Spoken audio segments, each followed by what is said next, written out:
Chapter 45. All rights belong to GRM. John 14. It took a few moments before the room descended into absolute chaos. The Northern Lords were on their feet, banging the table and demanding leave to head north and kill Roose, while the Lords of the Riverlands were asking for the same leave, but to kill the Freys. The Lords of the Stormlands and Reach, with the exception of Lord Tarly, tried to defuse the situation, but that only pulled them into arguments with their new allies. John watched grimly as the once united table broke and shattered into dozens of different arguments. Personal insults were being flung across the table and hands were going to knives and swords. "My lords!" John snapped, slamming his dagger down on the table. "Be quiet and retake your seats." John's voice cracked like a whip, breaking through the red haze that overtaken many and finding some sense of reason in them. With glares and a few mumbled words, they sat back down, some even having the grace to look ashamed with the way they had acted. "We have been betrayed, but that is no reason for us to start fighting amongst ourselves," John continued, waiting for Robb to step in and take over again. "Let us not forget that we have a host of over 100,000 strong. We will deal with Bolton and his bastard, as well as the Greyjoys and the Lannisters. But we cannot do that if we are acting like children." Sir Brynden nodded firmly. "John is right. We have the forces here to attack our enemies on all fronts." "What does His Grace think?" Lord Tarly asked, looking at Robb, who was still leaning back in his seat, staring at the message in his hands. No one said anything, just looking at their king, who seemed to have lost himself in the message. Thankfully, John seemed to fix the problem. He ripped the scroll from Robb's hands, tore it in half, and threw it into the nearest brazier. That jolted Robb into action. He sat up, clearing his throat. "My brother and great-uncle are correct. Now all that is left is to determine who goes where." He started, his voice surprisingly strong even if the one who spoke looked close to tears. "Lord Tarly, I will need to borrow some 20,000 men, but you will still march on the Westerlands and Iron Islands." The Lord of Hornhill nodded. "Of course, Your Grace. I shall send word to Lord Willers should I need more. Garlan, you will command the Reachmen who march with me." Robb continued. "Sir Brynden, you will take the men of the Riverlands and take the crossing. Once you have it, return to me." The old knight smiled grimly. "It would be my pleasure, Your Grace. My northern lords will go north, help take the twins, and move on to Moat Cailin. My brother John will lead the northern host," Robb said finally, a fierce growl coming from that side of the table as he made the announcement. "I will take the lords of the Stormlands, along with the 20,000 Reachmen under Garlan and another 1,000 Northmen under Lord Forrester." "And where will you be going, Your Grace?" Lord Glover asked curiously. "I will go after the Lion of Casterly Rock," Robb answered grimly. "He must be dealt with and I mean to see him sent off with his tail between his legs." "Your Grace," John said quietly, "perhaps it would be best if a more experienced commander led the Northmen." Robb shook his head. "You are my brother," he said firmly. "Father taught us both how to lead. You will bring Bolton and his bastard to justice, save my mother, and free our home of traitors and raiders." The two brothers had a silent fight with their eyes. John still felt unsure that he was ready to command a large host of men, but Robb would not be moved on the subject.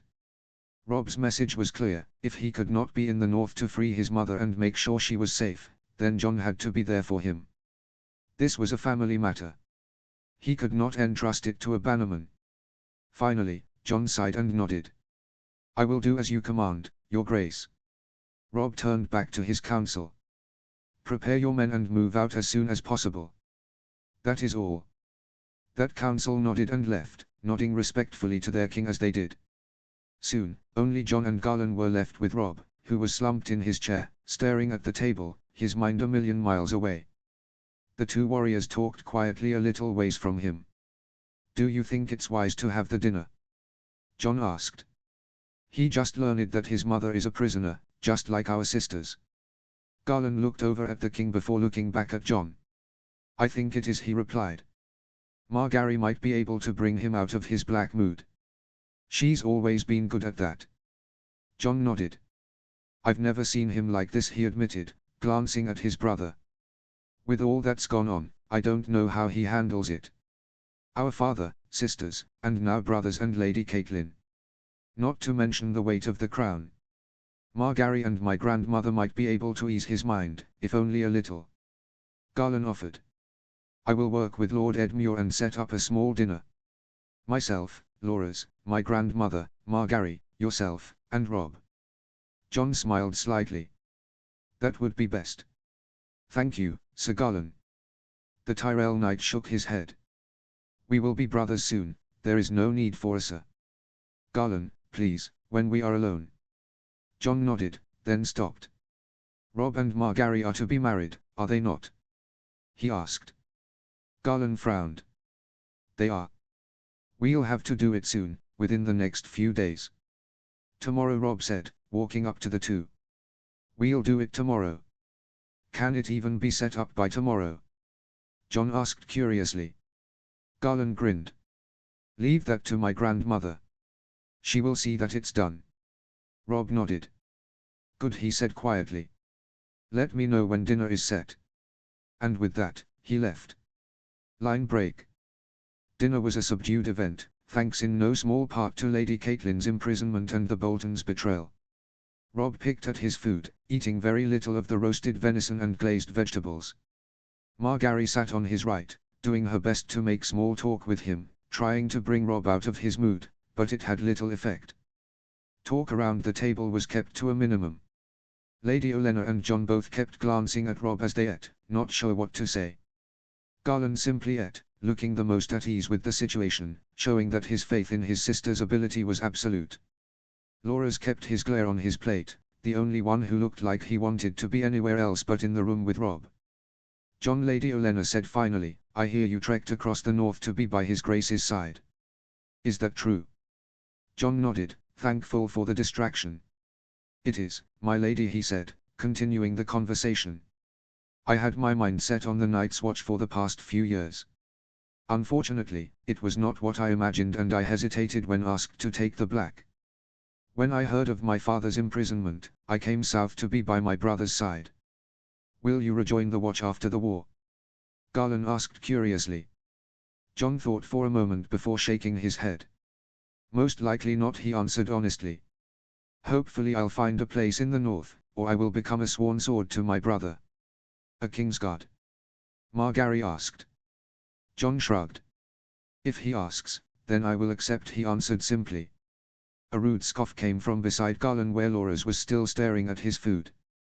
The Knight of Flowers looked unusually scruffy. His hair looked greasy and unwashed, and there were the beginnings of stubble on his sharp jaw. There were also dark bags under his eyes as if he hadn't been getting enough sleep. Many people tried to steer clear of the knight the last few weeks as he was prone to lash out. You're not Kingsguard material, Loras sneered, glaring at Jon. Jon shrugged. That's not for me to determine, he responded calmly. If my brother wishes for me to protect him, then I have no reason to say no. Loras snorted. Who have you fought? He challenged angrily. Some half-trained Lannisters.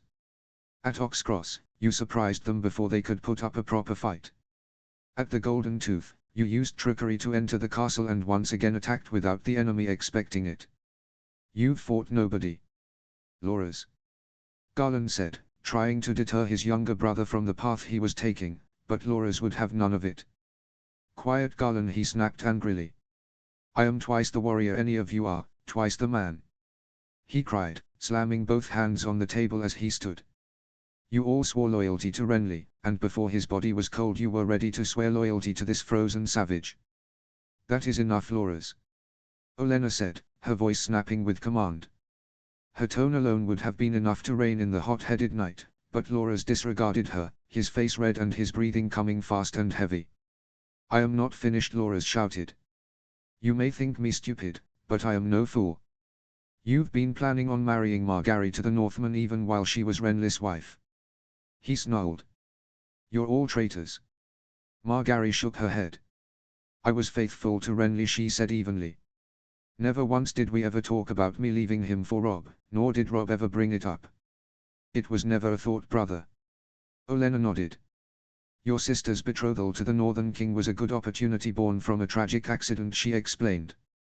You can't seriously expect us to be loyal to a dead man. Laura's face was red with fury as his gaze went from his grandmother to his sister to Rob to Garland before starting over. He was like a bull, trying to decide who he would go after first. John quietly grabbed hold of the sharp meat knife next to his plate, hiding it under his arm, preparing to intercede if the Tyrell man got violent. "You loved him," Rob said simply, speaking for the first time. "He was your best friend, your mentor. You shared an unbreakable bond. When he declared himself king, you were right there at his side, as you have always been." Laura's nodded slightly, still standing. "He would have been a great king." Rob smiled sadly. "With that, we agree. Renly might have had some flaws, but he was, at his core, a good man who thought he could be a better king than Joffrey and his brother. Do you think I will be a good king?" Laura's opened his mouth to reply, then shut it, unsure of what to reply with. The anger he had started with was quickly leaving him, unable to continue in the face of Rob's soft and understanding tone. "I don't know," Laura said finally, slowly sitting back down. Rob sighed. "Laura's, I am not Renly, and I know that there are probably others in this army who wished that I was," he explained easily. "I can't bring back the dead, or else both my father and Renly would be here now. Neither deserved to be killed in the fashion that they were. I know that I have no right to ask anything of you, but I feel I must. Will you fight for me, not to help me bring down those who have done my family harm, but to help me create a realm that Renly would be proud of? Fight in Renly's honor?" Laura's asked quietly. Rob nodded. "Exactly. Fight by my side. Help me create a world that Renly would be proud to be a part of. Do not forget him, I'm sure you never will, but take what made him a good man, his dreams and desires for a great Westeros, and help me make that a reality." The table was quiet, all eyes on the young wolf and the Knight of Flowers. Garland, Olenna, and Margaery had never seen Laura's quieted in such a way, and John had never seen Rob speak with the maturity that he was displaying now. He sounded like a man twice his age. He sounded like their father. Laura's hung his head while Rob waited patiently for an answer. Finally, the young knight raised his head and looked the Northern King in the eye, nodding firmly. "I can do that," he said quietly, his eyes filled with purpose as he held himself a little straighter. Rob smiled. "Good. I will certainly need a good sword by my side when I go after Tywin." He joked lightly. Laura's managed a half-hearted smile, the only one that his family had seen since before Renly's murder. It was certainly a miraculous sight given that it was Rob who had gotten it out of the man. "I think I can help with that," he said. John was enjoying the moment when he realized that Garland had his eyes on him, an eyebrow raised. It was then that he realized that he had forgotten to bring up something very important. "Lady Olenna, with the army soon breaking up, I was wondering how soon it would be possible to arrange my brother's and Lady Margaery's marriage?" John asked curiously. The older woman popped a slice of cheese in her mouth, chewing thoughtfully. "I believe it can be done.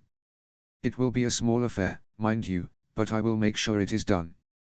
She glanced at Rob. "Though, after spending some time around his grace, I'm sure a small ceremony might be best regardless." Rob grinned and nodded to her. "It seems you've mastered Northern culture, my lady. How much time do you need?" Garland asked. The Queen of Thorns smiled. "Give me one night, my dear boy. I will make sure all is ready." Rob looked over at Margaery, who was watching the discussion with a beautiful smile on her face. "Are you sure you still want to do this?" he asked curiously. Margaery laughed. "I think I'll take the risk," she joked. Rob laughed as well, a real laugh, one that he hadn't had since before the whole bloody war had begun. Not since his entire family was in one place at Winterfell, when Arya had flung food at Sansa at the feast welcoming the king to the north. It was a great sight for John to see. His brother finally, properly happy. Line break. Quite impressive, was it not? Lady Olenna mused after Rob, Margaery, Garland, and Laura's had left, leaving the old woman and John alone. John nodded, tossing his napkin over the remnants of his food. "Rob has grown up, and each time I see a sign of it, I'm always surprised," he answered. "He reminds me of our father in so many ways. I remember meeting Lord Rickard, Lord Stark's late father," Olenna said. "The man was one of the smartest I had ever encountered. He was calm, collected, thoughtful, deceptively cunning, and as dangerous as the massive sword he carried on his back. I heard your father was like that. John nodded slightly. My father had always been the quietest of his siblings, according to my uncle Benjamin. Brandon was brash and rugged, Lyanna was wild and beautiful, and my father was quiet and thoughtful. Benjamin is a mix of all. He's funny, but also keenly observant. A fine pack of wolves and 2 dragons reduced them to 2, Olenna commented. Robar Royce spent some time in the Reach learning under Garland. I asked him about his father. Bronze Yohn John said. He passed through Winterfell when he was taking one of his sons to the war. My father always spoke highly of him. Olenna nodded. Indeed. Lord Royce was very good friends with the young Eddard Stark, met the others at the tourney of Harrenhal. I asked the young knight what his father thought of the Warden of the North, and do you know what his reply was? John shook his head. Something about my father's honor, I would assume. Olenna smirked. Clever, she laughed. No, Lord Royce believes that Eddard Stark was more dangerous than even Tywin Lannister. John raised an eyebrow. Tywin Lannister was infamous throughout Westeros.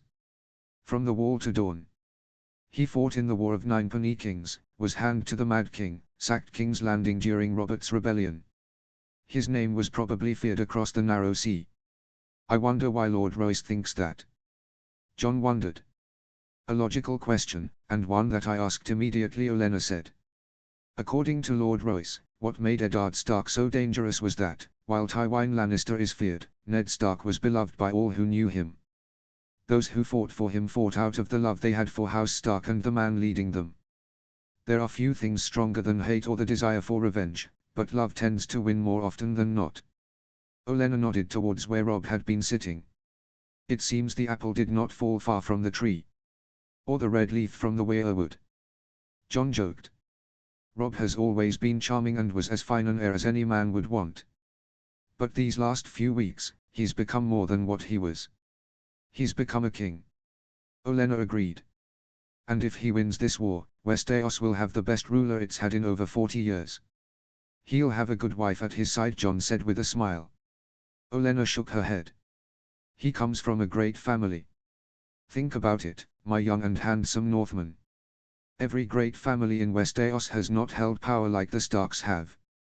The Arryns came with the Andals, the Casterlis ruled before the Lannisters, same with the Mudds and Tullys, Durandons and Baratheons, and the Gardeners and Tyrells. Even the Martells were a lowly house before Nymeria and the Rhoynish sailed in. House Stark has ruled the North for centuries. They are leaders, conquerors, victors. They are the strongest house in all of Westeros, and I have a feeling Tywin Lannister will soon realize that. Chapter 46. All rights belong to GRM. John 15. Edmure's wedding had been one of the finest weddings that John had ever been to, not that he had been to many in his lifetime. Whenever northern nobles had married, his father would bring Robb or any of his true-born children with him to bless the union, staying for a night before returning. He never brought John with him, for obvious reasons. Robb's wedding was the kind of wedding John would want if he ever decided to get married. It was a small, simple affair where the soon-to-be man and wife were surrounded by friends and family. Sir Brynden, Edmure, and Lady Roslyn stood by John, who was at Robb's side. On the other side, Loras and Lady Olenna stood along with Margaery's ladies-in-waiting Saya and Myra. The only thing John would change would be the location. Robb had decided that the wedding would be held in the September, where his father and mother had been married some 20 years prior. It had also been to accommodate his new wife and the religion she was comfortable with. John knew that Robb would be married again in a proper Godswood, just as any Northman would. John was dressed in the same fine clothes he had been in when he had attended Edmure's wedding. A grey doublet with the white wolf outlined on his breast. His dark curls had been washed and his beard trimmed for the event. At his side, like always, was Frost. Robb was dressed similarly to what Edmure had worn. Shining silver mail over a snow-white tabard with the grey direwolf of House Stark emblazoned on his chest. The crown of winter was hidden amongst his curls, the black iron spikes standing out amongst the auburn hair. At his side was Claw. Sitting at both of their feet were their direwolves. Their pelts thoroughly brushed, much to the animal's annoyance. They had grown to massive proportions and were not just slightly smaller than ponies. John was beginning to wonder if Ghost would grow big enough for John to be able to ride him. It was a fanciful thought, but one that John was beginning to ponder as the wolf continued to grow. One of John's worries about the wedding had been the wedding cloaks, the ceremonial cloaks that both the bride and groom wore. They were not something someone could find in a pinch. They took time to make, and John didn't think that there was a Stark or Tyrell cloak made of silk or velvet just lying around. Thankfully, Lady Olenna had already thought of that. Ever since Robb had agreed to the marriage, the Queen of Thorns had put Saya and Myra, Margaery's handmaidens, to work creating the cloaks. They had finished them on the journey to Riverrun. When Margaery entered, John heard Robb gasped quietly, and for good reason. The girl known as the Rose of Highgarden was breathtaking to look at. Her hair had been braided and put up to show off her heart-shaped face, which had a minimal amount of makeup on. She wore a light green dress with white vines and flowers running down the fabric, and was fashioned similar to the dresses she wore in the south that showed off her flawless skin and graceful figure. The Tyrell cloak she wore seemed to flow like a river of green and gold behind her as she was escorted forward by Gullen, who was dressed in his finery and looked proud to be at his sister's side. When Margaery and Gullen were close, Robb stepped forward, folding his hands in front of him. "Who is here to be married in the light of the Seven?" the Septon asked formally, starting the ceremony. "Lady Margaery Tyrell," Gullen answered strongly. "Who is here to receive her?" "Robb Stark of House Stark," Robb said firmly, taking a small step forward. Gullen nodded and turned to his sister, giving her a small hug and giving her hand to Robb before joining his family. Robb and Margaery, now hand in hand, moved to stand in front of the Septon, looking at each other with small smiles on their faces as they went through the ceremony. The Septon blessed the couple in the light of the Seven, making brief prayers to the father, the mother, the warrior, the maiden, the smith, the crone, and the stranger. The Septon had wanted to give the king in the north and his new bride a full wedding that would have involved singing and candles and other things that John found nonsensical. The old man had thought that he could convert the northern king to the true faith, but a private word from the Queen of Thorns had put the man in his place. It would be a simple ceremony, and the Septon was wise to keep it that way. Finally, at the end of the priest's prayers, he had asked Robb to cloak his new bride. Gullen stepped forward and took the Tyrell cloak from Margaery's shoulders, folding it over his arm as Robb replaced it with his own, signifying that he was putting Margaery under his protection. The couple said a few more words required by the Septon and kissed happily when prompted. The small group cheered happily for the newlyweds, filling the room with applause as Robb took Margaery's hand, walking her out of the September with the others following close behind. Line break. The pie that had been baked for Robb's and Margaery's marriage had been excellent. The cook, having found out the night before the wedding, had been up most of the night figuring out the dishes that he would serve to the small party. The first had been a meat pie, the traditional meal that served as the centerpiece for many highborn weddings throughout Westeros. The pies were usually filled with live birds that would have been released when the pastry was cut into, but that had been another tradition that the Queen of Thorns had done away with in the name of urgency. Instead, the pie was filled with savory chicken and cooked vegetables smothered in a delicious gravy. Served with the pie had also been an assortment of cooked vegetables, crusty bread, and fresh fruit. The refreshments had been a mixture of black beer, a drink usually consumed in the north, and an arbor wine that the late host Tully had been storing for special occasions. All in all, it had been a perfect meal for the small party. John pushed his plate away, feeling the slight discomfort of a full stomach. The combined families of Tullys, Tyrells, and Starks had been sitting around a circular table. Robb and Margaery sat next to each other, with Brynden and Loras on either side of them. Then it was Gullen, Ed Muir, and Roslin, with John and Olenna rounding out the table. "I must say, I am surprised the man did not cook a single fish," Lady Olenna commented dryly. John smiled. "I've been told that he hails from the Fingers and that he ate fish all the time as a child. He's very good at cooking it, but hates doing so." The Queen of Thorns snorted lightly, taking a small bite from a fig. The old woman had demanded a platter of cheese, figs, and dates for herself.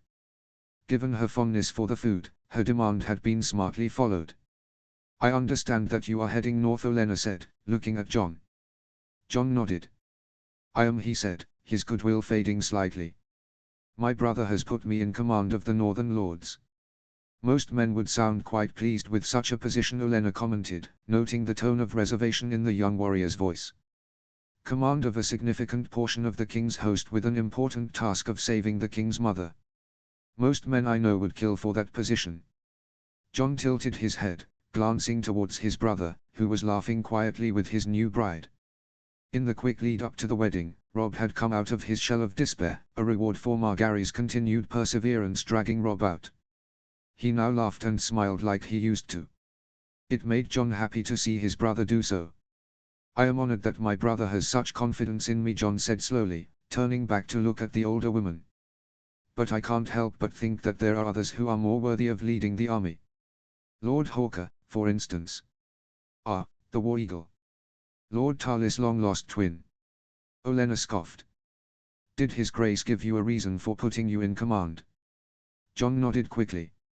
He said that he wanted me in the north to make sure Lady Stark is safe because he couldn't be there. Lady Olenna patted Jon's arm lightly. And there's the point you're missing, she said. There are few people you can trust more than family. You are the king's brother, you were raised with the same morals, and you know what the king would do in certain situations. Jon nodded, still hesitant. Olenna went on. What I am trying to say is that, while some men might do what's best for the army, you will do as your brother commands and make sure that Lady Stark is the main priority. She explained. Jon nodded again, this time more firmly. That makes sense, he said quietly. Cheer up, my dear Northman, you are more than capable of retaking the north. Lady Olenna said cheerfully, popping another fig into her mouth and swallowing. You have a group of experienced warriors behind you. Don't forget it. Jon snorted. It'd be hard to when Lord Umber speaks. I'm sure they hear it at Castle Black. He joked. Have you thought about marriage yet? Lady Olenna asked suddenly, catching Jon off guard as he went to take a drink. The northern bastard nearly spit his beer out when he heard the question, but he managed to swallow what was in his mouth and look at the old woman who was looking back at him with an innocent look. What? Jon spluttered. Lady Olenna rolled her eyes. There is some ice in there after all, she muttered before continuing. Have you thought about marriage? As the brother to the king, it's safe to assume that you will be legitimized at some point. With a face like yours, I expect a line of women will be lining up to catch you. Jon scoffed. I've never thought about marriage, he admitted. Never had to. Being a bastard saved me from that. Surely you must have at some point. Olenna pressed. Jon shook his head. Never, he replied. For the past few years, I've been wanting to be a man of the Night's Watch. They don't take wives. Olenna shrugged. Perhaps it's time you start thinking about one, she commented, looking over her small platter of cheese, picking out what she would snack on next. I'm sure my granddaughter can find you many girls from the Reach. Jon laughed lightly. I appreciate the thought, but I'd prefer a northern girl, he said before quickly adding. No offense. Olenna waved aside the apology. None needed. I'm sure not many Northmen would want a wife from the Reach after the debacle with the ex-Lord Mormont. Jon raised an eyebrow. Mormont? Do you mean Jeor Mormont? Olenna shook her head. His son Jorah, she clarified. The man won the tournament of Casterly Rock and became a war hero during the Greyjoy Rebellion. He was quite popular and his eyes caught a Hightower girl, and hers caught him, and they married, though it was doomed from the beginning. Now Jon remembered the story. He had heard his father, Sir Roderick, and Mayor Stillowin talk about it occasionally. Jorah Mormont had been one of the first through the breach at Pike and had been knighted for it. He had then gone on to win the joust at Casterly Rock and had named Lioness Hightower the Queen of Love and Beauty. Not long after, the man sold poachers into slavery, which resulted in him fleeing the north and from the block. He sold poachers into slavery to satisfy his wife, didn't he? Jon asked. Olenna nodded. The Hightower girl had some rather expensive tastes and it drove the poor fool broke. If I am correct, the man is now a sellsword and the woman has married a prince in the Free Cities. Lady Margaery does not seem like the kind of girl who would drive Robb to do something like that, Jon commented. Olenna nodded, smiling slightly as she looked at her granddaughter and new grandson. Indeed. They are a rare couple. Their marriage already had love, to begin with. Not many have that, and many never develop it. She makes my brother very happy. Jon agreed with a smile. After all that's happened, he deserves that much. And are you happy? Olenna asked. Jon's smile faltered, something the old woman didn't miss. I am content, he replied, keeping his voice neutral. When Joffrey has been defeated and the war is over, then I will be happy. Like all Northmen, Jon was a terrible liar, and the Queen of Thorns saw right through his words. But, she decided to leave the topic alone, not wanting to make the young man more uncomfortable than she already had with her marriage question. She enjoyed playing with the White Wolf, but she knew that there were limits that she could go. He was a very good warrior, if the Blackfish was to be believed, and would give his life for his brother. That kind of loyalty did not come often. He would make a valuable asset to both Robb and Margaery in the future. Yes, the war. Lady Olenna said, dropping the subject of happiness. With luck, no more enemies will appear and victory will soon be ours. Jon nodded slightly. I do not believe that the Ironborn, nor the treasonous Northerners will cause too much worry, he said quietly. It's my brother going against Tywin Lannister that worries me. Olenna nodded as well. As it should. The man is ruthless and vile. I saw as soon as I met him and looked at those cold, green eyes. He's a man everyone should think twice about before facing in battle. Have a little faith, my lady, Robb said from across the table, a smile still on his face. Lord Tywin has never faced me personally. I believe my brother once compared me to a cockroach. I am rather hard to get rid of, he said with a laugh. Jon laughed as well. We were boys, brother, he pointed out. I'm rather surprised you remembered that. It's one of the greatest compliments you've ever given me. Robb joked. Jon, will you join me outside of a moment? Jon raised an eyebrow, the smile still on his face. He nodded and rose from his seat, nodding to Lady Olenna before following his brother out into the hallway. The two walked halfway up a flight of stairs where there was no one around. Is all well? Jon asked curiously, worried that something had happened. Sir Brynden told me that my mother came to you in the Godswood before she went north. What did she want? Robb asked. Jon rubbed his jaw. She asked me to protect you, he replied, leaving out that she had revealed her true emotions to Jon. Robb sighed, shaking his head. Of course she did, he said quietly. Thank you for being honest. Is that why you asked me out here? Jon asked. Robb shook his head again. No, I have a much different reason for this. As much as I hope to break Tywin's forces, I am well aware of the danger I am walking into. I swore to ran down Jon's back. Robb, what are you trying to say? He asked slowly, trying to keep the worry from his voice. Jon, on the desk in the Lord Solar, there is a scroll addressed to you. You must take it with you when you go north. It is a copy of an order written and signed by me making you my heir should I be killed. Robb explained. Jon took a step back down the stairs, looking up at his brother in shock. He struggled to speak, unsure of how to respond. When he was finally able to get words out, Robb stopped him before he could. I know what you are feeling, he said quietly. But know that I have to do this. We don't know what happened to Bran or Rickon, but that is just one reason why I have named you my heir. If I fall against Tywin, the others can still rally around you and make sure that the Lannisters are defeated.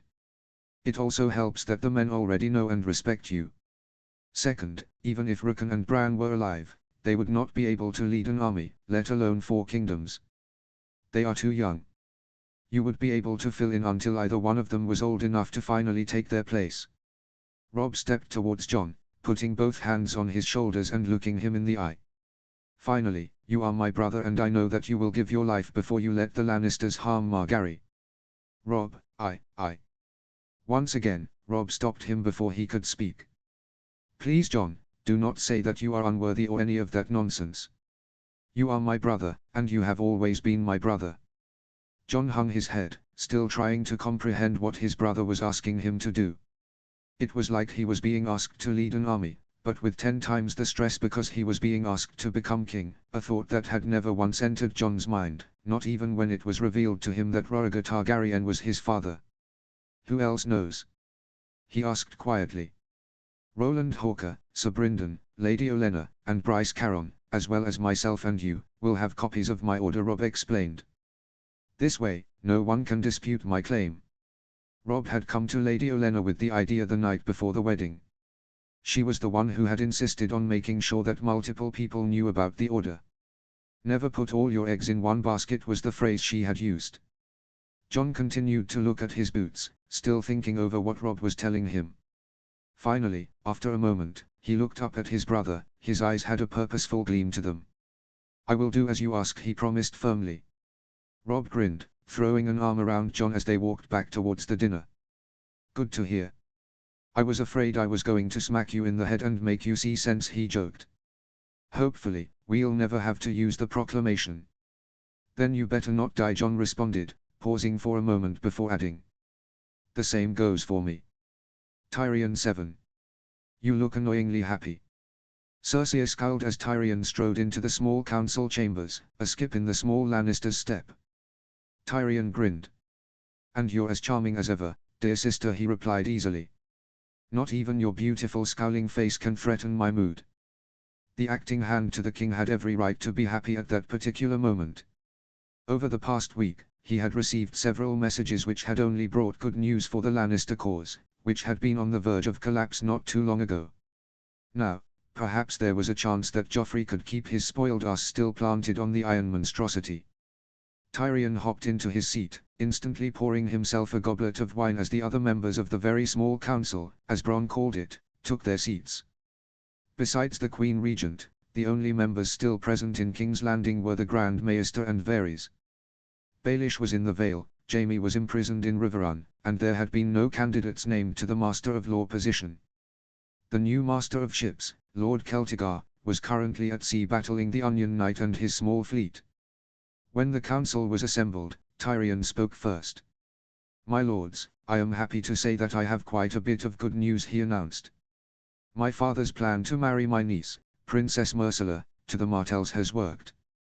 Oberyn Martell and 10,000 riders are currently cutting across the southeastern part of the Reach on his way towards the capital, where he shall turn north and ride to Harrenhal to meet with my father."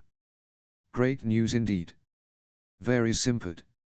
"It is good to see such great houses like House Lannister and House Martell working together once again." Cersei shot a glare at the eunuch for comparing the Lannisters and the Martells. The daughter of Tywin Lannister had very similar thoughts with her father when it came to where House Lannister stood amongst the other great houses of Westeros. They were first, and there was a very wide margin between them and second. Tyrion continued before his sister could complain and derail the conversation. "Furthermore, my father has managed to turn both House Free and House Bolton to our side.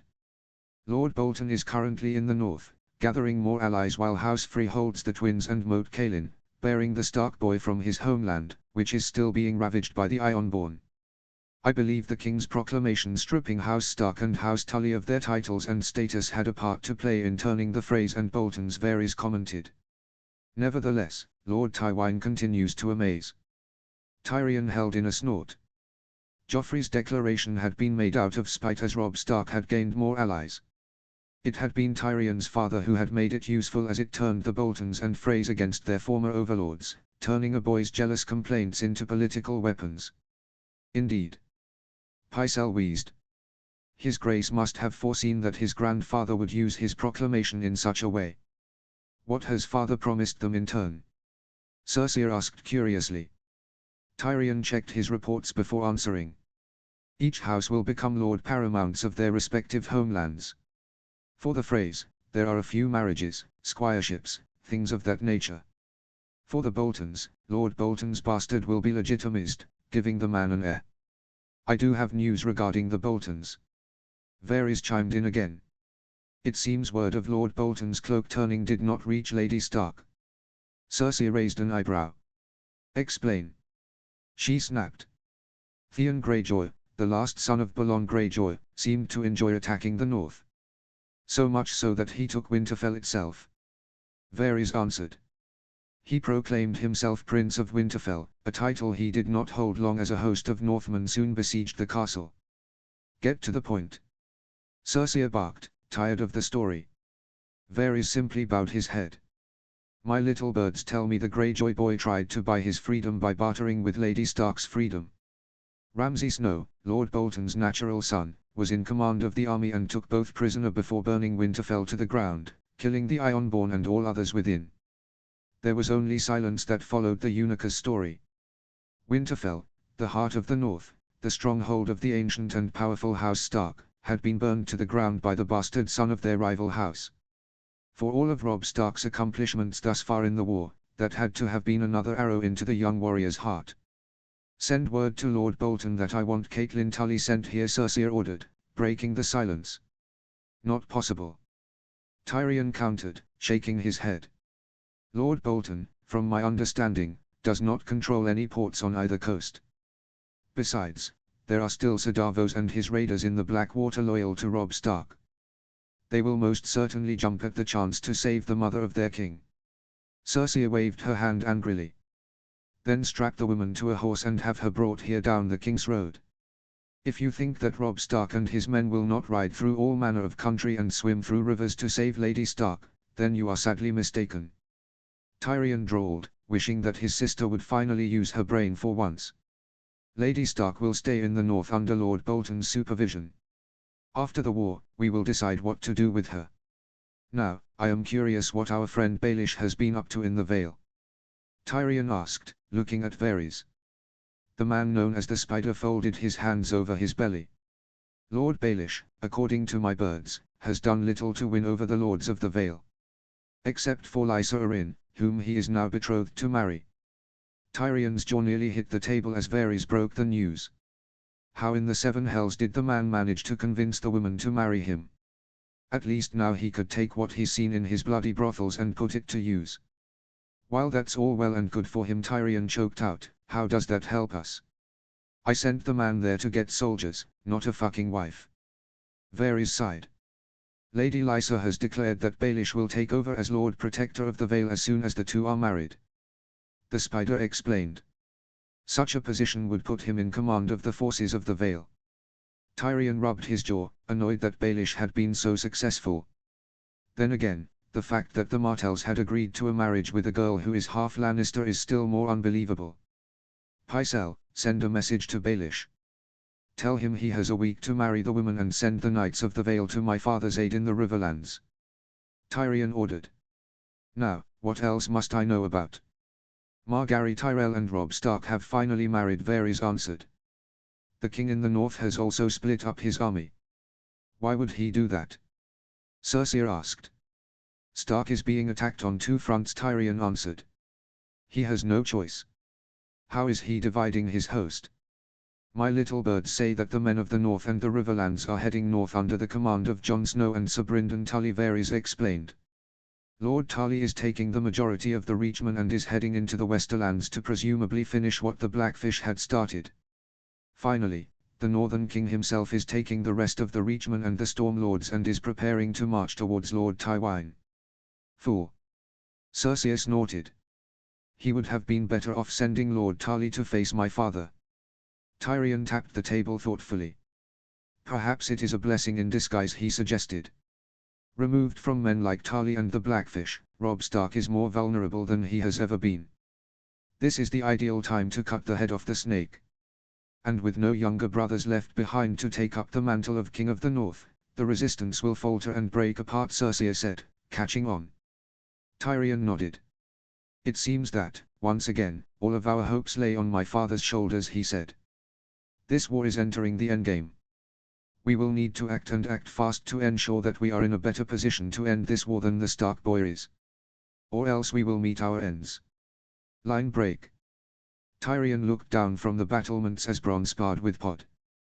The rugged sellsword was practically chasing the poor boy around the yard, yet Pod did seem to be learning. There were moments where the sellsword looked genuinely impressed before he attacked with even more ferocity. "Your sellsword is quite handy with a blade," Varys commented as he strolled up to the little man. "It's a shame the boy is less so." "What is the benefit to watching my guard and the boy?" Tyrion asked curiously. "I would have thought that you would have your little chicks on much more interesting prey." "You are a very interesting man, my lord Hand," Varys answered. "And a very dangerous one at that." Tyrion scoffed. "Scared of a dwarf?" "More so his brain," Varys replied easily. He looked out at the square where the two fighters were still training. I hear you have named a temporary master of laws. Tyrion nodded. Sir Jacelyn has done quite a magnificent job with the watch. I figured I would put him on the council until this war is over. Ah yes, the Iron Hound. A brave and honorable man. Too bad there is not more like him. Varys mused. I must say, I am rather surprised with Littlefinger's success in the East. Then again, there have been rumors about the man and Lysa Tully. Tyrion nodded. So you've informed me. Now the man has the might of the Vale in his hands. As much as I enjoy the Night's Aid, I do not enjoy the man controlling them. Nor do I. Varys agreed. Tyrion sighed and shook his head, walking away from the square and towards where the battlements looked out over the black water. Varys followed, his slippered feet barely making a sound. How is the Targaryen girl? Tyrion asked as they walked. After losing her Dothraki husband, the girl found herself back in the company of one Illyrioma Paetis, one of the magisters of Pentos. Varys answered. She has few allies and fewer still to come to her aid should she sail for Westeros. Tyrion glanced at the Master of Whispers, not sure to believe the man or not. It seems I will have to trust your judgment on the matter, he said carefully. Varys smiled softly. As always, my lord, I try to give you only the information I know. I do not presume to pass judgment. I leave that to men such as yourself and his grace. Yes, my nephew does enjoy passing judgment, Tyrion muttered. Particularly when it means someone dies because of it. Does his grace mean to step out onto the battlefield? Varys asked curiously. The minstrels would have their work cut out for them. Yes, the unbeatable young wolf, king of 4 kingdoms and leader of an army over 100,000 strong. The man who duped the mighty lion of Casterly Rock and captured the Kingslayer. Tyrion said with mock enthusiasm. Versus the king on the Iron Throne, woman beater and whore murderer. The minstrels would not have much to work with if the two fight. I heard the king has been training with his cousin and Sumerian, Varys said. Tyrion scoffed. You've heard the king training, I've had the unfortunate honor of watching it. He hacks at a straw target while Lancel and Tround choke on his balls. Varys sighed, leaning against the battlements as Tyrion looked out over the water. Well, there are reasons for men like Sandor Clegane and his brother. The mountain will kill the other kings while the hound protects ours, such as he is. Varys, I assume you came to me for more than your comments about my squire and the king, Tyrion said finally. As much as I enjoy your ball-less company, I would suggest you get to the point. Varys sighed again, folding his hands inside of his sleeves. Lord Tywine has gained quite a few allies in a remarkably short amount of time. So I've noticed, Tyrion grunted. Now get on with it. What will happen once Lord Tywine has won the war for the king? Varys asked. Tyrion shrugged. The Boltons and Freys will take over for when houses Stark and Tully go the path of the Tarbecks and Reynes. He explained. The Reach can be bought, and the Lords of the Stormlands will fall in behind Joffrey as King Robert's right heir. And what of Stannis's proclamation? Varys asked. Tyrion rolled his eyes. Once we have power again, most will forget Stannis's proclamation. If they don't, then we'll make examples of a few. They may not talk about it, but they will remember it, Varys said gravely. Tyrion scowled. That is a headache I prefer to leave to my father. I am rather preoccupied making sure my sister keeps her son in line and the city doesn't go all to hell. And doing a famously good job at it. Varys praised. I have seen nary a bruise on the young Sansa Stark nor tears from Prince Tommen. Yes, the king has some troubling tendencies, but again, that is a problem for my father. Who better to deal with our young king than the man who kept the realm together under the rule of the Mad King? Tyrion chuckled grimly. Varys bowed to Tyrion. I will take my leave. So many little birds returning to the nest. Tyrion held up a hand to stop the man. Varys, I do not need to remind you that, if you hide anything from us and it leads to the Starks besieging the city, I will make sure that this is a nest you cannot fly away from. Varys gave Tyrion a little smile and strode away, the little man's gaze burning a hole in the silk robe he wore. Jon 16. The crossing was exactly as Jon remembered it as was on his journey towards Riverrun. A twin set of keeps, squat, grey, and ugly with a large stone bridge spanning across them, wide enough for 2 wagons to ride abreast. The keeps themselves were peppered with arrow slits, complete with a thick iron portcullis and a solid gate. There was no majesty or grace to the castles, not like Winterfell or Riverrun. The builders had worked with one intention in mind, to make the castles hard as hell to take. What made the crossing so formidable were the twin keeps themselves. Any attacking army would have to break into the first keep on one side of the river and then cross the bridge and attack the second keep while being exposed to arrow fire, rocks, burning oil, and whatever else the defenders could hurl at them. The easiest way to take the twins would be to assault both castles at the same time and spread out the defenders. Unfortunately, the only way that was possible would be to send part of the army south towards Harrenhal, where there was the only other bridge that crossed the Green Fork. It would take weeks for the other force to get into place. That was time and an option that was unavailable to the Northern and Riverlander force. To put it bluntly, the home of the Freys was just as annoying as the family that presided inside. Jon felt a small smile form on his lips as he remembered when he and Sam had crossed the bridge so many months ago. Flashback. House Free isn't that old. Sam rambled happily as he and Jon passed through the Western Keep and continued on their path towards the home of House Tully. But it's quite amazing what they've been able to do. Jon frowned slightly. He had not dealt with Lord Free himself, but his steward, a cane-wielding man named Lothar. He had overcharged Jon on the price to cross the bridge, but had also insulted him multiple times once it had been made known that Jon's last name was Snow. It had been a sour interaction for Jon, and after spending only a few moments in the man's company, Jon had wanted nothing more than to be back on the road and leave the twin castles far behind. "I'm not you'd say that if you had met the steward." Jon huffed. Sam shrugged, still happily bliss.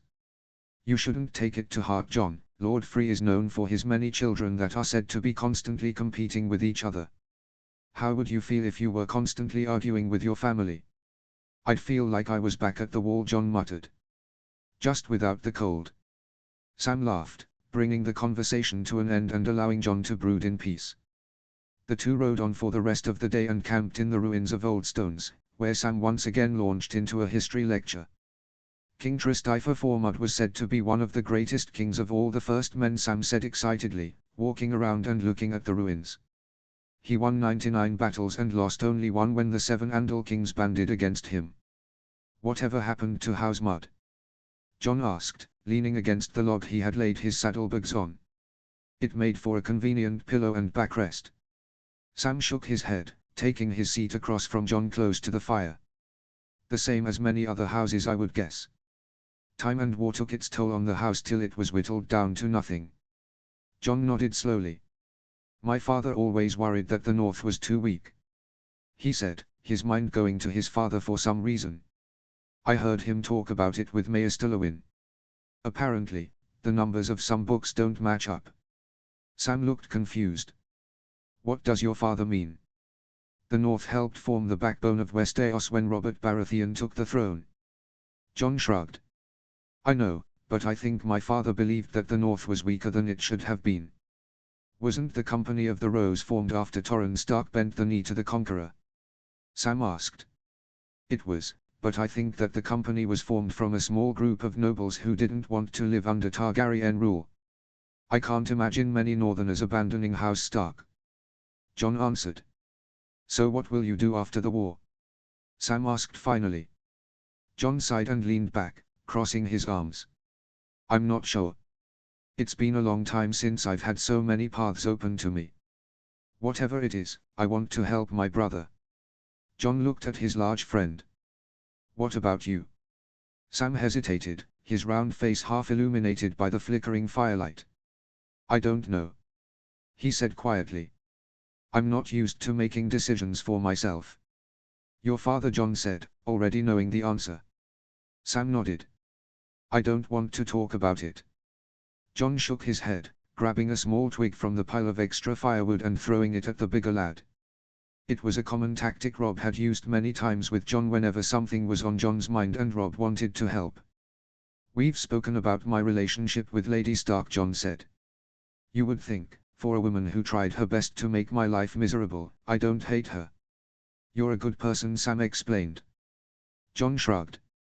That's not for me to say, but I realized after I tried to run away and spent a long night in the Wolf's Wood that, while there is one person who hates me, there are many more that love me. That's why I can talk about Lady Stark without feeling her sting. Sam frowned. You didn't grow up with my father. Did you grow up alone? Jon challenged. What about your mother, your sisters, or your brother? Perhaps you have been so focused on the abuse you received from your father that you forgot those who actually loved you. Sam didn't speak for a long time, not even looking at Jon. Jon waited patiently as Sam thought over what had been said. Jon knew he was right. Sam needed to get over the fear he had for his father and the sad memories that still tormented him. He couldn't run from it forever. Jon, Sam said quietly, still not looking at Jon. Yes. Thank you. Flashback. Jon, Lord Free has sent his response. Eddard Karstark said, breaking Jon from his thoughts. The bastard of Winterfell nodded and strode back towards the command tent, Ghost at his heels. He had stepped outside to wait while the Blackfish's messenger had given Walder Free terms of surrender. Now, it was time to see what the old lord had to say. My lord father has rejected your terms. A chubby man bearing Free colors sneered. The Free messenger was finely dressed, with dark ringlets and a pointed beard. He leaned heavily on his cane. Walder Free is no longer a lord of the Riverlands, Edmure growled. He lost that privilege when he turned his back on King Robb. Lame Lothar, the steward of the twins, named after his twisted leg, shrugged, glaring at the assembled lords from his place at the other end of the table. Obviously, the man knew that he would not be touched, not while under a banner of peace that he had smartly brought with him. House Free is recognized by King Joffrey as Lord Paramounts of the Riverlands, a title we claim through our relation to yourself Edmure and your marriage to my sister Roslyn, Lothar said smugly. The Lord of Riverrun gripped the hilt of his blade, looking like he wanted to run the cripple through there and then, but Patrek and Jason Mallister moved a little closer to the man, discreetly putting hands on his arms to hold him back. I told your father to stand down and surrender his castle. He said no. Sir Brynden said gruffly. He has forfeited his right to any sort of courtesy offered to enemies of the king in the north. Lothar scoffed. Courtesy? That's a fine way of saying freeze your balls off at the wall, Blackfish. The old knight growled, gripping the edge of the table.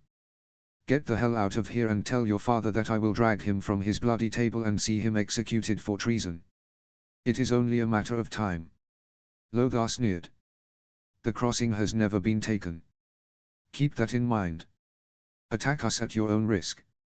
Fishes should learn to stay in the water. You're not only dealing with Tullys, Jon commented, stepping forward with Ghost at his side, the giant wolf baring his teeth at the steward. The sight of the massive beast caused the man to go deathly pale with fright, unable to keep up his cocky composure. He hurriedly took a few steps back, stumbling over his bad leg. The others in the room chuckled darkly at the man's fear. I remember you. Lothar spat, trying to regain control of himself. The bastard. Jon shrugged. I know you as well, he answered. The traitor. Once again, the table laughed. Even the Blackfish smiled grimly as Jon faced down the Free man. Out of all the Freys, lame Lothar was just as black-hearted as his father. He was cocky and arrogant, and the old knight was enjoying the sight of the man stumbling over his words, constantly glancing towards the massive direwolf at Jon's side. Sending one more glare towards Edmure, Jon, and Brynden, Lothar stalked out of the room, unable to respond to Jon's claim. When he was out of the room, Edmure slammed his fists on the table. Damn and blast that fucking family, he growled. My father should have stripped them of lands and titles long ago. Better late than never. Lord Mallister agreed grimly. Walder Free is bold and has good reason to be. The twins will be very hard to take and we don't have the men to spare on a quick and bloody attack. We have nearly 30,000 men. Eddard Karstark countered. We must do our best to preserve our men, lad. Galbert Glover advised. The Riverlanders must return to King Robb and the Northern Lords will need all the sword arms we can get once we return home. Roderick Riswell and his idiot daughter kept their men back when his grace first went south. Now, all their troops are bearing down on Eagle's Roost. Lord Hawker explained grimly. While Robb and John had learned of the events at Winterfell, Roland Hawker had received bad news himself. His brother Bodin had sent one last message to his brother, telling him of how he had returned to Eagle's Roost to protect their ancestral home against the advancing might of the Ryswells and Dustins. Now, without the Western fleet to protect the northern coastline, the Ironborn were free to pillage and rape at their heart's desire. John crossed his arms, looking over the map of the area as the conversation continued. Something was getting at him, a memory that he was trying to recall that had something to do with the twins.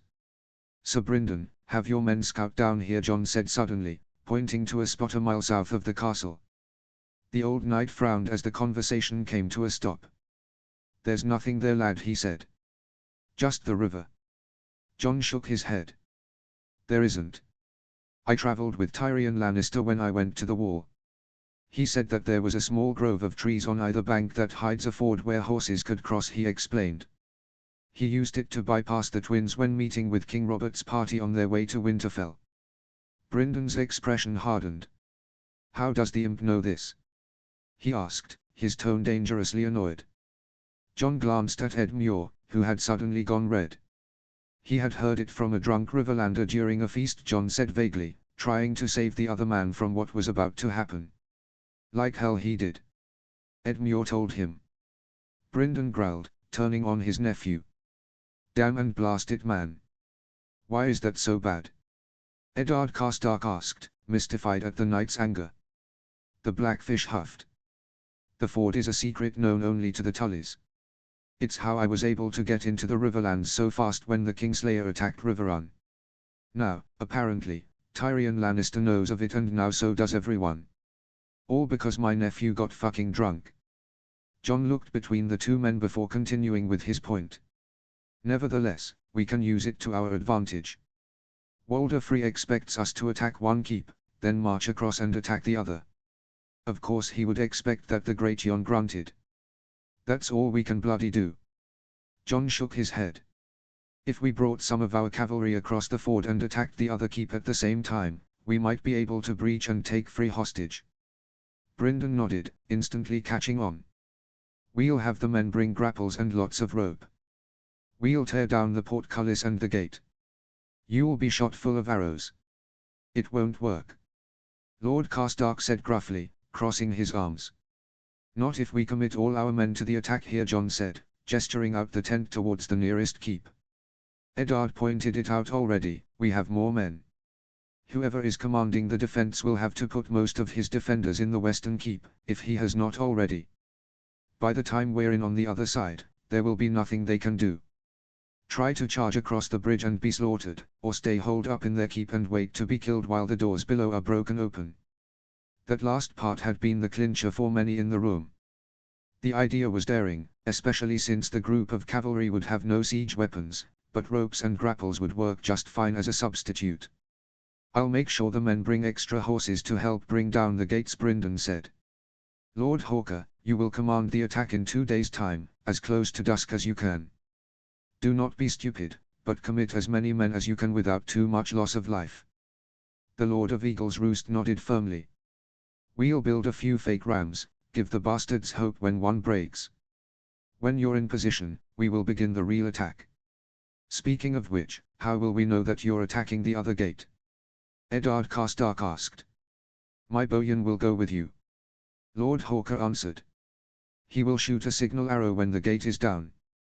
"A sound plan, my lord," Brynden said. "Lord Glover, Lady Mormont, you will come with John and I. We will seek out Walder Free and deal with him while you two lead the others and secure the keep. Lord Hawker, when we are through and you begin your actual assault, secure the keep first and wait till I send word that the attack was a success." The muscular Northern Lord nodded. "It will be done," he promised. "Right, we have work to do," Brynden said, concluding the meeting. "In 2 days' time, we take the twins." Roose 2. Returning to the Dread Fort had been advantageous for Roose and his plans for taking over the north. With Moat Cailin fortified with 2,000 free soldiers, it allowed the new Warden of the North to consolidate his newly given power, along with knowing who is and is not his allies in the north. First to pledge their loyalty to Roose had been Lud Whitehill, the fat and brainless Lord of High Point. If him having trouble getting down on a knee hadn't been so pathetic, it would have been laughable. Now, he and his cruel son travelled through the eastern half of the north, scaring others into joining the Bolton cause. There were not many things that the fat man could do, but he was adequate when it came to bashing heads together. When Roose had returned to the north, he had been surprised to find more allies waiting for him, all thanks to the bastard. The boy had turned Arnulf Karstark and Roderick Riswell to their cause, adding another 5,000 men to Roose's force. Each man had an axe to grind with Stark, and they had jumped at the chance to get their revenge. Now, Roose's new generals had been spread out across the north, wiping out the rest of the Stark loyalists. First among them was Eagle's Roost, where Bodenhawker had returned from the waves to protect his home. Roderick Riswell, along with the bulk of the Riswell /Dustin force, had marched west to ensure that the port city was destroyed, eliminating a potentially large thorn in Roose's side. The Hawker brothers, Boden and Roland, were annoyingly good at war, and extremely loyal to the Starks of Winterfell. The sooner Bodenhawker and his home were destroyed, the better. Ramsay, having returned from burning Winterfell to the ground, now led a host of cavalry south, capturing Hornwood, adding yet more men to the cause, and harassing Marndale lands. The fat fools of White Harbor still controlled a strong force of men and, like the Hawkers, were loyal to Robb Stark. Roose hoped that, by putting farms and villages to the sword, women would be pressured to join Roose to protect his people. Finally, Arnulf Karstark, his small host strengthened by the remaining free soldiers, were marching north towards Last Hearth. The Great Yon's uncles, Mors and Hodder, could potentially become allies, but it was unlikely. They were not ambitious men, their joint rule of stewardship proving that, but they were not Jon Umber and could turn out to be like Arnulf, men jumping at the chance for more power. Roose took a sip of watered wine as he looked out over the map of the north, moving pieces around as his forces moved into position. The Ironborn still ravaged the western shore, Deepwood Motte and Torrens Square still under their control. Roose made a mental note to deal with them when his position was more secure. But for now, they served his purpose of being a thorn in the mind of Robb Stark. "My lord," Steelshanks Walton said, bowing before entering the room. Walton, called Steelshanks because of the way he armored his legs, was one of Roose's most capable men. He was a brutal and effective killer, though not cruel. Something that Roose found disappointing. Walton, like many of the men under Roose's command, was dour and near emotionless. "What?" Roose asked, his tone giving away the fact that Walton had his attention for a few moments and to not mince words. "Word from Blackwalder," Walton reported, handing a scroll to his lord. "The crossing has been besieged." Roose frowned. Blackwalder, one of Walder Frey's great-grandchildren, was known to be a stern and temperamental man. He had been put in charge of the Free host after Stephen Frey had been disposed of. Roose had left the man in charge of the defense of Moat Cailin. "Northerners?" he asked. "Riverlanders too," the captain added. "Doesn't look like the Stark boy is leading them." "Course he isn't," Roose snapped impatiently. "If the lords of the Riverlands are there, then so is the Blackfish." Roose looked over the message, which was just a mess of pleas to send men south to reinforce their home. The Lord of the Dreadfort scowled and tossed the message into the brazier in the corner. "Damn fools," he muttered. "Don't they know that the twins can't be taken? Not without massive loss." "My lord," Walton said curiously. Roose waved aside his question. "Forget it," he said. "What else do you have to report?" "Lord Riswell has set up camp around Eagle's Roost, but Hawker and his men have hunkered down within Eagle's Roost. Marndale has not replied to any of our messengers, and Karstark is a day away from Last Hearth," Walton said. "What about the mountain clans?" Roose asked. Walton grimaced and shook his head. "The messenger's horse returned with the man's head in the saddlebag," he replied. Roose shook his head. "Bloody savages," he muttered. Trying to find allies amongst the clansmen had been a long shot for Roose. The fur-clad barbarians had always been deathly loyal to House Stark for reasons that Roose did not understand. "Should I assemble the men?" Walton asked. Roose shook his head. "Don't bother. The mountain clansmen stayed in their holes when Robb Stark went south. We'll deal with them later." Walton nodded. "Yes, Lord," he answered. How are the prisoners? Lady Stark has been confined to Baron Chambers, per your orders, and the Greyjoy boy has been taken to the dungeons, Walton replied easily. Roose allowed a ghost of a smile to appear on his lips. Ramsay's capture of the Lady of Winterfell and Theon Greyjoy had been an extreme stroke of luck. That, along with killing off the other two Stark boys in the burning of Winterfell, had left Roose with a lot of leverage against Robb Stark and his allies. Roose knew that the Boy King would never risk the life of his mother, and would give in to what Roose wanted, so long as he kept the woman in his grasp. Is that all? Roose asked. Walton nodded. Yes, my lord. Then why are you still here? Walton bowed and left. Roose had always been short and crisp with his subordinates, mentally abusing them even. Many did not last long in the Dread Fort, but those that did had learned to simply take Roose's clipped tone with a grain of salt. Roose watched him go for a moment before switching his gaze back to the map. Everything was going to plan. By the time the crossing was taken, if it was ever taken, he would have the north under his control and would have time to solidify his position. That, along with Catelyn Stark as his prisoner, meant that Roose would have the leverage to gain a lot of power and influence that had been denied his family for so long. Yes, House Bolton's knives were sharp, and Robb Stark would learn just how sharp they can be if he decided to try and free his mother. Boden Hawker. The captain of the Sea Hawk marched down the battlements, his cutlass and axe held ready in his hands as raiders swarmed over the walls, engaging with the leather and steel-clad men of Eagle's Roost. Boden Hawker cut a bloody swathe through the invaders as bowmen filled in behind him, firing at the enemy as they tried to get on the walls. The man wasn't a fool. He knew that this wasn't the might of the traitorous force under Lord Ryswell's command. He was testing the defenses, and Boden was going to show him that it would take more than 5,000 other traitors to take Eagle's Roost. Push them back. Boden bellowed, cutting down one man with his cutlass while he buried his throwing axe in the head of another. They will not take your homes today. The men responded to their lord's voice, fighting with renewed ferocity. They were sea-going men and fought like devils, hurling abuse as their cutlasses and sea axes went to work. The men of Barrowtown and the Rills tried to match the vigor of their opponents, but it was no use. They were being slaughtered. Soon, a horn came from the enemy camp and the raiders took their chance to fall back. The men of Eagle's Roost jeered as their enemy retreated, their fists and boots seeing the enemy off. Lord, they're retreating. A nearby captain said happily. Keep the archers firing. Boden barked. They'll be firing at the backs of the enemy, the man questioned. They are traitors. I care not how they die. Boden said dismissively. Keep the archers firing. The captain obeyed his order and soon the bases of the ladders brought by the raiders were littered with men, their bodies sundered by arrow shafts. It was not a good way to die, especially since many of them were retreating. Boden remained on the battlements, watching as the last of the raiders made it back to the safety of their encampment. He knew what shooting men in the back did to commanders. He wanted to send a message, and now all he had to do was wait for a reply. Hawker! Roderick Ryswell cried, riding towards the walls, remaining out of the range of Boden's archers. Stand down, Boden said calmly. Approach Ryswell. I won't let my archers kill you. How can I trust your word? Ryswell challenged.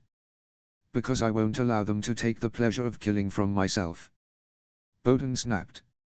Ryswell glared at the captain, but approached nonetheless, his eyes glancing constantly from the broad-shouldered warrior to the archers around him. He was a broad, stout man with long, curly brown hair and a bushy beard. His eyes burned like wildfire with fury as he looked at the defenders of Eagle's Roost. Like most northern warriors, he was dressed in steel and plaited leather, a black tabard with a gold stallion head over his armor. I never thought I'd see the day when a hawker gives up his honor. Ryswell spat. Dishonoring my men by shooting them in the back is a low not even I would reach. Boden shrugged, stepping up onto the battlements so that his entire body was exposed. He crossed his arms across his muscular chest, his bloody cutlass still clearly seen. Boden had no fear of falling nor of being shot. He had lived most of his life at sea and had braved many sea storms. He had accepted long ago the certainty of death. Dishonoring men who have already dishonored themselves. Boden scowled. You've always been a fool, Roderick. Watch your tone, Ryswell warned. I will not hesitate to put every man, woman, and child in the city to the sword. Bowden scoffed. Your little raiding party barely lasted an hour against my sentries. You'll never make it past the main wall. There is still time to surrender. Riswell tried, but Bowden didn't let him continue. Save it for your love letters to Bolton. He spat. I will give you a chance to turn your army of traitors around and head home. Refuse and watch as my men and I color the walls red. The defenders on the wall cheered on their lord. They shared his confidence. They had high walls, plenty of food, and the ranks of the guards had already swelled as men from bakers to fishermen had joined the ranks of the city watch. Bowden had not called upon them yet, but they were trained daily for a couple of hours at first light before being released to go about their usual business. Of course, Roderick Riswell had no idea that there were a few hundred more men inside the city training. It was a surprise that Bowden wanted to launch at the right moment. Is your pride worth all this? Riswell challenged. Bowden shrugged. If you're asking where my pride is, you might want to look for your honor as well. You seem to have left it somewhere. My honor is well intact. Like the blazes it is. Bowden snapped. Any man who betrays his lawful king and liege lord has no honor and has no right to call himself a lord of the realm. Robb Stark is not. I was there when you bent the knee to Eddard Stark. Bowden's voice boomed like thunder, even scaring the horse Riswell rode. I heard the words you said. You are an oath-breaker, Roderick Riswell, you and your fucking daughter. You will both die a traitor's death, and I promise you this on my honor as captain of the Sea Hawk and as a hawker of Eagle's Roost that I will see you pay for your treachery. Roderick growled and turned his horse to gallop away.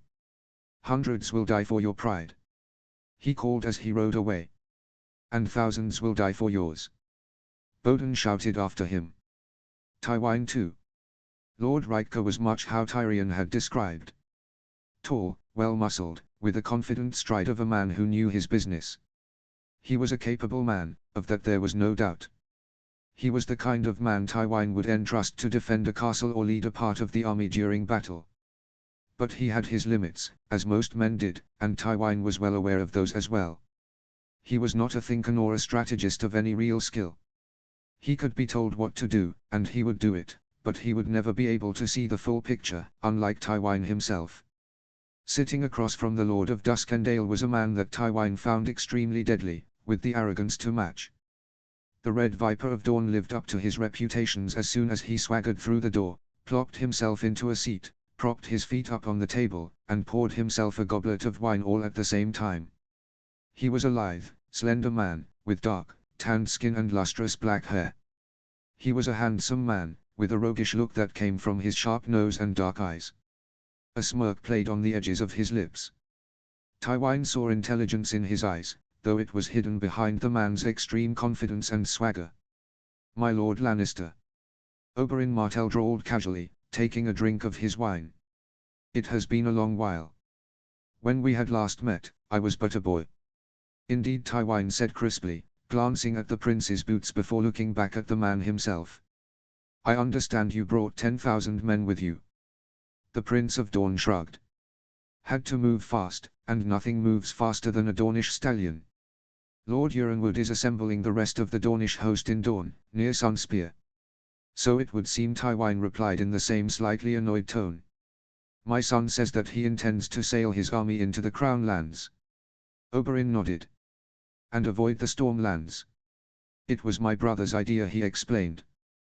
Why waste time and energy marching through rain and mud when the men can enjoy a week of pleasant weather and wind, conserving their strength? I was unaware that Dorne had a fleet. Lord Riker commented. Oberyn gave the man a sly smile. Perhaps not that of the Lannisters nor the royal fleet, but we have many merchant ships that had luckily been in the harbour for my brother to command. When will Lord Euronwood arrive? Tywine asked, bringing the conversation back on topic. Oberyn shrugged. 20,000 men is a lot to load, Lord Lannister, he replied lazily, taking another drink of wine. A week, maybe more. Another few days to march here. Tywine glared at the prince, a look usually enough to wither any man, but Oberyn simply smiled back. The Red Viper and the Great Lion were by no means friends, simply allies pushed together in war. The Dornishman's tone was already grating on Tywin's nerves, but he needed the man and the cavalry he commanded. "Lord Riker, you have brought your full host, yes?" Tywin asked, changing the subject. The Lord of Duskendale nodded. "Yes, my lord." 15,000 men, fresh and fit, he responded firmly. Oberyn chuckled as he drank when Riker said fresh and fit, but did not say anything other than that. "Good, make sure they are ready for battle," Tywin ordered, ignoring the other man. "They are about to face the might of the Stormlands, and there are no better levies than those." Tywin was backed by an army of battle-hardened men, many of whom had fought under the Great Lion during the Greyjoy Rebellion and at the sacking of King's Landing. But the Lord of Casterly Rock was a realist and knew his history as well. He knew of how the Stormlander host had carved through the Loyalist host at the Battle of the Trident so that Robert Baratheon could face Rhaegar. They were hardy, rugged men who lived in harsh conditions in the Stormlands. They would be a worthy opponent to Tywin's army. Oberyn raised an eyebrow. "What plan do you have in mind for dealing with the young wolf?" Tywin folded his hands behind his back, standing behind his chair. "Robb Stark marches south with the might of the Stormlands and a strong force of Reachmen. But, he is without his best men. Tarly is in the Westerlands and the Blackfish has gone north to the Twins. The boy is alone, and I intend to crush him while he is." Oberyn took another drink of wine, cradling the goblet in his hand. "Good speech, but that did not answer my question," he said. "What is your plan, my lord?" Tywin raised an eyebrow, gazing at the prince. The message was clear: Oberyn would not speak to him in that tone, not in private and certainly not in front of another. Tywin was the commander of the army, and that now included Oberyn's men as well. He would be respected by the Red Viper, or there would be hell to pay. "We will wait, and let the boy come to us," Tywin answered finally. "Within the walls of Harrenhal?" Lord Riker asked. Tywin shook his head. "No, on the lake's edge," he explained, walking over to the window to look out over the ruins, the sunlight glinting off of the lake in the distance. "We must make ourselves look like a target worth attacking immediately, goad the glory-seeking young wolf into striking without thinking. Then, when he has thrown all his troops into the fight, Prince Oberyn and his cavalry shall arrive and sweep the boy and his army into the God's Eye." "How do you plan to make the boy attack you head-on?" Oberyn asked. "What's to stop him from simply forcing you into the river himself?" Tywin turned around, his eyes meeting those of the Red Viper. "My host will assemble some distance from the lake, giving the boy the belief that I do not want to be forced into the river. He will attack me head-on, strengthening his left flank in order to turn my own and force me into the river," he explained, the battle playing out in the older man's head as he spoke. "My force will draw back towards the river, not retreating, but luring the boy and his army closer to the lake shore. At the sound of 3 horn blasts, the Dornish will arrive and drive the weary and unprepared Reachmen and Stormlanders into the water." Tywin stepped towards the two men, both silent as Tywin explained his plan. Neither had fought with him, but many of his commanders would say that what Tywin was explaining was likely to happen during the actual battle. His mind was amazing, even at his advanced age. He was able to play out an entire battle, from start to finish, and had the confidence to know that he would always end up victorious. Always. "The Stark boy and his army will be routed and destroyed," Tywin went on. "Tarly and his host of Reachmen will return to their fields in the south while their fat overlord pledges fealty to my grandson. The Stormlords, those that remain, will soon follow suit as they realize the northern cause is lost." "And the lords of the Riverlands and the north?" Lord Riker asked. "The lords of the Riverlands shall be taken care of swiftly and harshly. Lands removed, titles taken, and the Freys shall take over as Lord Paramounts, just as King Joffrey had declared," Tywin answered. "As for the north, Lord Bolton should have that well in hand, especially since Winterfell has been burned to the ground. Currently, the northern force is besieging the Twins, a folly if there ever was one. When we are done with the young wolf, we will deal with his allies in one sweep. The northern lords will return to the north, beaten and bruised, and will swear their fealty to the new Lord Paramount of the North." Oberyn drained the rest of his wine. "Your reputation is well deserved, my Lord Lannister," he praised casually. "I have a good feeling that Dorne has chosen the right side of this fight. Lannisters pay their debts, Prince Oberyn Tywine answered simply. Lannisters always pay their debts. Prince Oberyn. The Dornishman found his two men at the top of the highest tower, glaring daggers at each other. Both men were knights, dressed in bronze scale armor and plate armor with long swords at their sides. One man had shoulder-length silver hair divided with a streak of midnight. He was clean-shaven, with an aquiline nose and a strong jaw. His most prominent feature was his purplish eyes. The second man had light, sandy brown hair, sky-blue eyes, and a close-cropped beard. Both men were tall and handsome, with physiques that proved their warrior status. They bowed when Oberyn entered the room, closing the door quietly behind him. "How was the meeting with the lion, my prince?" the brown-haired man asked respectfully. "Dreadfully boring." Oberyn sighed, rolling his eyes. "He will have us ambush the Stark boy during the battle, sweep their men into the battle. That'll wipe out the boy's host." The silver and black-haired man growled. "We're supposed to ensure that the war keeps going." Oberyn raised an eyebrow, glaring at the man. Drold Dane was an annoying man to work with. Prideful, quick to anger, and cruel, the man was also extremely skilled with a blade and was quite loyal to Oberyn's niece. The Red Viper much preferred the other man. Demon Sand had squired for Oberyn when he had been but a boy and had earned his knightship as a reward for many years of good service.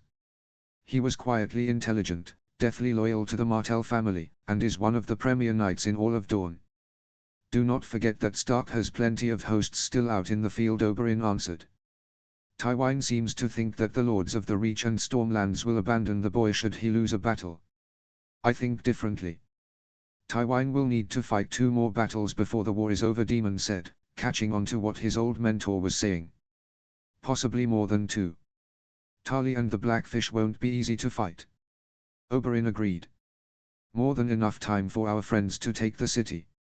"Have they reached the island yet?" the man known as Darkstar grumbled. Demon shook his head.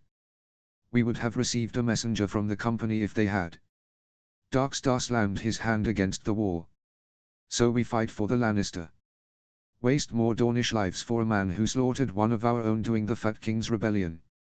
That had been a question many had wondered when Oberyn's brother had called the banners, "Why are we fighting for the Lannisters?" In a closed-door discussion involving many of the strongest lords in Dorne, Doran and Oberyn had explained their plan that had been more than 20 years in the making with only one goal in mind: to bring House Lannister to its knees and to drown the Golden Lions in blood. "You know as well as I why we're doing this," Demon said calmly. "We need to weaken both Starks and Lannisters. The longer this fight goes on, the more the common folk will be looking for someone to end it. The Queen and King can do that. But not with the forces we have now," Oberyn continued. "Stark still has 100,000 men spread out across Westeros. The less he has, the better." The Red Viper turned his attention to his old squire. "Have you spoken with our other allies?" Demon and others had been on the road for much longer than others had known, traveling to certain castles all across the Riverlands, Stormlands, and the Reach. Houses that had once been favored by the true rulers of Westeros. The young knight shook his head. "I have, but it yielded little fruit. They are scared to rise against Stark." "Have they not heard what our queen possesses?" Drold growled. Demon shrugged. "They have, but it did little." Oberyn crossed his arms. "What's done is done. We must only rely on those loyal to the king and queen." "What of the raiders at Driftmark?" Drold asked. "We'll leave them for the Lannisters to deal with," Oberyn answered. "The more they have to deal with, the less likely they will see the true threat." "Harold my lady, please, all we ask." Lord Royce pleaded, standing before the gnarled-wood throne of the Eyrie, where Lady Lysa Arryn, the Lady of the Vale, sat holding court. The old Lord of Runestone had been coming before the woman every day for the past few weeks, ever since the Reach and Stormlands had declared for the Starks, asking for her to declare for her sister's son as well. Lord Royce had been close to convincing her to do so, then Petyr Baelish had arrived and Lady Lysa had returned to her former stance of remaining neutral, much to the dismay of Royce and his allies in the Vale who wished to join the war that was now known as the War of Three Kings, those being Robb Stark, Joffrey Baratheon, and Balon Greyjoy. "My answer is no, my lord," Lady Lysa replied sternly, rocking her son gently in her embrace. Harold frowned. He still had trouble believing that he was related to Lord Robert, or Sweet Robin as his mother called him. The boy was small and painfully thin, with thin, spindly limbs. Harold himself was more than a decade older than the boy, but even when he was his age, he was a ball of energy that made the Septa who watched after him want to pull her hair out. Robert looked like he was constantly ready for a nap. The differing looks were also quite strange. Robert had brown hair, with large dark eyes, the opposite of Harold's sandy blonde hair and clear blue eyes. Perhaps it was the Tully in him, but even then, they were known to have auburn hair and blue eyes. It was most curious. "Lord Royce, my betrothed, and I appreciate your honorable intention," Baelish said sweetly, placing a hand on Lysa's shoulder.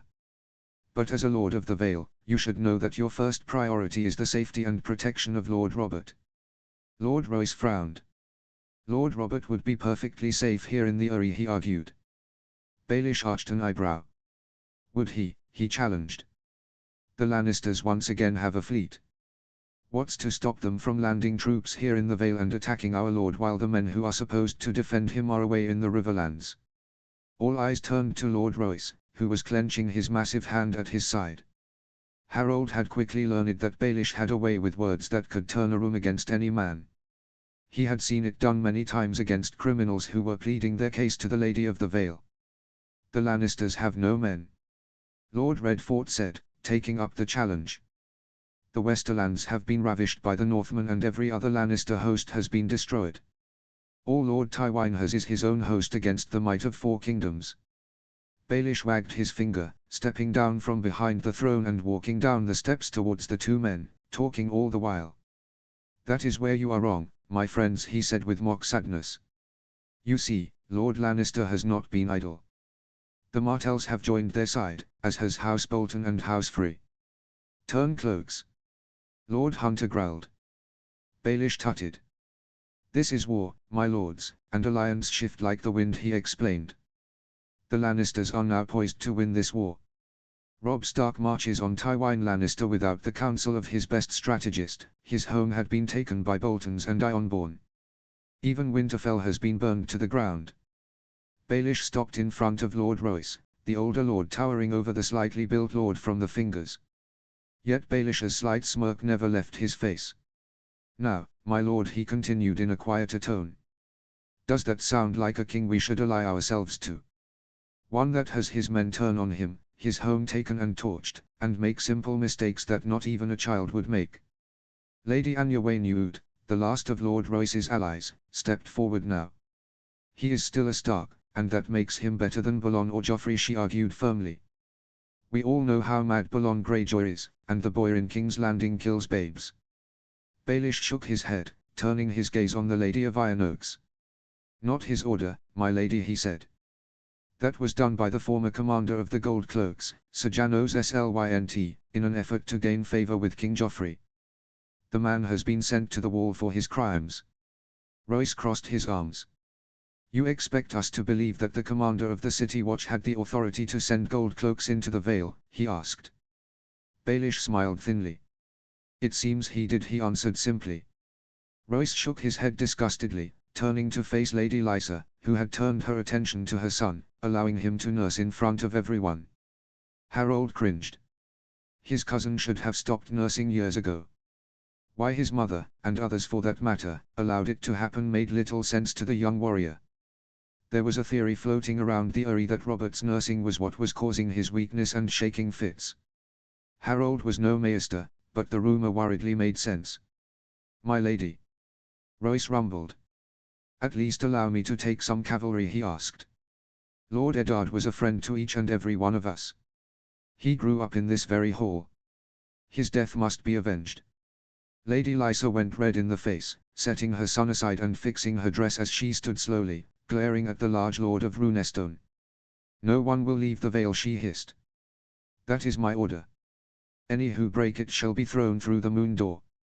All eyes were immediately drawn to the giant circular door in the middle of the room that, when opened, gave a clear view of the mountainside hundreds of feet below. The ancient lords of the Vale, after the Andal invasion, hadn't seemed to be fans of executions, unlike their northern peers. The moon door was their more sophisticated answer. Lord Royce glanced behind him. Redfort, Hunter, and Lady Waynewd were all retreating back, leaving the older lord alone to face the wrath of the Lady of the Vale. They all shared the belief that the Vale should join the war in favor of the Starks, but they were still faithful nobles of the Vale, loyal to House Arryn. In this case, Lady Lysa. None wanted to incur her rage. "I'm afraid that I cannot accept that," my Lady, Harold said suddenly, walking forward to stand beside his longtime friend and mentor. "Years ago, the Vale rose up against a king who unjustly killed honorable men. We must do so again. You compare King Joffrey to the Man-King," Baelish said, almost sounding amused as if there was a secret joke there. Harold's face hardened. "I will never kneel to a king who allows men to kill babes or kill a lord of the realm without trial," he answered. Lysa looked ready to explode. "You dare?" she hissed. "Yes, I dare," Harold snapped, cutting her off. "House Stark is a friend of the Vale. Where is the honor in turning our backs when our friends call for our aid? When our family calls for aid?" That last statement had stung more than the others for Lady Lysa, and everyone in the room knew it. It was no secret that both Robb Stark and his mother, Lysa's sister, had sent letters asking for aid, all of which the Lady of the Vale had denied. "Guards!" Lysa screamed violently, pointing a bony finger at the blonde youth. "Arrest him!" Royce drew his sword, as did Harold. "You will do no such thing, my lady," he rumbled dangerously.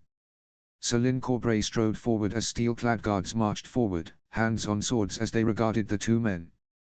The heir to Hearthstone sneered at the Lord of Runestone, who regarded the other man like one would when they find shit on the bottom of their boots.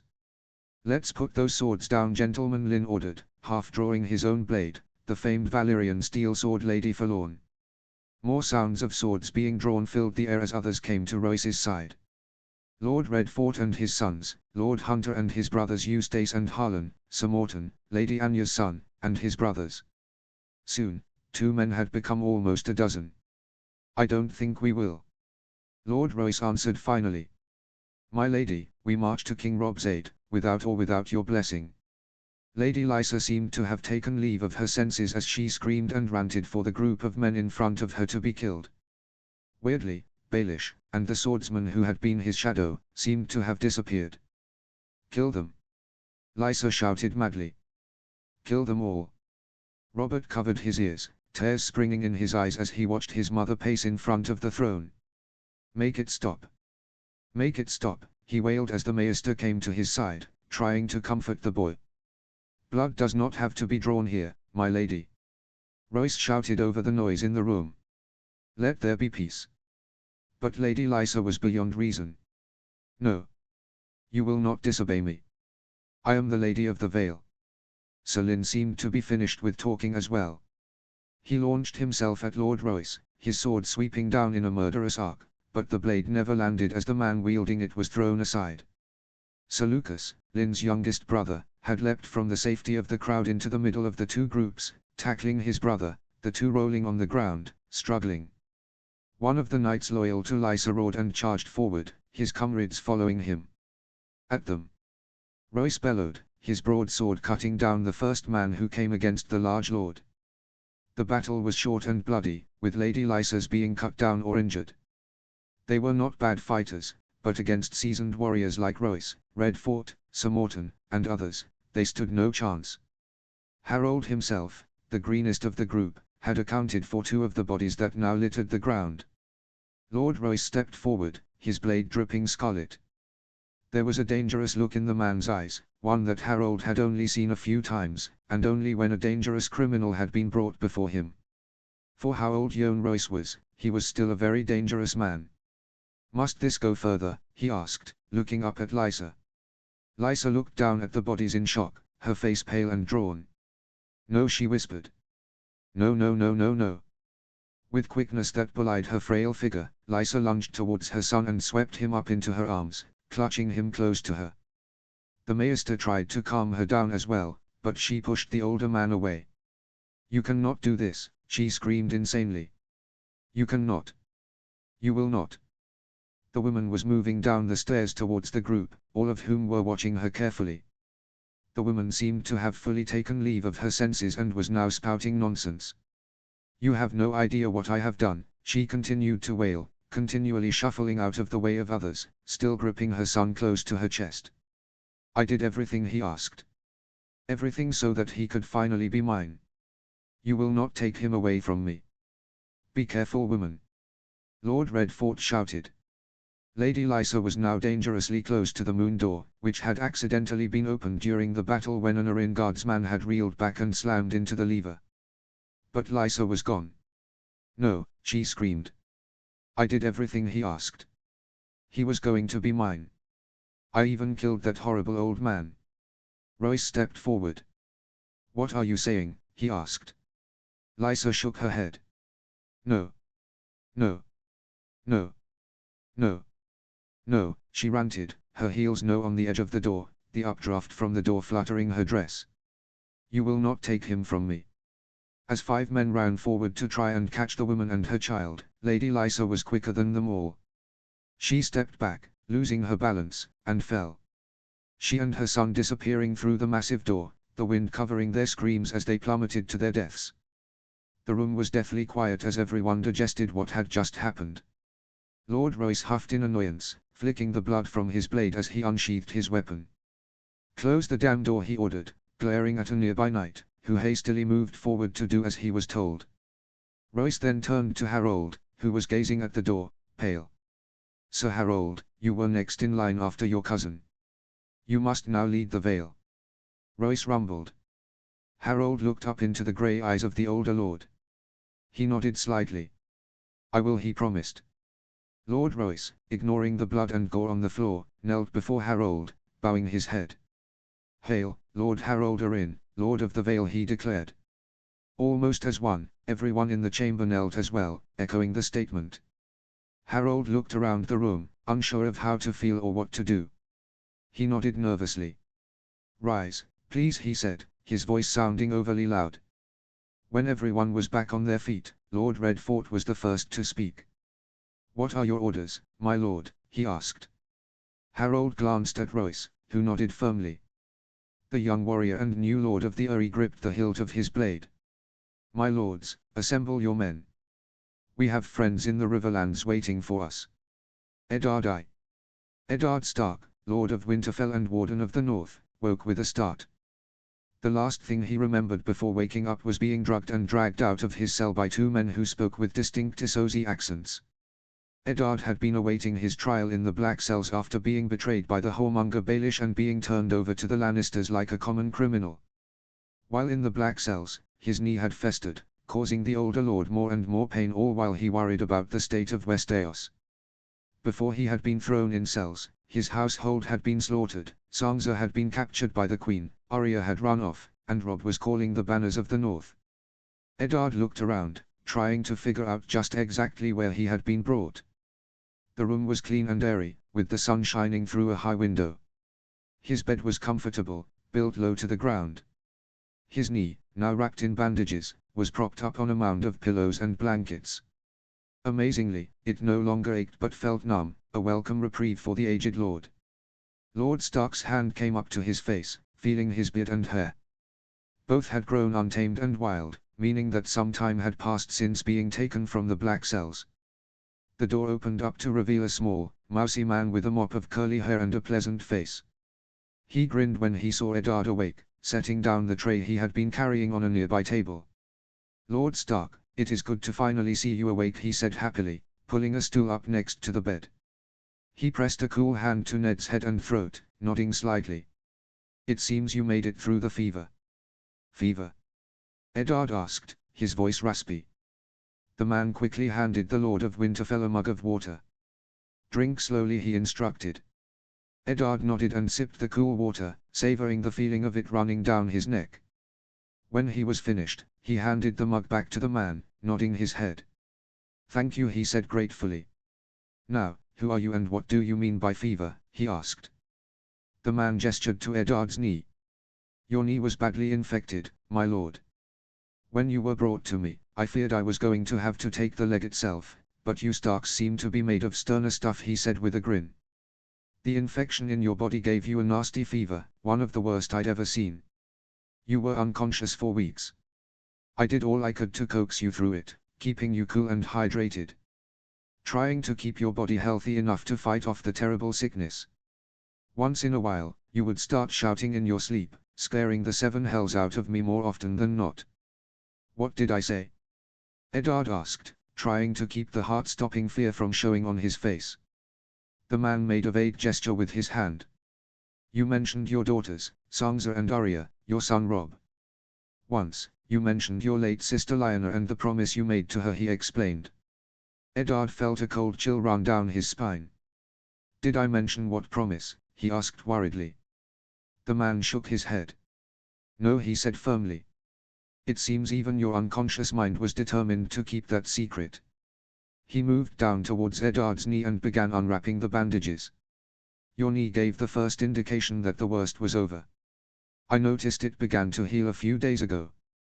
The same night, your fever broke.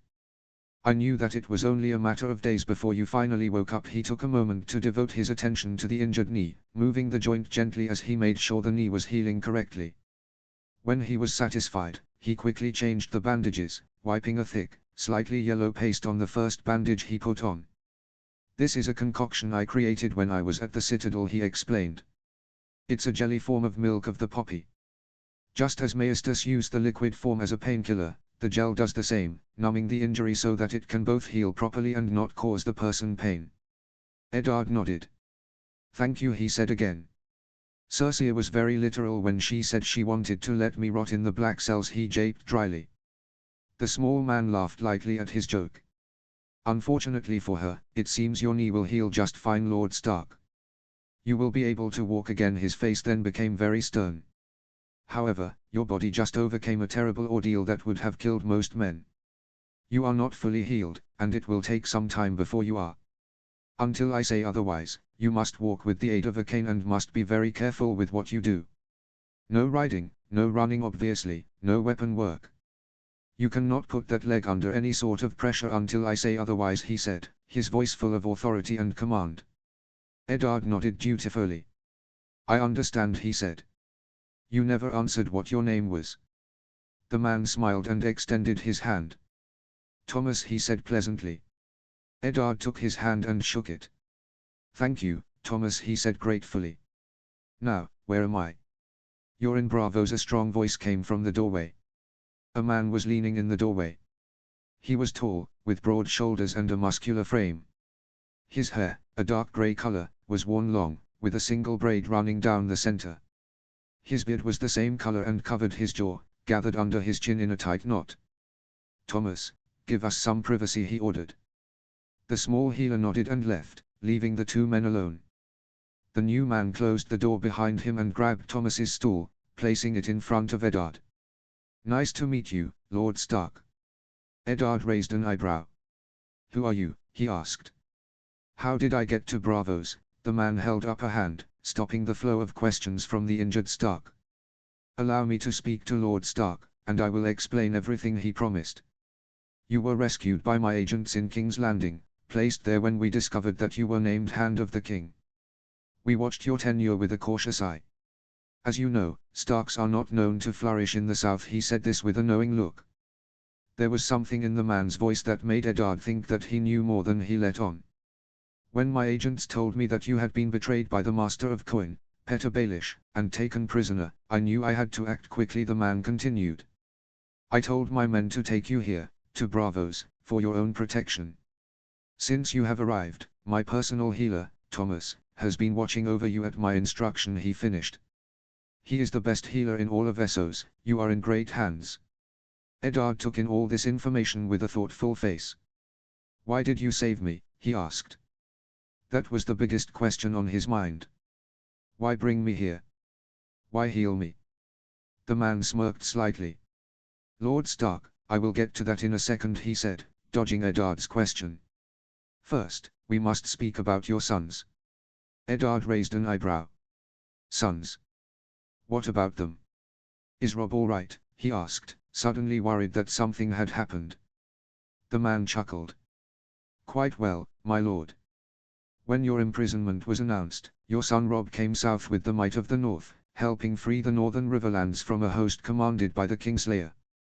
After an impressive display of daring, your son routed the Lannister army and showed himself to be a dangerous player in the war.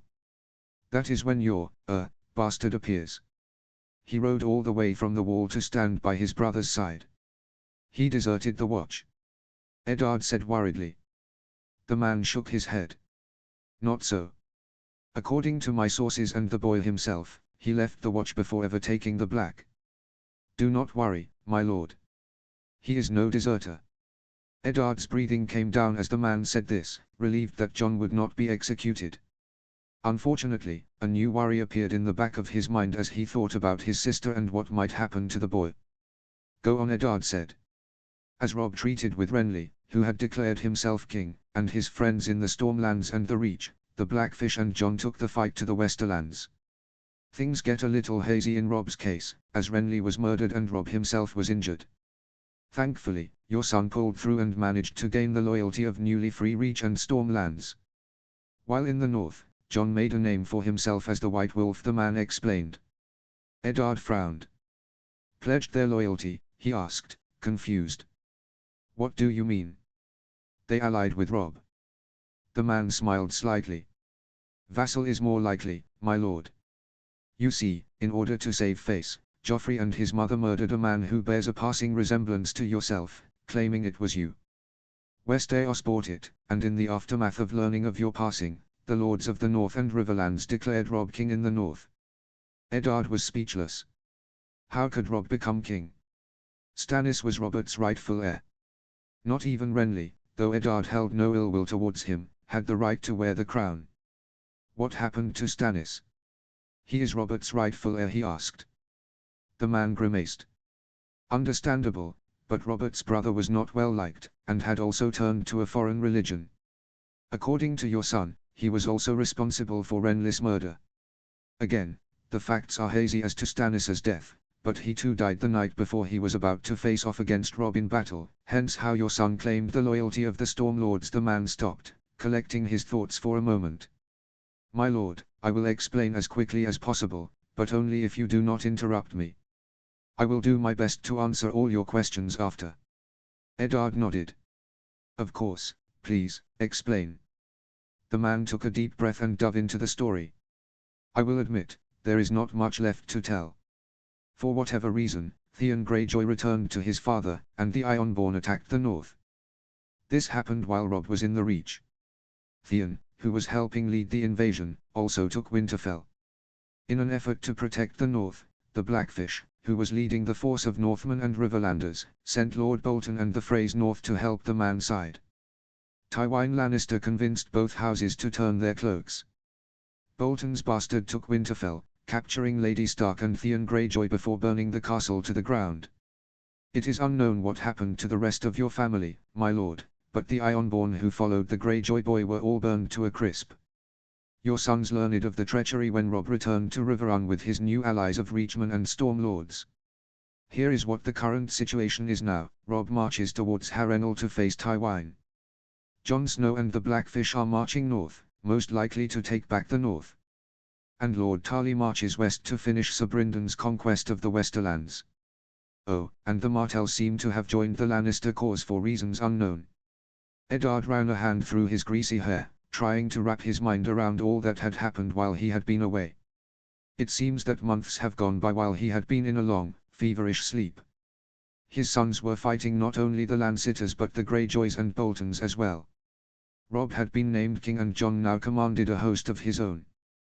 To make matters more confusing, Tywin Bloody Lannister somehow convinced the Martells, who have a blood feud against the man, to fight for him. It was all so much to understand in a short time span. A knock on the door interrupted the two men's conversation. It was Thomas, and he was pushing a strange contraption that looked like a chair on wheels. He had a regretful look on his face. Lord Captain, my lord, the others have assembled, he said, nodding towards the mysterious man. The dark-haired man nodded. It would seem this discussion will have to wait for a short moment, my lord, he gestured to Thomas. Bring the chair forward. With a grunt, the man slipped his arms under Eddard, lifting him slightly and moving him so that he sat in the chair. When he was seated, he elevated on leg rest so that Eddard's injured leg was straightened. What is this? Eddard asked, looking up at Thomas. The young man grinned like a child with a new toy. "It's an invention of the imp, my lord," he explained. "It's a mobile chair. The man invented for your son Bran, and the Lord Captain's agents sent a drawing to me. It's ingenious, and I'm rather dumbfounded why others hadn't thought of it sooner. Thomas, please bring Lord Stark out to the balcony." "I will be there shortly," the man ordered, striding out of the room. The young healer pushed the Lord of Winterfell through the halls of the building, which were as large and airy as the room he was just in. The walls were adorned with pieces of art and trophies of past battles, mainly ragged banners. After a few twists and turns, Thomas pushed Eddard out onto a balcony that looked out over Braavos. To his right was the Palace of the Sea Lord, a majestic and pristine-looking building that made the Red Keep seem like a log cabin. In front of him stood a large, heavily guarded building that Eddard couldn't place. "The Iron Bank," Thomas said, following Eddard's eye line. He then pointed off to the left. "And just in the distance there, you can see the Titan." Indeed, the healer was correct. The vast stone warrior could be seen, his feet hidden in a thick blanket of fog. "What is this place?" Eddard asked. They were no doubt in the central part of the city, where many of the richest merchants and lords would be located. The building seemed to take up several blocks and was built several stories high. "This is Snowfall, my personal estate," the man said, walking up from behind Thomas and Eddard. A small group of men and a woman followed him, all wearing armor with weapons at their sides. The man himself now wore armor, with the chest plate covered with a plain white tabard. Eddard nodded to the man. "A beautiful home," he complimented. "Now, who are you?" The man bowed low. "I am the leader of the Company of the Rose, and these are my lieutenants." Eddard's eyes went wide, then narrowed. "Company of the Rose," he said curiously. "You're Northmen?" The man nodded. "Indeed we are. We are cousins, distant relatives to many of the northern houses. We came to Essos when Torrhen Stark bent the knee to Aegon Targaryen, but not because we refused to bend the knee, but because we were ordered to." Eddard raised an eyebrow. "Ordered? Why would Torrhen order his people to leave?" he asked. The man placed his hands behind his back as he began to explain. "Torrhen feared that Aegon would go back on his word and attack the north with his dragons. So, thinking of the safety of his people and his family, he ordered every family in the north to send a second or third son, even a cousin if need be, to Winterfell. There, Torrhen formed the Company of the Rose. They were given two instructions. The first, survive. As a mercenary group, we had to keep up the act and take on contracts. We only accepted deals where we knew we would win and not take too much of a beating. Our second command was this: to return to Westeros when the North finally had a Stark king again. Your son, Robb, has been named king, and we mean to pledge our loyalty to him as was commanded of us over 300 years ago." The man ripped off his tabard, revealing the direwolf emblazoned on his breastplate, the same that Eddard wore on his own. "Torrhen's youngest son, Rickard, was put in charge of the company. He was my ancestor. I am Darren Stark, leader of the Company of the Rose, simply known as Darren to the rulers of the Free Cities," he explained. "And these are my companions." The woman stepped forward first. "Alara Mormont," she said gruffly. She certainly had all the characteristics of a Mormont. Tall, broad, and had a spiked mace swinging below her bare cloak. The next man was nearly a giant, with a massive stone mallet slung across his back that looked like it would take two grown men to lift. "Twa number," he declared, striking his chest. One by one, each person stepped forward, stating their name. Cameron Glover. Bryn Carstark. Stefan Mandaly. Micah Hornwood. Danis Dustin. Jared Flint. Finally, there were only a handful of men left who hadn't stepped forward. Darren gestured for the first man to step forward. He nodded slightly to Eddard, his voice almost a whisper. "Maxa Bolton," he said before stepping back. Darren gestured for another man to step forward. He was slightly built, like Thomas, but had a quiet confidence about him. He too talked quietly, but not in the same whisper voice as Maxa. "Alec Reed, Master of Spies," he said. Finally, there left only 6 men. Darren spoke again. "As you know, many houses have gone extinct in the north since Torrhen bent the knee. These men are all that remain of those houses. This is Jorah Fisher, Warren Frost, Carson Ryder. He nodded to Thomas Greenwood, and finally Trevi Redstock and Doreen Greystock. Eddard couldn't believe it. For years, he had felt as if the North had been missing something. He had seen the numbers, going all the way back to the king who knelt, and felt as if they were off. Now it all made sense. Torrhen had weakened the North immensely when he sent off so many people to Essos, but now it had proved fruitful. Not only were weaker houses like Bolton and Dustin stronger than before, but houses that had gone extinct like Ryder, Frost, and Fisher were back in the fold as well.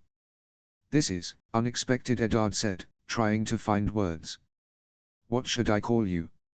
Lords? Captains? He asked. Darren shook his head. Our given names are fine for now, he said easily. If we must be addressed by a title, let it be Captain, he said. Eddard nodded. Very well. Now that I know who you are, what do you plan to do now that Robb is king? He asked. Darren leaned against the railing, crossing his arms. We will return to the land of our ancestors. We will travel to Westeros and lay our swords at the feet of Robb Stark and declare him our king. He gestured to the man named Jorah Fisher. When we heard that Robb had been declared king, Jorah commissioned 50 warships to be built here in Braavos. They are almost done, the finished ships hiding just north of here in a cove. 50 warships, all capable of carrying the company across the narrow sea to Westeros. Eddard nodded. I see, he said quietly. Where will you land? Robb is in the Riverlands. We will land in the north and help Jon Snow retake your homeland from the Boltons and Greyjoys before heading south to meet with your son, Darren explained. When do we leave? Eddard asked, clearly anxious to return home. Darren raised a hand. Peace, cousin. We still have many ships to finish. Another 2 weeks or more will see them completed. Then we will sail in all haste. There is another thing you should know. Eddard looked at the Eastern Wolf, already bombarded with information. What? He asked. Word has been sent from our informants in Pentos. It seems that the last remaining Targaryen, Daenerys, has managed to create an army out of the Essos sellswords companies. The Golden Company, the Company of the Cat, the Long Lances, the Second Sons, the Storakraus, the Windblown, and all the rest. To top it all off, she also has more than 1,000 Dothraki screamers at her back and 8,000 unsullied, he informed Eddard. She managed to swindle Pentos out of its fleet and now sails for Westeros. She also somehow has 3 dragons. Eddard leaned forward in his seat, unsure if he had heard his cousin clearly. 3 dragons, he asked. Impossible, dragons have been gone from this world for generations. Even still, cousin, this is the truth, Darren said, not backing down. But there is no reason to panic. The dragons are just babies, not even the size of dogs. The Targaryen girl will not attack Westeros with the creatures that helped Aegon the Conqueror. If she wants to use her dragons in battle, then she must wait a year or more before they can even be a credible threat on the battlefield, he explained. Eddard looked at him. How do you know this? He asked curiously. Dragon lore was not a well-known subject in Westeros. When Aegon Targaryen invaded Westeros, his family had already been on Dragonstone for more than a century, raising the 3 dragons. Any knowledge that they had tried to bring from Valyria was long gone. Darren made a vague gesture with his hand. I've served as the leader of the Company of the Rose for 10 years now, serving under my father for 15. I have been all over Essos in that time. I read a lot about dragon lore when I visited Jingchi while on an assignment. The Shadowlands to the east of there are said to be the original home of the dragons before the Valyrians found them, he explained. However, we still have the advantage. No one in Westeros knows of her arrival, except the Spider, who I have always suspected of being a Targaryen loyalist. No one but us. When we deal with the Lannisters, then we can prepare for the Targaryen girl and her dragons, helped greatly by the knowledge learned in Jingchi. Eddard was impressed. It seems Darren had this all planned out. All right then. We leave in 2 weeks, he said. He hoped that by then, his knee would be healed and he would be able to fight. Thomas must have been reading his thoughts. In 2 weeks, you should be able to at least stand with a cane, and if you're very lucky, without one. However, I know that you will want to start training as soon as possible. That is why Alex agents grabbed this before they left the Red Keep, he said, producing a large object wrapped in brown cloth. With a flourish, the small healer revealed the object. Eddard gasped. Ice, he said quietly. It was the ancestral sword of the Starks, thought to be taken by Cersei during the attack on his household in the Tower of the Hand. Now the giant sword was handed to him, wolf pelt sheath and all. I never thought I would put my hands on the hilt again. Darren nodded. The message sent to your son Robb said that Ice was still in the possession of House Lannister, a lie of course to deceive both her father and Robb, trying to give House Lannister as much leverage as possible, much more than they actually had, he explained. For an instant, Darren's eyes flickered upwards, behind Eddard, before coming down again. But the sword was not all we took that belonged to you. Father! A small voice cried out before slamming into the good side. Tears sprang up in Eddard's eyes as he embraced his daughter, stroking her hair softly as he whispered in her ear. Arya. Robb 16. Robb crossed his arms, standing at the end of the table as his council chatted quietly, putting out battle plans and strategies.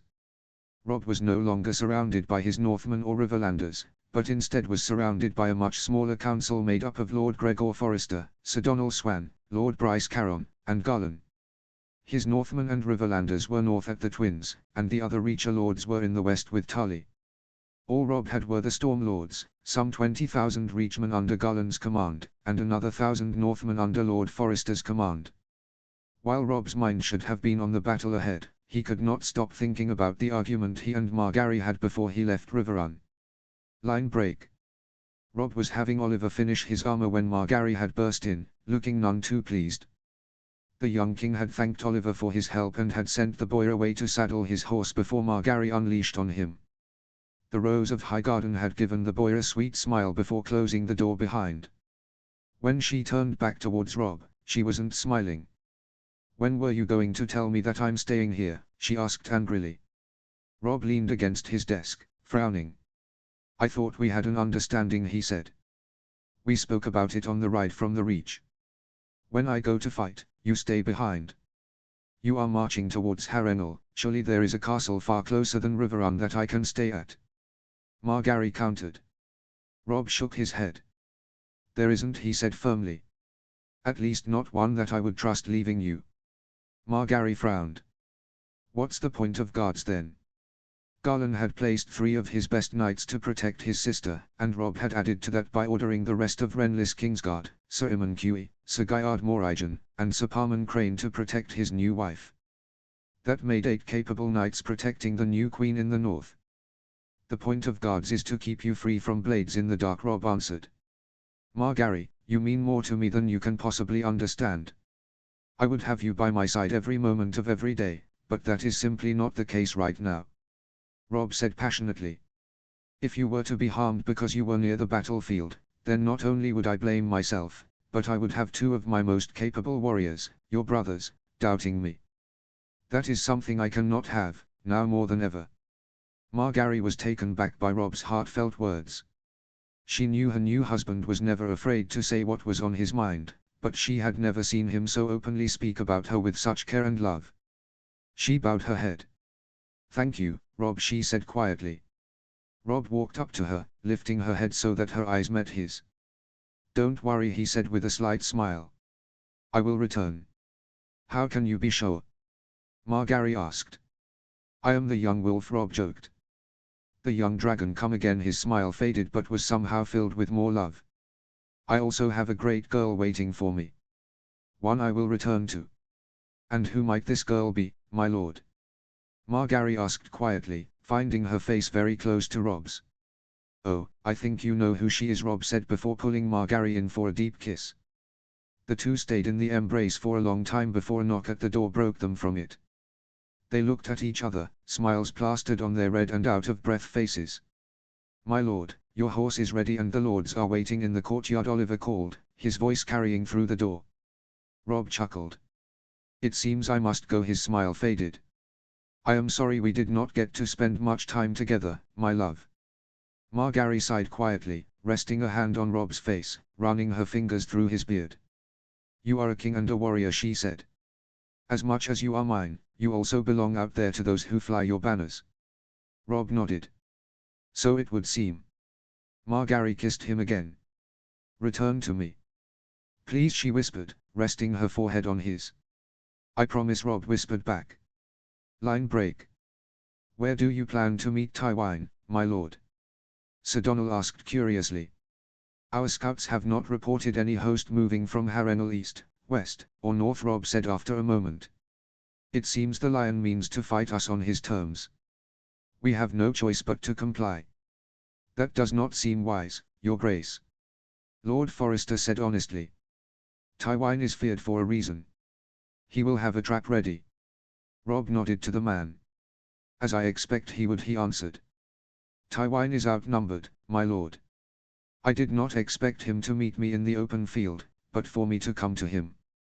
The one thing we can be sure of is that he will not hide in Harrenhal. How do we know that? Garland asked. Because if he does, then I will simply trap him there, Rob explained. He cannot afford to stay behind his walls, nor can he afford to march out. He will stay close to Harrenhal, at an area of his choosing, and fight us there. So how will we face him? Lord Caron asked. That all depends on how Tywine positions himself, my lord, Rob said with a shrug. He will do his best to take away our advantage of numbers, funnel ourselves towards him. How do you know that? Sir Donal asked. For Garland, Donal, and Caron, this was their first time in an actual war council with their king. They were surprised by how he has been able to easily predict what the enemy will and will not do. For Lord Forrester, he was enjoying the other men's shock and wonder. Because that's what I would do, Rob answered firmly. My lords, we will deal with Tywine when we reach him.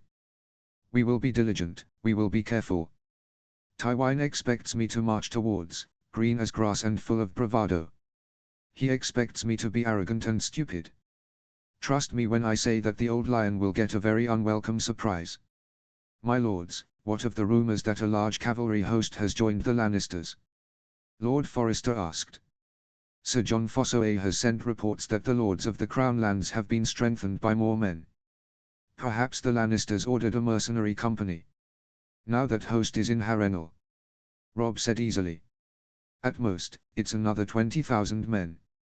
We still have 5,000 more swords than him. That is an advantage I mean to use. Rob looked down at the map, noticing where the red pieces were and where his yellow and green pieces were. Because the Crown Lander lords had marched north to join Tywine, the number of pieces was more or less the same amount. The young king had hoped to keep the 2-to-1 advantage over the lion, but it seems like the young wolf's luck with the gods had come to an end. He had to rely on himself now. That will be all for today, my lords, Rob said. We will meet again before we march into battle. Once we have full knowledge of what we face and where they are.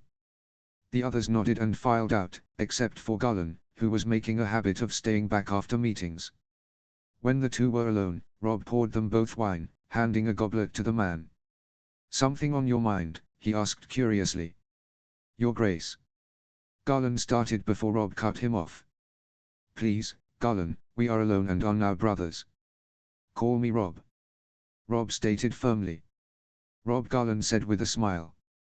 When Margaery came looking for you, she was quite cross. I hope you two didn't part on bad terms. Rob shook his head. She was mad, but we fixed it. Thankfully my sister has always been extremely level-headed, Garland said with a chuckle. My grandmother would have whacked you with her cane. Rob chuckled as well. All the better I didn't marry her then, he joked. The two men shared a laugh as they finished their drinks. Garland had taken an older brother type role with Rob, one that both of them had fallen into naturally. As Rob had always been the eldest, it had been nice to have an older sibling for a change. Do you think we will win? Rob asked. Garland placed his cup back on the table, tapping the silver thoughtfully. I believe we can if you lead us, he said finally. When word of your victory over the Kingslayer reached us, even Tarly was impressed, as I'm sure you've probably heard. I thought that you got lucky, as did Renly, but then you fought the demon. Rob grimaced and rolled his shoulders, still remembering the pain that he had felt for weeks after fighting the damn thing. Riding and walking, simple day-to-day activities had been painful. He was thankful that his back was now fully healed. I will admit, not my smartest decision, Rob said. Garland chuckled grimly. That is when I knew that you were more than just a young northern noble. You were special. Robb smiled. Perhaps it was luck. Robb countered. But with the phrase and the Boltons, it seems my luck has run out. Garland got up from his seat, putting a hand on Robb's shoulder. Do not give up just yet, brother. We'll need just a bit more of that Stark luck. With that, the Tyrell Knight walked out of the room, leaving the young king with a lot to think about before he faces the most dangerous man in Westeros. Robb 17. The young king looked over the battle map, envisioning how the battle will go tomorrow. They were a mile from Harrenhal and had found Tywin's host spread out to the east of the great fortress on the King's Road. They were a safe distance from the God's Eye, just as Robb expected they would. From the looks of it, they intended to meet Robb's host head-on, with the Antlers being their fallback plan. Robb's plan had been simple. Garland and Loras would be on the left flank with the majority of the heavy cavalry. Their only purpose was to turn Tywin's flank and force the Lannister host towards the lake. Lord Caron would be on Robb's right flank. His job, if possible, was to help turn the Lannister host as well by giving up land. Essentially, Robb's plan was to have the two armies turn like a wheel. Robb would start with his back to the north, and would hopefully have the battle end with his back to the east as his army forces the enemy into the lake. Sir Donal would control the front and Lord Wilde would control the vanguard. Finally, Lord Estermont would have command of the reserves. Lucas Blackwood, one of the few Riverlanders still left with Robb, had command of the archers. The young king hoped that his men would be enough to defeat the Lannister host. They had been reinforced by a host from the Crown Lands, but Robb hoped that the men of the Stormlands and Reach would account for themselves better than the Crownlanders would. Your Grace? Daisy Mormont asked, poking her head into the tent. Robb turned, surprised to see the warrior woman. She and Smallgen usually liked to drink before a battle. Yes, Daisy.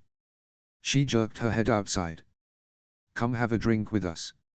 Robb looked back at the battle map before shrugging and following his friend outside, where more of his battle guard were sitting around a fire, talking quietly and drinking.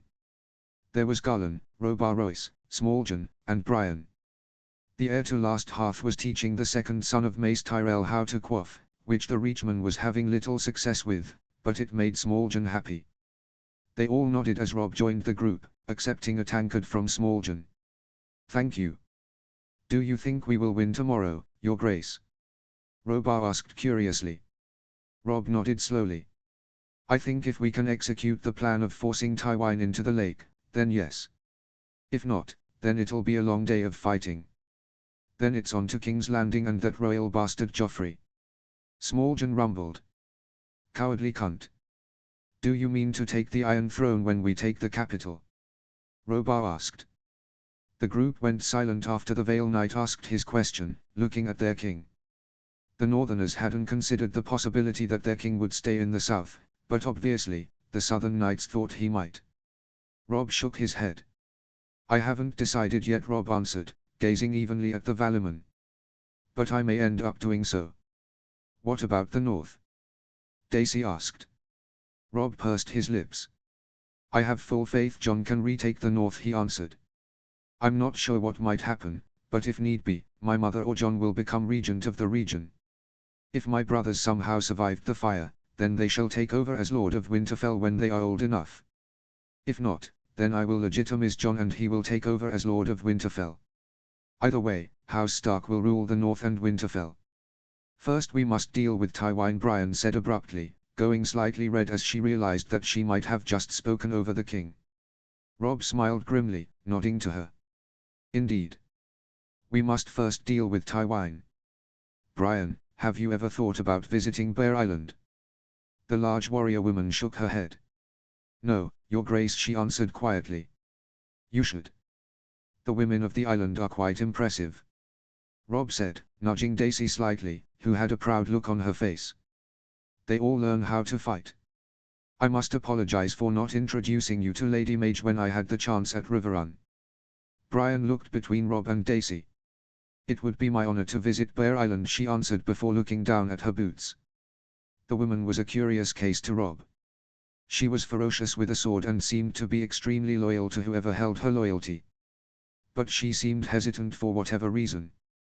Rob wasn't sure why and hoped that she would soon grow out of it. She could be a very capable captain of his, just as Daisy and Smallgen had become.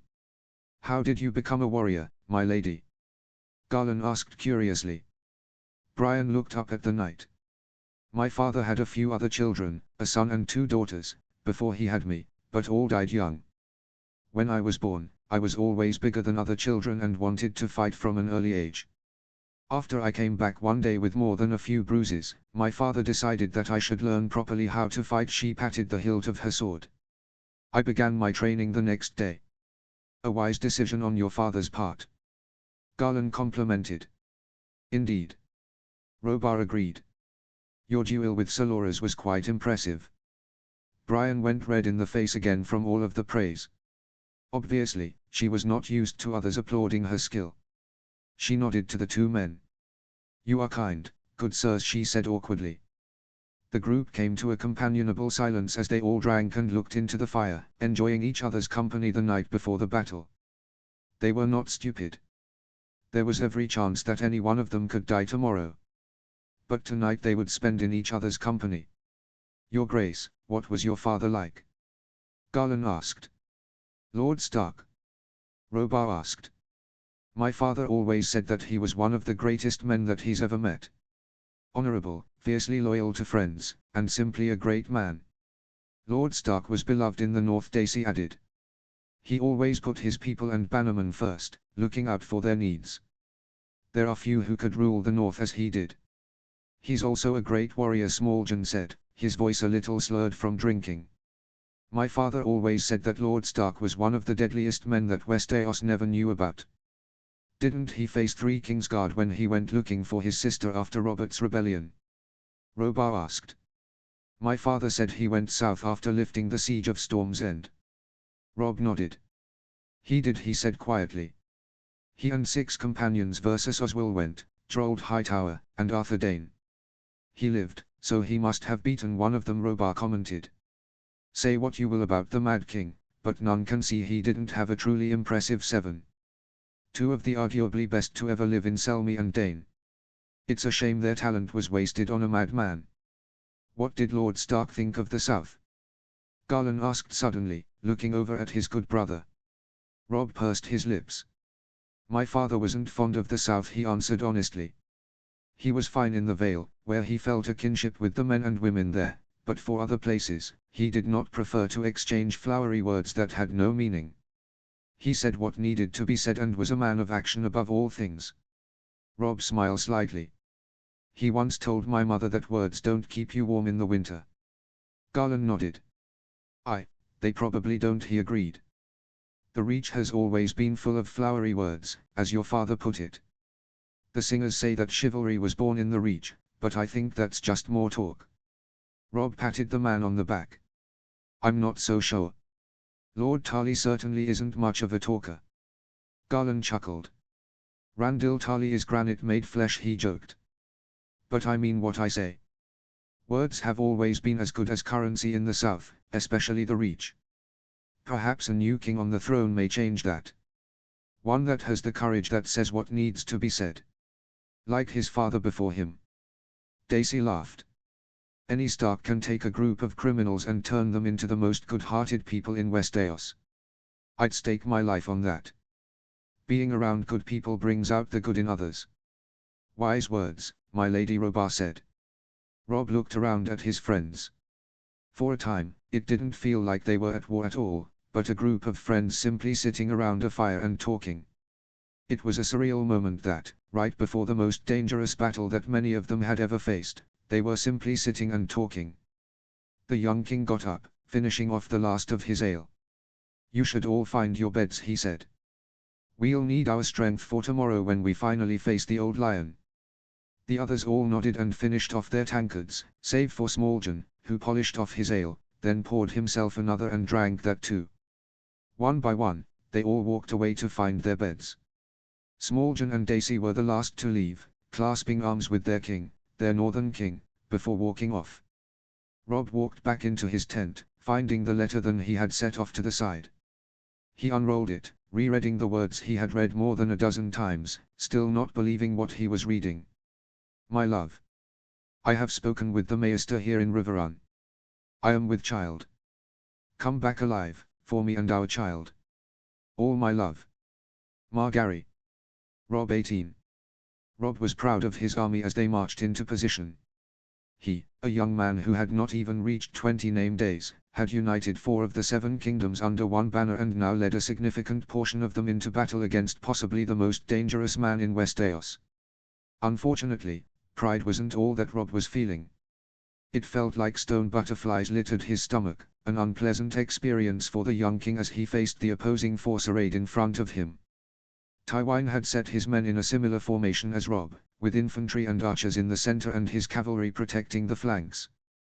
There was a heavier presence of knights on his eastern side, but Rob knew that it was to prevent the flank from being turned. Both commanders knew that, should the Stark host prove able to pin the Lannister army against the lake, then all hope is lost. My lord, the men are in position, a messenger said, reining his horse in as he approached the Northern King. Rob turned to his hornblower. Sound the advance, he ordered. The barrel-chested man nodded and wet his lips before bringing up the horn and blew an ascending scale of notes. Almost as one, Rob's army began to move forward. The sound of their boots tramping, along with the jingle of armor and weapons, was deafening to the young commander who had never been in a pitched battle before. All his battles to this point had been brilliantly planned surprise attacks. His father had taught Jon and him how to conduct pitched battles, but there was a difference between moving pieces on a board and commanding mortal men. Horns went up along the Lannister line as the mass of scarlet and gold began to move forward as well. When both armies were in range, archers began raining arrows down on the infantry, with mixed results coming from both sides. Rob's front lines were entirely composed of Stormlander levies, some of the toughest men he had ever seen. They trooped stubbornly through the arrow storm towards the Lannisters, who were also doing their best to shrug off the projectiles flying all around them. In a giant clash of metal and bodies, the two fronts came together and began to shove each other, a battle of will and strength emerging in the center. On the flanks, the two cavalry hosts slammed each other as well. The only way Rob would ever be able to describe the mass of humanity in front of him would be by saying that it looked like two bulls fighting for dominance. Rob turned to Loras, who was watching the battle with a pale, but firm look on his face. He was once again armored in his ornate silver armor and helm decorated with golden roses. He had a heater shield strapped to his saddle and his sword was still sheathed at his side. Though the young knight was gripping the hilt with all his might. Sir Loras, now is the time, he ordered. The young knight nodded quickly and rode off back towards the north. Rob had added a small wrinkle to his battle plan that morning, placing 1,000 mounted knights some ways away from the battle on the King's Road. The plan was to have Loras take command and have them charge into Tywin's flank from the east in an effort to turn the enemy army. It would take the young knight time to reach them and for the column to reach the actual battle. Hopefully, Tywin's forces would be worn out and unprepared for a cavalry charge. Send word to Blackwood that I need arrow fire on the eastern flank, Rob said, giving orders to a messenger. The man nodded and clapped his heels into the flanks of his mount, galloping off towards where the archers were drawn up. Rob surveyed the battlefield, an impatient itch annoying him. He knew he had to be patient and to let the battle play out, but the lack of anything happening got at him. He expected Tywin to have something up his sleeve, some trick or game to throw at Rob. But so far, he had revealed nothing. Something in Rob's gut told him that something was coming, he just didn't know what. Tywin. The old lion watched impassively as his army fought hard to hold back the Stark host. They were fresh and well fed, compared to Tywin's own army that was hanging on to their last reserves of food, water, and will. Lord Bainfort sat mounted next to his liege lord, an old and experienced veteran who had served under Tywin many times. With Kevan away on the eastern flank holding off the Tyrells, Bainfort became Tywin's right-hand man. Those Stormlanders are fighting something fierce, the older man said grimly, leaning forward in his saddle to get a better look at the front lines. Tywin couldn't help but agree. His men were experienced soldiers one and all, but Stormlander levies were some of the best in the Seven Kingdoms, and they were showing their worth now as they slowly moved through Tywin's front ranks. Not even the archers, who were the cream of the crop from the Westerlands, seemed to be giving the southern warriors any trouble. My lord, a lone rider has left Stark's command center, a messenger replied breathlessly. A certain light gleamed in the old man's eye. Send word to Prince Oberyn. He will know what to do, he ordered, dismissing the man. When the rider was gone, Lord Bainfort glanced towards his liege lord. Do you think that Dornishman will keep his word? He asked quietly. Tywine clenched his jaw. Oberyn Martell will keep to his word. It's the only way his family can have what they want, a chance to sit on the Iron Throne. Lord Bainfort didn't feel as confident as his liege, but he held his tongue. If Tywine was willing to risk his legacy, for this was what this battle was, then who was he to argue? The old lion had never let his bannerman down before. The two veterans watched as the battle raged in front of them, each host pushing against each other in a great battle of strength and will. Unfortunately for the lords of Casterly Rock and Bainfort, the Stormlander levies were proving to be too much for the wary Westermen.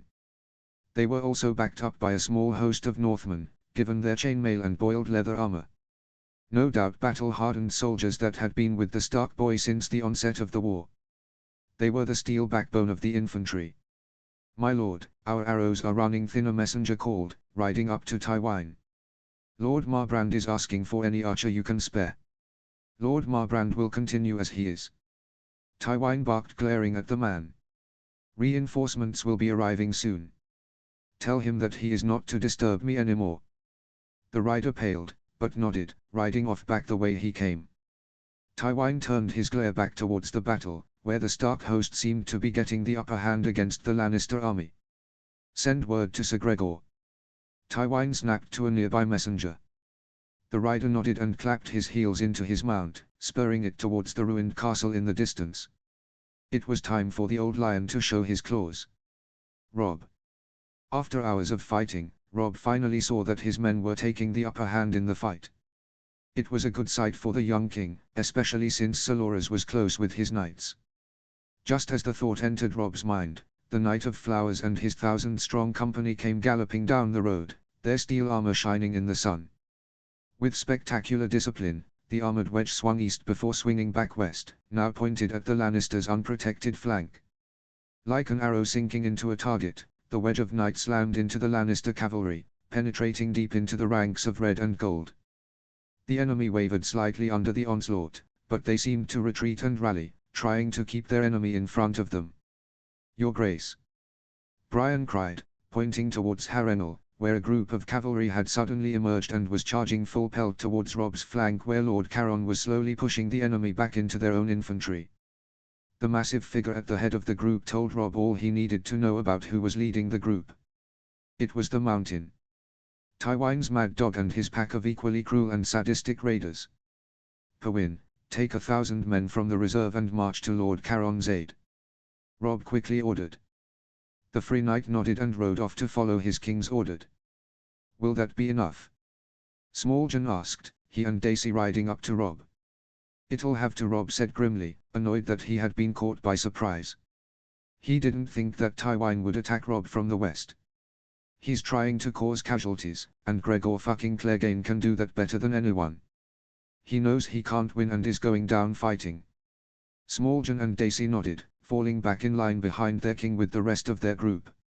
For the next hour, Robb watched the battle unfold before him. His left flank and center were still going strong, pushing the Lannister back slowly and surely. His right flank was still a bit of a mess, but Caron was regaining control now that Sir Perwyn and his infantry had moved forward to restore order.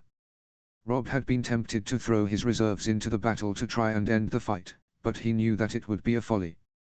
His father had taught him to be patient in battle, and to try and think as his opponent would.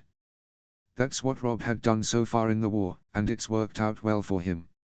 He would not abandon such sound logic now. My lord, Sir Donal reports that the Lannister center is close to breaking, a messenger called, riding up to Robb. He requests that the archers focus their full attention on the infantry. Robb glanced at his left before nodding. Request granted, he answered firmly. Ride to Lord Blackwood and tell him. The rider nodded and rode off. For another hour, Robb and his friends waited and watched as the battle raged before them. By now, the death and carnage that they witnessed had dulled their emotions and calmed their senses. When the battle had started, a few had paled at the sight of death, but they had since steadied their hearts and had firm control of their fear. "Sire, what is that?" Sabalon asked, pointing an armored hand towards the southeast where a large dust cloud had formed. Robb frowned, leaned forward in the saddle as he tried to figure out what had created the dust cloud. Whatever it was, it had to be large. Surely it couldn't be the Lannisters. From Robb's understanding, all of Tywin's host was now a part of the fray. "It's the Martells."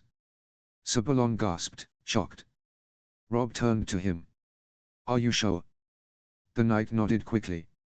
"I see their banner clear as day. It's all cavalry.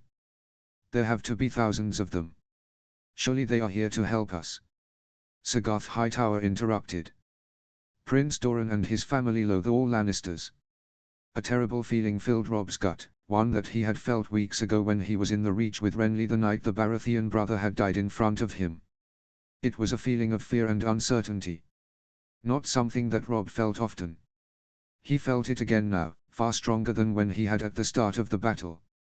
The group of warriors watched, shocked and outraged, as the massive host of Dornish cavalry smashed into Robb's left flank, quickly buckling and breaking the cavalry there and sending them retreating into their infantry, destroying their soon-to-be victory against the Lannister foot. Now the Lannister cavalry added their depleted might to their newly arrived allies, driving Robb's host west towards the lake. What Robb had hoped to do to Tywin's army was now happening to his own, faster than the young king could keep up with. "Sound the retreat!" Robb roared, trying to keep his anger and fear out of his voice as his mighty host was quickly being cut to pieces. "Retreat west!" The remaining messengers around the king quickly rode off, sounding their horns and calling for their comrades to flee west. Robb stayed where he was for a moment longer, glaring at the giant lion standard that flew behind the Lannister vanguard where Tywin no doubt was. The old lion had surprised him and it had cost Robb dearly. It made the young man angrier than words could describe. "This isn't over," he growled to himself. "Your Grace!" Brian yelled. "We must go." Robb growled and pointed his mount west. "Greywind!" he shouted as he spurred his horse forward, his guards quickly surrounding him, hands gripping weapons as they readied themselves to protect their king. Tywin. The Lord of Casterly Rock watched with satisfaction as his plan worked to perfection. The Dornish cavalry swept in from the east like a flood, scything through the Stark bannermen, leaving hundreds of bodies in their wake. Well, almost perfection. Instead of trying to rally his men, the Stark boy had quickly sounded the general retreat and would no doubt save more of his men from being cut down by the Dornish cavalry. It was a safe, smart play by the boy, but he would still lose thousands, if not tens of thousands of men to Prince Oberyn and his Dornish riders. "My lord, we have victory," Kevan said happily as he rode up to his brother. "The Stark host is retreating. Send Clegane and our cavalry after him," Tywin ordered, not acknowledging his brother. "We have to keep them on the run and not allow them to regroup." Kevan nodded to a nearby messenger, who nodded back and rode off to the west, where the mountain that rides was still slaughtering all around him. Protected the thickest set of armor ever made, the knight stood out like, well, a mountain among the other mounted men around him. Kevan did not like the man. There was undoubtedly something unhinged about him, but Tywin loved him. He was his hammer, his mad dog, his strong and unforgiving hand. Prince Oberyn kept to his word, Kevan said, removing his helm and wiping his forehead. The older knight had taken a small part in the fighting when the Tyrell knight and his company of cavalry had slammed into his flank. Thankfully, he had been able to pull his host into itself, keeping the enemy held in place until the Dornish had arrived. The rest of his host, now under the command of a knight that had spent years in Kevan's service, was helping the Dornish cavalry sweep up the rest of the Stark infantry. "As I said," Tywin replied, his eyes still trained on one of the few remaining pockets of resistance that were being quickly and savagely put down. "The Dornish only want one thing, power. It's what they have always wanted. I gave them enough to sate their thirst for now. And what if they want more?" Kevan asked. "They won't want for more till after this war is over," Tywin answered. "When this war is over, so is their usefulness." "How can you know this?" Tywin glanced at his brother. "I spent decades in court, brother," he said coldly. "This is what happens. Always." Kevan sighed quietly and bowed his head, dropping the discussion. The older knight then realized how tired he was. He was no longer a young man, not like when he and Tywine had marched off to fight in the War of the Ninepenny Kings. He was old now and, like his brother, this would be his last war. And from the looks of the battlefield, it would end with a hard-won victory. "Send word to all commanders that we will regroup at Harrenhal tonight," Tywine ordered, gathering his reins in his hands. Kevan nodded. "It will be done, my lord." And with that, Tywine rode off, leaving his brother behind, tired, but victorious. John 17. John cleaned his blade with a cloth that he had found on the tables in the Hall of the Twins. He wasn't covered in a lot of gore, unlike some of the men that fought with Lord Hawker. Whoever had been in command of the defences had been smart, placing the majority of his men in the Western Keep. Unfortunately, that had been the undoing of the Frizz when John and the Blackfish had stormed the Eastern Keep, sweeping aside the weak resistance they met and taking most of the members of House Free prisoner before anyone in the other keep had time to realize what was happening. Sir Bryndon's plan had gone off without a hitch. They had managed to find the ford and cross it the evening before the battle.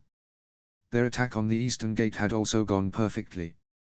There had been a few weak points on the gate where the metal met the stonework.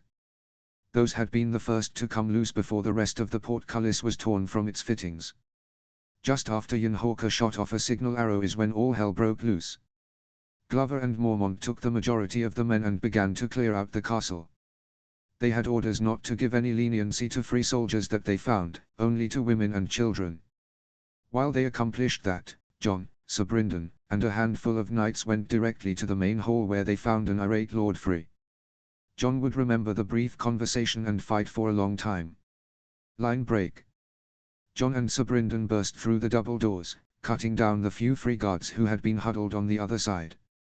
Lord Free was sat at his usual spot at the head of the table, his last remaining sons standing just in front of him, their weapons shaking in their hands. "What is the meaning of this?" Walder roared weakly before a coughing fit gripped the old man, taking much of the bite out of his bark.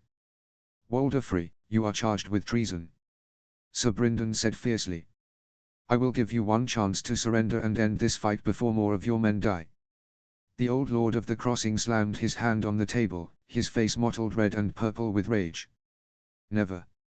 Sir Bryndon led the charge into the last remaining defenders protecting the Lord of the Crossing. It wasn't even a challenge for the old knight and the northern bastard. Together, they cut down half the group while the rest turned and ran, abandoning their lord. "Cowards! Traitors!" Walder bellowed.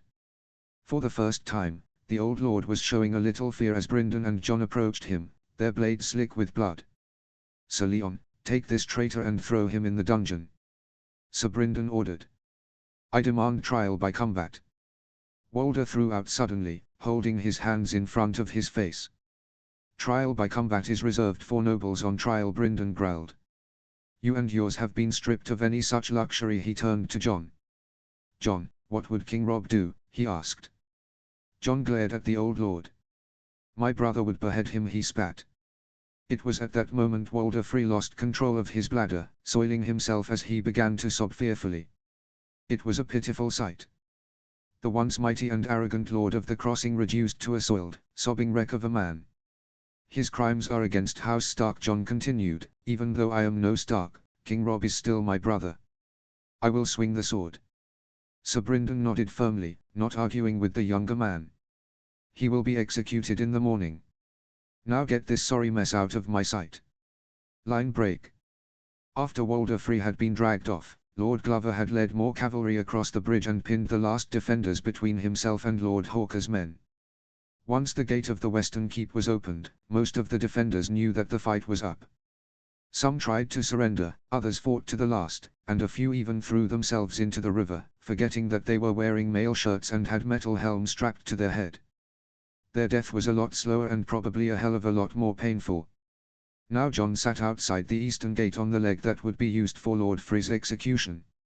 Ghost was at his side, his mouth still colored red from last night's battle. He had particular useful in finding the ford as it had been hidden by a grove of trees.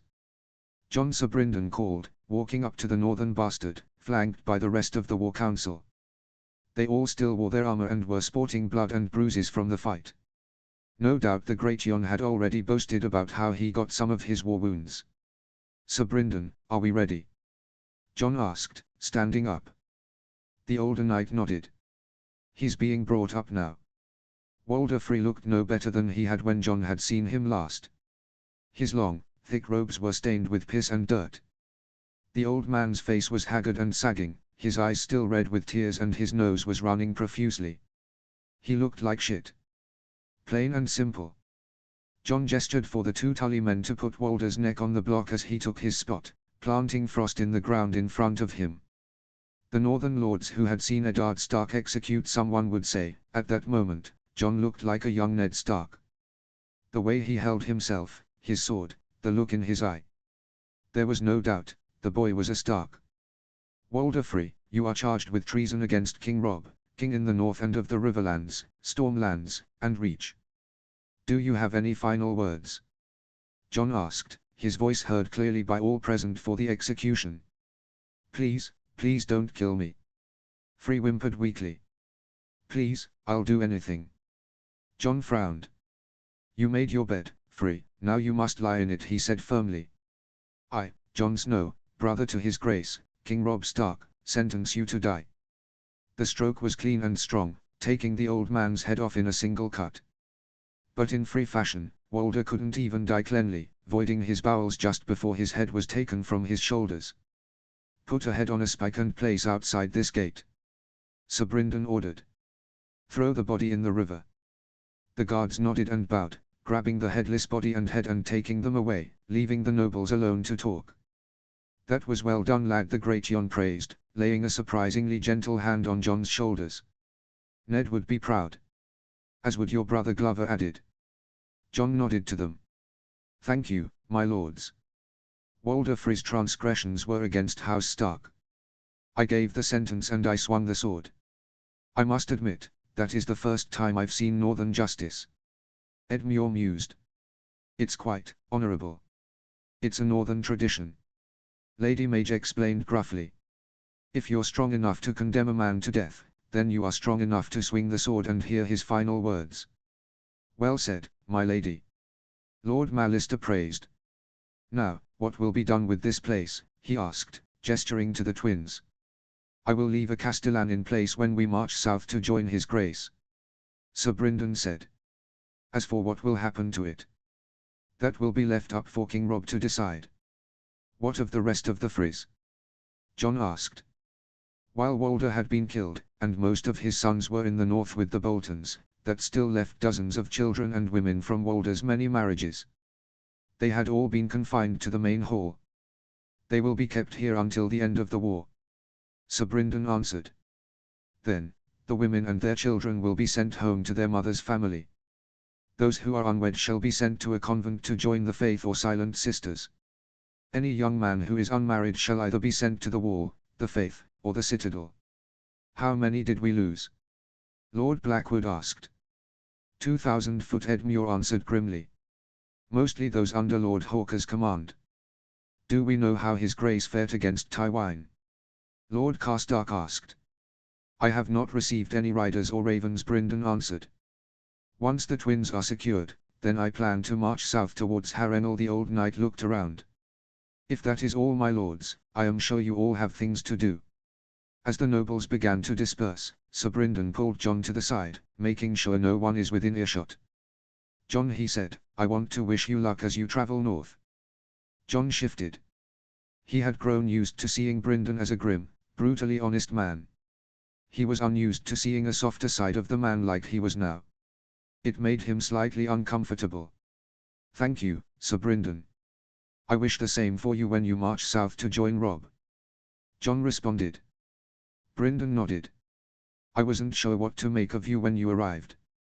You have shown that you are brave, fearless, and smarter than some might give you credit. Though I expect nothing less from the son of Ned Stark." He hesitated before continuing. "I wanted to give you some last-minute advice for when you face Bolton."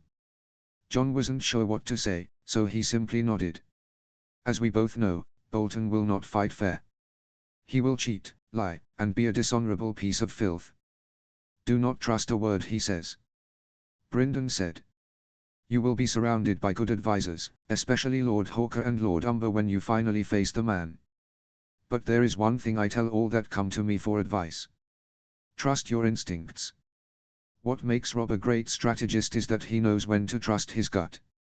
You must keep that in mind when you're fighting a man who no longer has morals. Do you understand? John nodded again. I think so, he answered. Brindon nodded as well. Good. You have excellent warrior instincts. Those will put you in good stead. Just remember that. With that, the knight began to walk away but stopped and turned when John called his name. Sir Brindon. Yes. Why? Why what?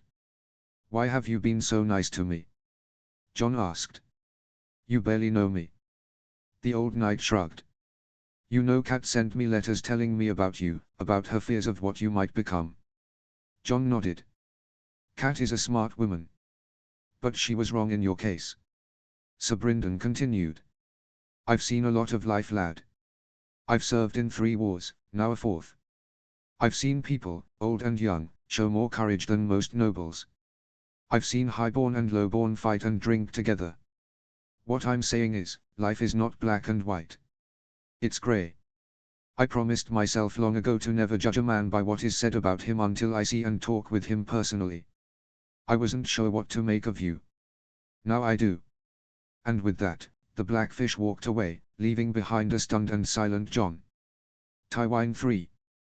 The Starks have retreated to High Heart. Sir Hayes Swift reported. The old, yellow-clad knight looked worn and dirty. He had spent the last 2 days on the road harassing the Starks during their retreat from Harrenhal. They've made camp around the hill. Fools. Sir Tytos hissed. It is curious why the Stark boy hasn't retreated back to Riverrun. Sir Kevan mused. How many men have they lost? Some 25,000, Lord Riker answered. 10,000 more than our own. That still leaves the boy with over 15,000. Lord Bainfort said, adding his voice to the conversation now. Riverrun is probably the smallest of the great castles of Westeros. You are correct, Bainfort Tywine said, speaking for the first time. But do not think that the boy will be alone. My lord. Lord Marbrand asked, confused. Robb Stark still has many allies, my lord. Prince Oberyn drawled. He has probably called for aid already. Most likely the Blackfish or his bastard brother, Tywine said, adding to the Dornishman's point. Both have hosts that number over 10,000. So what do we do? Sir Hayes asked. We march in the morning, Tywine said crisply. We will attack the Stark boy and finish him off before he has a chance to lick his wounds. We will break his army on the Hill of High Heart and send his men fleeing into the western hills.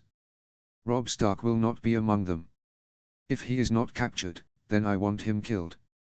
What of his other armies? Lord Riker asked.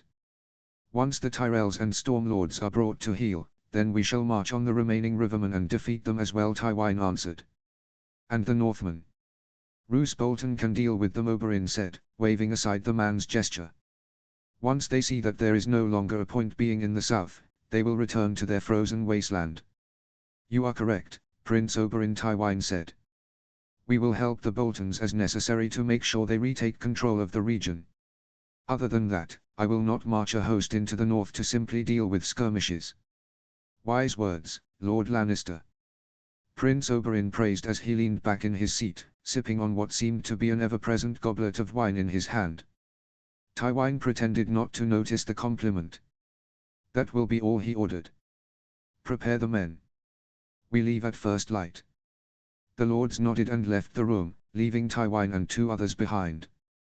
Kevan glanced at the man known as the Red Viper, curious as to why the man has stayed. The younger Lannister usually stayed behind to discuss the battle with his brother. Is all well, Prince Oberyn? Kevan asked curiously. The Dornishman gave the old knight a languid smile. I would hope so, he said. If you have stayed behind, then it is to discuss something with your brother, something that could very well include my men and I. Kevan opened his mouth to respond, then quickly closed it. The prince had a point. Whatever Kevan and Tywine would talk about, the Dornish cavalry would most certainly play a part. You performed well during the battle, Prince Oberyn, Tywine said, still speaking in his flat, emotionless voice. Oberyn gave a mock bow, which he somehow managed to look graceful even while seated. I am happy to be of service, my lord. Once again, Westeros is reminded of Dornish steel. Indeed.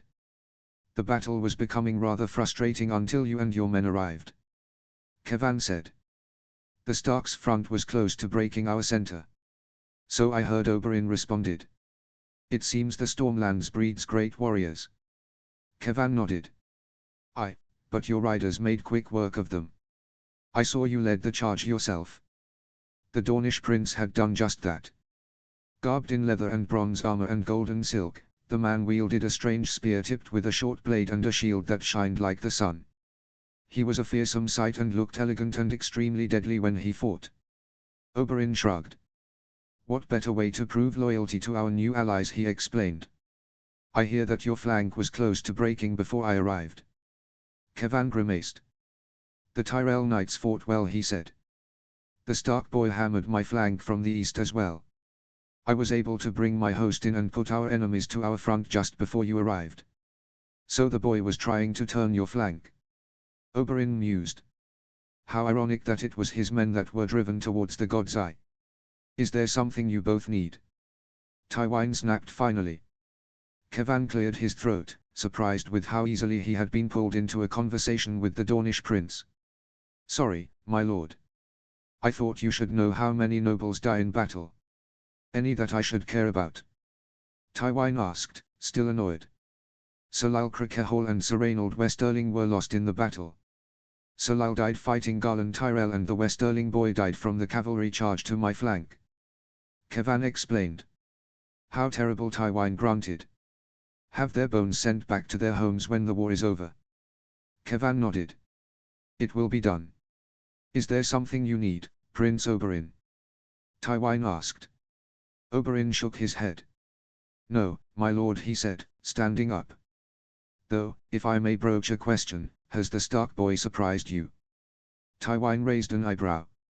Speak plainly, he said, his voice dangerously low. Prince Oberyn placed his hands behind his back, a thoughtful expression on his face. Well, my lord, Robb Stark has certainly surprised me, he explained. He's a boy as green as grass and is doing very well for himself. He's surrounded by good advisors. Do not give the boy too much credit. Tywine scoffed.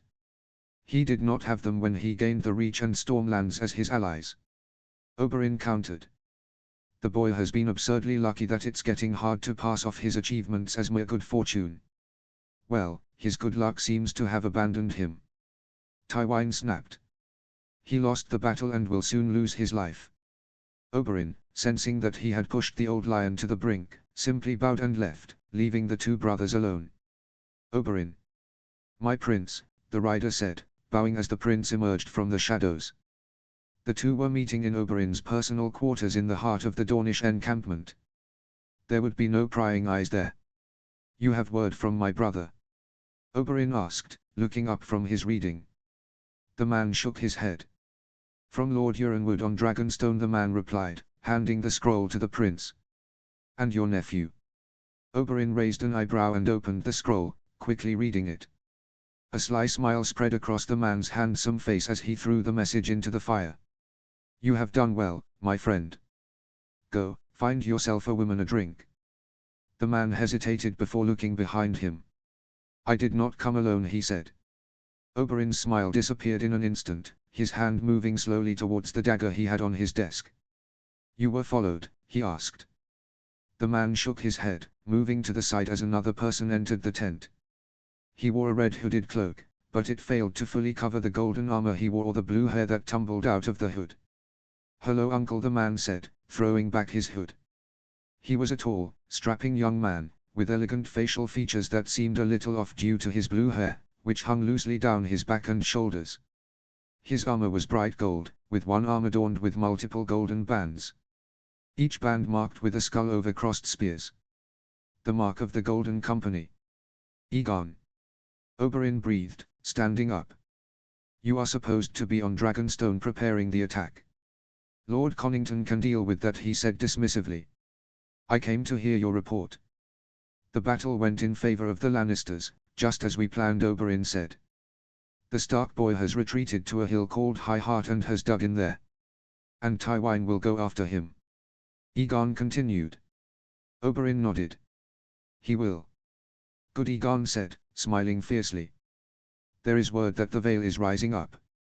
Lysanos spies say that Lord Royce is leading them. Then they will surely march to Starkseid, Oberyn said. This does not bode well for us.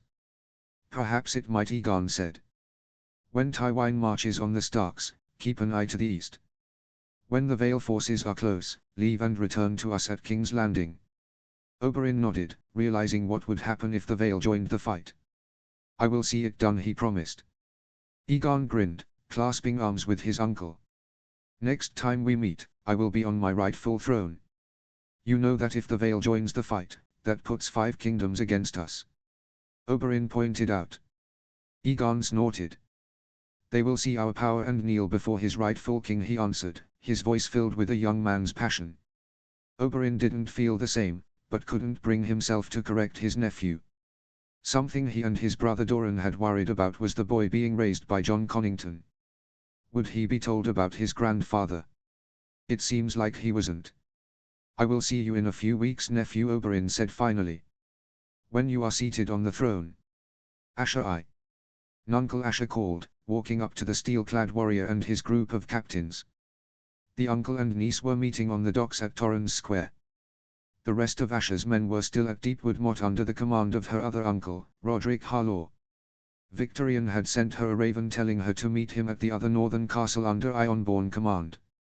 Asher, Victorian said, nodding to the gangly girl. You made good time.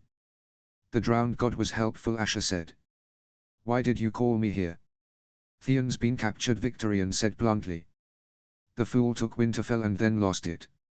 Asher's eyes widened. Is he dead? No, Victorian said, shaking his head. He's been captured by the Boltons. According to the Damfair, Cleftjaw was with the boy too. Were they captured? They were burned, Victorian answered. Winterfell has been burned to a crisp. My men found their bodies in the Godswood. Asher cursed her brother and his foolishness. She knew that he felt slighted by their father, but she didn't think he'd go as far as to take Winterfell. The Ironborn don't do well away from the water. Even Theon should have known that. Tell me what happened, Asher said finally. Everything. The boy, Cleftjaw, and the Damfair raided Bear Island before they hit a village on the stony shore, Victorian explained, his face emotionless and cold. Theon and the Cleftjaw went after Winterfell and took the damn thing, capturing Lady Stark and her family. The Boltons and other northern houses besieged the castle. My men found signs of an encampment around the castle. I then received a rider from the man who captured Theon and Lady Stark. Victorian turned around and was handed a small wooden box, which he then gave to Asher. I was then sent that with the threat that more pieces would come if the Ironborn remained in the north. Asher opened the box and felt bile ride up in her throat.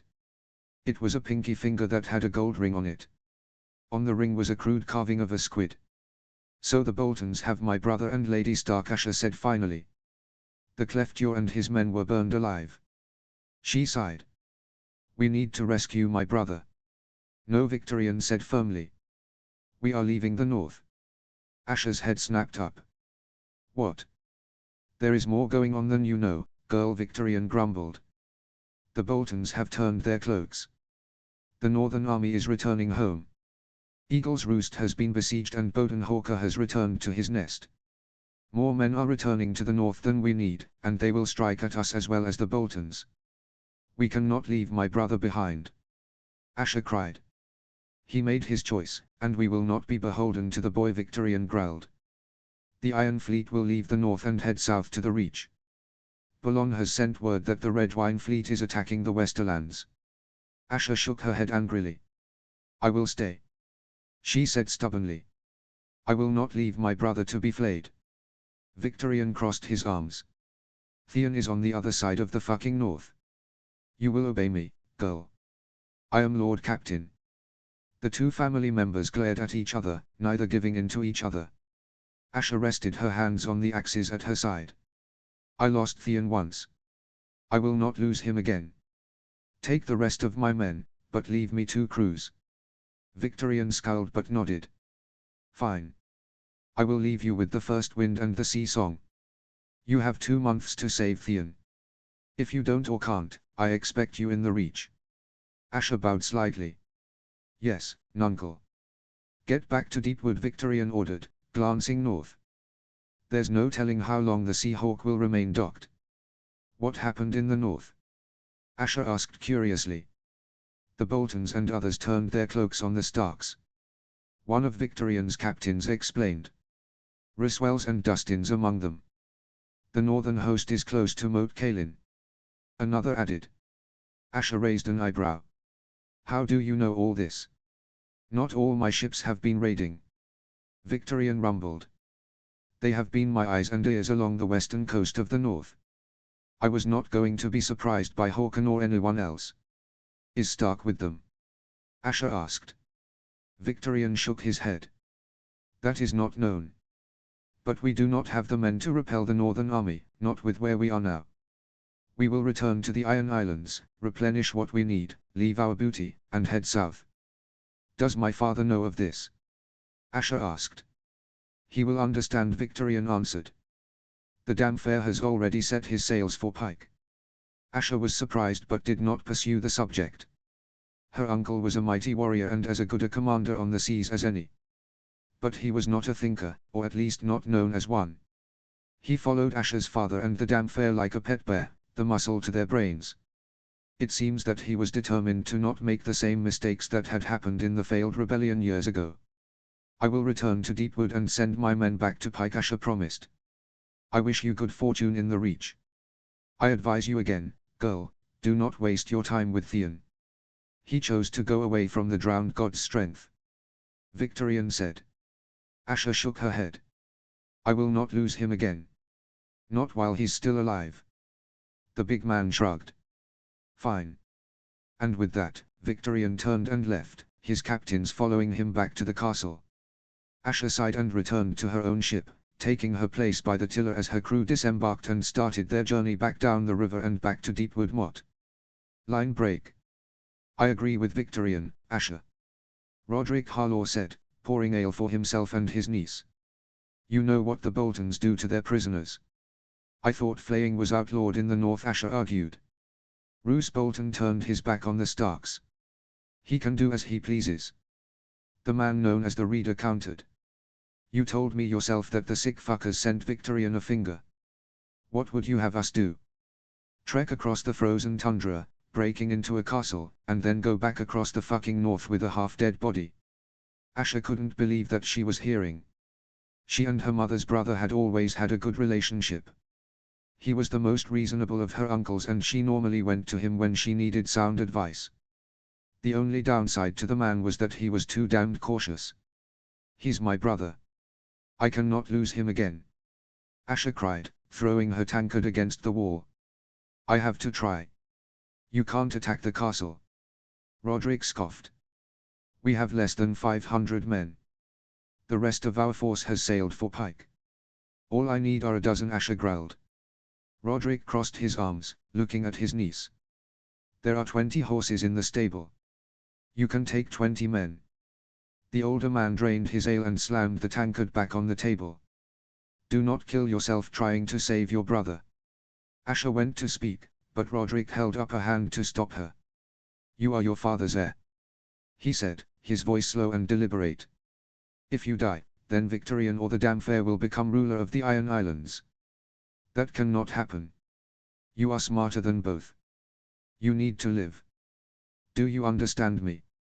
Asher, surprised by her uncle's words, nodded slowly. She knew her father had groomed her to be his heir. She just never thought about what might happen if she died. I understand. Roderick nodded. Good. Now get your men and get what supplies you need. You have a long ride ahead of you. And you best keep a fucking good eye out. There's no one between here and the Dread Fort. Asher pointed out. There's the mountain clans. I believe they are very loyal to the Starks. Once you reach Bolton Lands, it will be crawling with the bastards. The man's forces are there and Eagle's Roost. Asher nodded, seeing the sense in her uncle's words. Thank you, uncle. Come back alive, Asher. The reader responded. For the Iron Islands Sake. Rob 19. The Northern King looked out over his camp, feeling the weight of the thousands of deaths on his shoulders. The battle had been all but won. The Lannister center was almost broken, his flanks were holding, his archers were killing men by the dozens. It was all going perfectly. Tywin's center would have been broken and the Lannisters would have retreated. Then the fucking Dornish showed up. Thousands of riders bearing the pierced son of House Martell cutting down Rob's men like an unstoppable wave. All Rob could do was watch, knowing that he couldn't do anything to save his men but flee the field. The death toll was burned into his brain. 25,000 men. Half of his Stormlander force and 3/4 of the Reachman under Gullen. More than half of his total force had been wiped away like snow in the sun. All he had left now was roughly 16,000 men. There were also the deaths of his friends. Loras had been injured, nearly killed in the Dornish charge. He had been saved when Gullen had hauled him out of his saddle when the withdrawal had been issued. Then there was Bywin, whose body had been brought back by Lord Caron's cavalry. He had died helping hold back the mountain's raiders as the Dornish closed in. Your Grace? Gullen asked, walking up to Rob. Is all well? Rob wanted to laugh. Fine, Gullen. He answered curtly. Thankfully, Gullen had made it out of the battle relatively unscathed.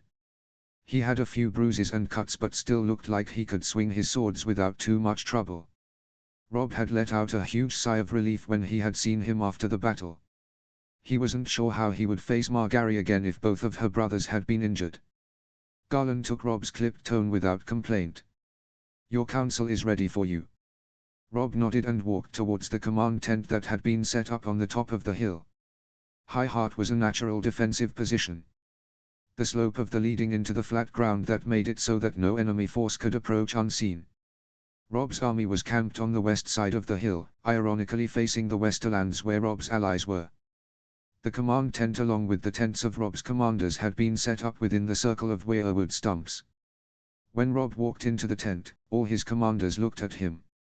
They were like Gullen, bruised and scraped but still alive. My lords, Rob said, trying not to let his sadness and frustration show. Do we know what Tywin lost? We are still unsure, Your Grace. Lord Caron answered. Most of his infantry should be gone, but now that he had Dornish allies, the losses seem little now. Rob nodded. Unfortunately. Do we know how in the blazes the man managed to convince the Dornish to fight for him? For a moment, no one spoke, just looking at each other.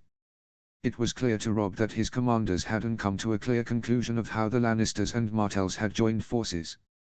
Gullen? Rob asked. The Tyrell knight shook his head. We have no idea, Your Grace. He answered honestly. The idea seems so far-fetched. Obviously not to Tywin. Rob snapped, taking a breath to calm himself. He continued in a more peaceful tone.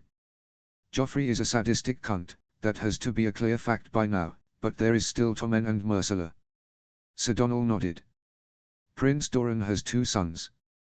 Perhaps the girl was offered to one of them. Rob scowled. So it would seem. Sir Donal shifted in his seat. Sire, are we going to retreat to Riverrun? Rob shook his head. No. He said flatly. Lord Caron looked around the room. Besides Lord Forrester, he was the oldest and most experienced commander in the room. Your Grace, he said, we have other men in the field. If we call on Lord Tarly and Sir Brynden, we can still beat. No, Rob said again. We will not run from Tywin, not again. A rider has already been sent to Sir Brynden and he has roughly 10,000 men with him. Will that be enough? Lucas Blackwood asked. It'll have to be, Rob answered grimly. My lords, we cannot run from Tywin. We cannot allow him to gain the upper hand on us. What are your orders? Gullen asked, crossing his arms. He looked like the only man willing to go along with whatever Rob was about to say. We dig in here, Rob said. Have the archers make platforms on the hill. We'll have the men dig trenches and prepare stakes. If Tywin wants to take us down, We'll give him one damn good fight. Line break. Your Grace. Garland asked, staying behind as the other commanders left. Garland. The battle wasn't your fault, Garland said, leaning forward in his seat. We didn't know that they would have allies. Robb shook his head, gazing down at the scarred and rough tabletop. Garland, who is commanding this army? Robb. Who, Garland? Robb asked again, cutting off his good brother. It wasn't your fault. It's all my fault. Robb snapped. 25,000 fucking men are dead because of me. How were any of us to know that the Lannisters and Martells had allied? Garland argued. You can't blame yourself for that. Then who's to blame? Robb asked, glaring at the Reachman. Tell me, Garland. Who? No one, Robb, Garland said easily. It was just bad luck. Robb shook his head, straightening up. I cannot take the glory of a victory and then not take the blame for a defeat. That's how any of this works, and you know it. Garland sighed and leaned back in his chair, gazing at the young monarch. Robb, you saved thousands of lives by ordering a retreat. A lot of men are alive because of you. And 25,000 are dead because I didn't know my opponent. Robb shot back. If you let their deaths get to you, you'll lose even more men, Garland said, his tone a lot harsher. People die in war, mistakes are made, we will not win every battle. You need to understand that and move forward. Robb glared at the knight, who held his king's gaze unflinchingly. The two men glared at each other for a few moments before Robb grabbed his crown and threw it at the table. Fine. He said. Fine. Garland nodded firmly. Good. The two men sat in silence as the tension left the tent. Robb poured himself a glass of wine, downing it in one gulp as Garland retrieved the bronze and iron crown, placing it in front of Robb's seat. There was a slight dent in the bronze circlet from where it hit the table. I'll get this fixed, he said, walking out of the tent. Garland, how's Laura's? Robb asked before the man was gone. Garland grimaced. He took a beating, but he should live. He answered. Riverrun is a much better place for him to recover than here. When Robb's force had reunited at High Heart, he had sent the worst of the wounded and the dead nobles back to Riverrun. The field maesters that traveled with Robb's army were currently working their way through the men at the bottom of the hill. Hopefully we will see him again, Robb said. Garland nodded. I plan to, Your Grace. Line break. Robb found himself once again standing on the edge of the hill overlooking his army. Greywind laid next to him, tired after a full day of hunting in the woods around the hill. Robb's talk with Garland earlier had been helpful, but the young monarch couldn't help but feel the deaths of his men on his shoulders. It was simply how he was raised. Every decision was going to be put on his shoulders, just as it had with his father when he was Lord of Winterfell. Your Grace? Someone asked. Robb turned to find Daisy and Smallgen behind him. The two northerners always seemed to be next to each other, but that was more likely due to the fact that they were the only northerners who remained in Robb's battle guard. The rest went north to reclaim their homes with Jon. Smallgen, Robb said, greeting them. Daisy. You look like shit. Smallgen commented, taking a swig of a wineskin. He held it out to Robb. Here. Robb shrugged and took a drink before handing it back to the other man. Robb usually had watered wine, but the wineskin held unwatered wine and it left a burning, sour taste in Robb's mouth. Is all well? Daisy asked. Robb gave them a grim smile. You are not the first person to ask me that today, he said. I'm fine. You're a terrible liar, Daisy said, crossing her arms. It's the battle, isn't it? Robb raised an eyebrow. Am I that easy to read? You haven't developed your father's stone face yet. Smallgen joked. A few more years and battles might get you there. Robb allowed a small smile to show on his face. It wasn't much, but it was the closest thing to a smile he's had on his face since the night before the battle when he and other members of his guard had sat around a fire and drank. I hear we're not moving on to Riverrun, Daisy said. Robb nodded. We can't run. Good. Smallgen replied. I would have smacked you if you had ordered us to retreat to Riverrun. You'd smack your king? Robb asked. If I had to. The big man replied easily. Rob chuckled. And I'd probably deserve it too. The three stood in silence for a moment, feeling no need to talk or make conversation, simply being in each other's company. It was the kind of silence that developed naturally. Do you think this will be our final fight? Daisy asked quietly. Rob was about to shake his head, then stopped. He looked the heiress of Bear Island in her eye, not hiding what his true feelings were. I'm not sure. Rob admitted. If it is, I'm going down swinging. You have your will set? Small John asked in the same quiet tone they were all speaking in. Rob nodded. Margaery will become queen and Jon shall be my heir until the babe is born. He answered. I sent a rider to Riverrun with the wounded and dead with a message for Margaery. It legitimizes Jon. Will Margaery accept that? Daisy asked. Rob nodded again. Both Margaery and Jon will accept my wishes, I have no doubt. I should have legitimized Jon earlier. I've always wanted him to be a Stark. I wanted to see his face when he learned about it. Why didn't you make him one earlier? Small John asked. Rob shrugged. The timing never seemed right. I had every belief that we would win and he would be by my side when we took King's Landing and avenged our father. Better late than never. Daisy grunted. You best get your sleep, Your Grace. We have a lion to prepare for. Jon 18. Moat Cailin had once been a mighty stronghold with 20 towers, great walls of basalt, and a wood keep. It was said to have rivaled Winterfell in terms of strength and prestige. But, like years tend to do, the fortress has been eroded to what it was now, a few towers held together by half-sunken curtain walls that showed evidence of the former power and majesty of the moat. The wooden keep had long ago rotten away, along with most of the towers. There were 3 towers left, and they had total dominion over the causeway that was the single road in and out of the north. The strongest and largest was the Gatehouse Tower. It was squat and wide, holding up some of the walls with the last of its fading strength. Then there was the Children's Tower, tall and slender, with half of the crenellations missing on its crown. There was a rumor that in the highest room was where the children of the forest brought the hammers of the seas down on the neck.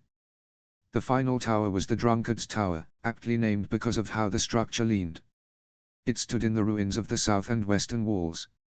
Even though Moat Cailin was a ruin in every sense of the word, it was still a highly defensible ruin. The 3 towers covered the causeway, the only way through the moat. If the attacking army wants to try and attack one tower, then they must cross chest-deep water infested with lizard lions along with the constant hail of arrow fire from the other 2 towers. Moat Cailin was the definition of the phrase damned if you do, damned if you don't. Jon the Great boomed. You were missed this morning. The Great was accompanied by a few other commanders and close friends of Jon's father, Rickard Karstark, Mage Mormont, and Galbart Glover. They were good people. Honest and straightforward. There was no hidden agenda with them. My lords, my lady. Jon greeted, nodding to them. You look pale. The old she-bear barked jokingly. That moat does that to boys. Jon smiled slightly. Just thinking about how to attack it. Head-on is our only option, Karstark grunted. Everything else will get us killed. More killed. Glover corrected. How many men does Free have in there? Jon asked, glancing at the Great Jon. Black Walder has 2,000 buggers holed up in there with him. The massive man spat. The rest must be with the Leech. What did Lord Hawker have to say about the fortress? Jon asked. He said to build a lot of rounds, Karstark answered. A lot of them. Jon grimaced and looked back at the fortress. From where he was standing, it looked like a stone giant huddled over the road, cutting off all access to the north. Crawling through the giant's limbs and veins were leather-capped soldiers bearing spears, bows, and the bridge of House Free. The bastard of Winterfell remembered meeting the man known as Black Walder during his time idle in Riverrun. He was a wiry, temperamental man who inspired fear in all of the serving staff. He had been chewed out by Sir Stephen once for being caught forcing himself on a serving girl. He was a stubborn man who had little regard for the men under his command. If he was going to lose Moat Cailin to the Northern Army, then he was going to take as many of Jon's 13,000 as he could. They looked too damned arrogant. The great Jon rumbled angrily. We need some of those stone chuckers Robert had at Pike. Tread buckets. Glover helped. Aye, tread buckets. The great Jon said. See how comfortable those fuckers are when they got boulders flying over their heads. They're not at all comfortable. A quiet, calm voice said from out of nowhere. The group turned to find a small, green-cloaked man leaning on a frog spear. After nearly a year, the Lord of Greywater Watch hadn't changed to Jon. Howland. The great Jon boomed. When the fuck did you show up? The Cranogman jerked a thumb behind him at the stable hand that was taking away his small, barrel-chested horse. Just now. He answered flatly. You said they weren't comfortable, Jon said, interrupting before anyone else said anything. How do you know? I poisoned their water. He answered simply.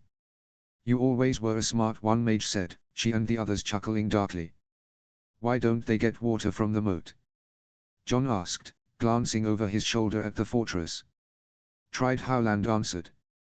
One idiot lost a hand to a lizard lion and another fought a dart in the jugular. The wiry lord frowned slightly. I was aiming for the vein next to it. You're slipping, Karstark grunted, crossing his arms. Howland shook his head. Fucker slipped. How did you poison the water? Jon, bring the conversation back on track. Howland looked a little amused. My family has ruled the Neck since the Age of Heroes. We know every inch of the moat like we know the swamps. It was child's play. They've been without water for 3 days. They won't last another 2. How do you know? Jon asked. Howland looked at Jon, his hood falling back slightly so that his moss-green eyes could be seen. There was a harsh light there that made Jon just a little uneasy. Again, he was reminded why Howland Reed was such a dangerous man. Not only was he armed to the teeth in weapons that he had been using for decades, but he was also cunning and had no qualms about dishonorably killing men. The Freys aren't the first to try and hold the moat, Howland responded. I know how long it takes before men begin to die of thirst. Again, the older nobles chuckled at the man's deadpan delivery. The great Jon patted Howland on the shoulder, his ham-sized hand almost the same size as Lord Reed's head. Why haven't they abandoned the moat? Jon asked. It's the only thing protecting them. Lord Hawker said, walking up to the group, flanked by his 3 sons. He nodded to Lord Reed. Your scouts were helpful. Most of the men on the walls are dummies. Dummies? Glover asked. Straw-filled decoys, Hawker explained. Very few actual men walk the walls. The Marshman described them as pale and gaunt. I've seen the effects before. Thirst. Now is the perfect time to attack. The great Jon declared. Jon shook his head. Not just yet, my lord. Lord Reed said they won't last another 2 days. We simply wait 2 days and attack them when they're at their worst. I'll prepare the rams, Hawker said. We'll need handheld ones as well. There are places in the towers where a dozen or so men could hold off an army. We'll need to batter them down. Howland added. Jon nodded. We attack in 2 days. Lord Hawker, you have command of the van. Lord Karstark, Lady Mage, you have the front. Lord Glover, the archers. Are my pigs heat? The great Jon asked angrily. Jon shook his head. I might have a special task for you, Lord Umber. He turned to Howland. Is there any way we can get a small group of warriors into the moat and take the enemy by surprise? Howland nodded. I'll have my men open it for you. How many men do you need? Jon glanced at the great Jon. Myself, Lord Umber, and Rob's battle guard should be sufficient. 9 men in all. I'll take you over the night before Lord Hawker begins his attack, Howland promised. Just make sure the walking mountain keeps his great mouth shut. You have your roles, my lords, I suggest we get to them. In 2 days, we'll have the moat and we start freeing our home from traitors and rebels. Line break. You did well out there, Howland said, walking into the tent behind Jon and Ghost. Reminded me of your father. Which one? Jon grumbled, pouring 2 tankards of ale and handing one to the small lord. Eddard, Howland answered easily. Your chosen father. He glanced down at Frost. How is Blackfur treating you? Frost now. John corrected. I honestly thought that not many would notice. It's Valyrian bloody steel. Howland chuckled, dropping into an open seat. It's not exactly common. Would you not point it out if you saw pigs flying? John chuckled as well and took a seat, leaning forward, cradling the tankard in his hands. Your children were at Winterfell last we spoke. Where are they now? Howland shook his head, his face becoming an unreadable mask. I don't know. He answered quietly. Hojan and Mira have passed beyond my vision. Your vision? John asked. Howland shook his head again. Nothing, lad. I don't know where they are. But I know they are not dead. John sat up a little. Really? I had friends search the ruins. They found markings in the crypts. There were also charred bodies outside the Godswood. Given the size and number, I suspect it was the Ironborn raiders Greyjoy had with him. So Bran and Rickon are alive? John asked, not wanting to believe it in case it wasn't true. My friends found prints heading north, Howland said. 2 were wolf prints, that much was certain. North? John wondered. Do you think they would be heading for the last hearth or Carhold? Hopefully not Carhold, Howland said, taking a drink of his ale. Arnulf Karstark has been spotted amongst Bolton's men. Arnulf? Who's he? John asked.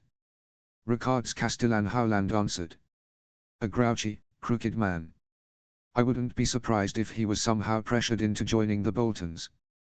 Does Lord Karstark know? John asked. Howland shrugged. I'll let him know tonight or tomorrow. It's no real problem for us. As soon as Rickard is back in the north, he'll bring his uncle and cousins to heal. So Bran and Rickon went north, along with your children, but we don't know where, John said. Perhaps we could send a raven to Last Hearth. Howland nodded hesitantly. Perhaps. One of my friends followed the trail and found that it split at the last river, just a little south of the Umber's borders. One trail went northeast while the other continued north along the King's Road. Both had direwolf tracks. My brothers split up. John asked, leaning forward even more now, his face covered with worry. Why in the blazes would they do that? Howland shook his head. I know not. My friend tried to follow one track, the one that headed northeast, but lost it. When he retraced his steps to the last river, the tracks heading north had been covered with snow. John sighed, leaning back in his chair, gripping his tankard so hard that he thought he might crack the wood. His brothers had split up. Why? That was the biggest question on his mind. Why had they split up? Why wouldn't they simply head to the last hearth? Or why not Castle Black? Bran was too smart for this. Your friends, can they find Rickon or Bran? John asked finally. Howland shrugged. They can try. They have their limitations, you should know. If they go to any of the 3 Night's Watch castles still in use, then I should know. But if they don't go to any castle, then don't expect me to work magic when I can't. John nodded. Fair enough. Howland stood up, drained the last of his ale, and put a hand on John's shoulder. Do not worry for your siblings. They have more help than you may realize. I will continue to search for them. You focus on bringing the fight to the Boltons and Ironborn. John nodded, standing up and grasping arms with the older man. Thank you, my lord. Howland gave John a small smile. Your father would be proud of you, lad. John returned the smile. Which one? He joked. Both, Howland said before ducking out of the tent. Catelyn 3. The door to her room opened, the torchlight illuminating more of the gloom and barrenness that surrounded the Lady of Winterfell. Her bed was little more than a simple cot with a straw mattress that had no more thickness than a gold dragon, with a stiff pillow and a scratchy blanket that not even a city beggar would use. She had a simple table and chair off in the corner of her ridiculously tiny room, both of which were nailed to the floor. Even though the only window was a small slit set high on the wall, her captors seemed to think that Catelyn would be able to escape using either as a way out, or a way to beat her captors senseless. Catelyn sat up in her bed, garbed in a simple grey dress, her auburn hair dirty and loose around her shoulders and back. She had been the Boltons' prisoner for a few weeks now, but she still had a spark in her eye. She would not break for these men. She was Catelyn Tully, wife to Eddard Stark, daughter to Hoster Tully. The Blackfish was her uncle and the young wolf was her son. These men could kill her, but they would not break her. "My lady." Roost's whisper tone greeted as he walked into the room, one hand holding a three-legged stool and another one the dagger at his side. The treasonous lord of the Dreadfort was dressed for war in leather and chainmail, his stupid pink cloak still clinging to his shoulders. Catelyn wanted to smack the calm look from his face. "What do you want?" Catelyn snapped, sitting on the edge of her bed, her posture perfect, her back as straight as a sword edge and her head held high. "I trust the accommodations are to your liking." Roose continued, ignoring Catelyn's biting tone as he sat on the stool, leaning against the opposite wall. "It's a cell." Catelyn scoffed. "Do not give me sludge and call it wine, you pig." Roose rolled his eyes. "I'm trying to be civil." "What do you want, Roose?" The Lord of the Dreadfort wagged his finger. "Come now, my lady, there are niceties that must be acknowledged here. I am the lord of this castle, you will address me as Lord Bolton or my lord. You are a traitor and naught but a piece of filth." Catelyn snarled. "You will receive nothing but hatred and scorn from me." "So be it." Roose sighed. "If you do not show me the respect I deserve, I will have you stripped to nothing but your underclothes and thrown in an actual cell with the poachers, rapists, murderers, and thieves that I have yet to ship off to the wall. Now tell me, would you rather be with them where my guards won't be able to protect you, or are we going to have a conversation here?" Catelyn put all the hatred she could into her glare but still managed to nod slightly. "Fine, my lord." She gritted out. "That's better," Roose said with a slight smirk. "Now, let's catch you up with what's happened. Let's start with your son, the young and foolish wolf boy. He fought Tywine on the banks of the God's Eye and was sent away with his tail between his legs and most of his force dead thanks to the Dornish cavalry." Catelyn frowned when she heard that last part. She knew that the Martells had hated both the Lannisters and Robert Baratheon for the part they played in the death of Elia Martell and her children at the hands of the Mountain. It makes no sense as to why they would be allies now. The only reason that would make sense would be that Joffrey was now arranged to marry Prince Doran's eldest daughter, meaning that Sansa would not have to marry the little monster. The Lady of Winterfell got a small amount of pleasure believing that Sansa wouldn't have to deal with the blonde boy king. "Is Robb dead?" Catelyn asked quietly. Roose shook his head. "Unfortunately not. He and his army have retreated to High Heart where they are waiting for Tywine to arrive and finish them off. Now, how about your uncle and Ned's bastard?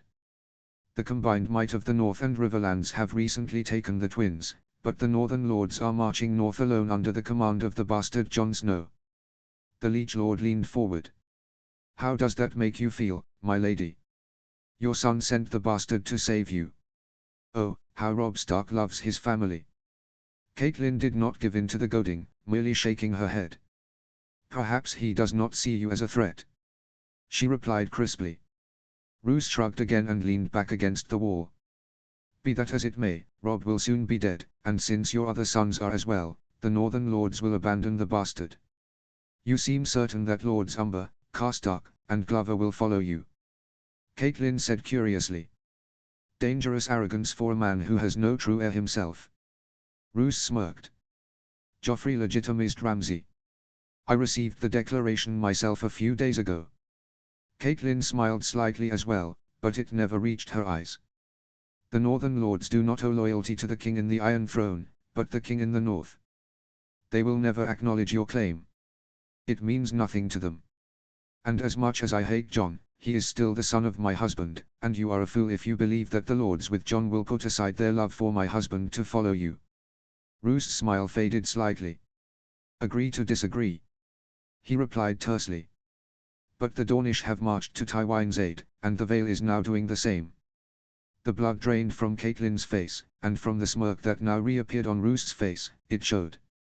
"That's right. Your dear sister is helping the Lannister destroy your son and his little rebellion. So much for family, duty, honor." Roose gloated. Catelyn shook her head, not believing what she was hearing. Lysa had declared the Vale neutral.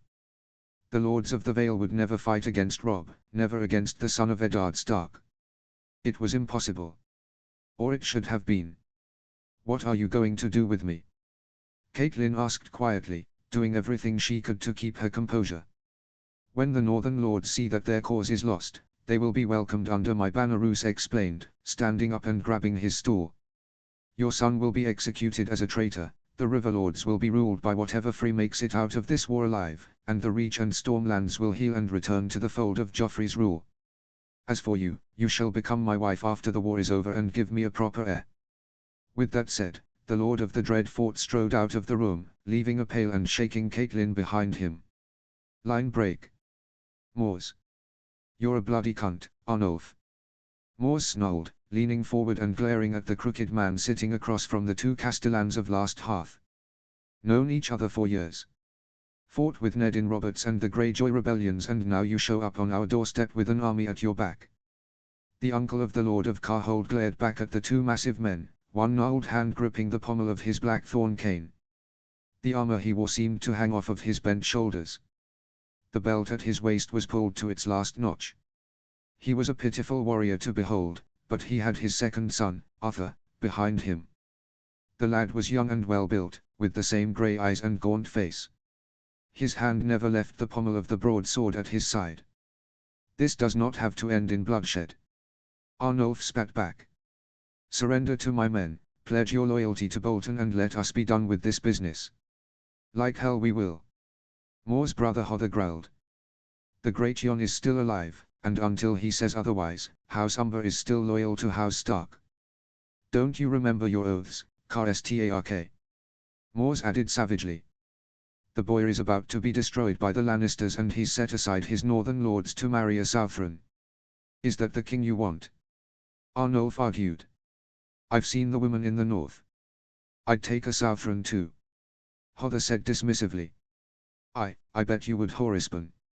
Arnulf snapped, taking a jab at Hodder's nickname. He had earned it when he had been at the Citadel in Old Town training to be a maester.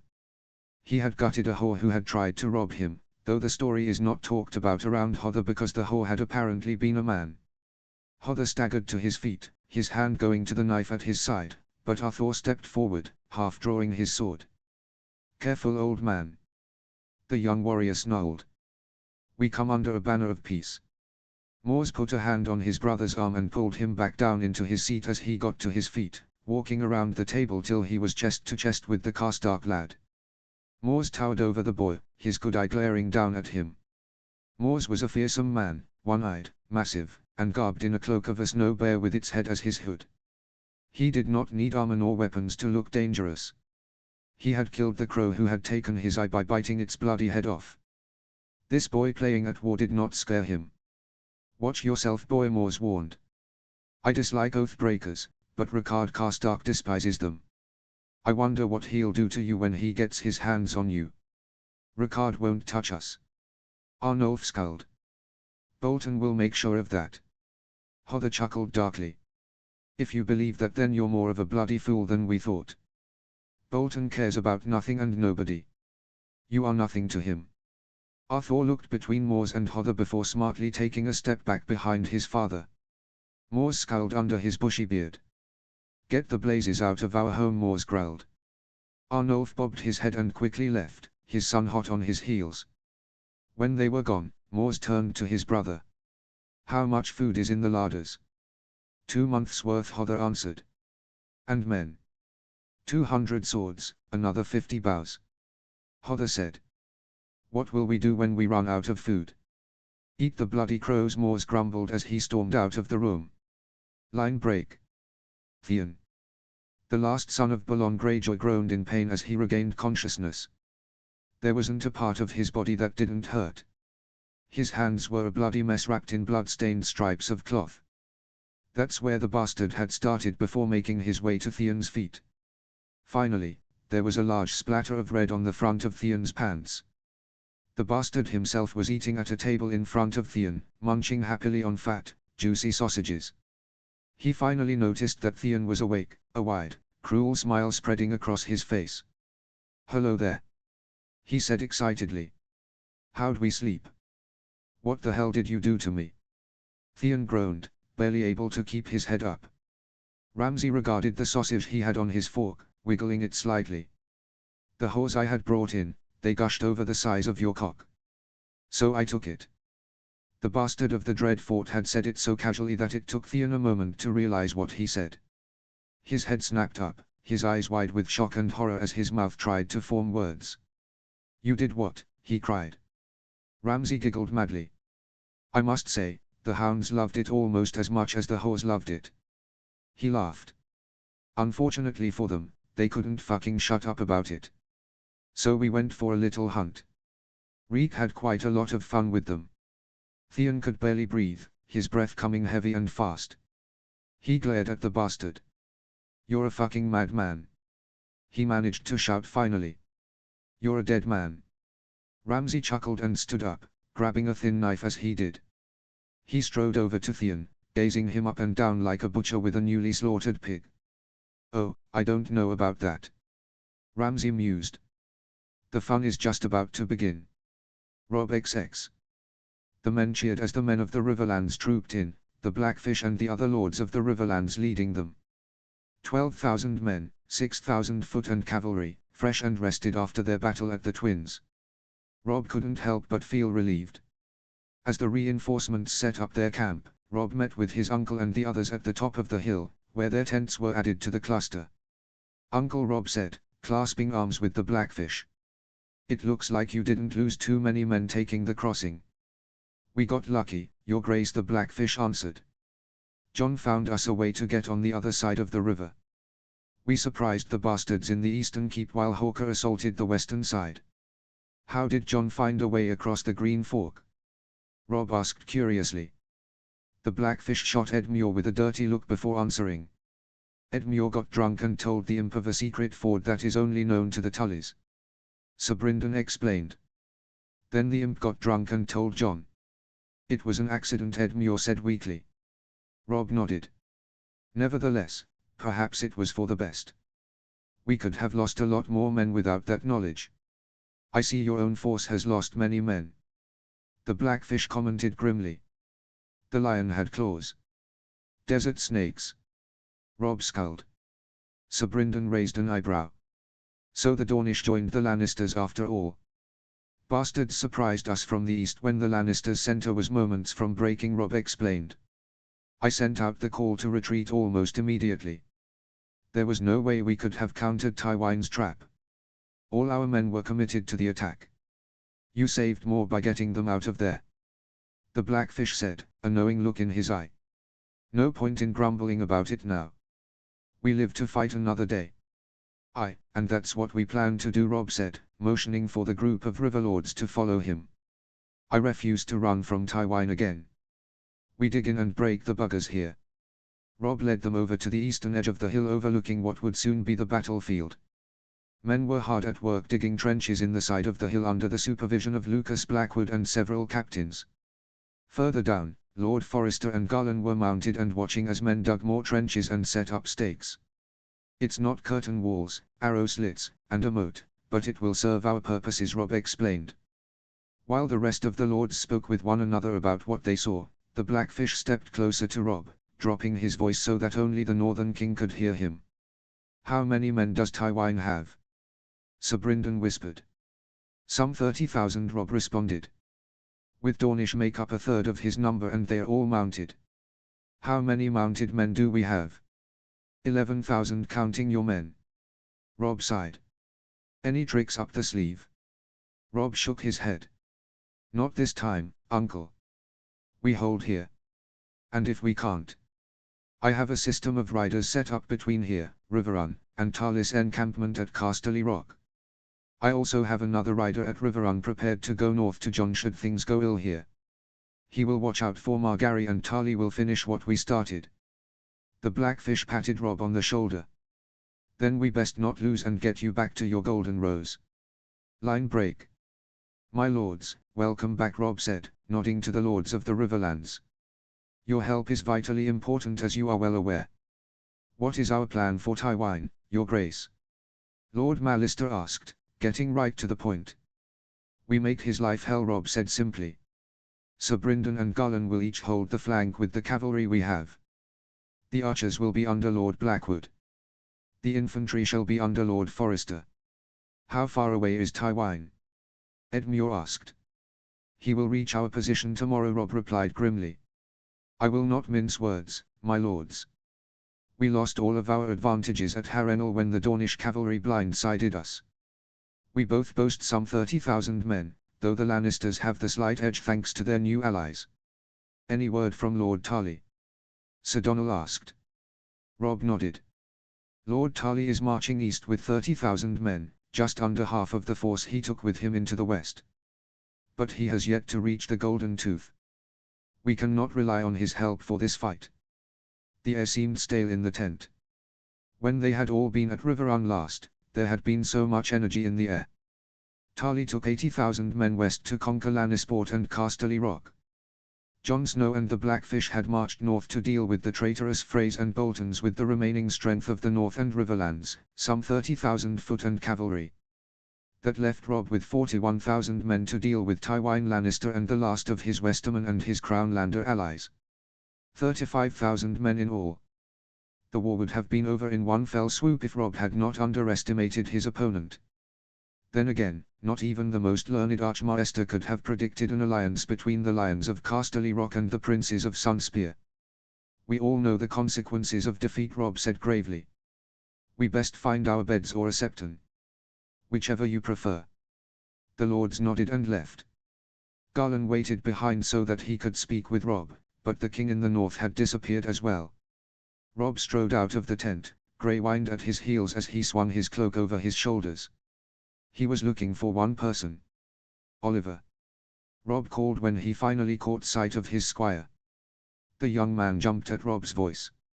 He was around a fire with a few more squires, all of which stood and bowed quickly to Robb as he approached. They were all munching on warmed, salted pork and bread from the cook's tent. Yes, your grace. Oliver asked, grabbing his cloak. Saddle my horse, Robb ordered, turning away before his squire had a chance to answer. The king in the north waited patiently while his squire readied his horse, gazing out over land below the hill. It was a clear, windless night. The stars and the moon shined from the heavens, barely illuminating the land. Where are you going, your grace? Oliver asked curiously, leading the horse away from the others. To consult the gods, Robb answered, hauling himself up onto the saddle. I will be back by morning. Should I find any of your guards? Oliver asked. Robb shook his head. Claw and Greywind are all I need. Plenty of time to die tomorrow. Robb clapped his heels into his mount and set off down the hill, Greywind easily matching the horse's pace. Oliver watched his king ride away, still wondering if he would ever understand the Northern King. Line break. Robb finished tying the reins of his horse to a sturdy branch before making his way towards the massive heart tree. His scouts had reported its existence in an ancient and crumbling holdfast left over from the era of the First Men. It was nearly as big as the heart tree in Winterfell. Robb fell to his knees before the tree, holding clawpoint down in his hands as his head rested on his chest. He stayed that way for almost an hour, controlling his breathing and simply allowing himself to exist. I am unsure what to do. Robb said quietly, looking up and into the red, bleeding eyes that had been carved into the trunk of the tree. This is my first time facing failure like this, and without my father, I am lost. Are you? A woman's voice chuckled. Robb's head snapped up. Who goes there? He asked, preparing to draw his sword. There is no need for that, nephew. A man's voice said. You are here to consult the gods for advice. We are the advisors. From behind the tree, two figures appeared, looking as real as any mortal people. Yet their voices sounded like they were speaking from far off. The man was tall and handsome, with long, dark hair and steel-grey eyes. He wore northern armor and had an odd scar around his throat. He wore a smirk beneath the stubble and had laugh lines around his eyes. He was obviously a man who smiled a lot, and his eyes twinkled with humor. The woman was beautiful, but not in the way Margaery was. Margaery was like a flower, delicate and pristine. This woman had a wild beauty to her. Like the man, she had long brown-black hair and steel-grey eyes. She was dressed in a simple grey dress and her hair was pulled back in a loose and simply braid that frayed slightly, but that only added to her beauty. There was pride in the way she held herself that was very similar to how Arya held herself, but without the uncertainty that came with Arya's age. The one thing that stood out was the blue rose that was tucked behind one of the woman's ears. "Nephew," Robb muttered. They both looked like Starks. Then it clicked. Uncle Brandon and Aunt Lyanna. Lyanna smiled. "I was afraid that you would not recognize us," she said, her voice caring and kind. "We are happy to see you, Robb, though we are sad that we meet in such circumstances. How are the old gods making this happen?" Robb asked. Brandon knocked against the tree. "The old gods do not have much power south of the neck, but where there is a weirwood, the old gods have some power. Is my father with you?" Robb asked hopefully. Lyanna and Brandon shared a look, with Lyanna shaking her head slightly before answering Robb's question. "We do not have much time for questions, Robb. We must say what we came here to say, then we must go. While the gods have power, it is limited this far south." Robb nodded, getting to his feet and sliding his sword back into his war belt. "Of course, sorry." Brandon crossed his arms and leaned against the tree. "You fear that you might die tomorrow," he said bluntly. "You fear that you have led yourself and your men to death." Robb nodded reluctantly. "All tactical wisdom points to returning to Riverrun, but I can't bring myself to run from Tywin again." "That is the wolf blood in your veins, Robb," Lyanna explained. "All Starks are blessed and cursed with it. For Brandon and myself, it led to our deaths. You are one of the few who is blessed with just the right amount. Just as Ned is. Wolf blood is pride, though, isn't it?" Robb asked. "Wildness. In some cases." Brandon sighed. "For Ned, it is shown in his determination and stubborn honor and honesty. It is too soon to say what it is for you, but it is clear that you have it in you, lad." "Will my men die because of it?" Robb asked. Lyanna shook her head. "We cannot tell you the future. Torrhen told you as much. What we can tell you is this: do not give up on your men, not should you go into battle thinking that you will lose. Embrace death as a true warrior, a true wolf." Brandon continued. "Fight with your men, Robb, and take as many of the red bastards with you. Let the fates decide who lives and die." "And if I should die?" Robb asked after a moment. "Then trust that your family is in good hands," Lyanna said with a smile. "There is a reason Ned left you to watch over Winterfell and not another. There is a reason you gave Jon command of the Northern Army and not another. You never give up on family, and they will never give up on you." Robb nodded, absorbing everything that his aunt and uncle had said. After a while, he looked back up, but they were gone. "Would my father be proud of me?" Robb asked to the tree. "Yes." Brandon and Lyanna answered back. Robb XXI. Robb stood in the grove of stumps, looking out over the Lannisters' army that was approaching. Once again, Tywin had his infantry and archers in the center with his cavalry on the flanks. However, this time Robb could see the Dornish cavalry that made up the Lannister right flank. On the opposite flank, the remaining Lannister and Crownlander cavalry left over from the Battle of Harrenhal marched casually by their infantry. Robb's weary host surrounded the massive hill, preparing as much as possible for a defensive fight. His infantry formed a shield wall at the base of the hill, with rows of stakes and a wide trench set before them to deter any cavalry charge. Standing a little higher up on the hill were Robb's archers. Lord Blackwood could be seen in the center of ranks of archers, his red armor sticking out amongst the leather-clad warriors. He was surrounded by several raven-cloaked warriors, each wielding a massive longbow. They were the best shots Raventree Hall had to offer, and Robb was lucky to have them. On either side of the hill were Robb's cavalry.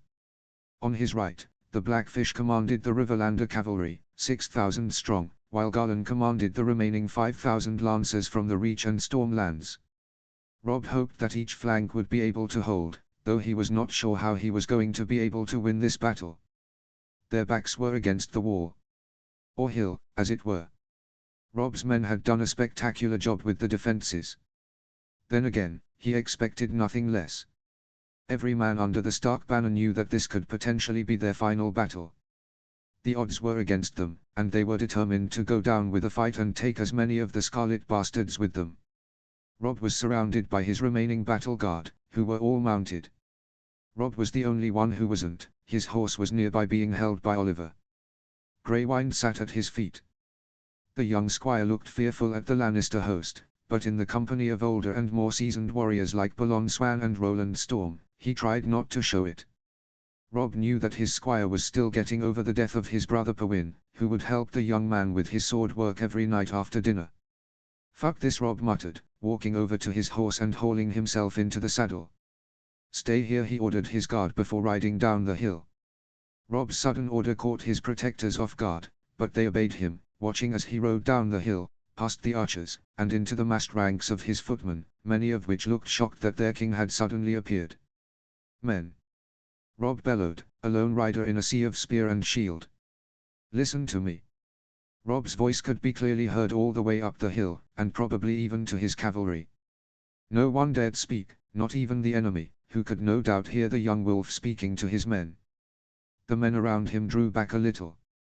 During the last battle, Rob had stayed back and had controlled the battle from behind the vanguard. Now he was a few meters from the front ranks, looking fearsome in his armor and crown. The dire wolf by his side and the wolf pelt cloak over his shoulders, clear reminders of his title. The young wolf. "We came south to rescue my father. When he died, we fought to avenge him. Those bastards," he cried, drawing his sword and pointing it at the Lannister host, "want me dead. Well, if they want my head, then let's see them try and take it. I'm right here," he roared, standing in his stirrups and opening his arms wide. Rob's words had stirred his men into a frenzy as they realized that their king would be here in the battle line with them. Almost as one, the infantry drew ranks around Rob, forming an impenetrable line of flesh, metal, and leather. "No surrender!" Rob bellowed. "No surrender! No surrender! No surrender!" The men cheered, taking up the chant till it was ringing around the hill, from the infantry to the archers to the cavalry. Every last one of Rob's 28,000 troops were screaming in defiance. They would not surrender, not to the Old Lion, and certainly not to Joffrey fucking Baratheon. Rob was glaring at the enemy when the sound of pounding feet made him look around. Behind him, his guard, all on foot, entered the infantry host and pushed their way in front of Rob, adding yet another wall of armored flesh to the ranks of footmen. They looked out of place, steel plate armored warriors amongst chainmail and leather. "You wanted to leave us out of the fun," Daisy joked, looking up at Rob. Rob raised an eyebrow. "I ordered you to stay put," he said, though not angry that his friends were beside him.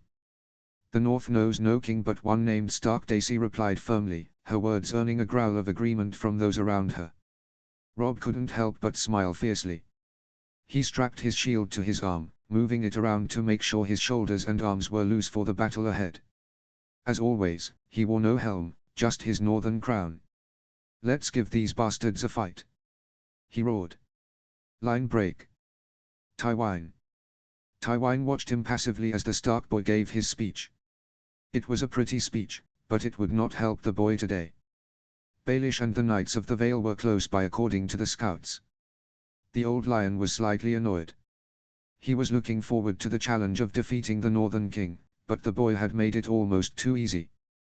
Just like at Harrenhal, Stark and his men would be wiped away by Tywine's allies.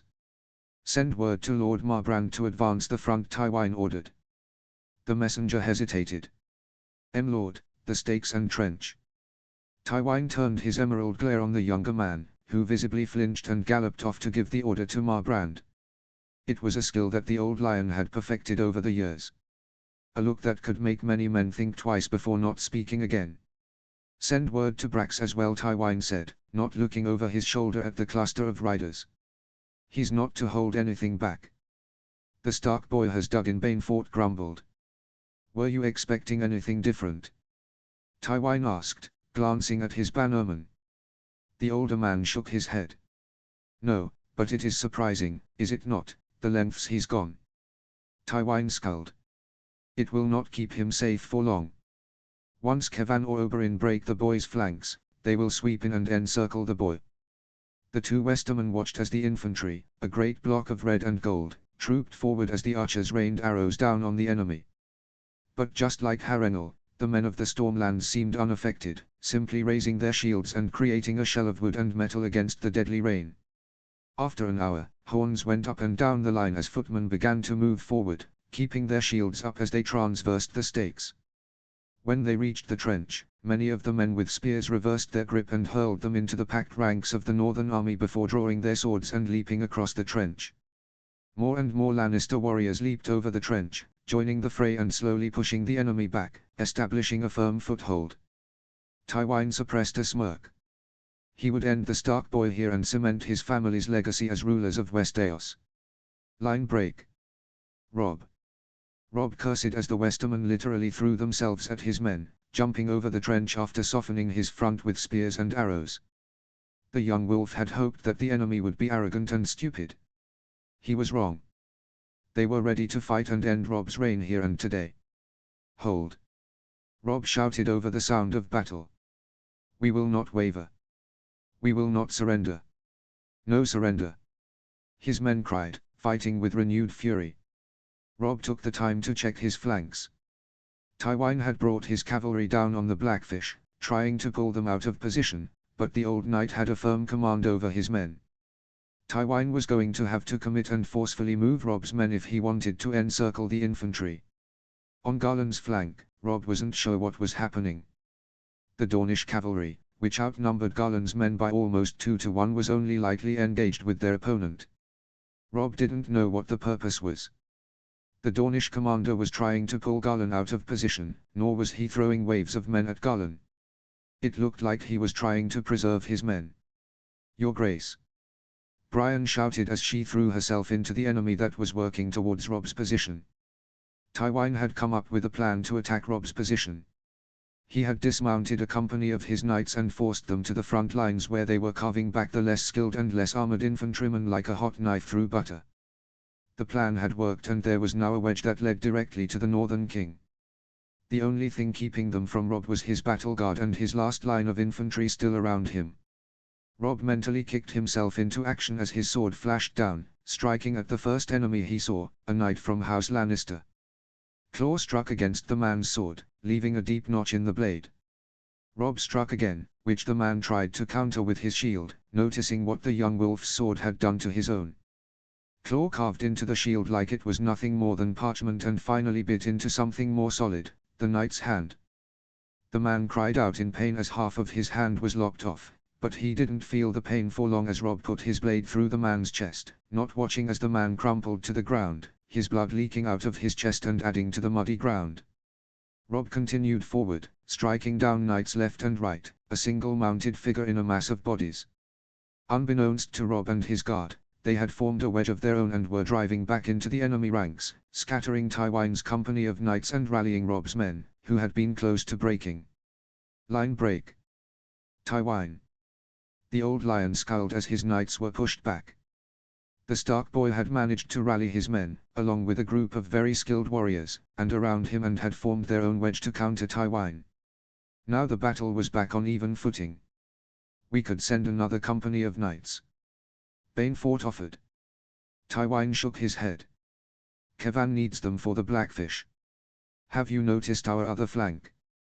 Bainfort asked, staring to the north where the Dornish was barely engaged with the enemy.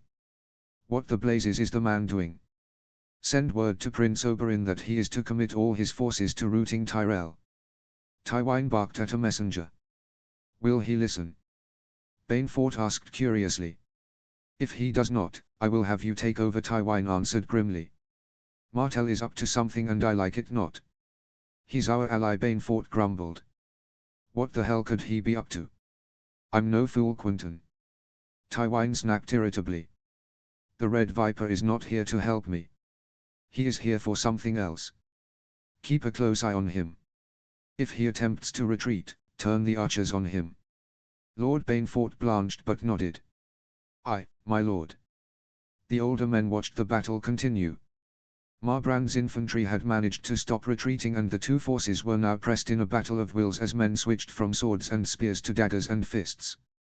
It was chaos, but at the center of it all, surrounded by blood-soaked warriors who were cutting down all in their paths, was the young wolf himself, dealing death with every swing of his blade. Valyrian steel, Tywine muttered, watching as Stark's blade slides through the corner of a shield and into a knight's breastplate.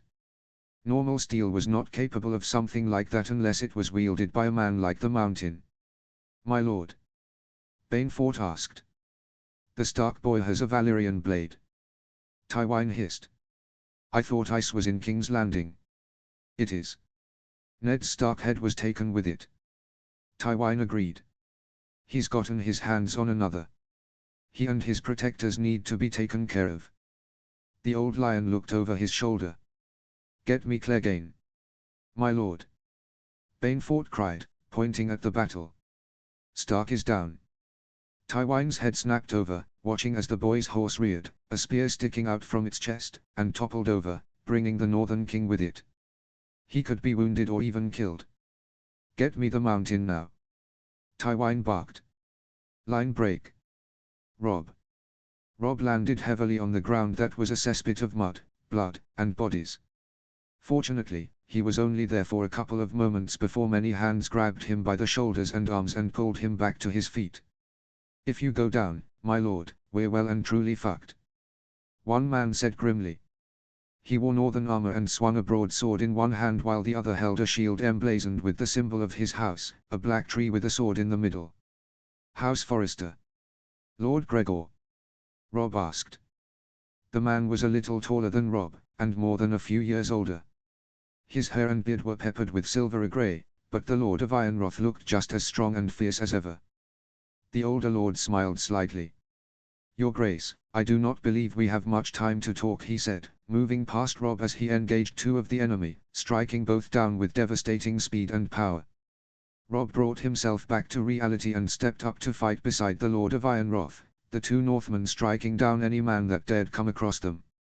Robb's guards, who had lost him briefly when his horse went down, soon found him and closed ranks around their king, fighting shoulder to shoulder. They fought for what seemed like hours, never allowed respite as the pile of dead mounted in front of them. Robb would say that, at that moment, he had the best fighters in Westeros at his side. Brienne fought with unstoppable fury and was Robb's constant companion as she cut down anyone that tried to get behind the Northern King. Dacey and Smallgen fought back to back, the two Northerners fighting with a berserker rage as they hacked and smashed the enemy into oblivion. The rest of Robb's guard, skilled knights one and all, continued to fight and prove that they were not only skilled on the tourney fields but very deadly on the battlefield as well. Greywind bounded in wherever he could, mauling the enemy. The direwolf was the size of a pony and 10 times more deadly. His teeth should crunch armor and take a man's arm off whole. The Lannister line seemed close to breaking, but then a monstrously tall man stepped forward, his massive chest heaving under the largest set of plate armor that Robb had ever seen. His sword was nearly the height of Robb himself, and the man wielded it with one hand while the other held an alarmingly thick shield in the other. It was painted with the 3 black dogs on a field of yellow of House Clegane. Tywine had sent the Mountain after Robb. The giant simply bellowed and swung his sword at Robb, picking out the Northern King through the slits in his helm. Robb jumped back, just barely avoiding the enormous blade as it passed through where he had just been standing. Now his guard joined the fight, ganging up on the terrifying knight. Roland Storm and Balon Storm encircled the man, shouting at him, trying to get his attention, attacking him from the sides while Brienne took on the monstrous man head-on.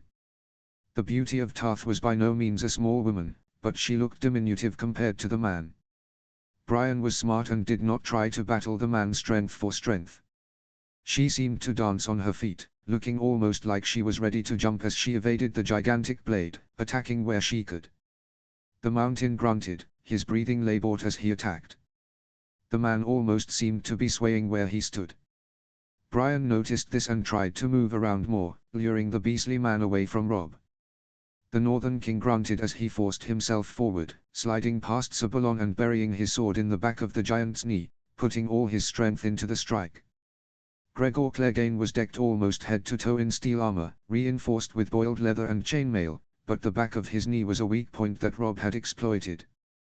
The knight bellowed in pain as he dropped to one knee, almost trying to will himself back up so that he could continue the fight, but he had no chance. Sir Balon stepped forward and swung his morning star and rained blow after blow into the Mountain's helm, battering the metal into an almost unrecognizable shape until the knight fell over unconscious. Line break. Tywine. Impossible. Gregor Clegane, the Mountain, his mad dog, had just been defeated. If Tywine hadn't seen it in person, then he would have had the messenger's tongue cut out just for saying such a thing. Clegane was a nigh invincible beast that Tywine kept a leash on at all times. He should never have been defeated. It was the Stark boy and his protectors. That damn and blasted group of warriors that had been fighting on the front lines and had kept the tide from turning in Tywine's favor. While 3 of the fighters had distracted Clegane, the Stark boy had stepped forward and shoved his Valyrian steel blade into the Mountain's knee, crippling the knight while others had worked to knock him unconscious. Now his front line was slowly edging away from the fight as they saw their best warrior be bested. Send in the reserves. Tywine barked at a messenger, who nodded and galloped off in the face of his lord's fury. Tywine looked to the right and held in a roar of fury. The Dornish cavalry had deserted him and now the Tyrell cavalry was pulling back. Tywine knew what they were doing. The Tyrell commander would pull his men around the hill and hit Kevan's cavalry while they were firmly engaged with the Blackfish. The Lion of Casterly Rock swore then and there that he would see Oberyn Martell killed for his cowardice and Sunspear burnt to a crisp. A Lannister always pays his debts. Lord, look!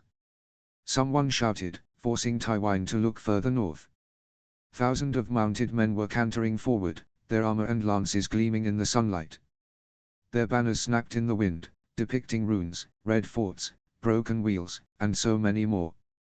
Most prominent among them was the Falcon and the Moon. The sigil of House Arryn. Baelish. Good.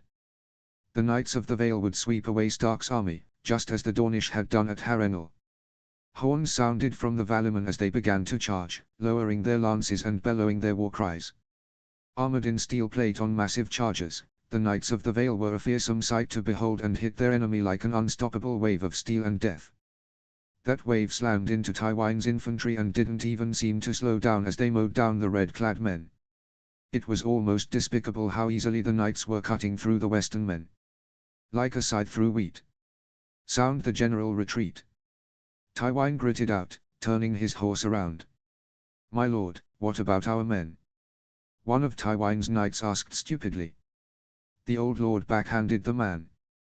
We retreat to King's Landing, Tywine repeated before riding off, anger radiating off of him. Line break. Robb.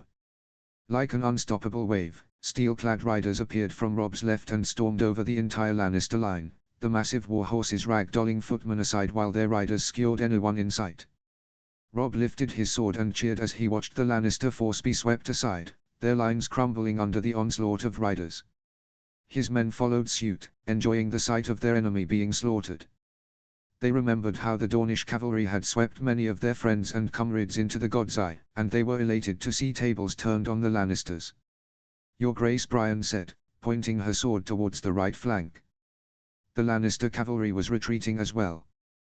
Garland had wheeled his force around the hill and had pinched the Lannister host between himself and the Blackfish, the two Stark forces combining to push back the now shattered and broken Lannister knights.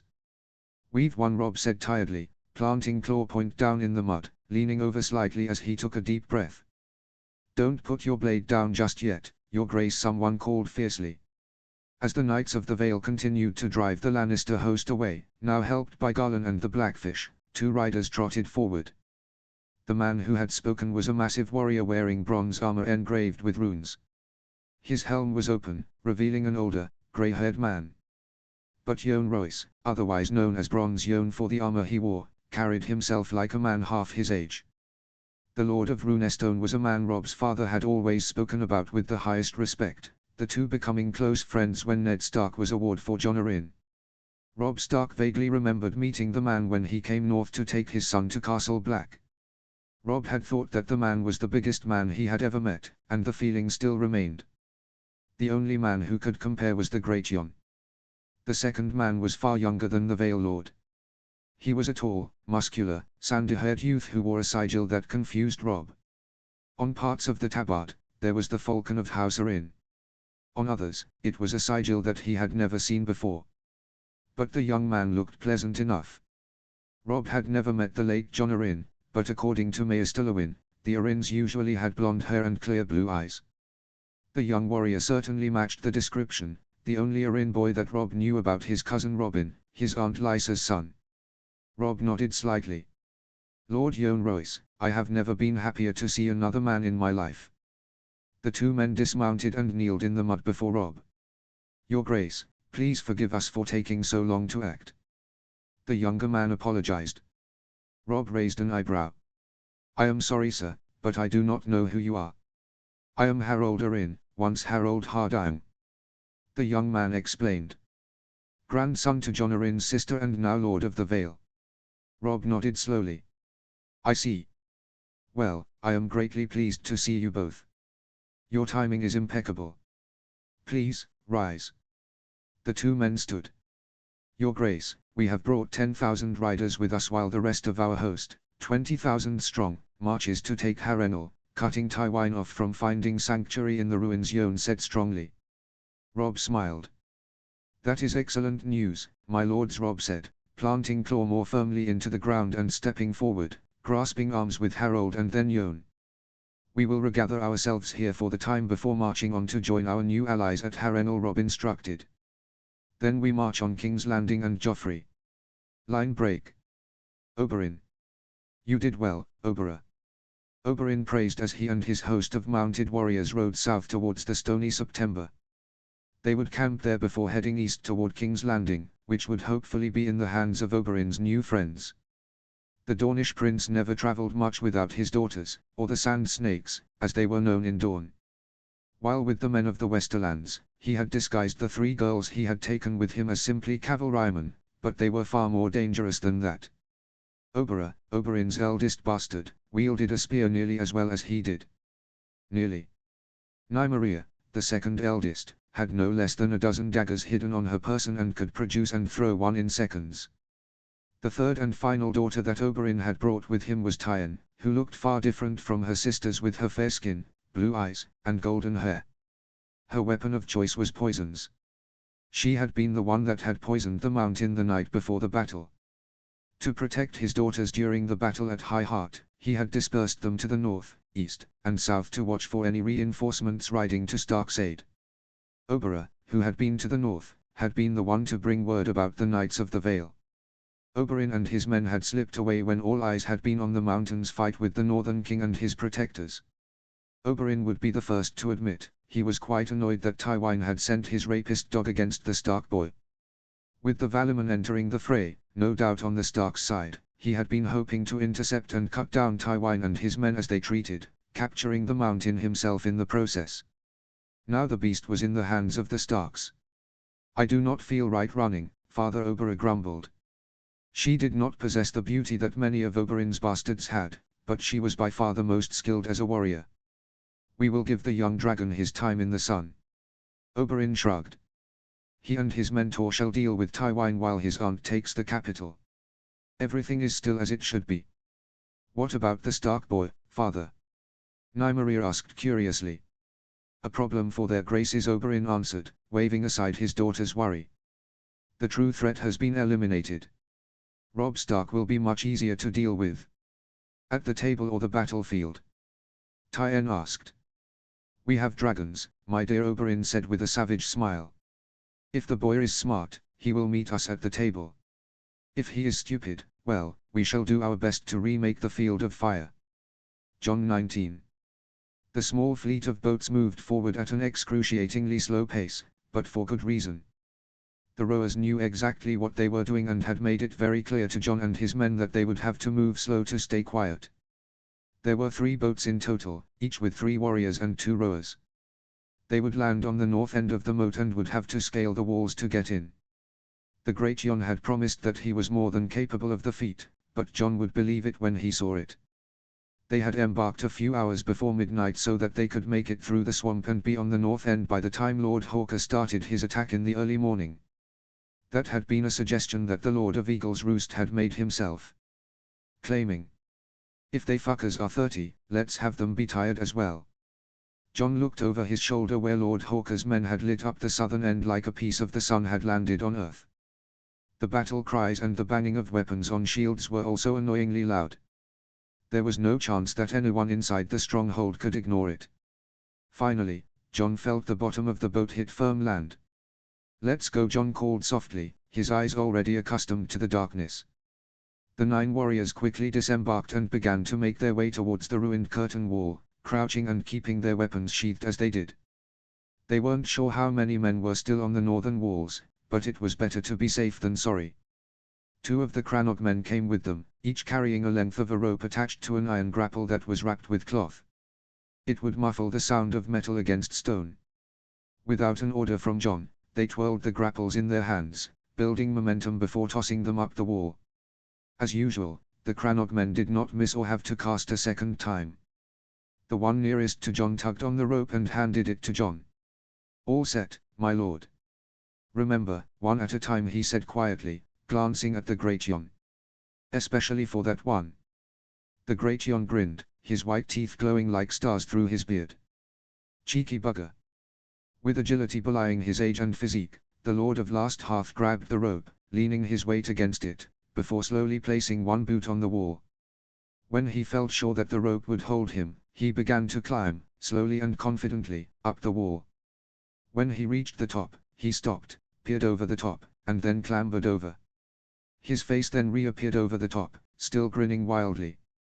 "Told ya." John shook his head, but couldn't help but smile before he too climbed up the wall, Small John climbing the opposite rope. None of them had any plate armor on. Just boiled leather and chainmail. Plate mail would have been too heavy for even the Great Yon to wear while climbing the wall. When John reached the top of the wall, he scrambled the last bit and landed as lightly as he could on the battlements, drawing his sword as he did. The entire northern wall was undefended and completely abandoned. All the free soldiers were on the southern wall, firing down as John's men marched forward with one of the rounds that Lord Hawker had ordered constructed. It took a few more moments for the others to get on the wall. John had his eyes trained on the battle the entire time, waiting for the right moment to strike. The Great Yon knelt right beside him, his eyes narrowed and focused. "We'll hit the drunkard's tower and clear it out," John whispered to the big lord. "We should be able to join Hawker's men in the gatehouse after." The Great Yon nodded and drew his massive blade from the sheath on his back. John glanced behind him, making sure that the others were ready before he set off at a slow, steady pace towards the leaning tower, his eyes flickering between the battle in front of the gatehouse and the entrance to the tower. For once, John felt the need to have a shield on him. If any of the archers turned, they would surely see John and his group. Then they would all be fucked because only Roderick Wendell Mondaly and Eddard Karstark had shields. Even then, their shields couldn't protect their whole bodies against a dozen archers firing at them. John's worries were put to rest when they reached the tower, taking them out of sight of the archers on the gatehouse. The White Wolf gently pressed against the door, increasing the force to test if it was locked or not. Unsurprisingly, the door swung open.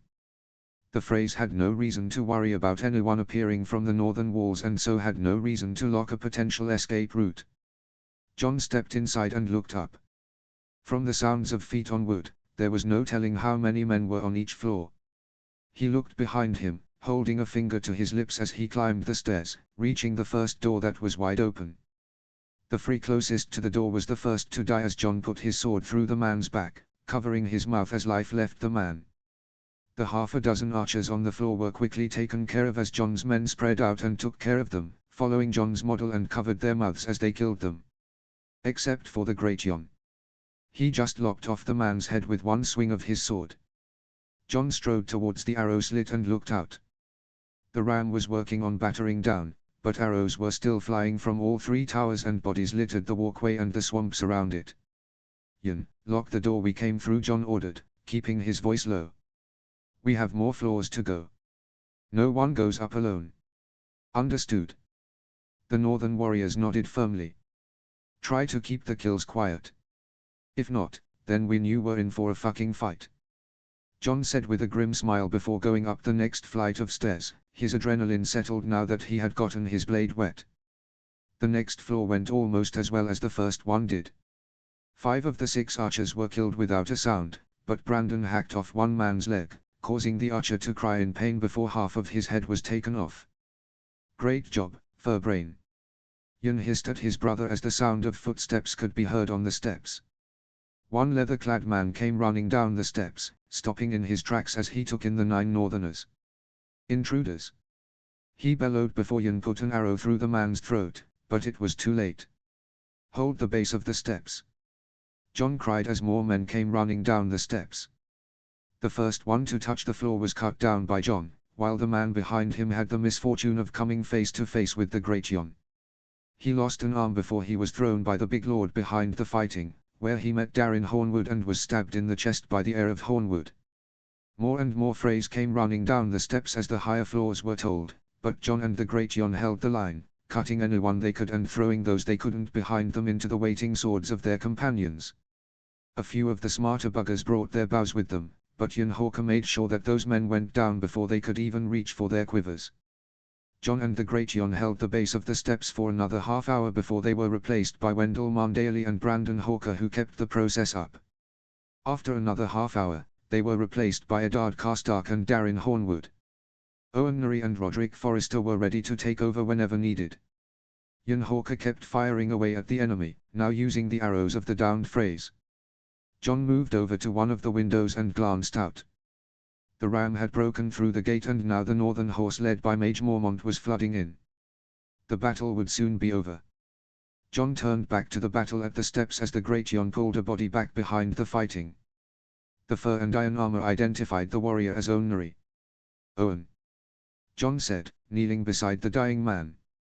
The young clansman grinned up at John, blood in his teeth as one hand held his stomach where he had been stabbed. It's been an honor, White Wolf, he said before the light left his eyes and his body went slack. John sighed and got back on his feet, getting next to the great Yon. Hawkers through the gate. You think we can finish the fight here without any help? The large lord grinned wildly. Follow me and try not to get hit, he ordered as he charged forward, his large sword sweeping back and forth like a scythe, clearing all the men from the steps in a matter of moments as he continued his mad charge. A bellowing roar came unending from his throat. John was at his back, cutting down anyone who got behind the large lord. He gestured for the others to follow. Come on. For the north. For the north. The others cheered as they followed John and the great Yon. After fighting on the steps for nearly 2 hours on the steps between the second and third floor, most of the other floors had only a few men.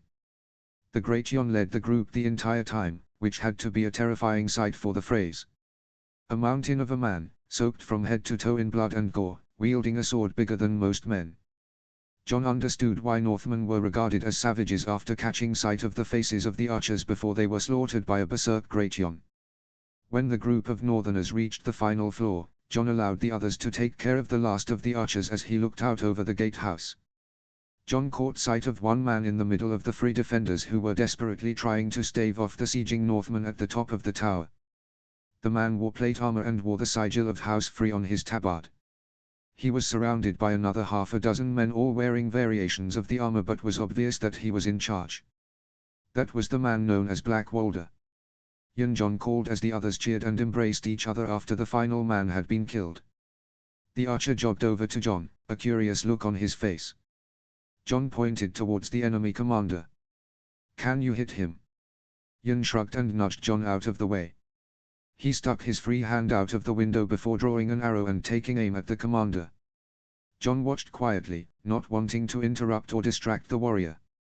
Yin loosed the arrow, lowering his bow after the arrow was on its way. Both he and John watched as the man in the middle of the ragged circle of defenders cried out and fell, an arrow appearing in his knee. You didn't kill him, John commented. Yin looked at him, holding an arrow. Freys are bad at 3 things, John. Loyalty, fighting, and making arrows.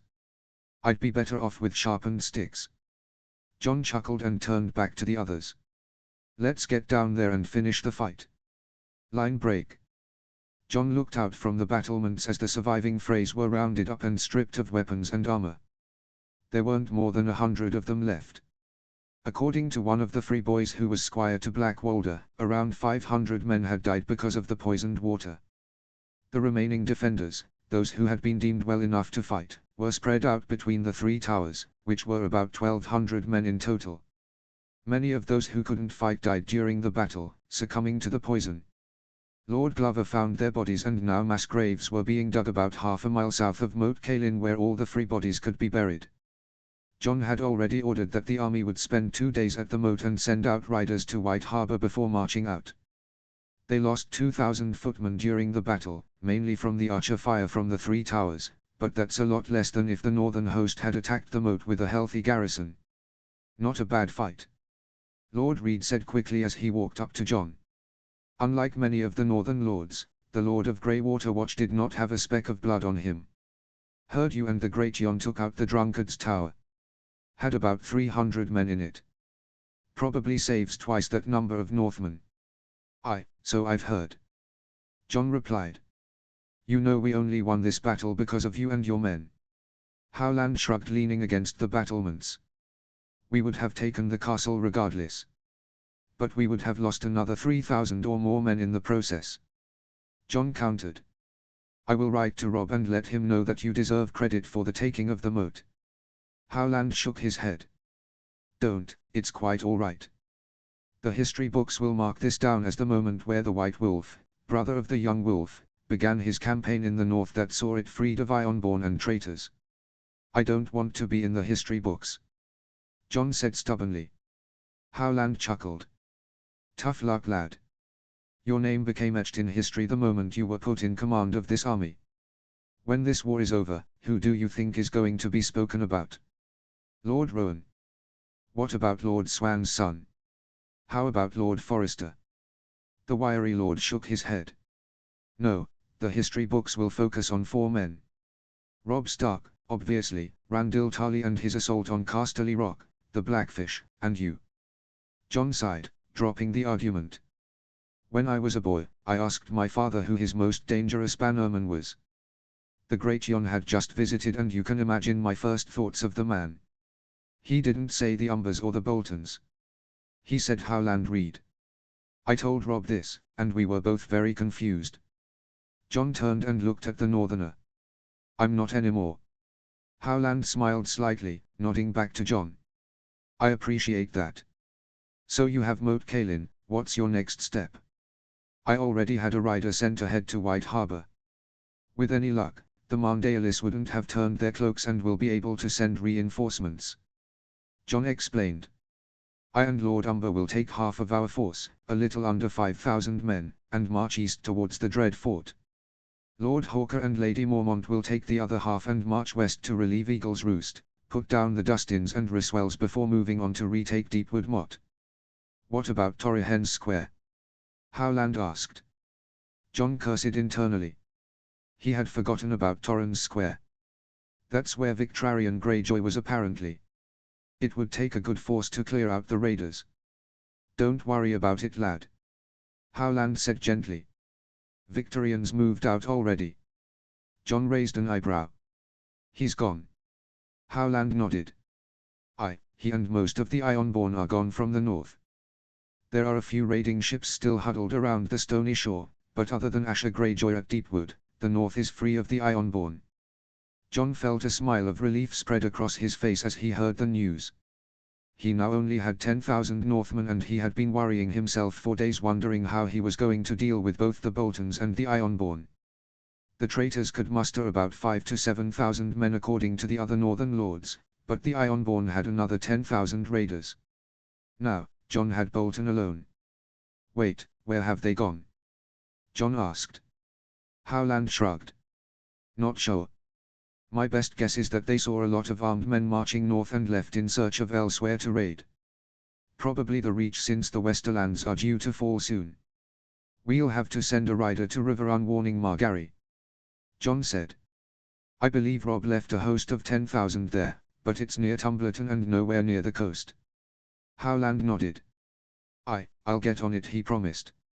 Oh, I should also let you know that my friends have said that the Company of the Rose is due to land in the north any day now. John's heart sank. After hearing about the Ironborn pulling back, he had been overjoyed. The reason a mercenary company was landing in the north was because Roose Bolton had paid them to fight for him. How many men? John asked. Around 4,000, I believe. Howland answered, not sounding the least bit concerned. Remember your history, John. And with that, Howland walked away, leaving John more confused and worried than he had been at the start of their discussion. Eddard 2. White Harbor was exactly as Ned remembered it. From far off, the city was like white marble, the masts of the ships creating a wood forest, but instead of leaves, there were all colors of sailcloth. As the Fisher King got closer, the whiteness of the city became marred and uneven as the sea and wind had stripped the building blocks to their original color. Then the smell hit the Lord of Winterfell. Hundreds of unwashed bodies combined with the smell of fish created a very unpleasant smell. "What's that smell?" Arya asked, holding her nose as she walked up to her father. "That's the smell of the sea." Ned laughed. "It'll be over once we move past the harbor." "It's horrible," Arya protested. Ned laughed again. He had many feverish dreams about his daughters while he had been transported from King's Landing to Braavos. Sansa was the perfect lady, just as Catelyn had been when Ned had first met her. But Arya was Lyanna through and through. Unapologetically herself. He ruffled his daughter's hair. "How are your lessons going?" When Derrent's agents had gone looking for Arya in the city after she had escaped the Red Keep, they had come across Syrio Forel, her dancing master, who had gone looking for her as well. After explaining to Forel who they were and why they were looking for Arya, and finding out who he was and why he was looking for her, they teamed up and found Ned's daughter chasing after a rat. For Arya's safety, she hadn't been told who the agents were, only that they were old friends of House Stark. It was only after Syrio had said that they could be trusted were they able to coax Arya on board the ship bound for Braavos. Arya then spent her entire voyage and her time at Snowfall training with Forel while Ned developed and beat a fever. She now looked like a true Bravo, with a leather jerkin, knee-high boots, and her hair pulled back in a simple knot that her mother would find unladylike. But she looked extremely happy. Arya proudly showed her father her hands. They were red and raw from climbing the rigging and fencing. "They are going really well," she said happily. Ned smiled. "I'm glad. I don't know how your mother will react, but we'll cross that bridge when we get to it." "Will mother still love me?" Arya asked quietly, the happy smile fading. Ned bent over, still unable to kneel because of his knee, and placed his hand on Arya's shoulder, looking her in the eye. "Arya, what you saw in King's Landing with the Lannisters and Robert, that's not family. Jon, Robb, Sansa, Rickon, Bran, your mother and I will always love you. No matter what. Do you understand me?" Arya nodded. Ned smiled, patting her on the shoulder. "When the snows fall and the white winds blow, the lone wolf dies. But the pack survives." Arya finished firmly. "Never forget it," Ned said as he turned his gaze back towards the city. Now, the first ships of the fleet were making their way into the harbor. Waiting on the docks, decked in silver armor and wielding tridents and shields, were a squad of city guards under the command of a knight wearing ornate and decorative armor. He did not wield a trident but did have a bejeweled longsword at his side.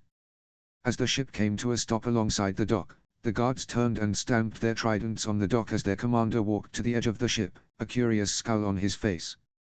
"Who is the captain here?" he asked, not stepping onto the ship. Ned knew that it would be a dangerous breach of protocol if he were to step aboard without permission. Jorah Fisher stepped forward, leaving the tiller in the command of his first mate. He nodded to the knight. "That would be me, sir," he answered. "And who would you be?" The knight barked. "Jorah Fisher, sir, of the Company of the Rose," he answered proudly. The knight scowled. "The Company of the Rose?" he asked. "Come to fight for the Boltons, have you? Well." Before he could finish, Ned stepped forward. "Sir Marlon, is it not?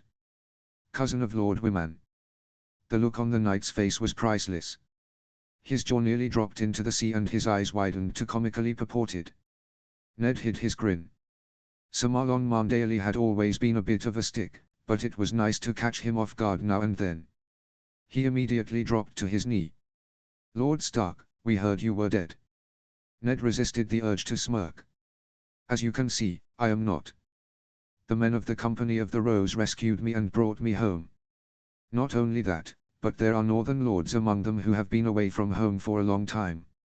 Is this how you will welcome home long-lost friends and allies?" The knight shook his head. Of course not, my lord. Forgive me. Ned nodded. You are forgiven. Now make sure that these men are given the utmost respect and help should they need it. 4,000 warriors have traveled a long way so that our home can be saved. Of course, my lord. Sir Marlon answered, still on his knee.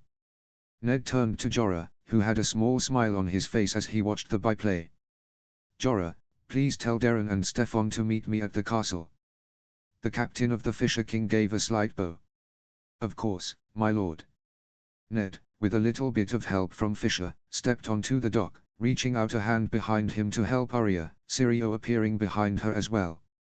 Now, Sir Marlon, would you be so kind as to escort us to see your cousin? The knight nodded and stood up. At a barked command, the squad formed up on either side of Lord Stark and his daughter as they began to walk towards the castle. Ned quickly looked around before they left the harbour, catching sight of a sail that he had not seen since Robert's rebellion. Many of these ships do not look like traders, he commented as they walked into the city proper. Quite right, my lord. Sir Marlon said, now over his shock and back to his haughty self. I'm not sure how much you've heard about King Rob's success, but after he defeated Stannis Baratheon at Storm's End, the Masters of Driftmark and the Onion Knight pledged their loyalty to the king. As did a band of lies and pirates, if I am also correct. After having them capture Dragonstone, they effectively cut off King's Landing from all trade. Up until a few months ago, when a large fleet of ships came from Essos bearing many armed men, and there were even the rumors of dragons. Sir Marlon shook his head. Utter madness, if you ask me, my lord, but the small fleet fled here. They arrived a few days ago. There was word that the last remaining Targaryen girl managed to put together an army. Ned answered. He and Darren had spoken about it on the voyage from Braavos to the north. His cousin still wasn't sure what the entire story was, but the girl now had an army and a fleet. I believe she went back to the castle of her ancestors. I will have to take your word for it, my lord. Sir Marlon said as they walked. You have arrived right in the nick of time. Oh? Ned asked, a sick feeling seeping into his stomach. Why is that? Your sons are having quite a bit of success, Sir Marlon said, hesitating for some reason on the word sons. King Robb had defeated Tywin Lannister with the help of the Knights of the Vale, who have finally come to their senses. And your natural son is set to take Moat Cailin if he has not already. Ned then realized why the men hesitated on sons. Sir Marlon is a man set in his ways and is one who looks down upon bastards. That is good to hear, Ned answered. I am happy that Lady Lysa has finally sent her men to aid Robb. Sir Marlon shook his head. Apparently Lady Lysa Arryn had an unfortunate accident that took the lives of her and her son Robert. A young man by the name of Harold Hardine is now Lord of the Eyrie, although I haven't the faintest idea why. Harold Hardine, Ned muttered to himself before the dots connected. He is the grandson of Jon's sister. He was the next in line after Jon's son Robert. The knight nodded. Indeed. Well, he and the forces of the Vale have finally joined the fight. Soon enough, I believe that we will have word that King Robb has taken the capital. By now, the small party had entered the castle and were just outside the doors leading to the Merman's Court. Ned turned to Sir Marlon. Sir, I am sorry if I barked at you earlier. That was wrong of me. The knight shook his head. Quite all right, my lord. Ned nodded and turned as the doors were opened. Ned was the first to enter, his cane marking his every step. Forel and Arya were right behind him. Sitting on a massive throne in front of him, perched on a mountain of cushions, a platter of food within hand's reach, was Wyman Marndale, Lord of White Harbour. Wyman had always been a massive man, but since the end of Robert's rebellion, he had let himself go. His enormous gut sat casually on his equally fat thighs while his sausage-like fingers twirled his wispy beard. But for his appearance, all Ned was gazing at was his eyes. Pale blue and intelligent. Lord Stark!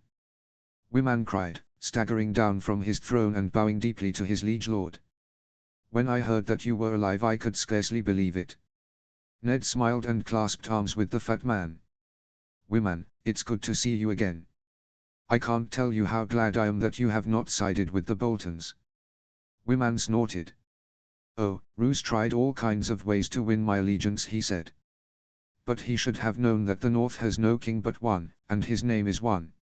Ned raised an eyebrow. Interesting phrase. Don't think I've ever heard it before. When Bolton sent out messages across the North declaring himself Lord Paramount and asking for all to bend the knee to him, Mage's youngest I think responded with one phrase. That was it. The big lord held his belly and chuckled heartily. Leave it to one of the she-bear's girls to shut the liege lord up. Ned snorted and turned, ushering Arya forward. Lord Wyman, I don't believe you've met my youngest daughter. Arya, meet Lord Wyman Marndaly, Lord of White Harbour, Warden of the White Knife, Lord Marshal of the Marndale. The big lord smiled kindly at the small girl. My lady, you are a stunning replica of your aunt if I might say so myself. Arya went to curtsy, but then stopped herself before giving a simple bow. Wyman erupted with laughter. She's a she-wolf all right, my lord. Wyman, your cousin filled me in with what's happened with Robb, the Vale, and John. Is there anything else I should know? Wyman stomped back to his throne, doing his best to get back on it with dignity, which he ultimately failed at. When he was finally seated, he popped a piece of fruit in his mouth and chewed thoughtfully. Had he mentioned the Onion Knight? Wyman asked. Lomas, go fetch the Onion Knight and Lord Valerian. Valerian is here too? Ned asked. Wyman nodded, his fortune wobbling as he did. Indeed. The man brought nearly 500 men with him along with an impressive fleet. Oh, and a liaison man that I find quite entertaining. And they're loyal to Robb? Ned asked. Wyman nodded again. I was skeptical myself. He's been my guest until I can get a message to Riverrun. And Stannis. I heard that he died, but I do not have the full facts. Ned continued. Wyman grimaced. I asked the man the very same question, as he was said to be very close with Stannis. Wyman shook his head. Best you hear it from the man himself. I still have trouble believing it. Ned and Wyman waited for a moment before the doors in which the servant had exited were opened, revealing 3 men. The first was easy to recognize as Ned had met him before. Sir Davos Seaworth had aged slightly but was still easily recognizable by his simple clothing and his shortened hand. Behind him were 2 men who looked fairly similar to each other. One man wore sea-green silks and had a silver seahorse brooch on his breast. His fair hair and blue-purple eyes marked him as a Valerian. Based on the way he was dressed, Ned guessed that he was Lord Valerian. The second man had silver-gold hair and grey-green eyes, wearing neat and well-made sailing clothes with a wide-brimmed cap and a long, black cane that was lined with sea-green. On his black leather vest, he wore was a silver seahorse. Lord Stark. Sir Davos said, stopping suddenly before bowing. I did not expect you to be alive. Ned nodded. I heard that the Lannisters faked my death. He turned to the other 2 men. I take it you are Lord Valerian and Oren Waters, my lord. The second man answered simply. Natural son to the late Lord Valerian. We have not met before, not even at the tourney of Harrenhal. Lord Valerian spoke up now. I am Montford Valerian, Master of Driftmark. Ned nodded to him again. Lord Wyman tells me that you are all pledged to my son. We are, my lord. Sir Davos answered. After Lord Stannis was killed outside Storm's End, King Robb asked that we become his allies or his prisoners. All we had to do was, well, make Joffrey's life hell. Ned smiled a little at the man's frankness. And how did he want you to accomplish this? Before the other lords of the Blackwater joined the boar, Joffrey had no fleet save for some traders, Montford explained. All we had to do was capture any traders going in and out of King's Landing. Cut them at sea, Ned said. And now you are here. Seaworth had ships patrolling around Dragonstone that would get any ships that strayed too close to the island. Oren Waters said. It was them that saw the fleet, and the dragons. Ned glanced at Wyman, who shrugged. You are sure they saw dragons? Seaworth nodded. The men say that they were no bigger than ponies, my lord, but they swear on all the gods that they saw them. Ned stroked his beard. My cousin said much the same thing, he mused. I did. Darren Stark said, marching into the hall with a stout blond man. Darren bowed to Lord Wyman. My lord, I am Darren Stark, leader of the Company of the Rose. Wyman nodded to the man, but his gaze was on the blond man, who bowed as well. "Well met, cousin. I am Stefan Mandaeli." Wyman looked stunned. Ned quickly stepped in to explain. When the Company of the Rose was formed, all the houses of the north sent cousins or third sons so that northern houses could live on in case the Targaryens burned the north. Wyman nodded quickly, still shocked, but he understood. Ned turned back to his cousin. "Darren, I am glad you are here. This is Sir Davos Seaworth, Lord Montfort Valerian, and his brother Oren Waters. They serve my son." Darren nodded to them all. "Greetings. Sir Davos was Stannis' right-hand man." Ned continued. "You said that the details of his death were hazy." Darren nodded. "From what my sources have found, yes." Seaworth scratched his beard, looking like he had aged 5 years.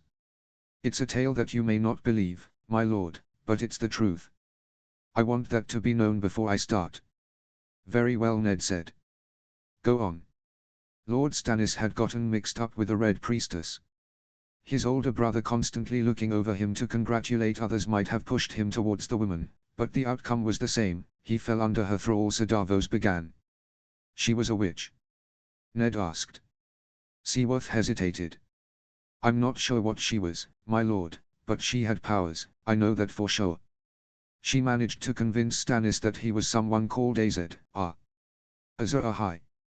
Darren helped. It's a fabled hero that's supposed to save the world from a great darkness. It's a myth told by the followers of Arla." Seaworth nodded. "To the point, my lord, Stannis used this priestess to use some sort of shadow magic that killed Renly and almost King Robb as well." "Shadow magic?" Darren asked. "She's a shadowbinder." Seaworth shrugged. "Don't know, my lord. The woman was killed by drowning after Dragonstone had been taken."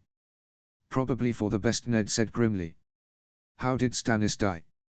"He helped create the creature." Seaworth answered. "When your son destroyed one that harmed Stannis, I saw a thin cut from his collar to his hip that I had never seen before. When the shadow went after King Robb again, and he destroyed it, Stannis died as well. It looked like he had been stabbed in the chest." Darren nodded, his face just as grim as Ned's. That sounds right. The only way to kill a shadow demon is with obsidian or Valyrian steel." "Robb has Valyrian steel?" Ned asked curiously. Seaworth shrugged again. "I can't answer that, my lord. All I know is that he is responsible for destroying the demons and inadvertently killing Stannis. And now Lord Valerian, Captain Waters, and myself are here. The fleet sailing towards Dragonstone bore the banners of House Targaryen." "Then the Targaryen girl has arrived back in Westeros," Ned said, looking at his cousin. "Robb must be warned.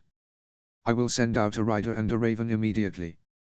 Wyman offered helpfully. "I will see if Alec can get a message to his wife," Darren added. "My lord, you should also know that the Ironborn are mostly gone from the north," Wyman said, switching the conversation point now. "All they control now is Deepwood Motte." Ned smiled slightly. "So Bolton is alone?" Wyman nodded. "He's been sitting at the Dread Fort ever since he returned to the north. The Ryswells and the Dustins have been unable to take Eagle's Roost, and Arnulf Karstark has tried twice to take the last hearth, but both attempts have been unsuccessful. His forces are divided," Ned said. "The company shall ride out at once and join with Jon's men at Moat Cailin. I shall send what reinforcements I can under Sir Marlon's command," Wyman said. Ned nodded. "Sir Davos, we will talk more before I leave. For now, there is much to do and little time to do it. Cousin," he said, turning to Darren. "Welcome back to the north."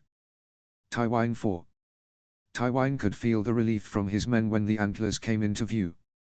The Lion of Lannister had only a few hundred men left after their disastrous defeat at High Heart, many of which were injured. Many of Tywine's commanders had been lost or captured as well. Of the few riders who were able to escape the combined might of the Riverlanders and Reachmen, they said that Sir Kevan had been killed while trying to rally his men and retreat in an organized fashion. Tywine had taken some small solace in that fact. His brother, his steady, faithful brother, had died doing exactly what Tywine would have expected him to do. The old lord hoped, under his anger and humiliation, that Stark would do the honorable thing and allow Kevan to be sent home to Casterly Rock where he could be buried with their father and brothers. As for Marband, Banefort, Westerling, they were all gone. Either dead or captured, not that Tywine cared. They had all failed him in the end. As had Rhaegar, which Tywine had left in control of Harrenhal with 3,000 men. It would be his fallback option should he be unable to finish off Stark. The Lord of Duskendale had sent a rider after the end of battle saying that the forces of the Vale had taken the castle and that he was retreating towards King's Landing. They had all failed Tywine. My lord, the men need to rest. Sir Quin, one of Tywine's retinue, pleaded. Tywine scowled and looked behind him at the ragged and pathetic column, a stark contrast to the mighty force he had marched out of Harrenhal with. Where were the knights, the disciplined infantry? Tywine's men now were no better than beggars and looked like they belonged in the sums of Flea Bottom instead of bearing the lion banner. Fine. Tywine growled. 10 minutes. The knight nodded gratefully and rode back to the others, his voice carrying to them all. Many of them cheered tiredly and simply sat down where they were on the road, reapplying bandages and passing around water skins. My lord, what will we do now? One of his knights asked carefully, staying a sword's length from his liege lord. We will return to King's Landing and prepare for a siege. Tywine gritted out. There's no other option. The knight's next question was cut off when an arrow pierced his throat. The younger man slumped in his saddle before falling to the ground. There was a small wood just to Tywine's right that now erupted with horsemen. They wore mismatched armor, but they all carried swords, shields, spears, and wore gold bands on their arms. One of them carried a banner that Tywine had not seen since he was a young man, fighting on the stepstones with Kevan, Steffon Baratheon, and Aes Targaryen. A bloody spear surrounded by skulls on a field of gold. The banner of the Golden Company. Tywine's men didn't even have a chance as they were massacred by the sellswords, cut down where they sat. Even those who called out for mercy were killed. Tywine's instincts kicked in and he slapped his heels into his mount, urging it forward and away from the deaths of his men. He had been hoping to make his getaway while his men were slaughtered, but he had no such luck. 3 men had seen him run and were now chasing him, except their horses weren't as tired as his. One man, armed with a spear, roared and urged his horse faster, gaining on Tywine. The old lord ripped his sword from his scabbard, ready to fight if he needed to. When the man was within reach, just behind him to the left, he swung.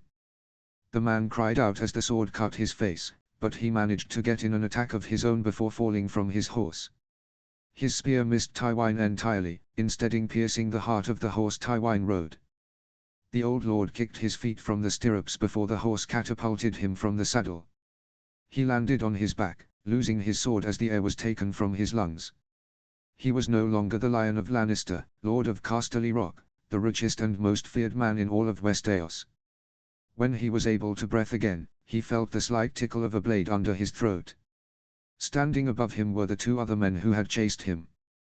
One was older, around 40 or 50, with red hair and beard that were starting to turn grey. He wore golden armor with a red wolf cloak over his shoulder. Under one arm was a helm that looked like it had an eagle motif on it. The second person, the one holding his sword to Tywine's throat, was a young man who couldn't be older than 20. He was dressed in black and red armor with bluish silver hair. It was the emblem on his tabard that caught Tywine's attention. It was black, with a red 3-headed dragon on it. House Targaryen. Who are you? The young man smiled grimly. You don't recognize me. You ordered the death of my mother, myself, and my sister nearly 20 years ago. Tywine frowned before it clicked. No. That's impossible. You're dead. I saw your body. You saw the body of a boy from Flea Bottom who was bought for a jug of Arbor gold. The older man replied. You were duped, Tywine. You made a mistake. Now 20 years later it's come back to haunt you. 20 years too late. The young man practically roared. You're dead. Tywine said again. The usurper called me Dragonspawn. The young man said, kneeling next to Tywine, still keeping the tip of his blade at Tywine's throat. I prefer Aegon Targaryen. And this is for my family. Before Tywine could say another word, the young man thrust it into Tywine's throat. All the old lord saw was a large, winged shadow flying across the sky before his vision went black. Rob XXII. Rob was finishing up his messages and reports before he was due to meet with the Lords of the Vale. Randil Tarly had sent a rider from the Golden Tooth to try and determine what had happened, and Rob had sent the young man back to the Lord of Hornhill with orders to continue his siege on Casterly Rock and to begin a campaign on the Iron Islands as soon as possible. With the Vale now aiding Rob's weakened and weary force, that left Tarlis' host to move on to the raiders who invaded Rob's homeland. Rob had also received a rider from Riverrun from Margary whose goal was also to find out the outcome of the battle. The Northern King had again sent the man back with the news that he meant to march towards Harrenhal and that Margary could meet him there before they continued their march south to King's Landing to end the war. The young king had also asked the scout for any news of the north and his brother. John had reached and possibly taken Moat Cailin, which meant that he could now begin his long and arduous task of clearing the north of rebels and raiders. "Your Grace, they are ready," Brian said, poking her head into the tent. Rob had a new appreciation for the warrior woman. When she had given her oath to Rob at Bitterbridge, Rob expected it to be nothing more than the oath that all his protectors swore. He was wrong. Brian had been the first one to follow him after he had ridden into the infantry ranks, urging the others to follow as well. Then, during the battle, many of Rob's other guards noted that she had never let Rob out of her sight, cutting down more than a few opponents who had gotten behind the king. The battle made Rob immensely proud and sad at the same time. He and his guards had stood shoulder to shoulder on the front lines against the Lannister army, never backing down. But like all battles, there was also immense loss. Rob had lost another 10,000 men from his combined force. Sir Robar and Sir Hobber had been injured. Lord Estermont had been killed, speared by a Lannister knight. But his losses weren't as severe as the Lannisters. Tywine lost 17,000 men, his top two enforcers in the mountain and Amory Lork had been captured, and Lord Marbrand had been found dead as he had been commanding the enemy front lines when the Vale cavalry had arrived. Perhaps the biggest blow to Tywine had been the death of Kevan Lannister, his younger brother. The old knight had been identified by Sir Brynden, who had ordered the body cleaned and made presentable for his final trip to Casterly Rock. Flashback. "Uncle." Rob greeted, stomping through the mud to reach the old knight. The Blackfish looked a little battered and bruised, but he showed no signs of being hurt. He stood with his arms crossed over a body as the Silent Sisters worked. "Is everything all right?" Sir Brynden nodded slowly. "This is Kevan Lannister." Rob raised an eyebrow. Now that he looked at the body, taking in the golden hair and the lion motif armor, it did look like a Lannister. "How did he die?" "Sword through the side." Sir Brynden grunted. It was the end of the battle and Garland's force had swung around the hill and had flanked them. Then the general retreat was sounded and he was trying to rally his men for an organized withdrawal and didn't see the Stormlander. Rob nodded. "Was he a good man?" Sir Brynden nodded. "I fought with him in the War of the Ninepenny Kings. Tywine was never one for honor, he believed it got in the way of efficiency, but Kevan was a good man." Hoster joked that he was Tywine's humanity. "I will make sure he is returned to Casterly Rock," Rob promised, but the Blackfish waved it off. "I will take care of that myself, Your Grace," he said, glancing at Rob. "I thought I looked bad." Rob chuckled. "I fought with Lord Forrester in the infantry." I saw." Sir Brynden replied. "Couldn't quite catch your speech, but your men liked it." "They fought well," Rob complimented. "Never underestimate the courage and ferocity that men will fight with when they have a purpose. You fighting on the front lines helped us win. You showed your faith in your men, and they replied." Sir Brynden said, turning from the body to look at Rob. "I told your father the very same thing during Robert's rebellion." Rob smiled. "I sometimes forget how old you are." Sir Brynden scoffed. Edmure wishes I was older and would quite reminding him of his fuck-ups. Rob chuckled as the two men stood in silence on the battlefield, watching as Septars, healers, and Silent Sisters went about their work.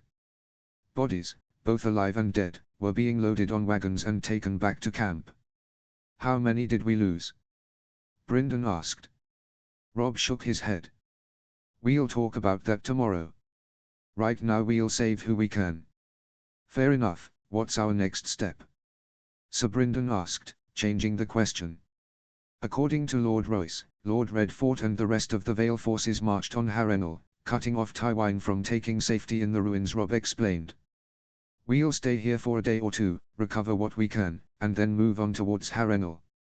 So Lysa's changed her mind. Sir Brynden mused. Took her long enough. Robb hesitated. I'm not too sure. There was a young man with Lord Royce who introduced himself as Harold Arryn. Harold Arryn? Sir Brynden asked, clearly surprised. I know of Harold Hardime, Robert Arryn's cousin and heir. How has he become an Arryn? Robb shook his head. I'm just as curious, but we'll know tomorrow. I'll hold a council with Lord Royce and this new Lord Arryn and we'll figure out what has happened. Flashback. My lords, I am glad to see that you all made it through the battle. Robb said, sitting down with his council. I am especially glad to welcome our new friends Lord Harold Arryn and Lord Yohn Royce of the Vale. We are deeply saddened and embarrassed that it had taken so long for us to fight with our friends and allies, but we are here now and we hope to help finish this war.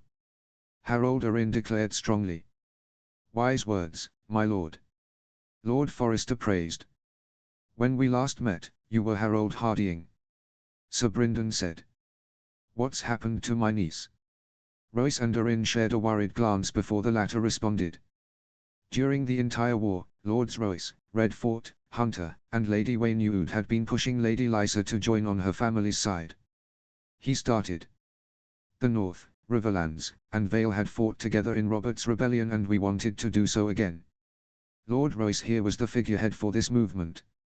When the Reach and the Stormlands pledged themselves to King Robb, we thought that it would be enough to alleviate all of Lady Lysa's worries. The old lord said, taking up the story. It almost worked until Petyr Baelish, that treacherous worm, came to the Vale and filled Lysa's head with his poison. Baelish? Sir Brynden asked. He's the boy that grew up with Lysa and Cat at Riverrun. He was deeply in love with Cat, but I heard rumors that Lysa was deeply in love with him. Obsession is a better word for her love for the man, Sir Brynden. Royce replied grimly. He quickly took control of the Eyrie and Lysa was his puppet. They soon announced their intent to marry each other. There was even word that Lady Lysa would step aside and name Baelish Lord Protector of the Vale. That is when Lord Royce and his supporters travelled to the Eyrie to plead their case in person. The young Lord Arryn explained. For weeks, day after day, they went into the throne room and were rebuked. When the Ironborn attacked the north and the Boltons betrayed his grace, Baelish effectively tried to eradicate all of our hard work with Lady Lysa. Finally, we had enough. Lord Royce said, laying a fatherly hand on the young man next to him. Lord Harold stepped up next to me and declared that he and others would be sending aid to King Robb with or without Lady Lysa's blessing. She and her guards attempted to apprehend us, but we cut them down. Harold said almost proudly. That's when things went south. How do you mean? Robb asked, engrossed in the story. Lady Lysa lost her senses. Perhaps due to the bloodshed or something in her mind gave away, but she clutched her son close to her and began ranting madly. Arryn answered. Something about him being hers, she did everything he asked, saying that we could not take him from her. She had backed herself up against the open moon door, and that's when she mentioned that she killed that horrible old man. Arryn shook his head. She admitted there that she killed her husband Jon Arryn before stepping back and falling. She fell. Robb asked, confused. The moon door is a circular door in the center of the throne room in the Vale. Sir Brynden explained. Those who fall through fall to their death on the mountains below. If what Sir Brynden says is right, then the man that Lysa was referring to has to be Baelish. Lord Royce said. She must have believed that we meant to take him away from her. Besides growing up, did the two ever come in contact? Lord Forrester asked curiously. Baelish was named Master of Coin during Robert's reign. Lord Caron said. Apparently Lady Lysa recommended him to her husband. So my aunt was the man's puppet all her life. Robb sighed.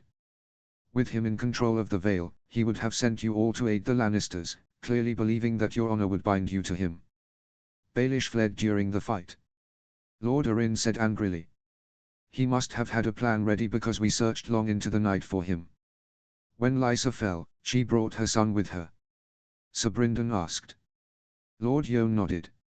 She did, and though I grieve for the boy, I am not sure how much he would have been able to accomplish alive. He was a sickly creature who, even at his age, was still nursed by his mother. Rob went pale. He was 8, wasn't he? Royce nodded. Indeed, Your Grace. It's as foul as it sounds. And how are you related to Jon Arryn? Rob asked, looking at the new Lord Arryn. I am his sister's grandson. He responded easily. Rob nodded. I would like to say I will grieve for my aunt, but may the old gods forgive me, if she was willing to send her men to attack her family, I will not grieve much. Sir Brynden, you remember seeing the woman when she returned to the Vale after Jon's death? Lord Royce said, looking at the elderly knight. Would you say that she had all her senses? Sir Brynden shook his head. I would not. Grieve for the loss of a family member, Your Grace, but not for the woman herself. Lord Royce advised, looking at Rob. Thank you, my lord. Rob said. And thank you for fighting in my name. I understand that it couldn't have been easy fighting with the wife of your liege lord. In the Vale, we stick by our friends. Lord Royce said seriously.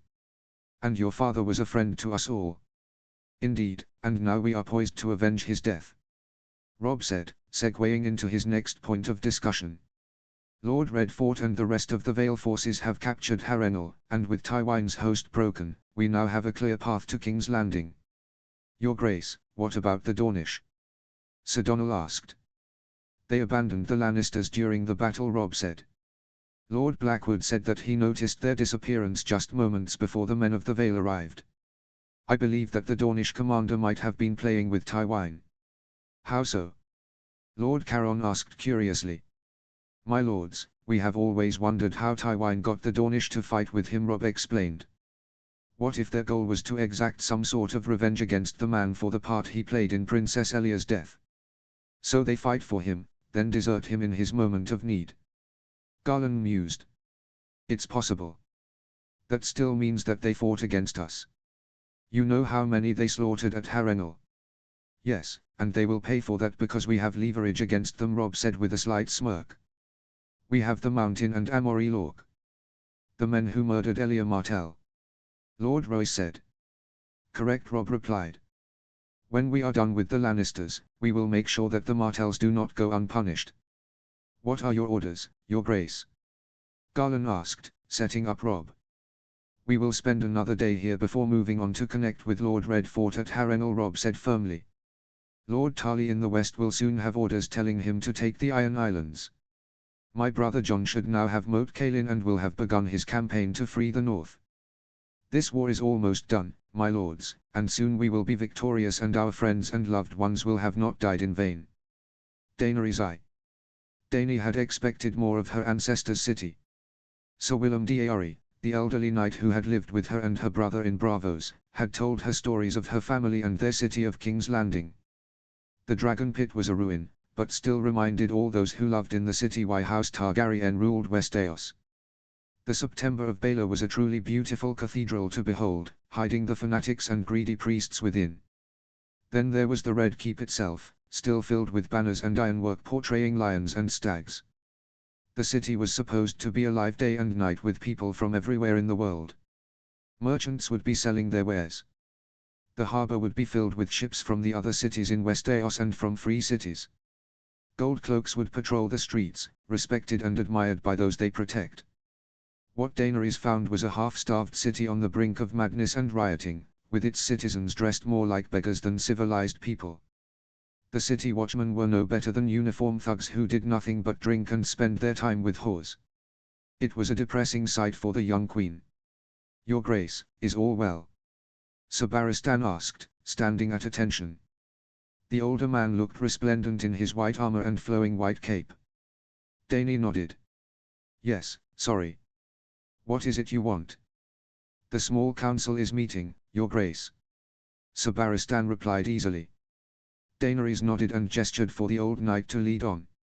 Together, the pair strode out of Maegor's Holdfast and reached the council chambers within a few minutes. Sir Barristan had been a protector to 4 kings and knew the Red Castle like the back of his hand. Inside, seated around a large table, was Dany's makeshift council. Lord Adrian Celtigar, Lord of Claw Isle, and Master of Ships sat across from Prince Doran Martell, the Master of Whispers. Varys the Master of Whispers, sat across from the Hand of the King, Jon Connington, and the Master of Coingoris Adrienne, the Paymaster of the Golden Company. Rounding out the table was Dany's betrothed and nephew, Aegon. Dany still wasn't sure to think of her nephew. She had been shocked when the Golden Company had arrived in Pentos, the young man at its head wearing black armor and wearing a cape with the Targaryen sigil.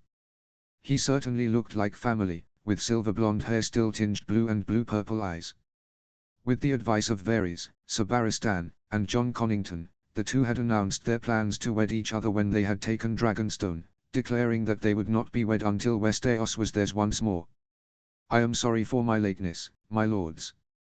Dany apologized, taking her seat at the other end of the table with Ser Barristan taking the seat to her right.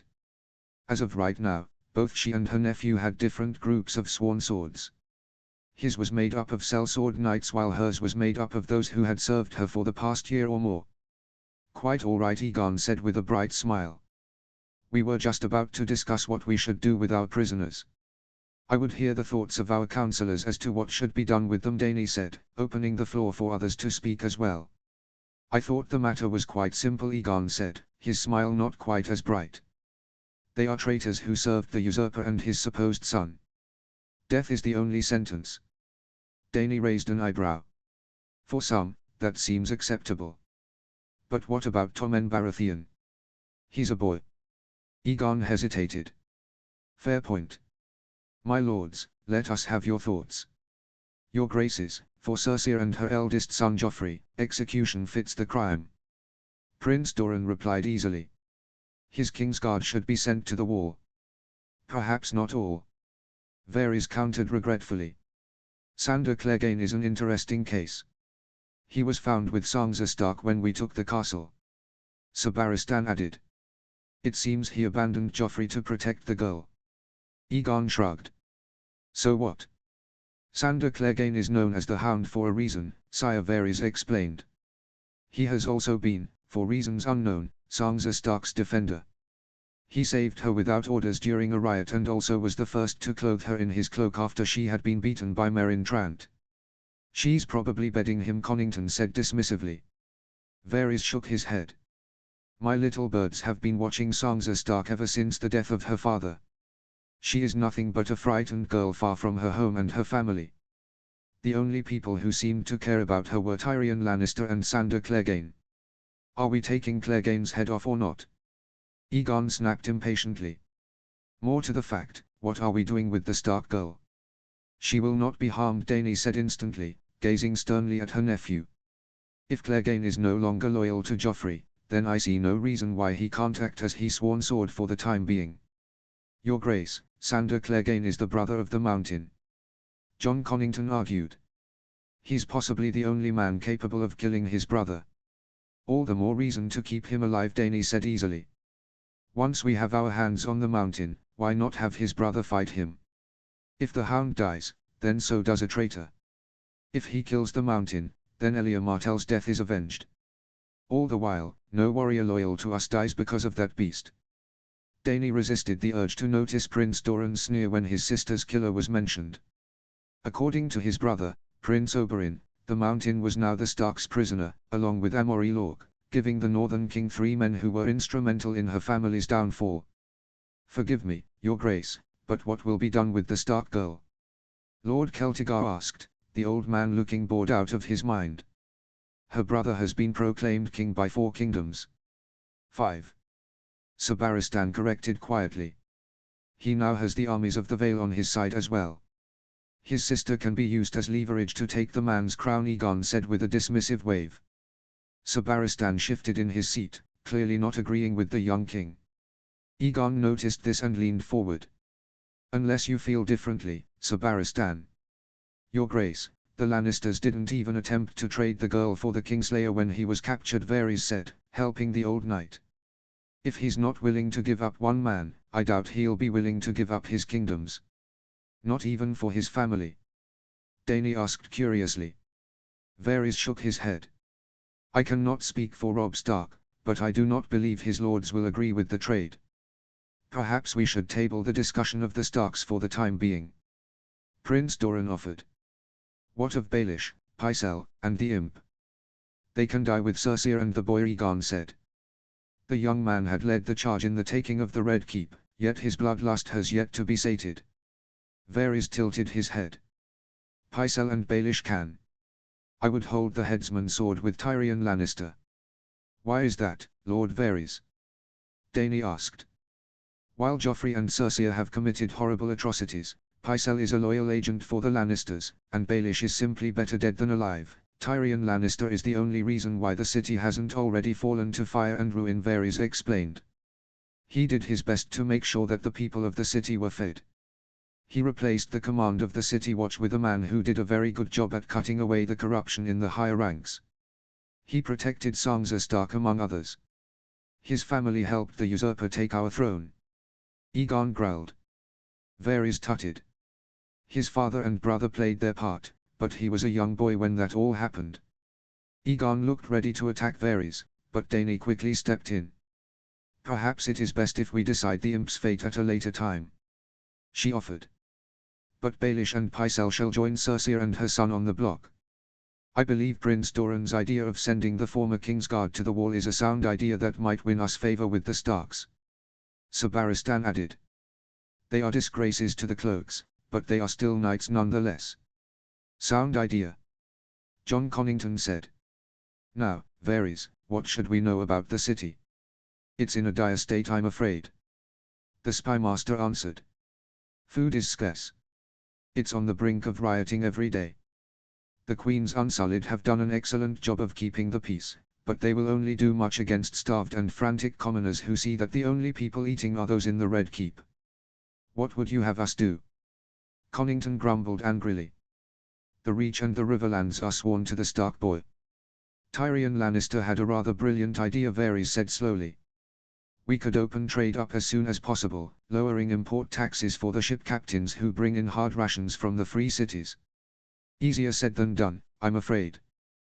Prince Doran replied. Myr, Tiosh, and Lyse are quite angry with the king and queen for taking all the mercenary companies. See if Pentos and Braavos will be willing to help us, Dany said, looking at Varys. I will also put Ser Jorah to the task of rebuilding the gold cloaks. I will have to ask Illyrio for more money, but I will see what I can do, Varys promised. Is there anything else that needs to be discussed? Aegon asked, looking as bored as Lord Celtigon now that the prospect of death was no longer being talked about. I believe that is all, Your Grace, Connington said, glancing at his reports. Good, Aegon said, getting out of his seat and striding out of the room without another word. Connington tried to cover for the boy. We will meet again in a few days, my lords, thank you, he said before following after the king. Varys, would you please accompany me, Dany asked, catching the spymaster before he could leave. The eunuch simply bowed and began to walk with the queen, Sir Barristan following close behind. They walked for a few moments before they found themselves in the Godswood. Bestial sounds, smoke, and the smell of burned meat came from the other end of the wooded area where Dany's 3 dragons lived. After seeing the caves in the dragon pit, she had decided that the Godswood would be much better for her children. Is everything all right, Your Grace? Varys asked finally as they sat down on a stone bench close to a small pool. What can you tell me about Robb Stark, the king in the north? Dany asked. Varys folded his hands inside of his sleeves, sighing. I wish I could tell you that he's a bad man who is cruel and terrible, but he's the exact opposite. His men love him. He's respected by every lord under his banner. Even the small folk are on his side because they see him as a savior of sorts. Savior? Varys nodded. Stannis Baratheon made sure that the realm knew of Joffrey's parentage just as the war between the Starks and Lannisters was heating up. His bastard status, combined with the acts that were committed in his name, he and his mother practically drove the commoners to Robb Stark's cause. The spymaster explained. According to my little birds, Robb Stark is his father's son. Brave, honorable, and good. Dany frowned. His father was a traitor, she said flatly. Varys arched an eyebrow and looked at the queen. Ned Stark was many things, Your Grace, but he had his reasons for fighting. Reasons I have no wish to hear about. Dany snapped irritably. Will Robb Stark give up his crown if we ask? Varys shook his head sadly. I don't believe so. He has the army, the name, the wife. King Aegon's idea to leverage Sansa Stark is wishful thinking. He's won regardless of everything that's been thrown at him. Traitorous lords, Ironborn raiders, he went toe-to-toe with Tywin Lannister and almost won the first time if not for the Dornish cavalry. Dany folded her legs and gazed into the clear water, thinking deeply. She had been expecting to return to Westeros to a hero's welcome, commoners and nobles alike ready to flock to her banner and fight against the Lannisters and Baratheons. She knew that there would be resistance and anyone with power is always unwilling to give it up without a fight, but she had not expected this. 5 kingdoms, a 6th nearly conquered save for one castle, have already pledged themselves to a new monarch. Even houses that have always been loyal to House Targaryen such as House D'Arry, Valyron, and Grafton were unwilling to fight for Dany and her nephew. All Dany had was a mismatched army of sellswords, Dornish, Unsullied, Crownlanders, and Dothraki. None of whom had ever fought together before. Now they might have to face an army who had fought and bled together under the command of a man who had beaten Tywin Lannister on the battlefield. It also helped that the Stark army had the means to feed itself and other allies across Westeros to call upon. Thank you for your honesty, my lord, Dany said finally. Varys stood and bowed to the Queen. I understand that this is not what the homecoming you expected, but I do believe that if we can bring Robb Stark to the table, we can work out a way where both parties are happy and Westeros does not have to endure any more bloodshed. Dany gazed at her spymaster. Do you think that we can not win if we fight the Stark boy? Varys shook his head. Not at all, your grace, but the people are tired of war. The Lannisters were roundly hated by all. But House Stark has always been loved. If we can get them to agree to peace, then it will heal the wounds created by the rebellion 20 years ago. Dany nodded slowly. I will think about it. Varys smiled and bowed before leaving. Dany stayed where she was, gazing at the pool. Sir Barristan was her silent shadow, as he had been since they had taken Dragonstone. He had always been a figure of quiet strength and sage wisdom. Do you think I should give up my ancestors' kingdom all because the small folk don't want war? Dany asked, not looking at the knight. I agree with Varys, my queen, Barristan answered, moving forward to stand beside the bench. The Starks are loved by many. If we can forge an alliance with Robb Stark, then Westeros could finally heal as one. Or it would give Robb Stark time to rest his army before wiping us off the face of the continent, Dany said bitterly. Sir Barristan shook his head. I do not believe that he would do that, the knight answered thoughtfully. From my experience with his father and what varies informants, Robb Stark does not seem like the kind of man to judge a person on the reputation of their family. So you love the man too? Dany sighed. Perhaps I should have sought the advice of my nephew and his hand. Lord Connington and the king have their view colored, my queen, Barristan said. Life as a sellsword can do that. I believe that cooler heads might provide a better solution than war. Dany sighed, held her anger in check. All she wanted was for someone to say that Robb Stark had no right to wear a crown, but none had. From the tone Varys and Barristan spoke in, they sounded like Stark deserved the crown more than she did. She wasn't sure why she wanted to be told that Robb Stark was her enemy. Perhaps Aegon was rubbing off on her. Come, Sir Barristan, Dany said, rising gracefully and walking out of the Godswood. We have a wolf to prepare for. Jon XX. Are you sure? Jon asked, looking at the scout. The man nodded. I saw them. Never seen that sigil before, but it looked to be about 4,000 men. Sellswords, I think. Jon sighed. Thank you. You can go. The man bowed and left, leaving the Bastard of Winterfell alone with his commanders, each waiting for the young man to speak first. With Robb, they had found out that they could debate amongst themselves and he would silence them when he had his plan. With Jon, he needed it a bit more quiet for him to think. They figured this out after he left the tent twice to be away from the shouting. Does anyone recognize the device? Jon asked the table. A white rose on a field of grey. Company of the Rose. Howland Reed grunted. Roose hired sellswords. Lord Karstark growled. Probably paid for them with Lannister gold. What do we know about them?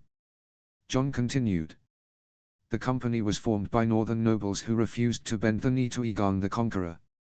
Galbart Glover answered. They probably saw a chance to retake some of their ancestral seats by fighting for the Boltons. We can't split up the army. Jon sighed, crossing his arms. There's no way 5,000 men can take on 4,000 sellswords and however many men Roose has. What do you propose? Glover asked. Jon screwed his mouth shut, thinking quickly. We'll keep the army together. We don't have a choice. If we split, then we could very well lose half the army. Which way do we go then? The Great Jon rumbled. West, Jon answered. We'll send parties to capture the Rills and Barrowton while the bulk of our force heads towards Eagle's Roost. From there, a portion of our force will continue north and retake Deepwood Motte while the rest of us march east and deal with the Boltons. What about Last Hearth? The Great Jon demanded. Roose will most likely call Arnulf back when he sees that Ryswell and the Dustins have been destroyed, Jon explained, trying to think of what he would do in Roose's position. He'll dig into the Dread Fort and prolong his failed rebellion as long as he can to maximize casualties. If he doesn't.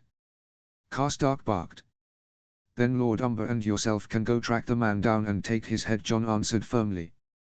If Bolton is foolish enough to leave him in the field, we'll make him pay. The Northern Lords growled their agreement. Sir Willis will take 500 cavalry and take the Rills, same with Darin Hornwood and Barrowton. Jon finished. The rest of us will march towards Eagle's Roost. Line break. Boden Hawker. The captain of the Seahawk felt a savage smile spread across his face as he read the little sheet of parchment in his hands. The message from his brother was short and to the point. The Lords of the North were back and coming with a vengeance. All Boden had to do was hold out a little while longer. My lord, is all well? The Maester asked, poking his head into the solar. The man was covered with sweat and blood after spending hours with the injured. Just fine, Mallows. What's wrong? Boden asked, putting the message down. The enemy is attacking again. Your presence has been requested. The Maester said grimly. Boden sighed and grabbed his weapons, still stained with blood from the previous fights, and thrusted them through his war belt, striding out of the room. Ryswell had finally breached the outer walls and had forced the defenders to the main keep. Boden had a few hundred men left of the 1,000 he had started with, but for each man he lost, Ryswell lost 2. He must have lost almost 2,000 of his men already. When the man emerged from the keep, he found himself in the middle of a war zone. Archers fired down on the attackers and brave townsfolk who were fighting to protect their home hurled rocks and whatever else they could get their hands on. To Boden's right, 50 more defenders hastily made their way out of barracks, fully armed and armored. They were not the sailors that had served so well as city defenders, but these were the actual watchmen of Eagle's Roost. Leather and chainmail-clad men who were well trained with spear, harpoon, bow, and short sword. On me! Boden barked, drawing his cutlass and storming up the steps to the battlements. Hold! Hold! Boden, never one to leave the fighting to his men, had taken part in every single engagement between his men and Ryswell, no matter how minor. Even if it was a light 30-man party sent to probe the defenses, Boden was there with a bow in his hands and blood on his mind. Together, backed up by 50 trained guardsmen, Boden stormed up and down the battlements, helping push back defenders wherever they came screaming over the wall. His cutlass was swung with so much fury that it practically cut men in two, severing arms, legs, and heads with a single blow. We do not break. We do not flee. Boden bellowed. The fight was short and bloody, lasting only half an hour before calls to retreat came from the enemy. Ryswell was playing the slow game with Boden and it greatly annoyed the man. He would throw his men at the defenders in waves, slowly breaking them down for a few days before he would overwhelm them with numbers. It was the same tactic he used at the main gate. How many men? Boden growled as a captain ran up to him. Another 50 or so. The man answered grimly. A dozen or so are injured. Get them to Mallows, Boden ordered. Make sure the walls are restocked with ammunition. We're running low, my lord. The man answered. We will run out in a few days. I know, Bowden said. That's when they'll try to take the castle. Break down anything that's not essential to the castle. Chairs, tables, even bed frames. I want them sharpened and used when we run out of arrows and rocks. The man paled slightly and nodded, running off. Bowden marched back into the castle, striding past medics as they rushed out to help the injured and dying. Maester Mallow's supplies were stretched as thin as possible and used when absolutely necessary. Get here soon, Roland Bowden muttered to himself. Or else we're all dead men. Line break. Asher. The dread fort looked unimpressive to the Ironborn. True, it was the middle of the night, so it looked more like a black mass against the land lighted by the moon and stars, but there was nothing extraordinary about it. Asher and her men had passed the ruins of Winterfell while heading east. That had been impressive to behold. Compared to it, the dread fort looked like a hunting lodge. We're ready. One of the raiders whispered to Asher. The captain of the Black Wind nodded and began to make her way towards the castle, her men following close behind. 6 of her raiders had climbing grapnels in their hands. They would serve as their entry into the castle and out if all went to plan. Truth be told, Asher didn't have much of a plan for saving her brother. Deepwood Motte had nothing valuable to help with the rescue mission, so she was going in blind with the hope that she would be able to find her brother and get him out before anyone noticed what was happening. It took a few moments for the raiders to reach the walls. They had pressed themselves against the western wall, with Asher keeping her eyes up towards the top of the wall where 2 sentries leaned on their spears next to a burning brazier, bundled in their cloaks. Asher turned her gaze on her men with bows in their hands, holding up 2 fingers to indicate the number of men on the wall. They nodded and laid arrows on their strings before moving a little ways away from the wall, giving themselves better angles to get their shots off. All 4 men fired, and the sound of 2 bodies crumpling soon followed. Asher's men were adept at firing from the rolling deck of a ship at sea. On solid ground shooting targets who weren't moving, it was like killing fish in a barrel. Go! Asher barked quietly. The raiders with the grapnels moved away from the wall, swinging the iron hook in their hands before throwing them up the wall. The nearest man to Asher tested the hook, making sure it was firmly caught before handing the trailing rope to his captain, who took it and quickly began to scramble up the wall. Her men followed suit. Soon, there were a dozen men and her on the walls. The rest of you stay there, Asher called in a loud whisper over the wall. 2 of you, grab their cloaks and spears. Pretend you're the guards. 2 men immediately stepped forward and took the spears and cloaks from the northerners before throwing the bodies over the walls. In the firelight, the cloaks disguised their chainmail and leather armor that bore the sigil of House Greyjoy. The rest of you, follow me, Asher ordered, taking the axes from her belt and moving quickly down the wall and towards the keep. As soon as the Ironborn were in the keep, Asher took the first turn she came across and strode quickly down the hall, her gaze sweeping side to side for any clue as to where Theon might be. Her ears strained to hear anything. After a few minutes of searching, she and her men came to a point where there were a set of stairs leading up and leading down. Asher briefly remembered her nucle Roderick telling her and Theon stories about Westeros whenever he visited their mother on Pike before her father's rebellion. He told them of the Long Night and the Age of Heroes, the Targaryen conquest and many other stories. One of his darker stories had been about the war waged between the Starks and Boltons for control of the North. He had said that the Boltons were renowned for their love of flaying and how the Red Kings would wear the skin of flayed Starks as capes. Part of the story was a rumor about a room in the Dread Fort where the skins still existed. Down, Asher said, slowing descending the stairs. The new hallway was lit with only a few torches, making the area looking even more sinister for whatever reason. The daughter of Balon Greyjoy felt like she had ravens fluttering in her stomach and it made her feel like she was ready to puke, but she knew that was just fear and pushed the nerves back down. At the end of the hall was a door that was different than the others. There were iron bars where there would normally be a window and the wood was reinforced with black iron. The biggest difference was the lock under the handle. Asher slammed the back of her axe on the lock, breaking it before pushing the door open. The room was damp and dreary, with a small barred window set high on the wall opposite of the door. There was also the stench of shit, blood, and something she couldn't describe, but it made her cover her nose with her arm as soon as she stepped inside. In the center of the room, next to a table with bloody knives and other instruments, was a giant wooden axe with a bloody, beaten, disfigured man strapped to it, his head covered with a sack. Asha pulled the sack off and cursed violently when she found herself looking at the bloody and scared face of her brother. "Held me!" Asha snapped, pulling at the leather straps that kept her brother up. Two more Ironborn came forward and freed his other hand and his feet. When he was free, he slumped against Asha, barely alive. "Grab him," Asha said, still shocked and stunned at what she saw. Her brother was almost bone-thin, his feet and hands covered with blood-stained rags that showed he was missing most of his fingers and toes. His torso and legs were hatch-marked with cuts and bruises. The most unsettling was the massive red blotch on the undergarment her brother wore. With Asha once again in the lead, she and her men moved as fast as they could back through the castle, cutting down anyone who got in their way. As soon as they were out, they headed back up the steps to the battlements where they had gotten into the castle. Standing over the two dead bodies of her crew was a pale, big-boned young man, shirtless and garbed in boots and leather breeches. He wielded two cleaver-like swords and had an insane smile on his ugly face. "Well, hello there," he said gleefully, the men at his back readying their weapons. "Leaving so soon?" Asha glanced at the grapples, wondering where the rest of her men were at.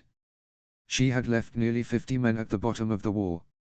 They would have noticed if something was wrong.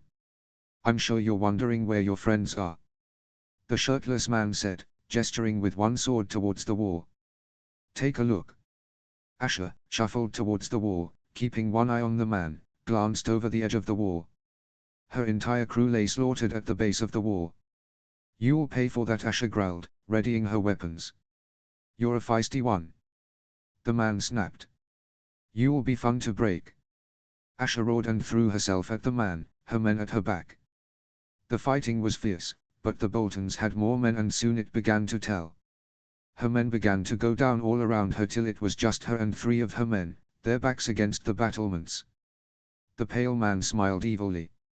He had cut down 3 of her men himself, practically hacking them to pieces. Asha glanced towards Theon's body, shivering and still unconscious on the walkway. She had traveled across the north to get him back, and now she was about to die herself. "I'm sorry," she whispered. The Boltons charged forward, killing her last 3 men as Asha threw herself over the edge of the wall, nearly snapping her arm from her body as she caught herself on one of the ropes.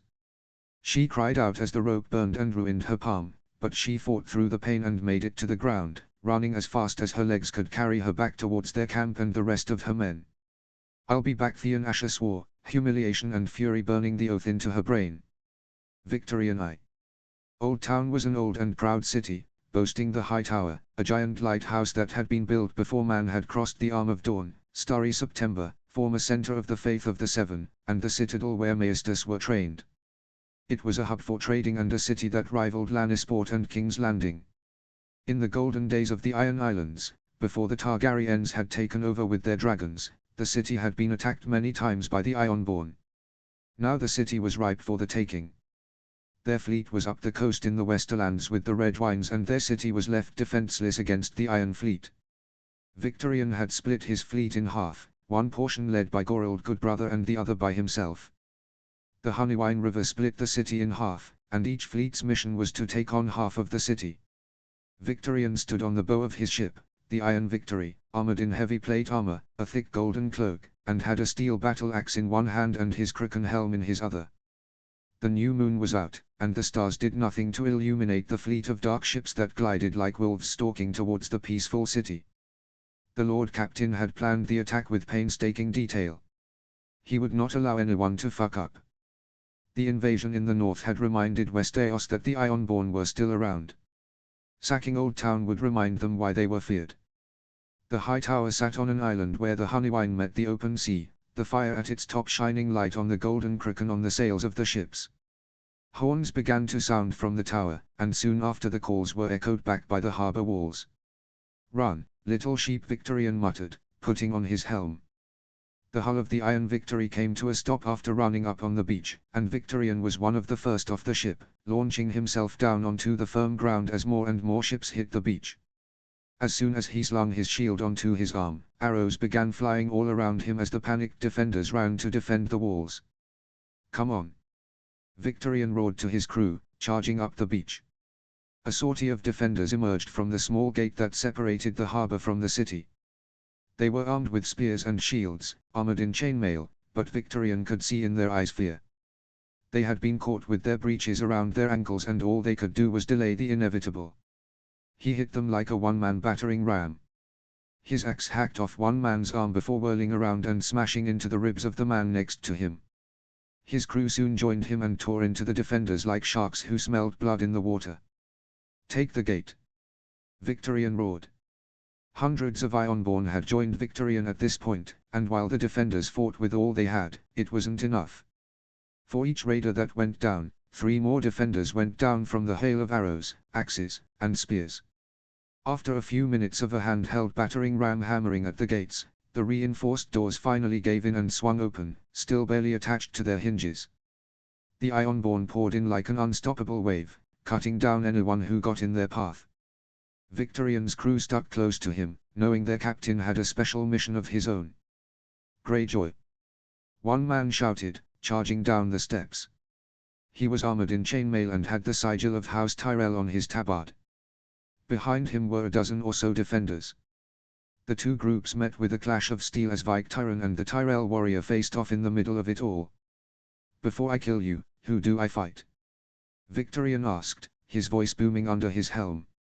"I am Sir Morin Tyrell and I will die before I let you take the city," the knight cried, attacking Victorian. The two fought for a few minutes, testing each other's defenses. Sir Morin used the speed his weapon allowed him to his advantage against the heavily armed and armored Victorian, but it soon became clear that the Lord Captain was the better fight. Victorian roared and shoulder-charged the knight, causing him to stumble back right into Victorian's axe. Since the man had no helm, the battle axe practically cut the man's head in two, splattering the Ironborn with blood and brain. The Lord Captain pulled his axe from the bloody mess and strode off, his crew finishing off Sir Morin's men before following him. "Line break! Samwell!" The large young man came awake from someone shaking his shoulder. It was another acolyte. His eyes were wide with fear and his mouth was moving, but no words came out. Sweat glistened on his pale face and his hair was matted to his head like he had been running around a lot. "What?" Sam asked, getting out of bed. "The Ironborn," the man managed to say finally. "They're attacking the city." Sam ran to the window and looked out, seeing fires in the distance where the harbor was and he could hear the sounds of fighting. "What do we do?" the acolyte asked, obviously terrified. Sam didn't know how to answer. He came to the citadel to get away from fighting. "Come on," he said, rushing out of the room. Acolytes and maesters alike were running around in a panic, but Sam pushed through them, heading towards the main doors. Over the noise, he heard the clear shout of someone calling for more people to come to the main doors. Sam and the acolyte who had woken him made their way towards the voice and soon found themselves near Archmaester Theobald, the current seneschal of the citadel. The old man was bellowing at the top of his lungs. "Come on! Grab all you can! Tables! Chairs! Desks! Get them over here!" The seneschal roared, his chain rattling. "Seneschal! What's happening?" Sam asked as he reached the man. "Who are you?" Theobald demanded. "Samwell Tarly." Sam answered. "Tarly? Randill's son?" Theobald asked. "Yes." Sam nodded. "Good." The man grunted, jerking his head for Sam to follow.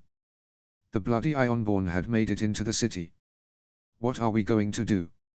Sam asked, keeping up with the furious man. "What can we do?" Theobald snapped. "We're fucking defenseless.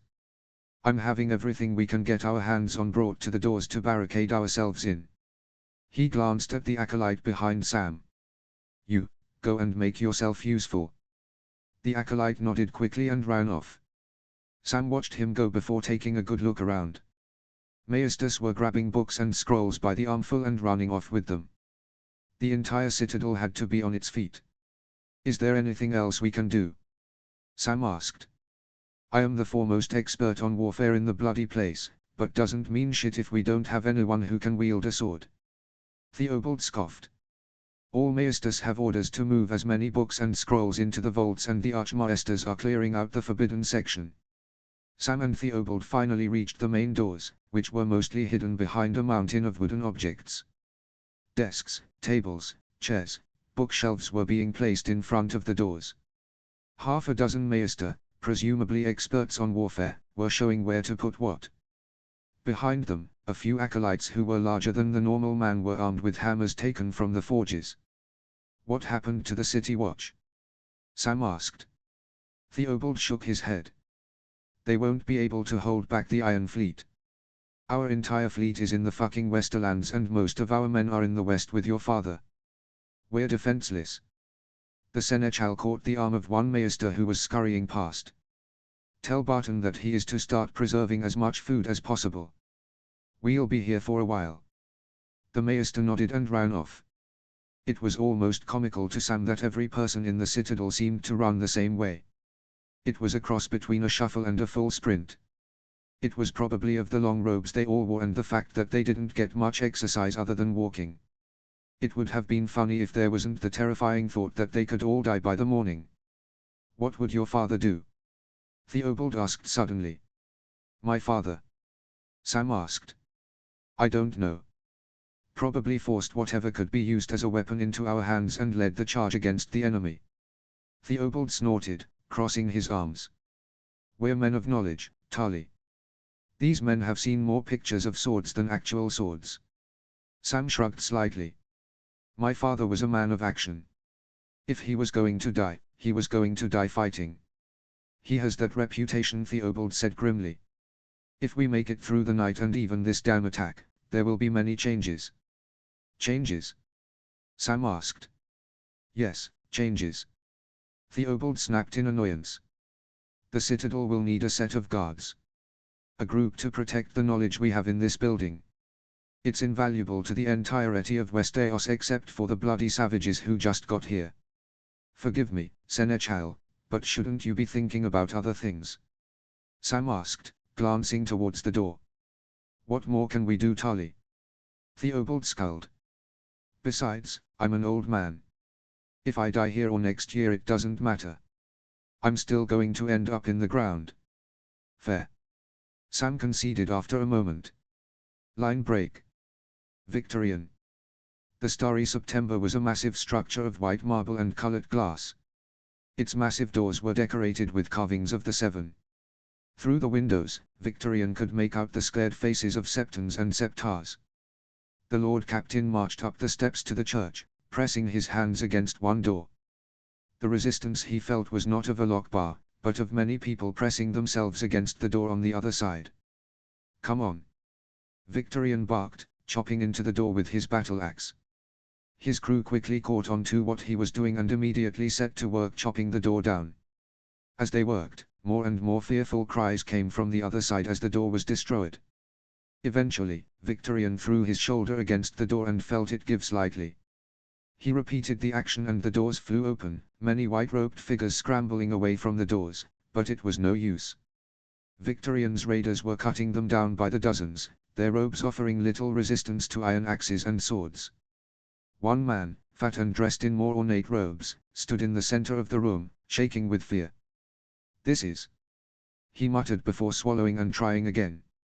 You have no right to be here. This is a godly place. Your gods are here to protect you, Victorian growled, marching towards the fat man. The priest began to back up, and when Victorian faked an attack at him, he tripped over his robes and landed on his ass with a cry. You're pathetic. Victorian sneered, taking the man's head with a single swing of his axe. Raiders were tearing the church apart, grabbing everything they could get their hands on. Chalices of gold and jewel. Silver platters and little jade statues. The reason why Victorian wanted this place for himself was because he knew that the faith of the Seven spared no expense. They took their followers' offerings and spent them on themselves. It was the greatest scandal in human history that no one ever spoke about. The drowned god demanded nothing but blood and devotion from his followers. Lord Captain. Someone called, striding into the September. He was armed in boiled leather and chainmail with a blue cloak with two crossing pieces of wood. He held a blooded sword in one hand and an axe in the other. Stefarian. Victorian grunted. What? It's the citadel. The son of Lord Spa said. The fools have barricaded themselves in. My father is asking for your presence. What does your father want with the citadel? Victorian asked, walking with the younger man outside and heading past the violence towards the third largest building in the city. By now, the city watch had been routed and the city was completely free for the Ironborn to pillage as they pleased. Raiders were taking everything that wasn't nailed down, and that included women. The screams of the terrified were mixed with the exalted bellows of the Ironborn. This would certainly be a night that Westeros would never forget. Line break. Samwell. The axe had finally sheared through the door, creating an opening just wide enough for one man to look through. It was an old man, his face lined with age, with a fearsome scowl on his face. Open the damn door. The man snarled. Fucking cunts. Lord Spa. Theobald barked. Stop this madness. This is a place of learning. You have no idea the damage that will happen if you take this place. Open the fucking door. Lord Spa repeated. Never. Theobald responded. The old man grunted and moved away from the door. Even if they got through the door, it would be very difficult for them to get through the dozens of wooden furniture that supported the door. Fucking Ironborn. Theobald scowled. No respect. Before the Seneschal could finish his sentence, an arrow flew through the opening in the door and embedded itself in the old man's side. He dropped to his knees, his hands instantly going to his side. Seneschal. Sam cried as more ran over. Get him out of here. He's been hurt. One maester instantly barked instructions to two acolytes, who grabbed the injured archmaester and carried him off. No one knew what to do after that. Theobald had been the de facto leader of the defenses. Maestus. A deep, powerful voice came from the opening. Sam shuffled over to the door, doing his best to stay behind some over. Who are you? Victorian Greyjoy. The man answered. You. Samwell Tarly Sam answered, trying his best not to stutter. Leave us be. Open your doors and you will be spared, Victorian grunted. If we come through, none will leave alive. Some of the acolytes muttered amongst themselves, but Sam shushed them violently, glaring at them. He looked back at the man in the opening. We know what you did in the north, Sam answered. We will never open our doors to you. The Ironborn chuckled with what sounded like amusement. Brave words for a maester, he said. You're certainly a Tarly. You're certainly a Greyjoy, Sam said hesitantly, unsure of how to respond. We have nothing you want. I am no fool, boy. You have gold and jewels in there. Victorian responded, no longer sounding amused. It may take a day or more, but we will break in. You do that and you're dead men, Sam said with a certainty that shocked even him. Robb Stark will beat you. The Stark boy is in the east. Your own father is in the west. You are alone, boy. Victorian grunted. For the respect I have for your father, I will give you till first light before my men attack. I will be back for an answer then. Line break. Lytton Hightower. The old lord of Old Town looked out from his balcony as his city burned. He could hear the cries and screams of his people as they were raped and defiled by the raiders. He saw smoke emerge from where the starry September was and knew that the church would soon be ablaze. The Ironborn meant to leave their mark on the city and they would certainly do so. My lord? Rhea asked worriedly, walking up behind her husband. The Ironborn had not touched the high tower, and perhaps for a reason. Whoever commanded the raiders wanted Lytton to watch as his city was sacked and destroyed. A sight that tore at the old man's soul. Bloody raiders, Lytton growled, his liver-marked hands gripping the banister. The city is lost. Rhea nodded, her tear-stained face staring at the city. Who will help us? I don't know. Lytton sighed. The king left Mace at Bitterbridge with 10,000 men. It will take time for him to get here. But there's no chance the raiders will be here when he does. What will we do? His wife asked. There's nothing we can do, Lytton said gravely. At least the citadel looks unharmed. The starry September is lost. Even the Seven have abandoned us. Rhea said, choking back a sob. Lytton scowled. He was not as strong a believer as his wife, but he did not argue with her. This was a night that would scar and haunt the people of Old Town for decades to come, and it would be years before the city returned to its former glory. The seven weren't here this night. Lytton agreed finally. Only the drowned god. Rob 23. As soon as the ruins of Harrenhal came into view, a smile spread across Rob's face as he saw the banner of House Stark, the grey direwolf and a field of snow, flying from the tallest tower, the banner of House Tyrell flying from the second tallest. That's all he needed to know, that Margaery had already made it and was waiting for him. I must admit, I thought I would have darker thoughts of this place, Garland said, riding next to Rob. The Northern King nodded. Same here. From the gates rode a small group of warriors. At their head was an older man with a well-groomed beard, wearing a tabard bearing a red castle. Behind him was a tall, broad-shouldered man armored in steel plate and wearing a tabard with a broken wheel on a field of green. Lord Horton Redfort and Sir Morton Waynwood. Lord Royce said quietly to Rob as the two groups approached. Your Grace. The old man said with an easy smile. Harrenhal is yours. Rob bowed slightly to the man. Lord Redfort, it is a pleasure to finally meet you, he nodded to the other man. Sir Morton, same to you. We have 20,000 men ready to march. Lord Horton said. I have had our scouts go as far as Maidenpool. The road is clear. Tywin has probably pulled all his forces into King's Landing, Rob said as his column rode towards the ruins, the Lord of Redfort on his left with Sir Morton taking a place on Garland's right. The men of the Vale have arrived just in time. We wish we would have arrived sooner. Sir Morton grumbled. Better late than never, Garland replied with a grin. You must be Sir Garland. Lord Horton said, leaning forward and nodding to the second son of Mace Tyrell. Sir Loras and your sister the Queen arrived yesterday. How does my brother look? Garland asked curiously.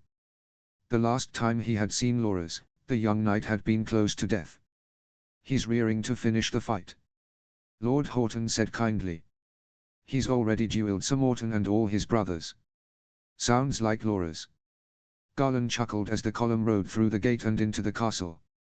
Lord Royce, if you and Sir Brynden can make sure everyone is settled, I would like to find my wife, Rob said, glancing over his shoulder at the two older men.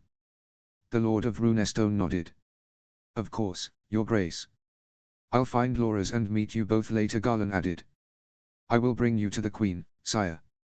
Sir Morton said as they all dismounted. Thank you, Sir Rob said, following the Vale Knight. Margaery was in the Lord's Solar near the top of the highest tower. She and her grandmother were both inside and wore grim expressions. Sir Loras was inside as well, wearing full armor. He looked a lot better than the last time Rob had seen him. Rob. Margaery said as soon as Rob entered, rushing to him and throwing her arms around him. My lady. Rob joked with a small smile, returning the hug before lightly kissing Margaery. I told you I would be back. We will give you some time. Lady Olenna said, bowing slightly and dragging Loras from the room, closing the door behind them. I've missed you, Rob whispered, still not letting go of his wife. When Loras returned to Riverrun, I feared the worst. Margaery admitted sadly. I heard from the survivors what you planned to do. It was suicide, she said, slapping him lightly. Rob chuckled slightly. Not my smartest plan, I'll admit, but I couldn't run. I had to face Tywin in the open. Thanks to the Lords of the Vale, we won. You heard what happened to Lady Lysa? Margaery asked, stepping away and pouring them both drinks. Water for herself and watered wine for Rob. I did, Rob responded. After hearing it, I can't say I'm all that saddened by her death. She was family, but she would have become my enemy. Lord Redfort spoke highly of the new Lord Arryn, Margaery commented. There was a noticeable swell in her stomach that Rob reminded himself to get to. He seems like a good enough man. Rob agreed. How's the babe? A different kind of smile was now on Margaery's face. It was the kind Rob noticed his mother had when she had watched him spar or Sansa so. It was a motherly smile full of love, warmth, and care. The babe is great, Margaery answered. My grandmother sent for the best maester as soon as she found out. He arrived a few weeks ago and he's been tremendous. Rob took her hand, kneeling next to her chair. That is great to hear. The two kissed once more before Rob took a seat across from her, quickly drinking the wine. What have you been up to since I've been away? Margaery shot him an amused look. You have many territories that need a constant watch. Not to mention war on 4 fronts. 4. Rob asked. He knew that Jon was in the north, and Tarlis in the west technically counted as one since the Westerlands were all his territory save for Casterly Rock, and the invasion into the Iron Islands should begin any day now. The final war front was between him and Tywine. Margaery's amused look immediately disappeared. There's been word from my father in the Reach. Old Town has been sacked by the Ironborn. They've gone from the north. Rob asked, confused. So it would seem. Margaery sighed. My father and his host are marching towards the city now. We'll need to get word to Lord Tarly that the Ironborn are not where we thought they were, Rob said. Since they're not in the north, that should make Jon's work easier. More than you know, Margaery said, an excited smile spreading across her face. I received this from Lord Marndaly the day before I left for Harrenhal. She explained, sliding a raven message across the desk to Rob. The Northern King raised an eyebrow, but took the scroll and opened it. It said, Your Grace. Before I begin, Sir Davos and Lord Valerian have arrived in the north with their fleet. They await the King's instructions. The Company of the Rose had arrived in the north as well. 4,000 men in total. They are led by Eddard Stark, the King's father. Signed, Lord Wyman Marndaly, Lord of White Harbour. Rob's hands were shaking as he put down the message. He looked at his wife, who had tears of joy. My father's alive. Rob asked quietly, still not sure how to react. It was just like when Jon had revealed his true parentage to him. There was a mixture of emotion and Rob wasn't which one to pick. One part of him wanted to break down and cry, the other wanted to laugh and cheer wildly. I couldn't believe it myself, Margaery admitted quietly before pulling out a small stack of parchments. This found its way here the day I arrived. It's the full report on what happened to your father, and it also contains information about the Company of the Rose that you should know. Rob shook his head. I'll read it tonight. I can't, there will be a war council tonight. Do you think you can give a summary? Margaery nodded. Gladly. Rob leaned forward, resting his head in his hands. He stayed like that for a while. He could feel Margaery's eyes on him, losing their excitement. He knew that she meant well. This was amazing news. But there was no way he could have prepared to hear it. He and Jon had mourned together after they had heard the news. They had mentally accepted their father's death. Rob, are you all right? Margaery asked worriedly. Rob nodded. I'm fine. Is there anything else that I need to know about? Margaery shook her head. No, nothing else. Lord Tarly is preparing his attack on the Iron Islands. Jon has passed Moat Cailin and is in the north. As far as I or my grandmother's sources, none of the other northern houses have gone over to the Boltons. We don't know what's happened in King's Landing. Lord Horton's men have only gone as far as Maidenpool. Rob nodded. He told me. I'll send out some men with a couple thousand men to take the Antlers, Duskendale, and Rosby. We'll need to secure those castles before we attack King's Landing. Do you expect them to resist? Margaery asked. Rob shook his head. No. Tywine's power is broken. I doubt he can muster more than 12,000 men. He pooled all his manpower together when we first fought. That took a big hit during that battle and again at High Heart. Margaery nodded. Should we call a war council now? Rob shook his head again as reached out and grabbed Margaery's hand. No, we'll have it tonight. Right now I just want to send out a few messages and spend time with you.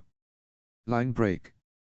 For the rest of the day, Rob spent his time in the Solar with Margaery. They ate lunch and dinner together as Rob wrote messages to Jon, Lord Tarly, and his good father. Margaery and her grandmother had done an amazing job managing the rest of the realm, including the merging of the Vale to the rest of the northern territories. All that was left was the war, which Rob was more than capable of handling. Garland had interrupted briefly during their dinner to see his sister, both with massive grins on their faces. By this time, Robb had gotten over the shock of his father's reappearance and had invited his good brother to join them for dinner, but Garland had respectfully declined, stating that he was going to eat with his grandmother and Laura's, allowing Robb and Margaery to have their time together before they were all once again thrown into the war. Now Garland knocked on the door, poking his head in. "The council is ready." Robb nodded and helped Margaery, escorting her out of the room and through the castle, Garland right behind them. Harrenhal was a massive castle, but the trio eventually found themselves in the meeting room where all of Robb's commanders were assembled. 3 chairs had been left at the head of the table and on its immediate right and left for Garland, Robb, and Margaery to sit in.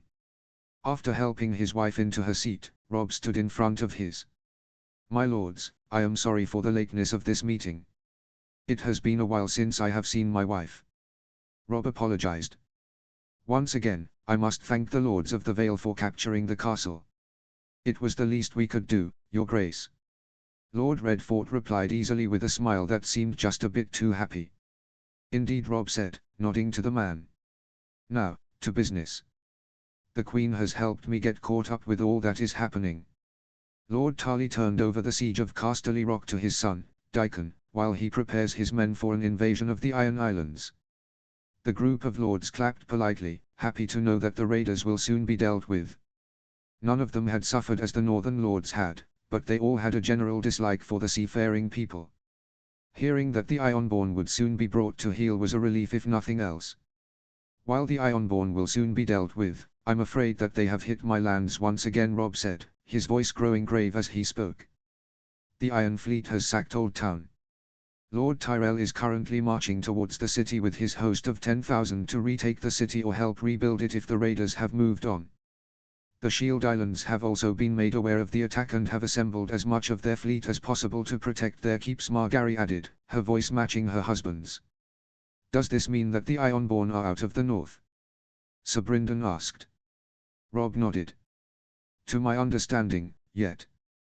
That also leads to my next point. My brother, Jon, has made it past Moat Cailin and now has 10,000 men to retake the north. How many men do the Boltons have?" Garland asked. 9,000. Sir Morton grunted. 5,000 sieging Eagle's Roost and another 4,000 between Bolton himself and a small host attacking the last hearth. The White Wolf will be hard-pressed to defeat them all. Lord Yone rumbled. "It is not impossible, but the cost will be high." Robb shared a glance with his wife before responding to the older lord. "Perhaps not, Lord Royce. When I arrived, my wife gave me some miraculous news that I now get to share with you all." "What's that, Your Grace?" Sir Brynden asked, one eyebrow raised. "My father, Eddard Stark, is alive," Robb stated. The room somehow grew quieter after Robb dropped the news. The lords looked around at themselves, unsure if they had heard their king right. They all knew Ned Stark was dead. Now he was alive. "I understand that this is very confusing to hear, my lords," Margaery said smoothly, stepping in to fill the silence. "Not only do we have a message from Lord Wyman, but we have also been delivered a written account of what actually happened." The lords looked towards Robb, who shook his head and gestured to his wife. "She will explain. I was just as confused as you all," he admitted, sinking into his chair. Margaery stood up, giving Robb a slight smile before folding her hands in front of her and addressing the group of older, grizzled men. "I think it best to explain the Company of the Rose before I get into the hand they play in all this." Margaery started. "As most of you probably know or remember, the Sellsword Company was formed after Torrhen Stark bent the knee to Aegon Targaryen. History states that they did this because they did not want to be ruled by the Targaryens. That is all a lie. In secret, the last king in the north formed the company of second and third sons, even cousins, of all the great northern houses. It was to ensure that they, the houses, could live on should the Targaryens ever attack the north. The company had 2 missions, to survive and to return when a Stark was king once again. That is what the Company of the Rose did for 300 years. It survived, as did all of the original houses it was comprised of, and bided its time for when a Stark once again wore the crown of winter." Margaery took a small break to take a drink of water before continuing. "The company built up a reputation as a solid company that took on contracts where victory was all but certain. During that time, It also built up a lot of gold and agents all across Essos and West Eos. Margaery explained. It was the agents of the company that broke into the Black Cells and rescued Lord Stark, found his daughter Arya, and reclaimed the ancestral sword of House Stark, Ice, before sending all three to Braavos, where the headquarters of the company is located. Robb's head snapped up when he heard that Arya had been captured, but all Margaery gave him was a glance. The look told him that now was not the time to bring up the fact that she had forgotten to mention his sister. Robb leaned back in his chair and waited for Margaery to proceed, reminding himself that he would have known that information had he read the full report. Upon reaching Braavos, Lord Stark and his daughter were protected and hidden from the world by the company. Now they have returned to the north to help Jon free the north. Margaery finished. The table was silent for a second as the others took in the information. It was easy to understand, thanks to the way the Queen had laid it all out, but at the same time, it was still hard to comprehend. Who led the company while it was in Essos? Sir Brynden asked finally. A man by the name of Darren Stark, Margaery answered. He is related to Torrhen Stark's youngest son if I am not mistaken. And Ned is truly with them? Lord Royce asked. Wyman wouldn't lie. Lord Forrester answered quietly. If he said that Ned was with them, then he was. Lord Stark is truly alive. Lord Bolton must be shitting himself. Lord Blackwood chuckled darkly. We all were there. Ned was the most dangerous of Hoster, Robert, and Jon. The company has 4,000 men to add to my brother's force, Robb said. Jon now has more than enough men to take back the north. All that leaves is King's Landing. Harold Arryn said. Indeed, Robb said. We leave in 2 days. Lords Royce, Forrester, and Blackwood shall march out with 2,000 men each and take the castles of Rook's Rest, Duskendale, and Antlers. Lord Royce, Antlers, Blackwood will take Rook's Rest, and Lord Forrester Duskendale. Not Rosby, your grace? Garlan asked. Robb shook his head. It's too close to the city for my liking. We'll take it when our host makes it there. The king turned his attention back to the council. That will be all. Line break. Robb, Smalljon, and Dacey strode out of the castle and down towards the banks of the God's Eye. The two northern nobles kept a respectful distance as Robb led the way, Greywind lopping easily at his side. The only person happier to see Margaery than Robb had been the giant wolf. The night air was cool and crisp, and the moon and stars above shone on the waters of the lake, turning them black and silver. The Isle of Faces was a dark haze in the distance. Robb promised himself that he would travel there one day before he died and see where the pact between man and the children of the forest was signed. Smalljon, Dacey, do you mind staying here? Robb asked kindly. They were about 20 yards from the edge of the lake. The two warriors nodded and stayed where they were as Robb strode down to the water, kneeling at the edge and bowing his head. Uncle Brandon, Aunt Lyanna, thank you, Robb whispered under his breath, staring at the Isle of Faces in the distance. He knew that Smalljon and Dacey wouldn't have been able to hear him if they were closer, but Robb didn't want them to somehow overhear what he was saying. It would be hard to explain. You did well, nephew. Brandon's voice whispered in Robb's head. The fight is not over yet, Robb. Lyanna's voice said this time. Make sure you know when to end it. Robb frowned but nodded slightly as he stood up. I will, he promised. Ruse 3. The Liege Lord worked slowly through the reports that cluttered his black desk. He had placed his faith in the old lion and his ability to kill Stark, but for once, Tywin Lannister had been unable to live up to his reputation. It was close when Roose heard that Tywin had beaten Robb at Harrenhal, but when the Knights of the Vale had surprised the Lannister forces at High Heart, Roose knew that he could no longer rely on Tywin. He had rolled the dice in a play for power, and now Roose was alone with barely enough men to protect himself. He had 2,000 men with him at the Dread Fort. Arnulf Karstark and his son had another 2,000 at the Last Hearth. The bulk of Roose's forces were at Eagle's Roost under Roderick Ryswell's command. 5,000 Ryswell, Dustin, and free men. Ryswell's force was taking a beating during their siege of the town, and while Roose hoped that they would be able to burn the town, he doubted they would be able to. The other northern lords finally made it past Moat Cailin, and it was not hard to know where Roland Hawker was going first. My Lord Walton said, knocking on the door. "Come," Roose answered, not looking up from his work. "What?" "More reports from the scouts," the captain said, standing at attention after closing the door behind him. "The Northern Army under Snow has marched west towards Barrowton and the Rills." Roose glanced up at the long-legged soldier. "The entire army?" "All 10,000 men," Walton confirmed. Roose leaned back in his chair, thinking quickly. Obviously, the boy was in no rush to free the North, or else he would have split his force and attacked both Riswell and Roose. If he was going west, then he would easily be able to take both Barrowton and the Rills before moving on Eagle's Roost, where he would destroy Lord Riswell's host. Then he would be free to move on to Roose without having to watch his back. "Send word to Arnulf," Roose ordered. "Tell him to return here with his men."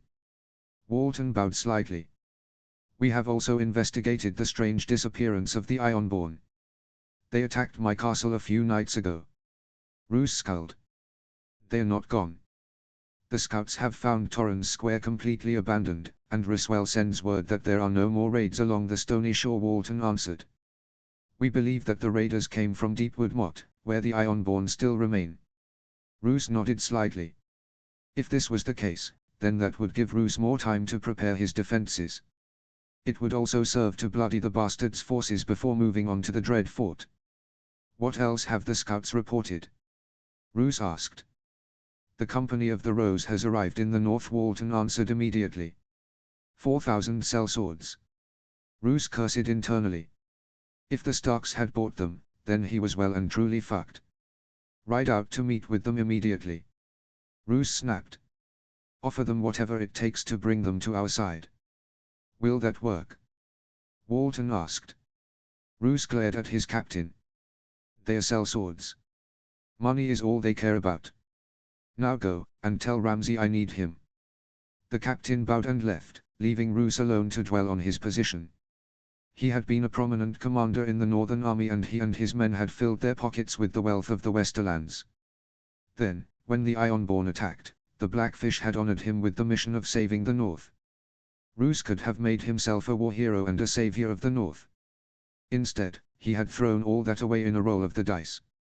He had thought that, with the Lannisters supported by the Dornish and the Vale, Robb Stark wouldn't stand a chance and the Lords of the North would submit themselves to Roose's rule. It was a power play that Roose's ancestors have never had a chance to take. It was a chance to take their rightful place as the true Lord Paramounts of the North. Now it was all crumbling around the Liege Lord. Tywine had been defeated and sent scurrying south, his power all but broken. The Dornish seemed to have abandoned him. The Vale has declared for the Stark boy. All Roose was left with was a fortune of gold and 9,000 men to defend his claim against 10,000 angry Northmen. Buying the Company of the Rose was one last dice roll for Roose. If he could get them, make a small host of 8,000 men, it might be enough to defeat the bastards' army after they had battled the Riswells and the Ironborn. "Father?" Ramsay asked, striding in. Reek, his servant, stood in the doorway. "You will take 100 men and ride out," Roose said immediately, not wasting time. "From Umberlands to the Hornwoods and Marndalis. Burn every farm, take every scrap of food." Ramsay smiled happily. "With pleasure, father." Line break. Barbary Dustin. The Lady of Barrowton could do little but watch as the army marched on her home. It flew the banners of northern houses. The raging giant of Umber, the sunburst of Karstark, the Mormont Bear. Flying at the head of the army was the banner that once made her heart burst with joy, but now made her blood boil. It was the grey direwolf of House Stark. "Should we prepare the defences, my lady?" the captain of the guard asked. Barbary shook her head. "There's no point," she said bitterly. "Bring the leader of the army to the Great Hall." The widow of Willam Dustin was no fool. Most of her men were in the Stony Shore with her father. She had barely 200 men guarding the town. Against the army at her gates, it would be stupid to even try to resist. No, she would keep her head high as she handed over her town. Barbary made her way back into her hall and took a seat on her throne, waiting patiently while her enemies were brought to her. She would not apologize for what she did, for being a traitor. She owed nothing to House Stark as far as she was concerned. Ned Stark failed to bring back the bones of her husband. She owed the Starks nothing. For what seemed like an eternity, she waited. Then she heard them. The sound of marching boots on the feet of men who moved with purpose. There was also the slight jingle of armor. Then the doors were slammed open. She recognized most of the group. The Great Jon, Ricard Karstark, Mage Mormont, Galbart Glover, Roland Hawker, and even Howland Reed. They all looked a little older than the last time she saw them, but none looked happy to see her. Mage and Karstark even had hands on their weapons. The one she didn't recognize was the young man in black armor leading the group. He was of average height, lean and muscular. He looked like a typical Stark, with a long face, dark hair, and grey, doe eyes. At his side was a massive albino wolf. "Lady Dustin," the young man said, his voice like iron. "You have submitted your town to my men." Barbary nodded stiffly. "I do. Whom do I speak to?" "I am Jon Snow, brother to his grace, King Robb Stark, the king in the north," Jon answered. Traitor Mormont growled. "I am no such thing," Barbary answered simply, glaring at the she-bear. "I never pledged loyalty to Robb Stark, and my loyalty to House Stark died long ago. Your husband pledged his loyalty to Eddard Stark when we marched south during the rebellion." The Great Jon rumbled. "I knelt next to the man. All my loyalty to House Stark died the moment Eddard Stark left my husband's bones in the south." The Lady of Barrowton snapped before she could stop herself, losing her composure for just a moment. "Willam asked to be buried there," Howland Reed said quietly. "I was there, woman, I saw the man fall. His final words were to be buried in the field he fell in. I dug his grave myself. He didn't want you to be told because you wouldn't understand." Barbary glared at the Cranogman, who gazed back at her with an emotionless look. He continued. "Ethan Glover, Martin Castle, Theo Vull, and Mark Riswell also died in the fight against Drold Hightower," Oswell went, and Arthur Dane Howland said. "The Glovers answered Robb Stark's call for aid. The Castles served House Stark with unwavering loyalty. The Vulls still have nothing but love for the Starks. You and only you have grown petty and bitter." Jon and the other Northmen looked surprised with Howland's outburst, as was Barbary herself. She knew little about the Lord of Greywater Watch, but she knew enough to know that he was not a man who spoke much. He was a man of action. "Willam would be ashamed of how you have acted." Howland finished, his words making Barbary flinch. Jon looked between Barbary and Howland before speaking. "Lady Dustin, your husband's house has been loyal to House Stark for years. You do not get to say that you are no longer under their rule all because you are bitter." Jon said. "You are a traitor, whether you wish to acknowledge yourself as one or not. I have no power to strip you of lands or titles. That belongs to my brother alone. Instead, you shall remain here, a prisoner in your own home, and a Castellan shall be instituted until King Robb passes his judgment. Kill me and be done with it." Barbary snarled. Jon shook his head. His calm, firm attitude reminded Barbary of Eddard Stark, and she was having problems controlling her emotions. It didn't help that the young man before her looked like every Stark she had ever known. Including Brandon. "You committed treason, my lady, but I am not the one who can sentence you to death," Jon answered, motioning for Stark guards to come forward. "From this point on, you are to be confined to your chambers." Barbary accepted the decision with her head held high, striding out of the room on her own feet instead of being dragged out. She was the Lady of Barrowton, at least for the moment. She would act like it. All the way to the end. Line break. Asher. Asher and the remainder of her men straggled back into Deepwood Motte. She had 10 men with her. A tenth of the 100 men she had marched off with. The men manning the battlements looked down at her, their gazes filling her with shame. She had left so confidently, and now she returned without most of her men or her brother. Her nuncle was waiting in the main square. "Need I ask?" Roderick asked as soon as Asher dismounted. "No," Asher answered quietly, walking past her uncle and into the keep, the older man following her. "What happened?" Roderick asked as soon as they were alone. "We made it into the castle and I left the majority of my men at the base of the wall we scaled," Asher explained angrily, slamming both of her axes into a nearby table. "With a dozen of my crew we searched the castle and found Theon." "How did he look?" Roderick asked, crossing his arms. The fuckers tortured him, Asher growled. His toes and fingers were nearly all gone. They even took his fucking cock. Were there cuts in his skin? Roderick asked. Asher nodded. The reader cursed. You're lucky you got there when you did. I read a little on flaying, but whoever was working on him was getting ready to do so. Go on. We grabbed him and made it back to the wall. We came over and found all my men dead. There was some bloody lunatic and a dozen of his men there. Asher shook her head. They knew we were coming and Theon was the bait for their trap. You made it out alive, Roderick observed. And fucked up my shoulder in the process. Asher snarled. I had to jump over the wall and grabbed onto one of the ropes to stop myself from hitting the ground like a sack of rocks. It all went to shit within seconds and I didn't even get Theon out. Perhaps it was for the best. Roderick sighed. You traveled across nearly the entire north to get to the Dread Fort. In Theon's condition, do you think he could have made it back? Asher glared at her uncle, but knew he was right. That's why she tended to value his advice over her uncle's and even her father's sometimes. He was a realist who didn't put his entire faith in the drowned god. He was insulted by other Ironborn for reading books, but he was undoubtedly the smartest man in the islands. Theon's as good as dead now, Asher said finally. We have no choice but to sail home. I'm afraid that's no longer an option, Roderick said grimly. Our ships were burned while you were away. Burned? Asher cried. How? A few brave souls from Bear Island came over and burned all of our ships. Because Theon didn't attack the keep, about 40 Mormont soldiers came across, killed our guards, and burned the ships. So we're stuck here. Asher summarized. Her uncle nodded. We're stuck here. Asher grabbed one of her axes and threw it against the wall. Bloody perfect. Eddard III. His former home was a burnt shell of itself.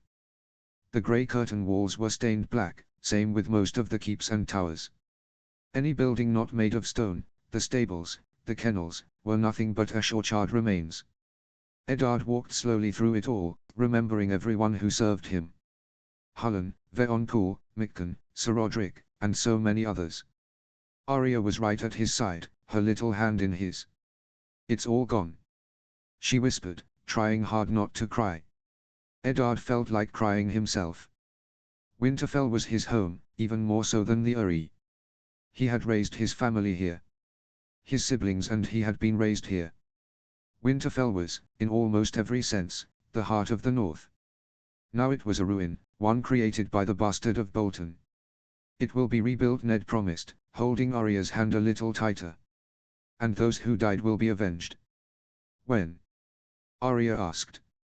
When the time is right, Ned responded as the two came to a stop outside the gates to the Godswood. The walls around the small woods had kept the fire from ravaging the forest. The two Starks easily found the heart tree where Ned cleaned ice after every execution. The small pool beside it was littered with a few red leaves. It was the only place that still felt whole to Ned. I wish you had never become Hand to the King, Arya said softly. Ned could have laughed. His decision to accept the position of Hand was, in his opinion, what started all this madness. He listened to duty, to honor, and it got all of his men killed, his daughter taken captive, and nearly got himself killed as well. He had made mistake after stupid mistake in King's Landing, and now Robb and so many others were fighting to clean up his mess. Ned nodded. I wish the same. It was a stupid decision on my part. And I didn't make any more smart choices after that. You hired Syrio, Arya said. Ned smiled slightly. One small good does not make up for all the bad I did. I could have saved a lot of lives, and kept both you and Sansa safe if I had made better decisions. You did what you thought was right, Arya argued. What is right here, in the north, will, and did, get people killed in the south, Ned replied. Thank you, child, but there is no changing my mind on this. Your mother, your sister, are both captives because of my choices. The realm is burning because of me. The saying holds true. Starks don't prosper in the south. Ned was once again reminded of his siblings. Brandon, Lyanna, and his father had all died in the south. His father and brother at King's Landing and Lyanna at that blasted tower. It seemed like every time a Stark went south, war always seemed to follow. Robb is Arya pointed out. He's beating the Lannisters. That's war, child, Ned answered. Robb seems to have a mind for strategy, and he's been a surprise to the enemies of our house, but that's not politics. Do you think Robb will stay in the south once he wins the war? Arya asked curiously. Ned glanced down at his daughter. He had been wondering the same thing himself. With Stannis dead, same with Renly, and the Lannisters certainly couldn't stay in power, all that left was Robb. He was the only one who could provide a stable king. It also helped that he was backed by the second wealthiest and more powerful region, and related by family to the Riverlands and the North. His name alone gave him respect. Especially in the Vale and in the Stormlands. The only problem was that Ned didn't want to see his son be corrupted by the Iron Throne. He had seen his best friend and brother in all but blood turn into a fat, lazy, depressed man who mourned every day about Ned's sister. Madmen who were obsessed with fire and dragons ruled from that throne. The last thing Ned wanted to see was his eldest son be corrupted by the damn thing. I'm not sure, Ned answered honestly. The two stood silently by the pool of water. Ned knew that Arya was finding the courage to say something, or else she wouldn't be so silent. The aging lord was bracing himself for whatever came out of her mouth. How are we going to get Mother and Sansa back? Arya asked finally. Ned sighed. It won't be easy. Roose knows he can't win, and that will put your mother in a dangerous position. Sansa is in slightly smarter hands with Tywin. He won't harm her. He knows that if he does, he's a dead man. Will Robb be able to get her back? Ned shook his head slightly. I don't know. I hope so. Cousin Darren Stark said, coming up behind the pair. We have a guest. Where is he? Ned asked, turning around. Back at camp, Darren answered. You might want to change. You still look like Ned Stark, not Lord Stark. Ned glanced at Arya before nodding. No time to waste then.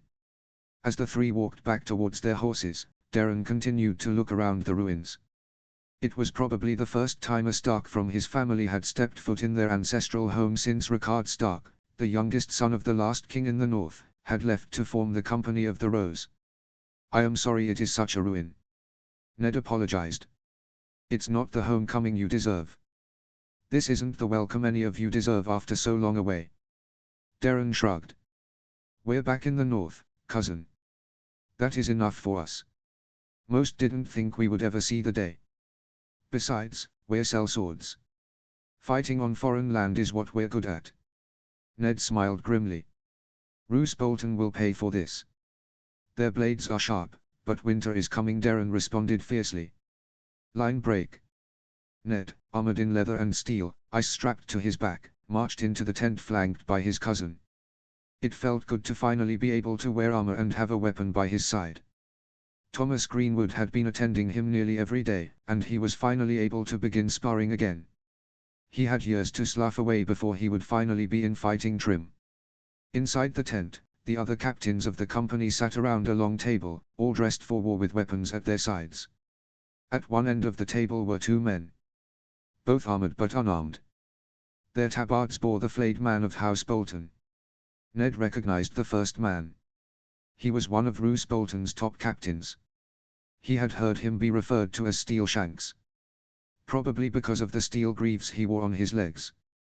The man turned around and came face to face with Ned, and he could instantly see it on the man's face. There was surprise and also terror. It was like he had seen a dead man. Which, of course, he practically was. Stark. He gasped. Lord Stark. Ned corrected. You're Bolton's man. Steel Shanks, if I am correct.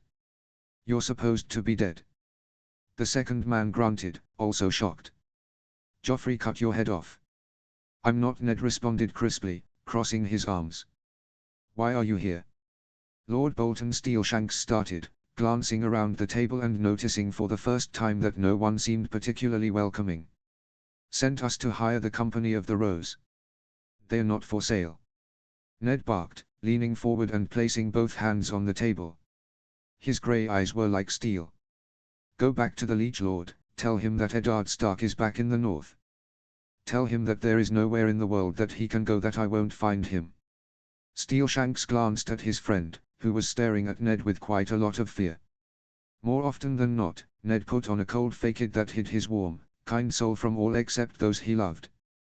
When he had been with Arya in the Godswood, he had been Ned Stark, husband to Catelyn Stark, father to Robb, Sansa, Bran, Arya, and Rickon Stark as well as Jon Snow. In front of the two Bolton soldiers, he was Lord Stark, Lord of the North, the man who fought and defeated Sir Arthur Dayne. He was also the last man alive who had toppled the Targaryen dynasty. Leave. Ned snapped. The two men couldn't obey the order fast enough. That was entertaining. Darren chuckled, taking his place at the other end of the table. I wonder if Roose knows that Tywin has been defeated. Most likely, Ned answered, taking his own seat. Roose isn't stupid.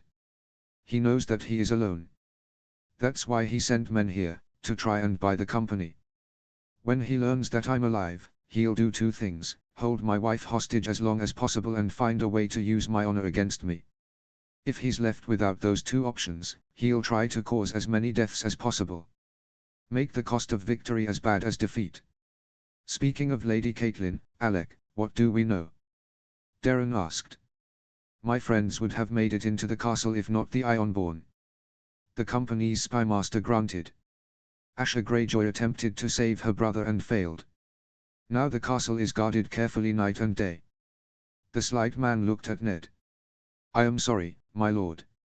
Ned and Alec Reed had been looking for any way to get agents into the Dread Fort to rescue Cat. Ned knew that Roose was now a man without morals and essential a dead man walking. He couldn't allow Cat to be another casualty in the war. Why was the daughter of Balon there? Ned asked. Theon Greyjoy was the reason why Winterfell was taken in the first place, Alec explained.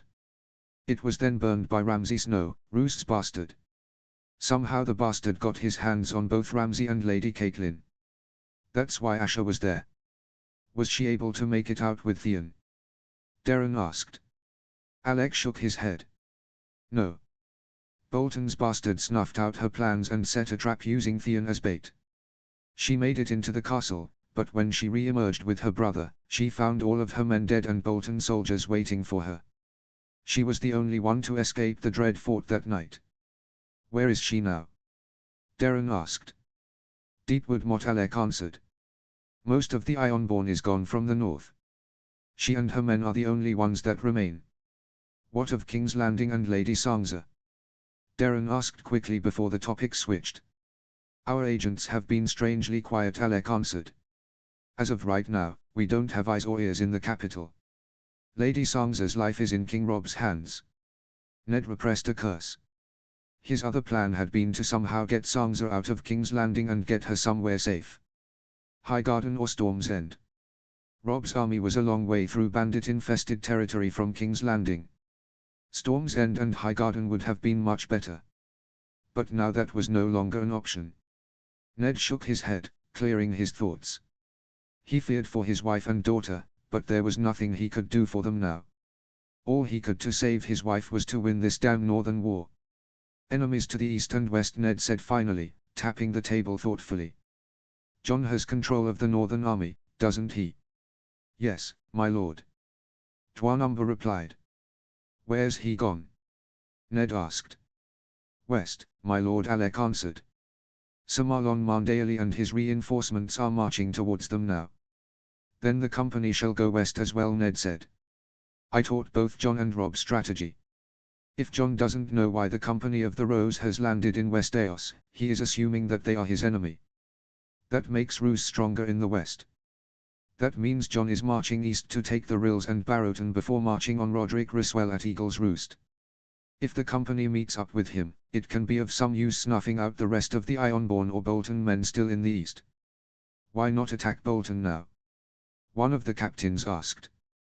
Because there's every chance that Roose could slip out or have a force nearby that could attack the company from behind, Ned answered. If Jon is heading west with his entire host, then he does not mean to leave any enemies behind him. The addition of the company can make the process go a lot faster. You sound like you're not coming, Darren commented. I will meet up with you all later. I mean to get more help. Roose Bolton wanted the entirety of the North to bow to him.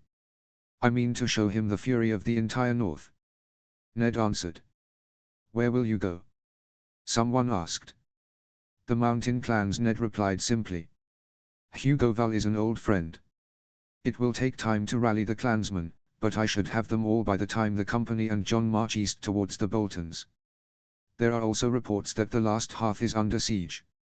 Alec Reed pointed out. It won't be for long, Ned said, waving aside the man's report. Once Roose realizes that we are not on his side, he will draw all his men in on himself and dig in. We need to send a rider back to Wiman and tell him to watch out for any raider. Davos and Lord Valerian's marines might be able to help in a pinch. Darren nodded. Very well. A rider shall be sent to White Harbor. Lord Stark shall ride for the mountain clans, and the company shall march west to meet with the White Wolf. If we move quickly, we should be able to merge with him before he reached Eagle's Roost.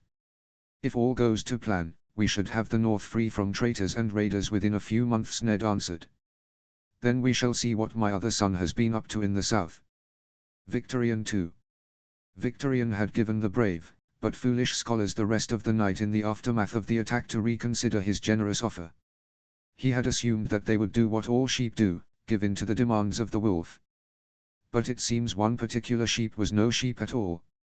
Tali, the fat maester in training, had managed to hold the citadel through 4 attempts by the Ironborn to take it. Before each assault, Victorian had gone to that opening in the doors and had spoken to the younger man, offering him a chance to open the doors, and each time he had been rejected. Victorian respected the man's courage. In the face of overwhelming odds and against actual warriors, he had managed to withstand the Ironborn using tricks and deception. In the fourth and latest attack, Victorian's men had made it inside the citadel, but it had been a trap as they had found themselves herded under the globe-shaped chandelier, which had been dropped on the unsuspecting raiders. Some 200 men had been killed or injured as the maesters managed to drive the confused raiders back out of the doors, shutting and boarding them up once again. Perhaps the Ironborn were taking the scholars too lightly. After all, they were not trained warriors. But they always managed to be one step ahead of Victorian's men, luring them into traps, confusing and tricking them before pushing them back out of their home, fighting with fury that surprised even Victorian. It was the fury of the desperate. So far, after 4 days, Victorian had lost around 600 men to the brave and foolish scholars, though they themselves have not gotten off without their own losses. Victorian wasn't sure how many were left, but they were surely running out of tricks. Sooner or later, the Ironborn would break through those doors and every single maester in there would be put to the sword. The rest of the city had been well and truly plundered. Everything that of value that hadn't been nailed down was now safely aboard a ship, along with salt wives and thralls. During the battle and in the day following, at least half of the women in the city had been raped, while many of the men had been killed. The starry September was a smoking pile of ash, and the bank was nothing but a large coffin full of corpses that used to be bankers. The only structure in the town that hadn't been touched was the high tower itself. One of Victorian's braver captains had led 2 ships in an attempt to try and take the ancient lighthouse, but they had all been killed and their ships had been set aflame. It was a clear message to Victorian: the city hasn't been fully taken, not while the high tower stood. Lord Captain Lord Spar greeted grimly as he and others prepared to attack the citadel. The sun had just risen in the east, and Victorian was preparing for his morning discussion with Samwell Tarly. Spar Victorian grunted, striding past the man. When he reached the opening in the doors, he knocked. Tarly. Lord Victorian was the response as the fat maester showed himself. He had a bandage around his head and his face was dusted with dirt and blood, but he still looked just as resolute as the last time Victorian had seen him. In one hand he held an Ironborn axe. "Are you ready to accept my generous offer?" Victorian asked, crossing his arms. Tarly shook his head. "You best leave when you can. King Rob has no doubt heard of your attack and a force is being assembled as we speak to take the city back. Our business isn't finished." Spar shouted from behind Victorian. "I want my fucking son back. Our prisoners are being treated fairly. Their wounds have been seen to and they have been fed." Tarly answered firmly, crossing his arms. "I assume the same isn't happening with the poor souls in the city. The old way is clear." Victorian started. The old way is barbaric. Tali snapped. Killing defenseless women, children, and men. Where's the honor in that? What would you know about war, boy? Spar snarled, walking up next to Victorian. You look like you spend more time around the dinner table than in the training yard. My father is Randil. Tali shrugged. If there's one thing I know, it's war. Victorian gazed at the boy, knowing it was a lie. He was putting on a show for the others. He was being brave in the face of two men who could cut him down as easy as cutting into a meat pie. The boy was no warrior, nor was he a strategist. But he was brave. That much was clear. He fought and he inspired others around him to never give up. There was steel in him that Victorian couldn't help but respect. We paid the iron price. There is your honor. Victorian answered. Now, will you open your doors? Tali shook his head. Never.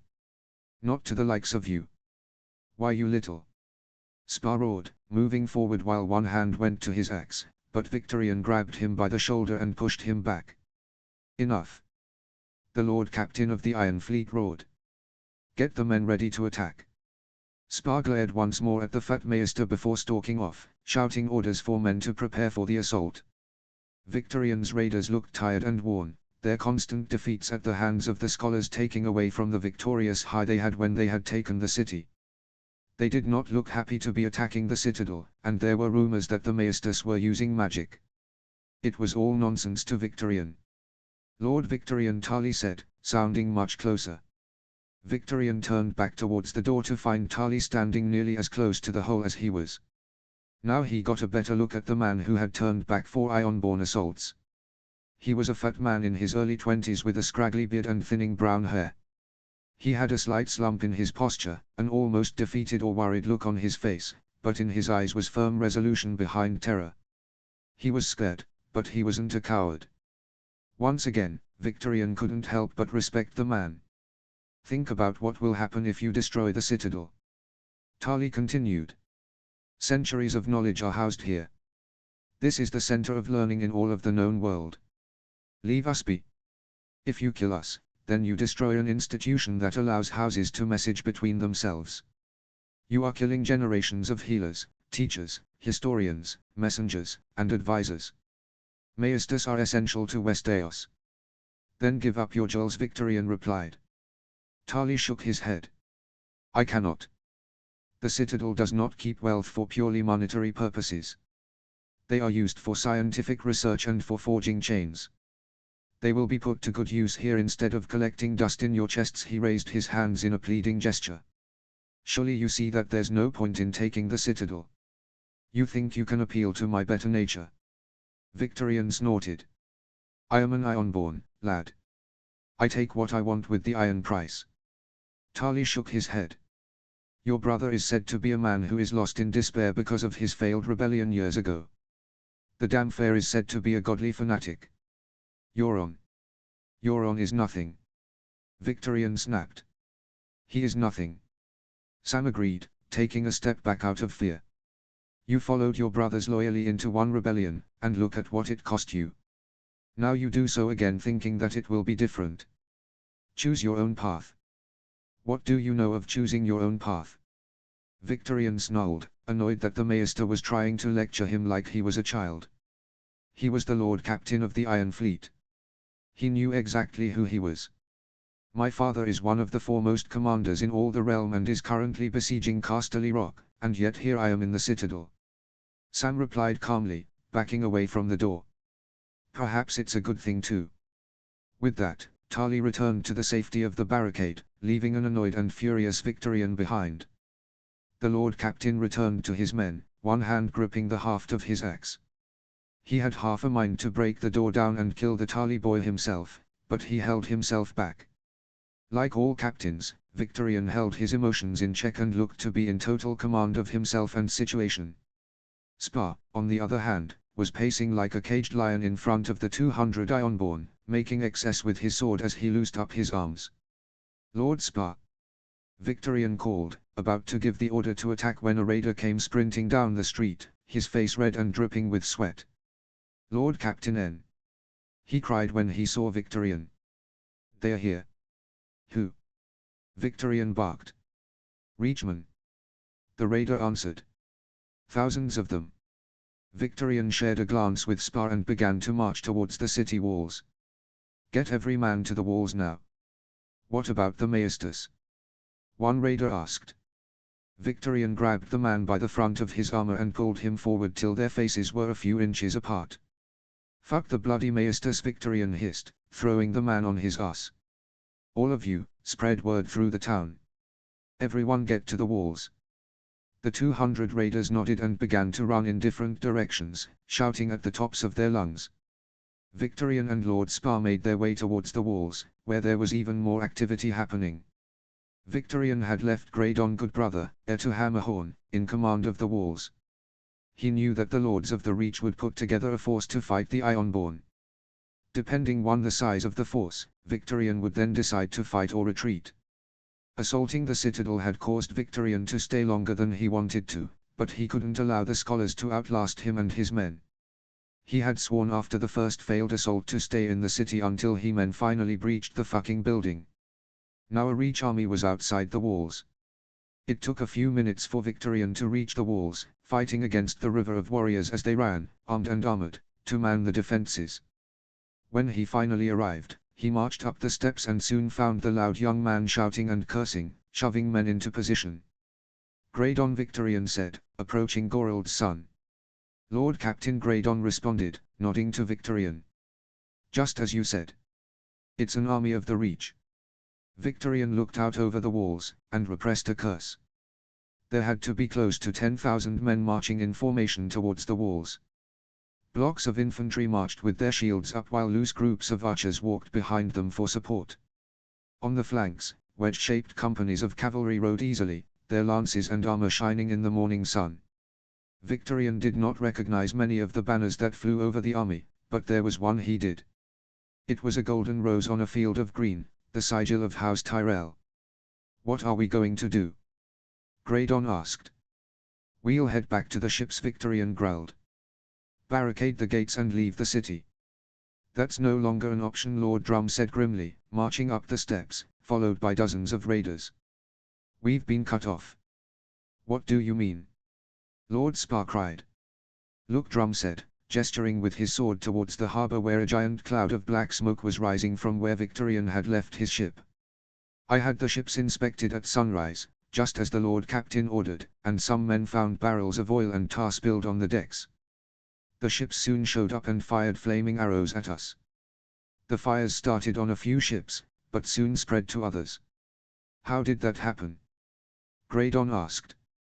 Euron had men sneak on 2 ships using rafts to spread oil and tar, Victorian said grimly. It's the same bloody tactic we used at Lannisport. So what now? Graydon asked again. Drum, how many men do you have with you? Victorian barked, turning back to the Lord of Old Wyk. I left about 200 with my boy back at the harbor. Drum answered. Other than that, I have everyone I could find. Victorian immediately began barking out orders like he was back on a ship. Graydon, you're in charge of the archers. As soon as the Reachmen are in range, fire at will on them, he said. The rest of you, gather all our men and bring them to the main gate. Those fuckers want to fight, we'll give them one. The Ironborn nobles around Victorian nodded and ran off, but Victorian grabbed Drum before he could leave. Take a few hundred men and grab as many ships as you can get your hands on. Rafts, boats, barges, I don't care. Take them through the river gate, he ordered. Drum nodded and ran off, the raiders who he had brought following him. After an hour, the defenders were ready. The enemy were in place and the archers had been exchanging fire for some time.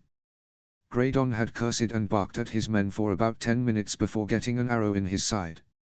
He wasn't dead, but it had certainly shut him up. His brother Gormund was now in command of the archers. While the archers were fighting, someone had retrieved Victorian's shield and helm. He was already in his armor with his gold cloak over his shoulders. Now, with Spar and Gorald Goodbrother at his side, along with about 9,000 Ironborn raiders, he was ready. Open the gates. He shouted, looking up at the gatehouse. A raider nodded and echoed the order. Soon, The wooden doors slowly swung open and the iron portcullis rose, leaving a clear road towards the Reachman infantry. The raiders began to move forward, but Victorian stopped them. "What is dead may never die," he bellowed, lifting his helm so that he could be heard clearly. "But rises again, harder and stronger. To the drowned god! The drowned god!" The raiders echoed as Victorian led the charge out of the gate. The men of the Reach had been peppered with arrows, but they still managed to lock shields and lower their spears at the sight of Victorian and his men charging out of the main gate, racing up the Rose Road at them. One man, an older, portly man wearing ornate silver armor and seated on a fine white charger, called orders to his men, seemingly trying to inspire them. The infantry cheered half-heartedly. Then another fellow came forward, bearing a tabard with a green apple. He shouted at the men, getting a better cheer from them. Victorian raised his shield as a wave of arrows arced down on his men. The cries of the wounded and dying soon filled the air as the deadly rain continued, but most raiders followed Victorian's example and raised their shields, weathering the arrow fire. "Fuck 'em bloody!" Good Brother roared excitedly, waving his axe over his head. The two forces came together in a crash of metal and bodies as the Ironborn formed a wedge with Victorian at its head, tearing into the first body of infantry it met. The Lord Captain of the Iron Fleet chopped off the steel point of one man's spear before burying his axe in the man's skull, kicking the body off as he continued on to his other opponents. Victorian, still annoyed from his conversation with Tali earlier that morning, gave in to the battle rage that came over him. Nothing could stand before him. Every man who did was either buffeted aside by his shield or felt the cold bite of his axe before falling to the ground. He didn't know friend from foe, and didn't care. He cut down anyone who came towards him. While Victorian fought, the man with the green apple on his tabard brought his right flank of infantry and cavalry down on Victorian's men, forcing them towards the river where Drum and his men were fighting a losing battle. He had led his men out of the river gate, just as Victorian had instructed, and had slammed into the backs of the Reachmen. The plan had worked for a few minutes, but the infantry had soon realized what was happening and turned around to fight Drum's men, and with the help of armored cavalry, they had turned the tide on the Lord of Old Wyk. The Ironborn were segmented into two parties. Victorian and the bulk of his force was in a giant circle of silver, with infantry surrounding 3/4 of his men and cavalry at his back. Drum was pressed against the river with infantry on his right and cavalry on his left. All the while, the enemy archers were raining arrows down on both Ironborn armies. The Ironborn archers tried desperately to provide support for their comrades, but they were running out of arrows much faster than the Reachmen. Gorald Goodbrother went down under a swarm of spears and swords on Victorian's right, but the large man didn't seem to care, seeking out more enemies to kill. Spar had died earlier in the battle, killed when a pike was shoved through his chest. Now Victorian was alone, a single Ironborn surrounded by dozens of corpses and a ring of nervous Reachmen, all with spears and swords pointed at the giant man. "Come on!" Victorian roared, ripping off his helm and tossing it away, same with his shield. He swung his axe with both hands. "Surrender, sir!" the portly man demanded, riding through the ranks of infantrymen, the other man right behind him. "Never!" Victorian growled, setting his feet. The portly man drew his sword and dismounted, marching towards Victorian. The other man seemed to be caught by surprise by the action. "My lord!" he cried. "It's fine, Sir John." The other man responded, closing the visor on his helm and bringing up his shield. "I will deal with this brute." Victorian growled like a wounded bear and swung his axe with everything he had. The man deflected the attack with his shield, lunging with his own sword and managing to strike the Ironborn captain in the ribs, cracking two under his armor. Victorian grunted and stepped back, feeling pain every time he breathed. He growled and attacked again, his axe a blur of silver. His opponent moved back slowly, dodging and deflecting the axe while his men watched with awed silence. The two warriors battled for a few moments before Victorian intentionally swung for the man's shield, his axe tearing through the thin layer of steel and into the wood beneath. The other man cried out in pain as his gauntlet crumpled under the axe and pierced his hand. He released his shield, his gauntlet a mess of blood and steel that he held close to his body. He was breathing heavy now, sweat pouring out from under his helm.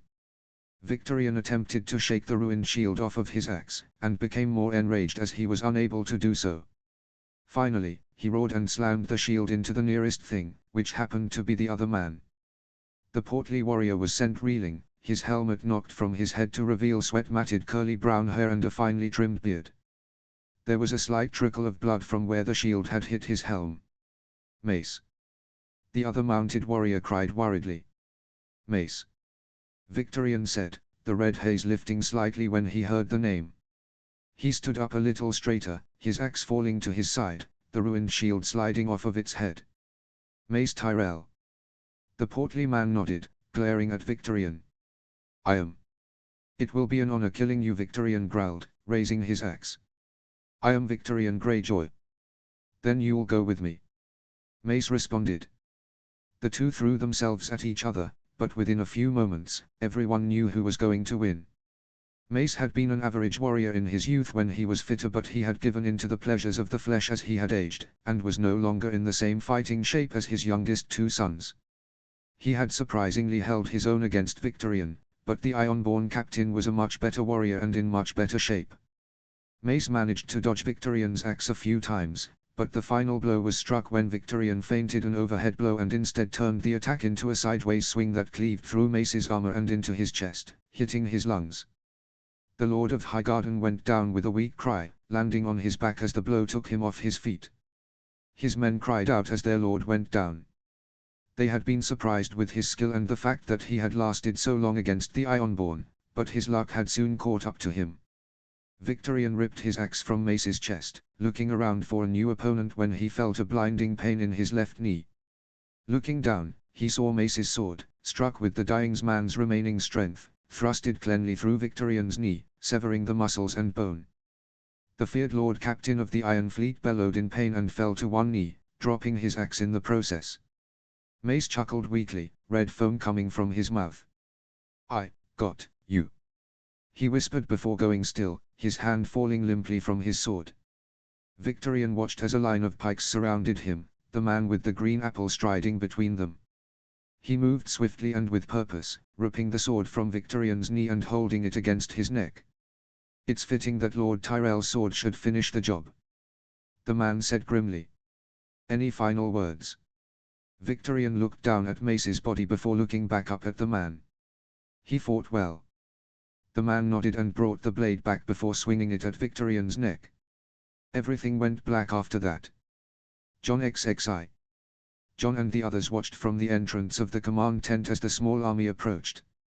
Most were on foot, wearing dark leather armor and chainmail, wielding spears and shields, while those on horseback were more heavily armored, wielding lances, swords, and axes. The group riding at the front of the column rode under a banner of a white rose on a field of grey. The Company of the Rose.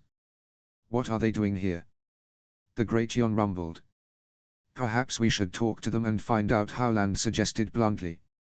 Jon suppressed a smile, wanting to look in command as the sellsword commanders approached. There were a lot of them, nearly 20 or so, but there was one man that surprised Jon. He looked like a Stark, with the same dark hair and long face that Jon's father had. The mounted group was allowed entry into the camp and soon found themselves face to face with Jon and his commanders. The White Wolf crossed his arms, glancing down at Ghost, who wasn't baring his teeth. That was a good sign for the mystery warriors. "Who are you?" Jon asked, keeping his voice neutral. "I am Darren, captain of the Company of the Rose," the stark-looking man answered. "These are my commanders." "Why are you here?"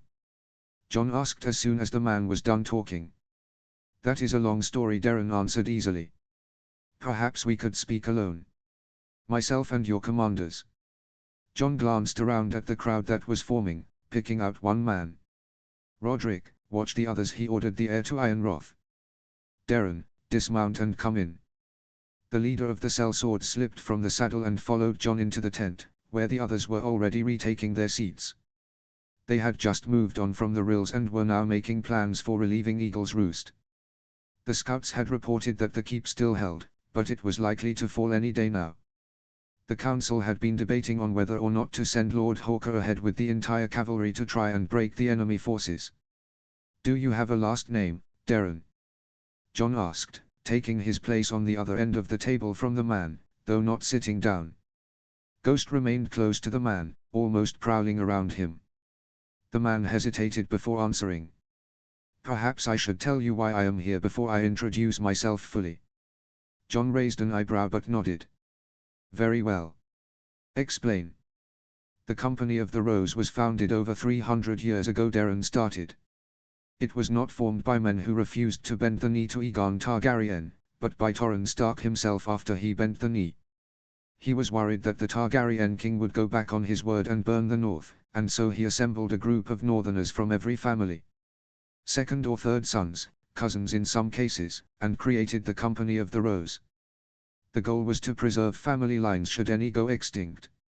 "Hold on," John said, holding up a hand.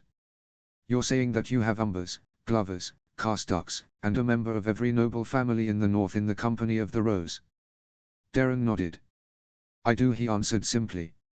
"Marndalis, Hawkers, Reeds, even extinct houses like Ryders, Fishers, Greenwoods, and others." "Starks?" John asked carefully. Darren bowed. "Darren Stark, ancestor of Rickard Stark, youngest son of Torrhen Stark, the king who knelt." Now it made sense to John why the man looked like a Stark. "So you're my cousin?" Darren nodded. "I am." For 300 years, the company hid in plain sight in Essos, holding on to the two orders that Torrhen Stark had given them. The first was to stay alive. We took jobs with high chances of victory and were generally known as a solid company. The second order was to return when a Stark once more wore the crown of winter.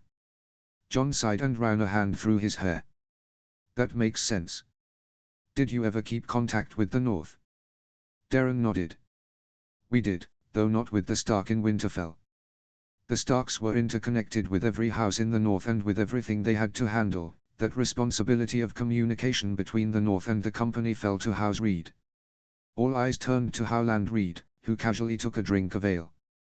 He didn't look at all like he cared about the revelation that had been dropped on the others. "House Reed is one of the smallest and strangest houses in the north and all of Westeros," Howland explained when he put his tankard down. "We were also ideally protected from unwanted eyes and ears because of the neck. My family has always been Lords of Greywater Watch and Spymaster for the Company of the Rose. We have a good system set up too, able to get information within a few days and even able to pass small packages across Westeros in a matter of days." "That's why you said friends," John said, remembering his first talk with the man. "You said your friends were investigating Winterfell after the Boltons sacked it." Howland nodded. "My spies did that. We have a network that expands across Essos and Westeros. We relied on it heavily when choosing contracts," Darren explained. "Now, the company has returned to the north to help take it back from the Ironborn and the Boltons before marching south to pledge loyalty to King Robb. Who knows that the company is fighting for him and their history," Howland added. A full report was delivered to Queen Margaery. John's head was spinning with the information he was getting. Long-lost members of northern families were returning after being gone for 300 years, he had a cousin, and Howland Reed had a spy network. There was a lot to comprehend, but the story made some kind of sense. "Is there anything else I should know?" Darren nodded and produced a scroll from his belt, tossing it towards John. "I've been told to give that to you." John broke the wax and unrolled the message. It read, "John, I am sorry that I am not there to see you in person. Hopefully Darren has explained why he and the Company of the Rose have returned to the north. Please believe them. They are friends and allies. I know that my being alive is quite a shock, but it is no trick. I am truly alive and back in the north. The Company of the Rose saved me and Arya from death and worse in King's Landing, even managed to take Ice back as well. John, words cannot describe how proud I am of you and Robb. The way you have both fought against adversity and have held yourself as true Stark men, words fail me. I am proud to call you my sons.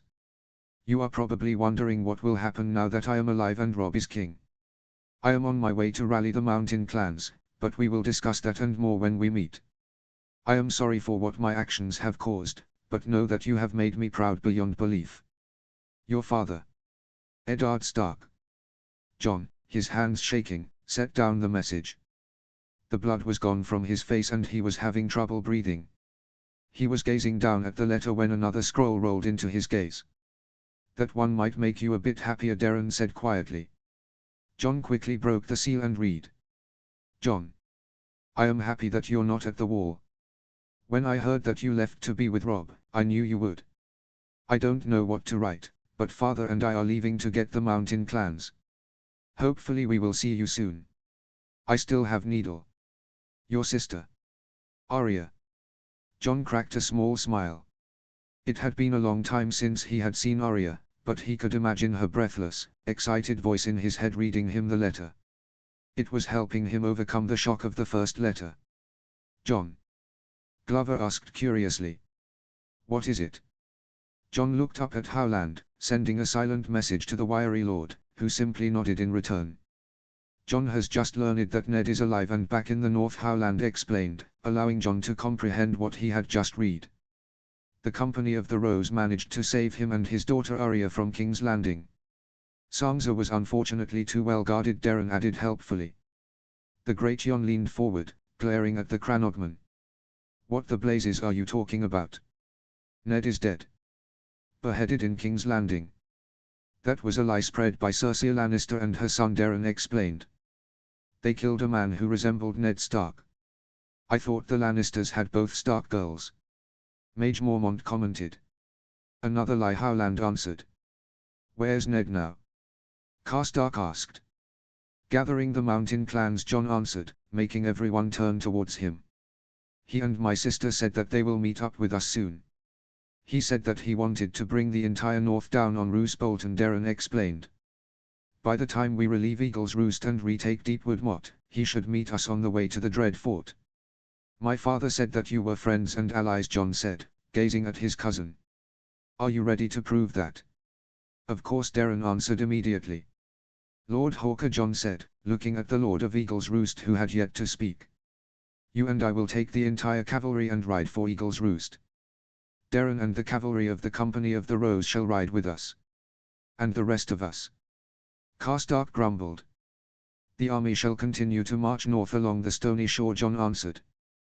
We have to march north anyway to retake Lord Glover's home. That will be all. John had dismissed the council so suddenly that it took a moment for any of them to move. Slowly, starting with Roland Hawker, the other commanders filed out of the room with Darren Stark taking up the rear. Howland was the only man who hadn't moved. Why didn't you tell me? John said angrily, glaring at the small lord. I didn't feel like the time was right, Howland answered honestly. Besides, there was other information that you needed to know as well. I thought it best to give you all the information at the same time. I had a right to know. John growled, slamming his hand on the table. My father is fucking alive and has been for months, and you've known this entire time. Actually, I found out when he got to Braavos. Howland corrected calmly. Besides, you had a lot on your plate. Rob and I mourned for him. John shouted, standing up. I had a right to know regardless of all else going on. Would you have reacted any differently? Howland questioned. I knew you would learn eventually, either from myself, a member of the company, or Ned himself. This way, you find out that the Company of the Rose is on our side, that Ned is alive, and how the two are connected. If I were to tell you this back at Moat Cailin or at any point between then and now, how would I have been able to give you proof?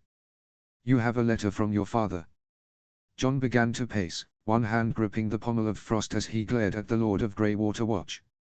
He wasn't sure what he hated more.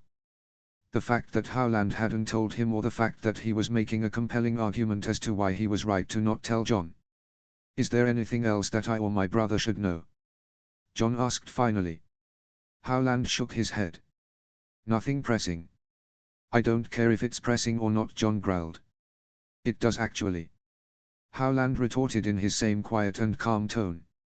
With all information, it has to be filtered into two categories. Is it important for someone like yourself to know this, or can it wait? John glared at Howland for a moment longer before sighing and dropping back into his chair. Fine. Howland stood up, straightening his cloak a little so that it better hid the numerous weapons he had on his person.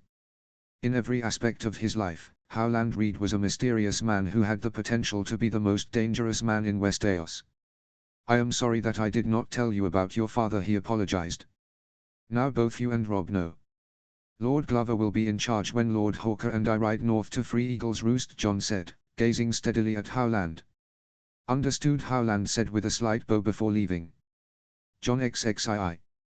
Eagle's Roost was the second largest city in the north, and was closer to a large town rather than an actual city. The walls were made from wood from the wolfwood, and there were watchtowers set at intervals along the battlements where each could support the other. The gate, which was in complete disarray, was made entirely of ironwood, strengthened by black iron.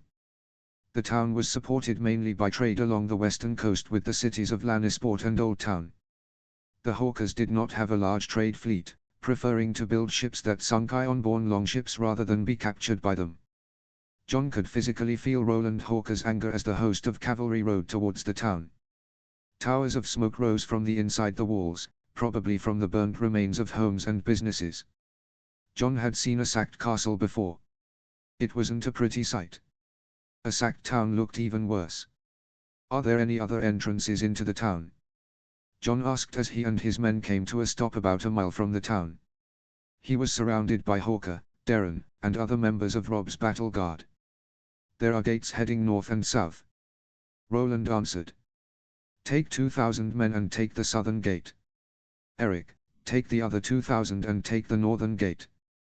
Darren and his men shall stay with me and attack the main gate," John said, quickly giving out orders. "3 horn blasts, we attack." "How do we know that the castle hasn't been taken?" Darren asked. Roland pointed towards the castle, a building that towered over the rest of the town. Flying from its tallest building was the banner of House Hawker, but it was upside down. "Ships in distress will put their flags upside down.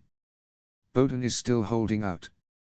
"Then we shouldn't keep him waiting," John said. "Lord Hawker, Eric, you have your orders. The longer we stay here, the more chance we have of being spotted and we lose the element of surprise." The father and son both nodded and rode off. Jan and Brandon followed their brother while Lord Hawker's captains followed him. It would take them a little time to get into position, which just left John and his companions alone with Darren Stark and his captains. "You're your father's son?" Darren chuckled. John glanced at the man, but said nothing. Darren had other plans, as he kept staring at the man whose shield was emblazoned with a pair of black moose antlers on a field of sand. "So you're my cousin?" Darren said. "Are you really doing a family reunion now?" Roderick Forrester grunted. Darren shrugged. "What else are we supposed to do? They're here, might as well get it over with now." "I'm Micah," the man answered. "You must be Darren. How come you lot never came back with Robert Baratheon took the throne?" Eddard Karstark asked. A man bearing a blue sunburst on a field of white answered. "Darren wasn't sure if it was safe for us to return. Our orders were to come back when a Stark wore the crown. Not when a stag did." Robert Baratheon also held Targaryen blood, a beautiful, grey-haired woman added. Her white bear cloak, longsword, and intimidating gaze gave her away as a Mormont. "As Bryn said, we weren't sure if it was safe to return. Howland stayed in constant contact with you. Why didn't you ask him?" John asked, glancing over his shoulder at the discussion. "Ned had just lost his father, brother and sister," Darren answered. "It wouldn't be a good look for the company if we suddenly appeared. The realm was at peace for 20 years. Surely there must have been some point where you thought you could return." Darren said. "We watched the Stag King closely as he descended into despair and depression." Darren answered with a small shrug. "The trauma from Duskendale further Deus Madness. The death of the Lady Lyanna was Robert's Duskendale." John shifted slightly in his saddle. "When King Robert arrived in Winterfell to name my father Hand of the King, Robb and I expected the Demon of the Trident, and instead we got a fat, tired, red-faced man who told war stories and whored every night. It was clear that he never moved on from the rebellion. You think marrying the most beautiful woman in Westeros would be enough for any man?" Forrester said quietly. "Cersei Lannister is a bitch," John said immediately, turning red slightly. He hated talking badly about women, but Cersei Lannister was someone he instantly disliked. She along with the Kingslayer. Both groups of Northerners laughed at John's comment. She does not have a sparkling reputation," Darren confirmed. I wonder how she'll react when she learns that Ned is alive. Line break. Bodenhawker. He was down to 100 men. Not enough to hold the walls anymore. Most were wounded, including himself, and there was really nothing Maester Mallows could do besides pour boiled wine or water on the wound before wrapping it in whatever cloth he could get his hands on. The defenders were on their last reserves of strength, fighting off of rationed food of leather like dried meat and moldy bread. But, as they have for the past few weeks, whenever the enemy came, the men of Eagle's Roost grabbed their weapons, sent a prayer to the gods, and went to meet them. Boden was slumped in the great hall with the rest of his men, just waiting for the enemy to send another wave. Riswell's force had been significantly damaged during the siege of Eagle's Roost. He had started with 5,000 men, the combined might of Barrowton and the Rills. Boden doubted if he had more than 700 battle-ready men with him. But that was 600 men that Boden didn't have. "Captain! Captain!" a guard shouted, stumbling as he burst through the doors. "They are here." Boden sighed and grabbed his weapons, his men following suit. It had been 2 days since Riswell's last attack, and many believed that he meant for the next attack to be the final meeting between the two forces. "No, Captain, it's your brother, Lord Roland," the guard cried, tears of joy cutting through the dirt, blood, and grim on the man's face. "I saw them from the roost." The roost was the tallest tower in the entire town that commanded a view of not only the town, but also the harbor and the land outside the walls. Boden had started placing men up there day and night ever since he had gotten his brother's message. Energy filled Boden as the news hit him. Help was finally here, and Riswell would get what was coming to him. The captain of the Seahawk threw himself to his feet, his weapons in his hands. He was thinner due to starvation and constant stress of an attack, but he now burned with a fiery passion. "Hear that, lads?" Boden bellowed. "Looks like our friends outside are about to get a little surprise." The 100 defenders cheered. Just like the captain, they too were filled with energy. After seeing friends and family killed, their homes destroyed, their town pillaged, they wanted nothing more than to see the traitors outside town to shreds. "How many men are with my brother?" Boden asked as the men around him prepared for battle. "1,000, Captain," the man answered. "They are coming through all 3 gates." Boden nodded. "Good. Get back up the tower and turn the flag the right way around." The guard nodded and ran off. Boden gave a little sigh of relief. Roland was here and the siege would finally be over. And he would finally be able to plunge his sword in Roderick Riswell's fucking chest. Line break. John. It took an hour, but John's scouts had reported that both Eric and his father were in position. There had been no change in the town, so John could only assume that he and his men had not been discovered yet. John drew Frost. "Riswell and his sons are to be captured," he ordered. "They are traitors, but they are still highborn and must be treated as such." The warriors behind him muttered their agreement.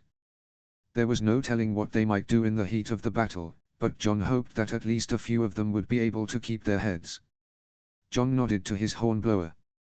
"Send the signal." The barrel-chested man nodded, wet his lips, and sounded 3 booming notes. After a moment, he sounded his horn again with the same 3 notes. John raised his sword, then pointed it towards the town. The sellswords behind him cheered and urged their mounts forward, the battle madness slowly overtaking them all. Ghost bounded ahead of the charge, a white blur. It took a few minutes for John and his men to cover the distance to the town, but once they were through the gates, they were like an unstoppable flood. John, followed by the battle guard and the sellsword captains, took the most direct route that led towards the castle. They encountered very few defenders, most of whom were already mauled by Ghost, but it was only until they were around the castle did they Riswell and his men. "For Winterfell!" John bellowed, cutting down the first man he came across. John and his men slammed into the traitorous Northerners, with Hawker and his son soon joining them as their cavalry emerged from other streets. It was a bloodbath. The men of the Rills and Barrowton were unprepared and tired after weeks of sieging. Against battle-hardened sellswords and men who had fought with Robb in the south, they were sitting ducks. John and his companions fought their way towards the castle, where they met Lord Roland and his sons. Without speaking, they all dismounted and ran into the castle, where the Riswell, his sons, and the last of his men were surrounded by the castle defenders. Bowden! Lord Roland shouted, striding across the courtyard. A man who looked like a more wild version of the Lord of Eagle's Roost strode forward as well, the two men meeting with a bear hug. Eric, Brandon, and Jan all embraced their uncle as well before all four turned back to the enemy. Roderick! Lord Roland growled. Surrender and you will be tried fairly. The man whom John assumed was Roderick Riswell, given his tabard and armor, snarled. I'd rather die with a weapon in my hand than my neck on a block. Roland hefted his great sword. So be it, he said, moving forward, but his brother stopped him. He's mine. Bowden said firmly. The two brothers shared a look before Roland nodded and stepped back. Bowden moved forward, stepping in front of the ring of defenders to where he and Riswell were face to face. I told you I would be the one to kill you. Bowden said calmly. Riswell snarled and launched himself at the man, starting the fight. John watched the fight with narrowed eyes, making sure that none of Riswell's men interfered. But it looked like they intended to honor their lord's request of single combat that would lead to a semi-honorable death. Even the man's sons stayed back, allowing their father to fight. Bowden and Riswell fought with differing fighting styles. Riswell fought like a man with nothing to lose. His attacks bordered on wild, but there was still technique and experience in the way he fought. He was older than Bowden, but he was still in decent enough shape to give his opponent trouble. Bodenhawker, on the other hand, looked just as deadly as his brother. Wielding a cutlass and a small axe, he moved effortless around Riswell, able to parry and deflect his opponent's blade with his cutlass while his axe stayed ready to take advantage of any opening. Both fighters managed to hit each other a few times, but there had not yet been a telling blow. Roderick was older, but he hadn't been starved or constantly attacked like Bowden had. Lord Hawker's brother was just as tall and muscular, but weeks of malnourishment had taken their toll on the man. He was beginning to slow, now noticeably so. He blocked Riswell's strikes instead of parrying them. Whenever he moved, it looked sluggish. Riswell roared and slammed his shield into his opponent, knocking him to the ground. The defenders, men who had fought beside Bowden, moaned with despair. It was not the way they wanted to see their captain go out. I'm gonna die. Riswell growled, preparing for what he thought would be the final blow. But you're gonna go with me. Bowden gritted his teeth, not responding. Riswell's sword flashed towards Bowden's neck, but the captain of the Seahawk was even faster. His axe flew up and intercepted the sword, the haft of the axe holding the blade fast. Riswell's face was a mask of confusion before turning to pain. Plunged into the middle of his chest was Bowden's sword, shoved there with the last of his strength. I did tell you I would kill you. Bowden growled, kicking Riswell away from him. The Lord of the Rills stumbled away before finally sinking to his knees, his shield falling to his side. His sword was still stuck in the axe. He did not attempt to take the sword out of his chest. John doubted he had the strength to do so. All he did was look at it, just barely breathing. End it, Bowden. Lord Hawker grunted now that his brother was back on his feet. Bowden nodded and ripped the sword from Riswell's chest, nodding once to him before decapitating the man with one swing. Line break.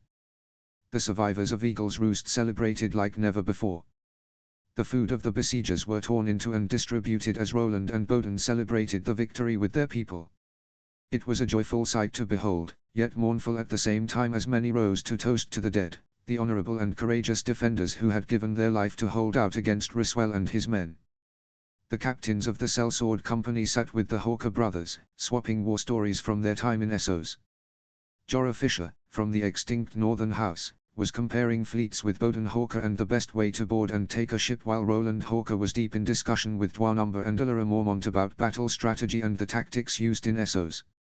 John hid in a balcony above the Great Hall, having found it when he was finding his room earlier that day. He did not have much time to be alone anymore now that he was the commander of the Northern Army.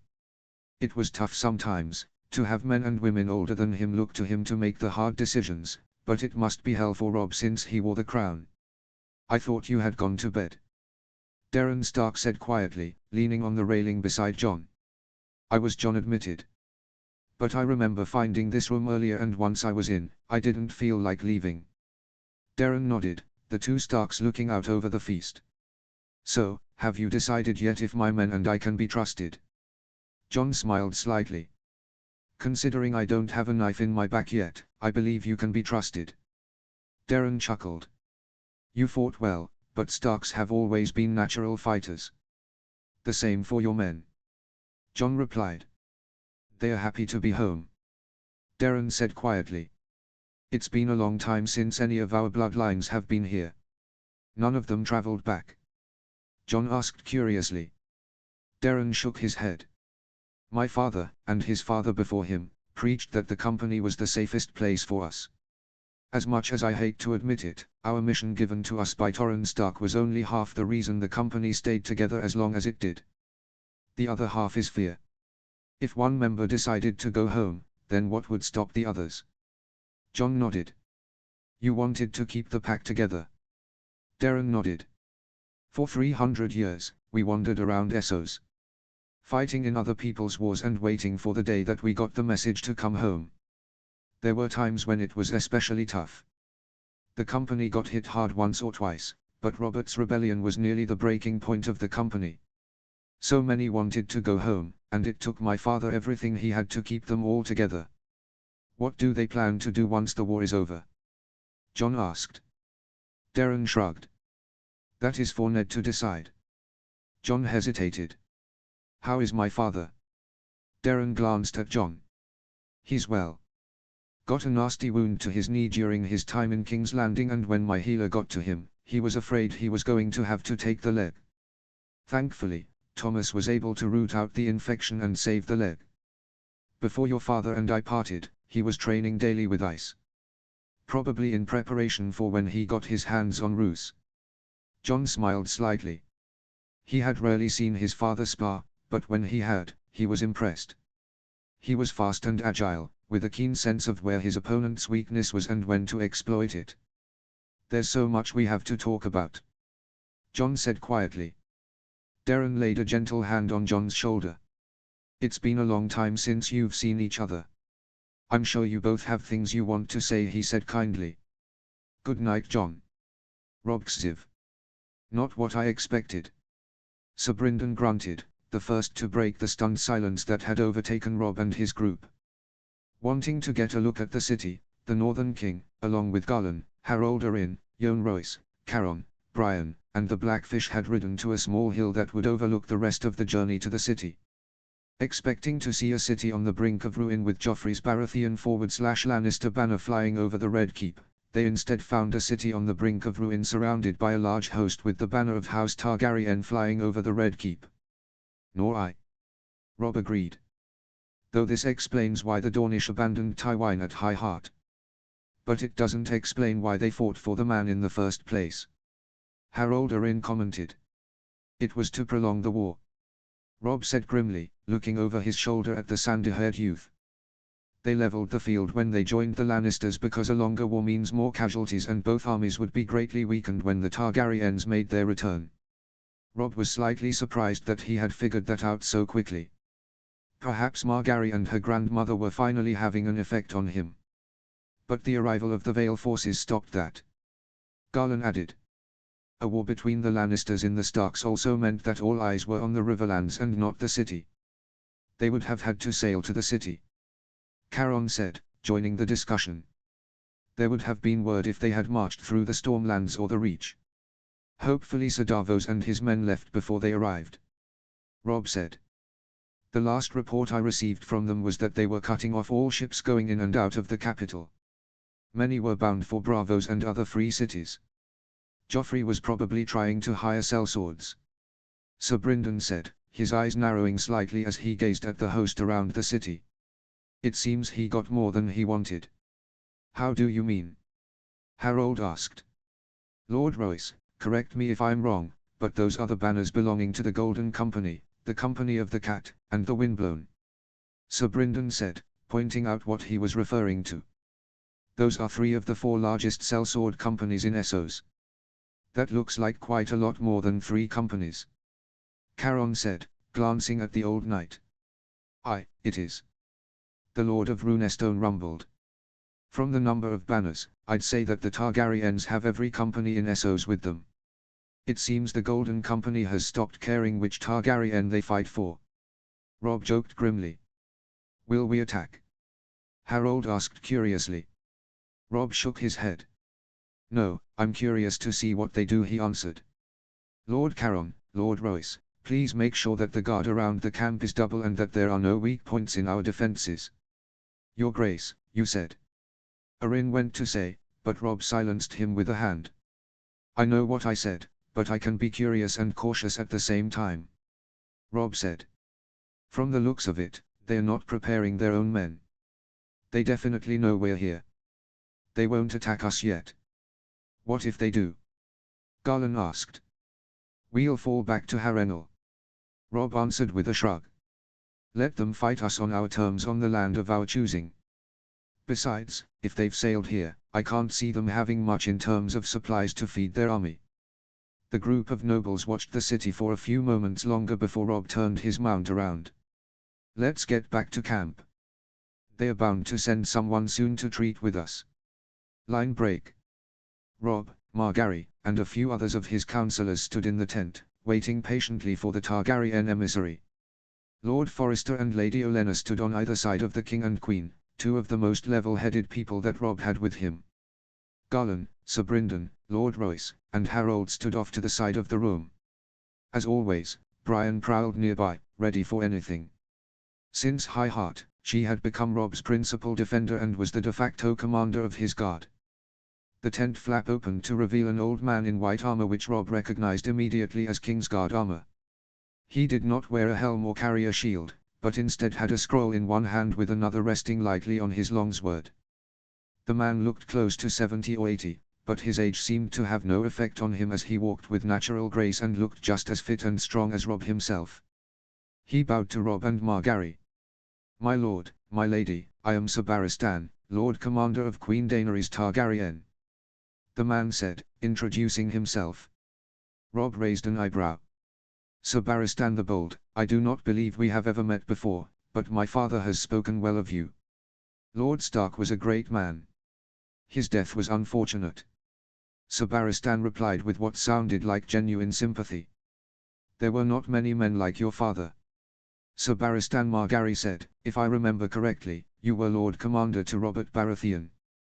The old knight nodded to the beautiful woman. I was, my lady, but Joffrey blamed Robert's death on me and dismissed me from his Kingsguard. The Hound, Sandor Clegane replaced me and Jaime Lannister was named Lord Commander. He's my prisoner at Riverrun. Robb said bluntly. Why the blazes was he named Lord Commander? Sir Barristan shook his head. I do not know, my lord. The old knight looked around the tent, nodding to those he recognized. Sir Brynden and Yohn Royce nodded back, the only ones old enough to have had an actual relationship with the man. You said that you are here for the Targaryens. Robb said, bringing the conversation back to its original point. I must admit that myself and my counselors were surprised to find them here. Queen Daenerys and King Aegon have returned to reclaim the Iron Throne. Sir Barristan said easily. Joffrey, Cersei, and all their supporters have been imprisoned. Joffrey and Cersei have also been stripped of their crowns. Come to reclaim Westeros, you mean? Lady Olenna said, a serious look on her wizened face. Please do not give me vinegar and call it honey, sir. Their graces would prefer to unite Westeros peacefully. Sir Barristan responded. They have no wish for war. Forgive me if I am skeptical that a house whose words are fire and blood want to be peaceful. Robb said, crossing his arms. Sir Barristan, you mentioned Aegon Targaryen. Margaery said, a thoughtful look on her face. He was said to have died in the rebellion. Sir Barristan nodded. I am sure you have many questions, my lady, and that is why I am here.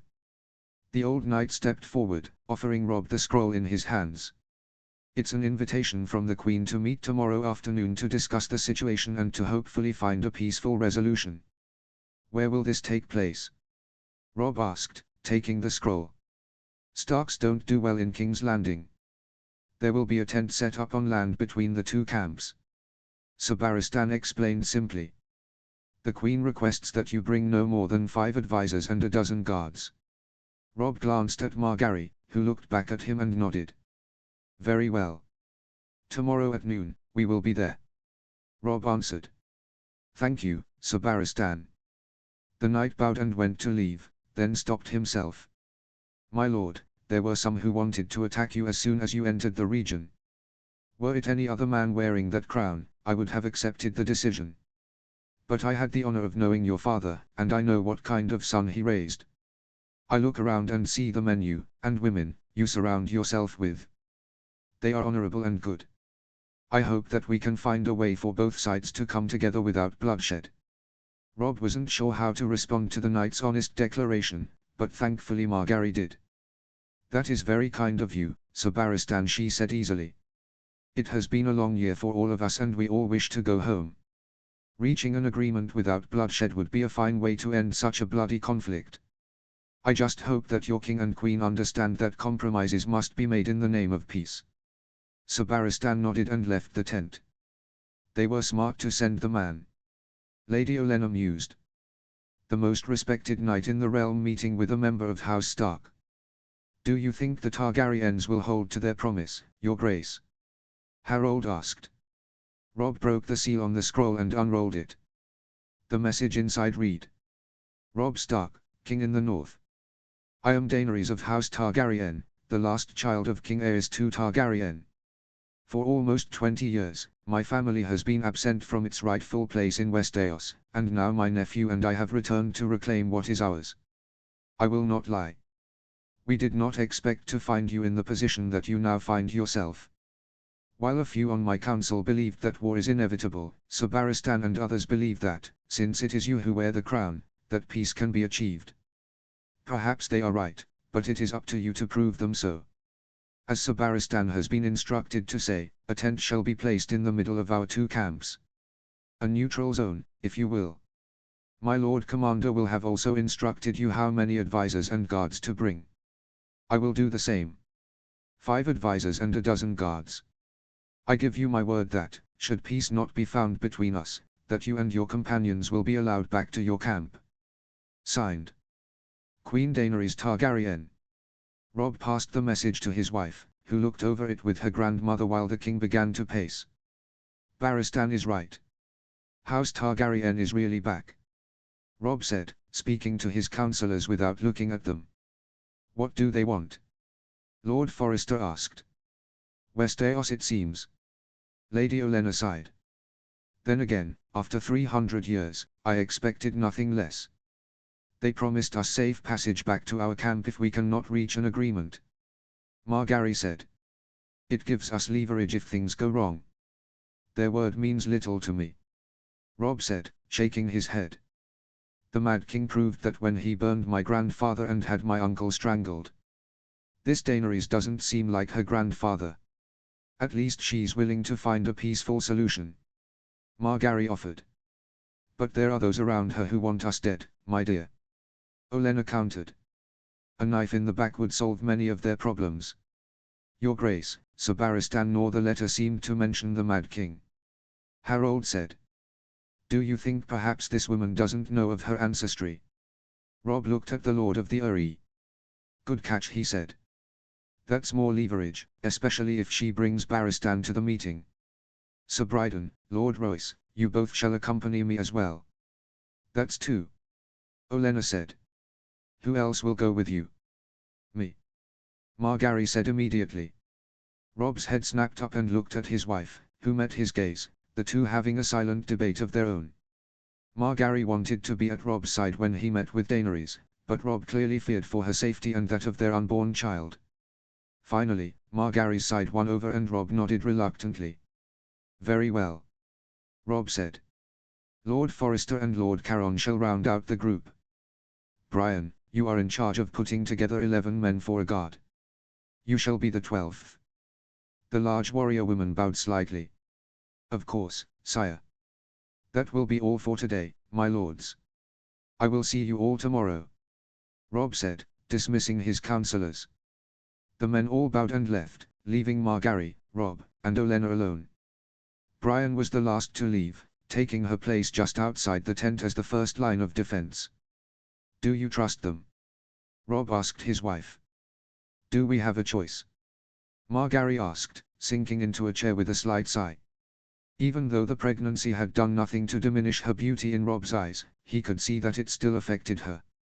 She tired more quickly, seemed to eat a lot and yet sometimes had no appetite. Nevertheless, she continued to run Robb's kingdom while the young wolf focused on the war. We could move back into the Riverlands, but that would be counterproductive as Lord Smallwood is currently trying to put out all the fires and deal with the Bloody Mummers and the Brotherhood without banners. Robb answered, handing his wife a glass of fruit juice. Before Robb had moved south from Harrenhal, he had placed Theomar Smallwood and a small host of 1,000 light cavalry under his command to do his best to clear the land of raiders and help the people of the Riverlands. The last thing Robb wanted to do was bring war back into the region that had been so heavily hit already. So no, we don't have much of a choice. Margaery said with a sad smile. Your Grace, the Targaryens are reaching out for peace.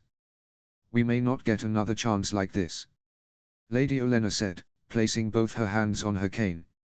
This may also be a ploy to get me and Margaery away from our men so that they can kill us. Robb grumbled. I remember you being more optimistic. Margaery chuckled. Where was this caution against Tywin or Stannis? I wasn't married nor was my wife with me when I faced a potential enemy. Robb answered seriously. Your Grace, killing you at peace talks would work against the Targaryens. Lady Olenna said. The lords here will spread word to the others and soon the whole realm would know of their transgressions. And then Jon and your father would come south and avenge us. Margaery finished. If my father was here they'd kill us on sight. Robb grumbled. They still think he's a traitor. That's where we can use men like Ser Barristan against the Targaryens. Lady Olenna said easily. If asked directly, I highly doubt Ser Barristan Selmy will lie about the atrocities House Targaryen committed against the Starks. Robb rubbed his jaw. Perhaps. The Queen of Thorns patted the Northern King on his shoulder as she walked out. Believe me. The Targaryens have quite a few skeletons in their past and if given the choice, I believe the common folk would rather choose the Honorable Wolf King against the newly returned Dragon Queen. Just before the old woman left, she called over her shoulder. Besides, the Mad King left many scars, and those won't go away for quite some time. Dana is too. I still don't like this idea, Aegon grumbled, crossing his arms. Ser Barristan had just returned from the Stark camp with news that Robb Stark had agreed to sit down with Dany and her advisors. The Mother of Dragons had been hesitant to hand out the olive branch, but Varys and Barristan's words had gotten to her. She did not want the commoners to see her as an invader, and attacking Robb Stark would, unfortunately, make her look like it. Sire, were it any other man. Ser Barristan began to say before being cut off. We know. Sir Rolly Duckfield, the Lord Commander of Aegon's Kingsguard, growled. They are the bloody Starks of Winterfell. They can do no wrong. Duckfield was a brawny man, with a bushy beard and a shock of orange hair.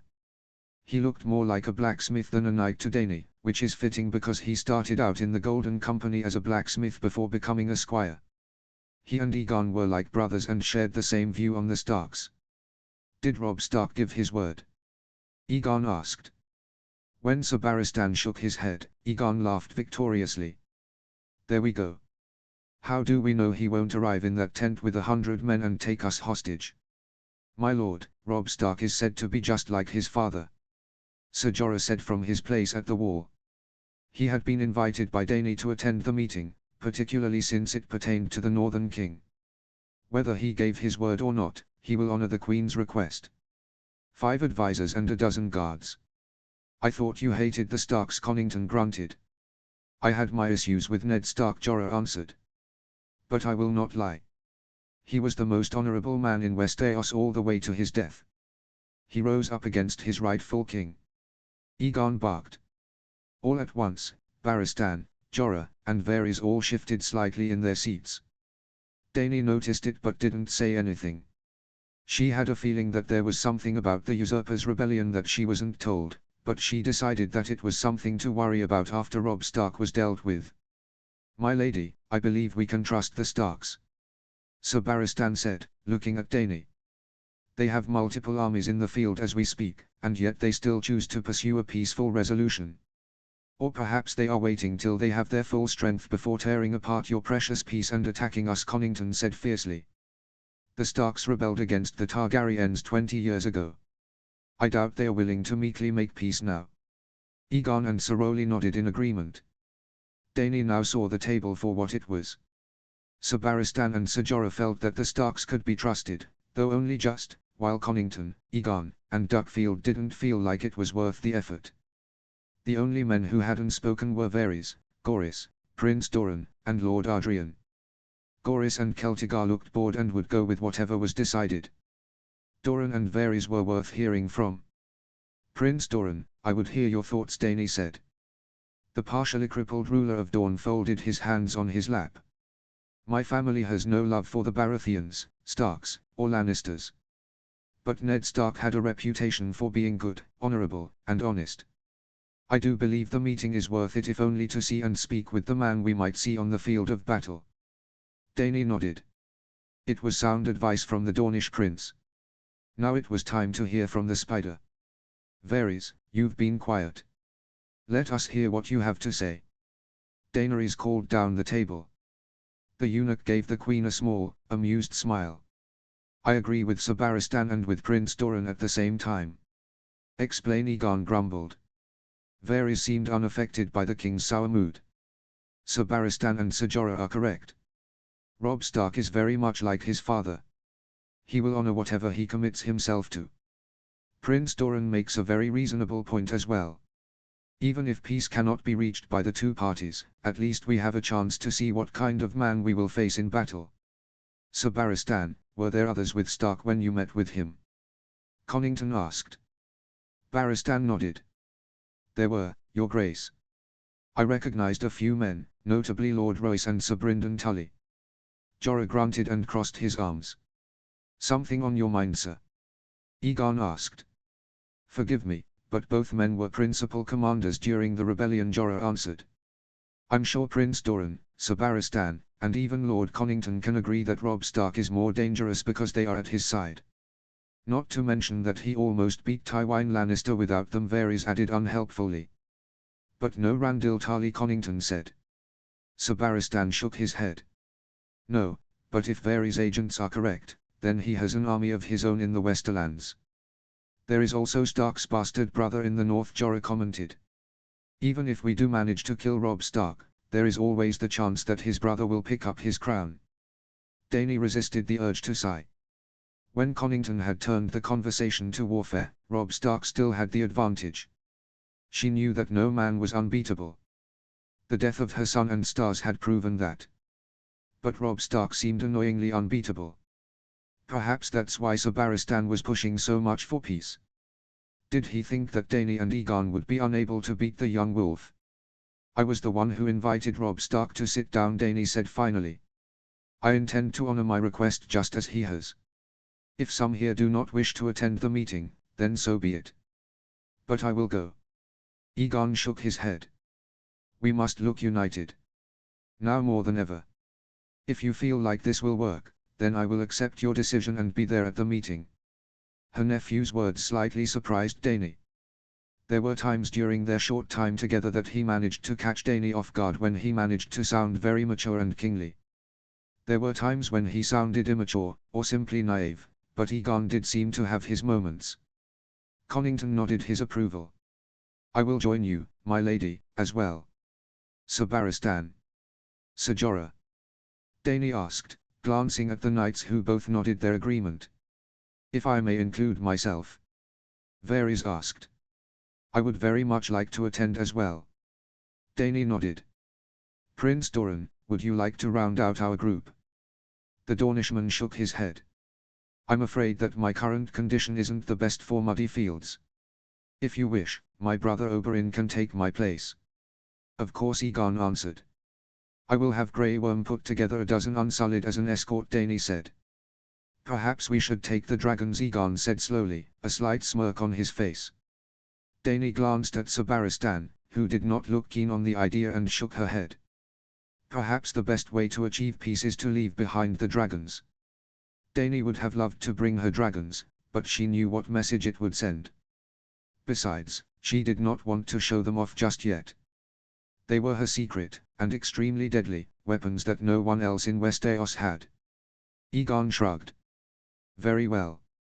I believe that is all for today, my lords. Line break.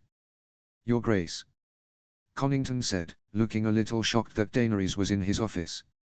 She and the Hand of the King did not have much of a relationship, and so it was odd that Daenerys was in his office. Lord Connington, Dany replied, taking a seat across from the man. I was hoping that we could speak before the meeting tomorrow. Connington nodded, filing away any papers that were in front of him. Of course. What would you like to talk about? Do you believe that we can achieve peace with the Starks? Dany asked, coming right out with the question. Connington looked a little taken back but finally shrugged, leaning forward on his desk. I believe that it's possible. There are advantages and disadvantages to such a thing. You said that it would give Robb Stark time to gather his full strength, Dany said, remembering what the man had said during the small council meeting. Connington nodded. There's that. But it also gives them time to solidify their rule, tie up any loose ends that they might have, and rest their men. The same could be said for us. There is also the fact that Robb Stark has control of the Reach, the Riverlands, and the Westerlands. The first two are the main producers of food for the realm. The third is a literal gold mine. If we were to have peace, we would have to rely on someone else to feed us, Dany said. Connington nodded. There is also the fact that we are cut off from our main ally, the Dornish. What about the Crownlanders? Dany asked. Connington shook his head. After 2 battles with Robb Stark, they have barely 3,000 men. Given time, they could return to their full strength, which is about 15,000. But so could the Reach, the North, and the rest of Stark's land, Dany said. Connington nodded. During the Usurpers' Rebellion, the Royal Army comprised of the Crownlands, the Dornish, and a few houses from the Riverlands and Stormlands. We also had the Army of the Reach, which was remarkably vast, but Mace Tyrell foolishly elected to siege Storm's End. And the Usurper had the North, Stormlands, Riverlands, and the Vale, Dany said, knowing her history all too well. It seems history has repeated itself. Connington nodded. I'll be frank, my lady. We are not in the best situation. War, as much as I hate to say it, would be our best and worst option. Dany raised an eyebrow. How so? If there was a war, then we would be able to pay the sellsword companies with loot from battles, and we would have to pay them less because of casualties. Your dragons give us a significant advantage in all confrontations. And war is generally good because it makes men active. Connington explained. Unfortunately, we do not have the resources the Starks possess. We would also have to face a good commander in Robb Stark and a great commander in Randil Tarly. Both of which are backed by able captains and large armies. My dragons would be able to level the field, would they not? Dany asked. She knew her children's capabilities and had seen them firsthand. She was sure that men would run at the sight of them. Connington grimaced. When your ancestor, Egon the Conqueror, took Westeros, Balerion and the others were hundreds of years old if my history serves me right. A miraculous shot from a scorpion or another dragon was the only thing that could take down such a beast. Given the size of your children, I would reckon the Starks could do it with enough arrows. Dany frowned. Surely the damage they can inflict would be devastating. Connington shrugged. True, but how far away do the dragons have to be to attack the enemy? Balerion could do it from the clouds, where no archer could reach him. The Hand sighed and leaned back in his chair. Forgive me, Your Grace. I do not wish to speak ill of your dragons. I just wish to be realistic. Dany nodded. Peace would allow them to grow. A small smile spread across Connington's face. That's true. It would take years, but we could use the time to dismiss the sellswords, use Illyrio's money to rebuild the city, allow the Crownlanders to rebuild their armies. We could prepare to take on the Starks. Dany said, finishing the sentence. Just as my ancestor did on Dragonstone during the conquest. Connington nodded. In a way, yes. Dany stood. Thank you, my lord. This discussion was very helpful. Connington nodded. Of course. Dany walked towards the door, but Connington called after her before she opened it. "My lady, I wish to apologize for the king's behavior over the past few days. He is still young and the burden of ruling is something he is still learning." Dany looked over her shoulder. "Hopefully he will have years to get better," she responded before leaving.